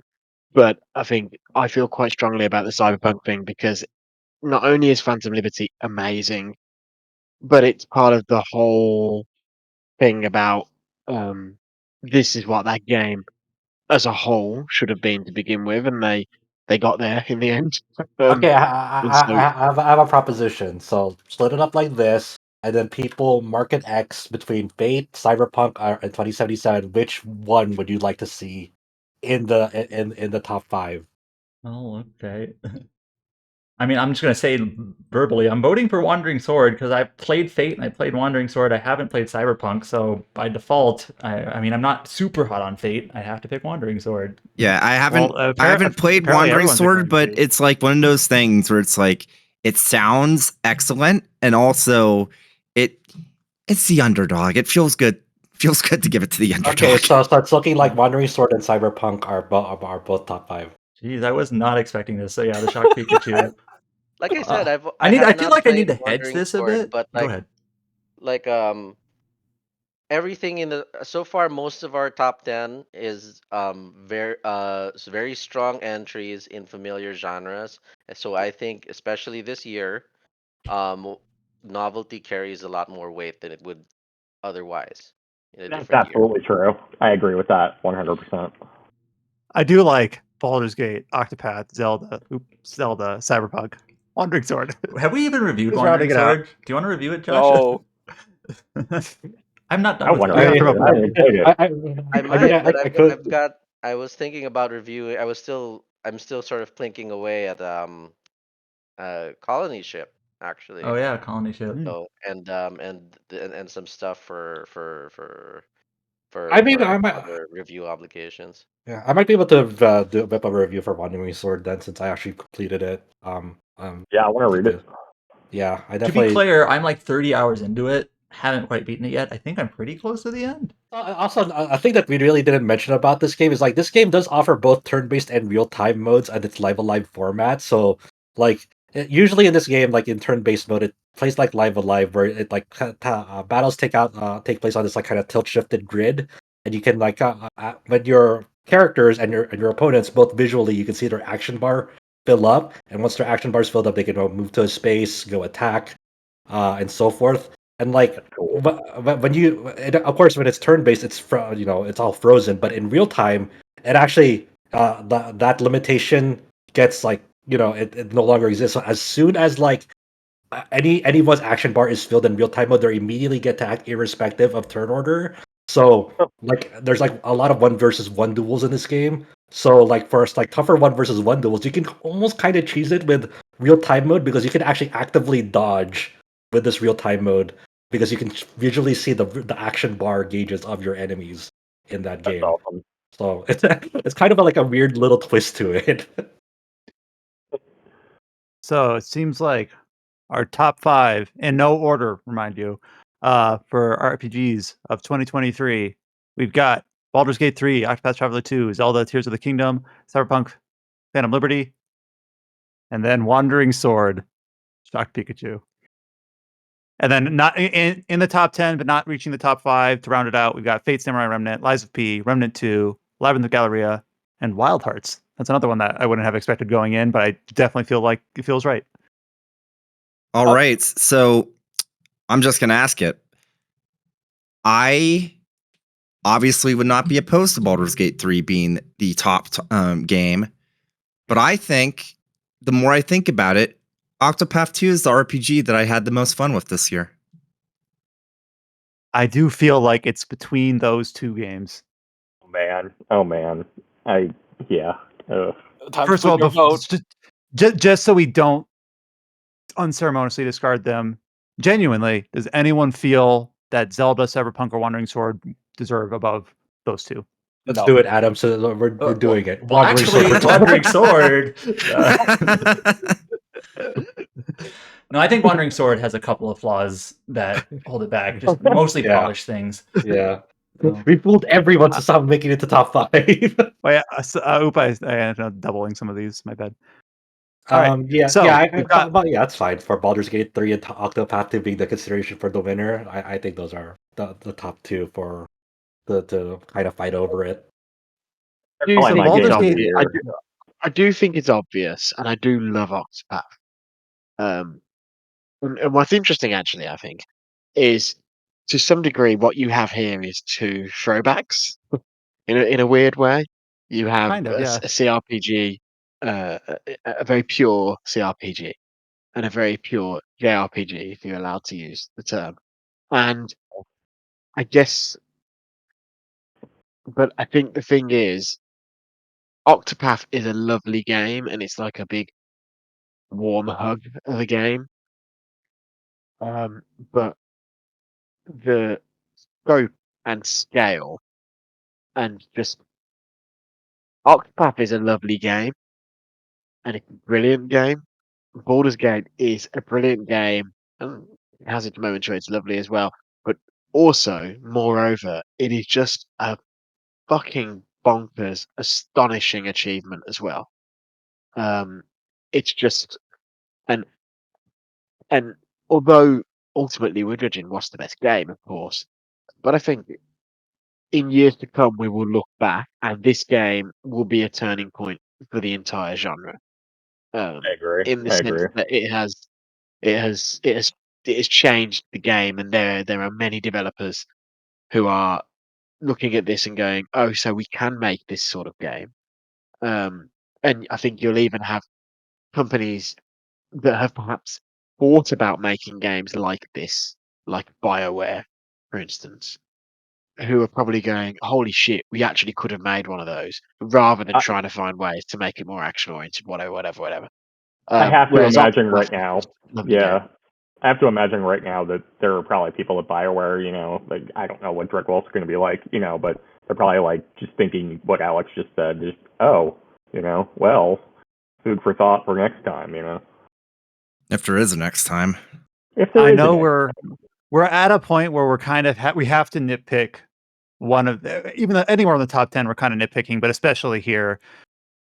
When we were listening to the music of Octopath Traveler 2, I was thinking this might be my game of the year. But now that I'm looking at it and I'm deciding between the two, Octopath Traveler 2 still the individual stories are much more cohesive. We already talked about the variety is much better. As a nitpick, they are still largely segregated. The cross paths things that they did where it's like two characters, like that didn't really land. Like I thought that was I'm kind gonna be of on the honest. I don't mind the segregated stories. Sorry to interrupt, but the cross pass no, it's fine. thing, I actually like forgot that was there because Yeah, those don't matter. yeah, it's It definitely feels like like it's a weak band-aid over to like a problem yeah. response to the first game. I feel like the more important stuff that they fixed was actually having like the battle shoutouts that actually has the characters interact, and I feel like the way that the party chat stuff is integrated better and whatnot. But I do agree that the cross path stuff feels like something that was added as sort of an obligation because of people's complaints. But I'll be honest, like when I was playing through it, I didn't care too much about the stories being separated because it felt like everything else about the game, I was having such a great time with it. Like, hell, yeah, like Baldur's Gate 3 side quests are obviously incredible, but there's some really good side quests in Octopath 2 as well.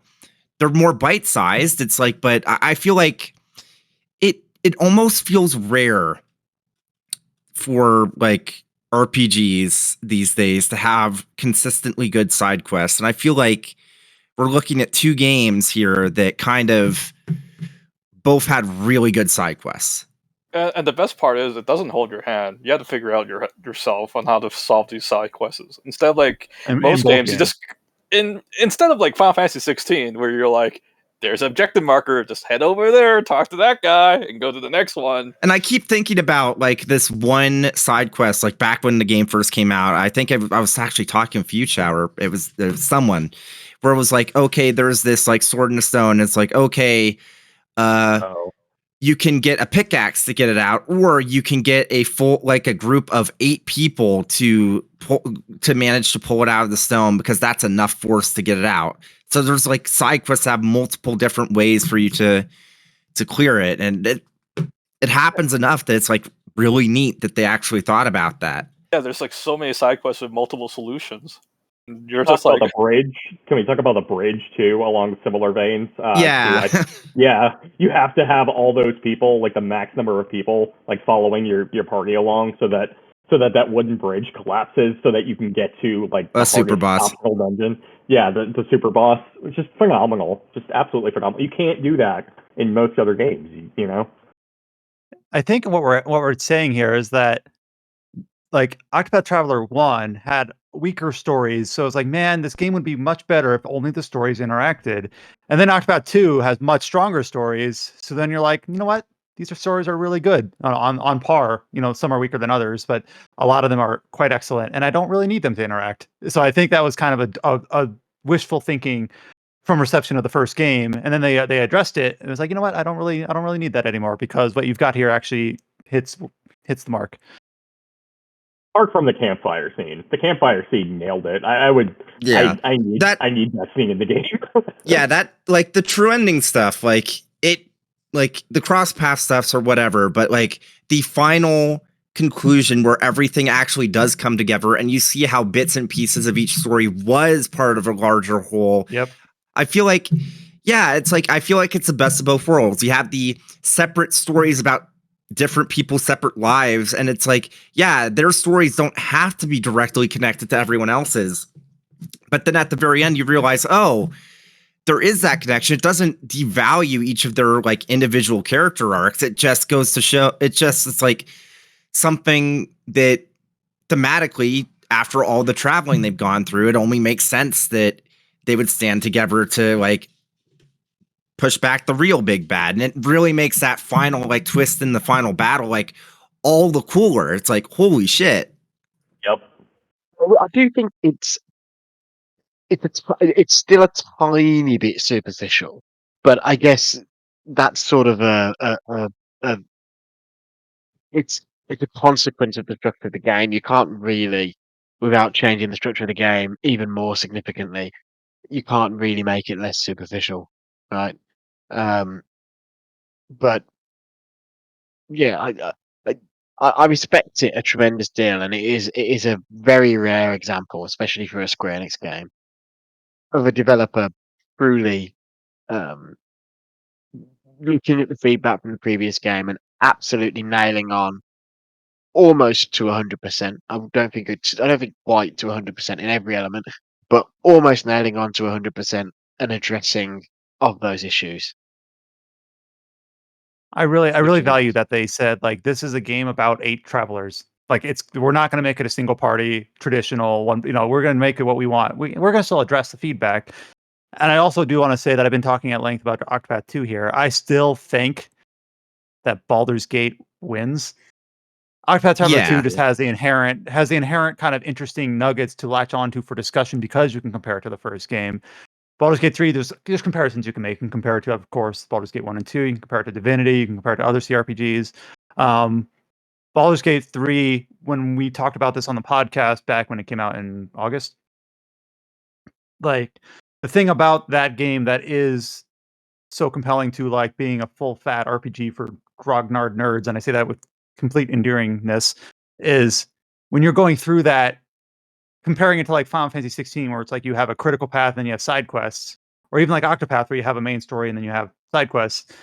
Baldur's Gate is just like you just have quests, and some of them are going to drive the story, and some of them won't. But they interact, they weave in and out, they interlock. You don't know what this will this doing this task for this person is going to interlock with this one, and some of them are more obvious than others. Like saving the tiefling that's being attacked by harpies isn't going to drive the story forward, but You going to the goblin camp might. you don't Also, know. crazy player creativity, right? Like it allows you to be it lets you lead with your creative instinct, which is really the best thing about a good DM in D&D, right? Is someone who allows players to be creative and lead with their creativity and let that creativity take them to weird and unexpected places.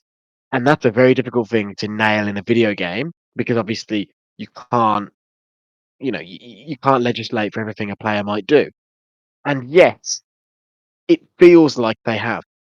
And that's the beautiful sleight of hand. Um, it's like the 2023 version of how, you know, how in Mass Effect 2, it truly did feel like anything could happen in those in the final stages of that game. 10 years later, 20 years later, however long it's been, 15 years later, you obviously realise it's quite narrow actually, and it's all been well documented exactly how it all worked. But at the time, it feels completely organic and magical. And Baldur's Gate 3 is that just on a huge scale. Yeah. Well, we talked a little bit about that world of horror with enough scrutiny, with millions of people digesting it and dissecting it. Eventually, you get to the brass tacks about how it's put together. But the It's just ability crazy to how, like, artfully put even. that. Sorry, carry on. Go ahead. I Well, I was was gonna just going to say, say, it's just crazy how. I think you're on a delay compared to me or something. But go ahead. I'll let you speak. Well, I was just going to say, it's crazy how even like creating your character, you think about. Um, if this was mentioned in relation to Baldur's Gate earlier, Dragon Age, right? Dragon Age Origins, which was considered that was BioWare doing a spiritual successor to Baldur's Gate and Neverwinter, obviously to some degree. And they had, at least in the first Dragon Age, they had the character origins and the races and stuff like that, and that was really cool. But and actually, Mass Effect 2, right, with Shepard's backgrounds and stuff like that, and that's Yeah. in Starfield too. Starfield's got the similar backgrounds and stuff, but all that shit disappears after a couple of hours. And if you're lucky, earlier in most cases, and then I you might don't get one side quest come back that references it. In Baldur's Gate 3, that shit persists deep into the game, and it's nuts. It's I don't crazy want that like the to. tieflings that you're helping in Act 1 are still around doing things in Act 3, like Mole or the one that ends up taking over with like Raphael's tower. And you're like, well, what Yeah. if I didn't do those things earlier? And I'm sure if you digest it down how it works, it's just like flag is character alive, they're here. If not, this person does. It can be boiled. but there's enough there where it's like, oh, I wasn't expecting to see this person again. Oh, I wasn't expecting this thing that I did in hour 2 to come back up in hour 22, sort of thing. It's quite remarkable. Yeah, I don't want to be too cheeky here, and in quoting this little snippet from my review when it's not exactly new information that I said this, and apparently I just learned that I may have described 2 games in reviews this year as a dance, and that's a little embarrassing. But the quote that I want to pull from is, as I said, Baldur's Gate 3 is a game that feels as reactive to you as you are to it. It's a well-scripted dance, a back and forth that makes its world spring to life in a way that only the most finely tuned role-playing games can. And that level of reactivity to me is always what I come back to when I'm thinking about my game of the year. Just the fact that it persists and there's so much of it, and the writing never seems to lose a step. It boggles my mind how they pulled it off, but they did. So I think we're kind of clearly leaning one way, but we'll just make sure we declare it definitively. We're going to vote as our cast between Baldur's Gate 3 and Octopath Traveler 2. So let's see. I'm going to go ahead and vote for, even though I love both these games, and early in the podcast I was thinking Octopath 2 would win, I'm going to vote for Baldur's Gate 3. Do we go in order? Just whoever wants to speak up first. I'm also voting Baldur's Baldur's Gate Gate for 3. me. Baldur's Gate Maybe 3. maybe I should just word it. Is anyone here going to vouch for Octopath over Baldur's Gate? I can't say enough how much I love that game, but it's Baldur's Gate. But like Octopath, like I say, it's a game that just it's a nostalgia bomb, and genuinely there were moments in that game where it had my jaw on the floor, where it Want to made punch the my air? heart swell, where legitimately I felt myself welling up a little bit because it was evoking memories of. We talked a lot earlier when we were talking about Chained Echoes and Sea of Stars about the nostalgia, right? And Octopath 2 is almost an example of how to do that stuff more elegantly because it's not smashing you over the head going, hey, remember Final Fantasy 6, remember Chrono Trigger. It sort of evokes those games without almost saying their names. So I love it, but Baldur's Gate 3 is genuinely It's a genre fantastic. defining game. Yeah, fantastic and brilliant and genre defining, and I think it's probably going to be, we will look back at one of the most important games of all time. Yeah, it's also, it just feels like a healthy game to promote, like as the award winner as well, because Larian Studios, is they manage themselves, they forge their own destiny, they're not beholden to like Yeah, a it's like higher like company.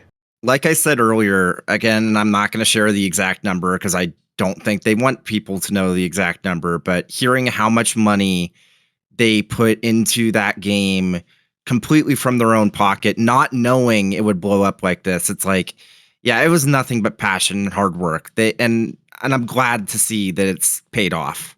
Yeah, they really knocked it out of the park. This is definitely one of those games that's like, it feels good to just see it like succeed. I think it's like even people who play tested the early access, like they didn't like have like the highest of high expectations for it. They're like, even then it was still fairly in a rough spot out of like, during the early access period, some people didn't know like what to expect in the final product, and just for it to come out swinging like this is astonishing. And it's crazy just to see, like, when this game was first announced back in 2019, I believe it was 2019 PC Gaming Show at E3. It's announced for Stadia first as a Stadia Yes, exclusive. Yep. it was announced in a Stadia Connect or something like that. That's so funny. Well, I had an interview with Sven on E3 2019, and it was like, "Why did you announce this for Stadia?" And the reasoning, and Sven is so down to earth, that he's like, "Well, D&D is a multiplayer game, and some people don't really think of Baldur's Gate that way, even though it can be played multiplayer. But it's like the idea there was, hey, do you want to play a D&D session with me, or instead, do you want to play Baldur's Gate 3 with me? You don't need to download it. Just log into Stadia and let's go play it." So that there was some thought there, but of course that's kind of a tangent of what happened to Stadia. Wasn't it January this year where they shut I'm down? sure some of the Uh, thought was Google is going to give us a huge stack of money as well. I love Sven, but yeah, it goes it cuts both ways, right? But right. I will say it's a perfectly viable game to play multiplayer though, because I've got some friends who are in a D&D group together, and they are playing Baldur's Gate as a group with their normal D&D Yeah, game, I which played with is I think friends. is really Yeah. Yeah, it is perfectly viable to play that as like in a group from start to finish as well. You'll still have a blast. But it's interesting because when it was first announced, it's like, that's not real Baldur's Gate. Baldur's Gate wasn't a turn-based game. Oh, this is just going to feel like Divinity with a D&D skin. Like there were skeptics, and it's like, how are you going to bring in new people, etc. The Divinity games were well regarded critically, but didn't let the world on fire commercially, at least outside the PC space. But it just seems like Baldur's Gate 3, partially due to the amount of effort they put into it, the amount of resources they put into it, a very long early access period that not every developer can support, but they could. Uh, just kind of seemed to bring everyone to the table. Veterans of Baldur's Gate seemed to enjoy the game. Veterans of Divinity were willing to go into a new an IP that they're not as familiar with or didn't like as much and enjoy the game. And then I think this is the thing that James was talking about earlier: newcomers, people who have not played Divinity or original Baldur's Gate, would latch on to Baldur's Gate 3. Like they were able to reach. That's probably the hardest barrier that I have no idea how they were able to knock that wall down, but they were able to do it, bring in people That's why Baldur's who Gate had no wins history. runner up in art. Genuinely. Yeah. So It's appealing. crazy. It I don't think anyone would have expected 5 months ago that Baldur's Gate 3 would have been essentially like the consensus game of the year for the industry. It's insane. It's insane. the crazy I thing in don't the know where sense I'm that I going with think this people tangent, but my girlfriend on her Facebook page keeps getting like Astarion fan art. Like that's where we're at. Yeah, I think people could have predicted that it might end up being our game of the year, but I think for it to be game of the year on a more mainstream level as well is astonishing, and I think that's very rare for our genre. I think well, the last time it happened was what, The Witcher 2, and the last time it happened before that, I guess, would have been Mass Effect 2. So Yeah. And once every 7-8 years or so. What about Elden Ring? When was the last time a turn-based RPG was game of the year? Sorry, yes, True. Elden Ring as 70. well. Sorry, yes, that is. I just I forgot about that one, but yeah, that almost doesn't count because From are monsters. Well, this goes 1870 with was What the James last was saying, one. the fact that Baldur's Gate is turn based also, and not like an action RPG. Yeah. Yeah, you got to be looking like over a decade back. Like shit, like Final Fantasy X, maybe. Yeah, I've Maybe got a 7 or friend. 10. I've got a friend. He's played before Baldur's Gate 3. He played only 2 RPGs in his life. Final Fantasy VII Remake, so obviously quite recent, and I think it was Pokemon Heart Gold, somewhere around that era. And he picked up Baldur's Gate 3. I mean, the zeitgeist is there, and it's magnificent to behold that this happened to a game like this. Final Fantasy VII Remake knew how to like differentiate with different weapons. That's one thing 16 could learn from. All right, I think that's a wrap. Yeah, I let's think that's okay, a wrap. On let's that wind note, this down because we've been recording this for a while. So, RPG site, RPG of the year 2023. We've got Baldur's Gate 3. In our rounding out our top 5, we've got Octopath Traveler 2, Cyberpunk 2077, Phantom Liberty. We got Legend of Zelda: Tears of the Kingdom, and then Wandering Sword. Let's fucking go. Then rounding out the top 10, we've got Fate Samurai Remnant, we've got Lies of P, we've got Remnant 2, Labyrinth of Galleria, and Wild Hearts. Go back through the category winners real quick. For the category winners for Best Remaster or Re-Release, we've got Star Ocean, The Second Story R. We've got for the best, I lost my place scrolling up and down. Here we go. For best writing or storytelling, we've got In Stars and Time, followed by Baldur's Gate 3. For best art, we've got World of Horror, followed by Baldur's Gate 3. For best design and immersion, we got Legend of Zelda, followed by Baldur's Gate 3 as a runner-up. In music, we've got Octopath Traveler 2, followed by Fate Samurai Remnant.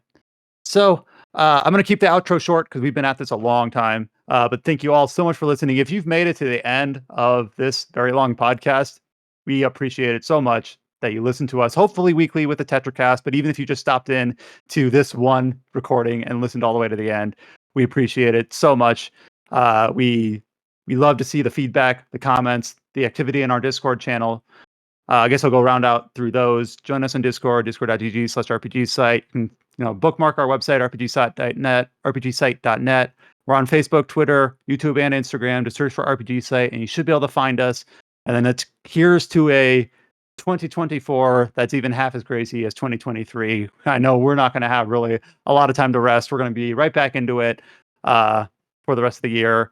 We're recording this, like I said, back in December. We're likely going to have our first regular podcast for you guys either January 6th or the 13th. We haven't decided at this point. And then likely, hopefully, as we can, weekly from that point forward. By the time you're listening to this, we'll already be deep in the early 2024 RPG minds. So pray for us. Completely. Yeah. And of course, like, to our audience, thank you so much for just like supporting us throughout all these years. Yes, thank you as always. Yeah, it's incredible. Like we can't do this without you. Without you, we're nothing. No. And then we will see you in our Discord. We'll see you on our socials, and we'll see you in game. So until you hear from us next time, us that are recording, we're going to do some write-ups, and then we're going to take a well-deserved break, and we'll catch back up in 2024. Everyone, both in the recording and listening, until next time, stay safe, take care. We're going to talk to y'all later.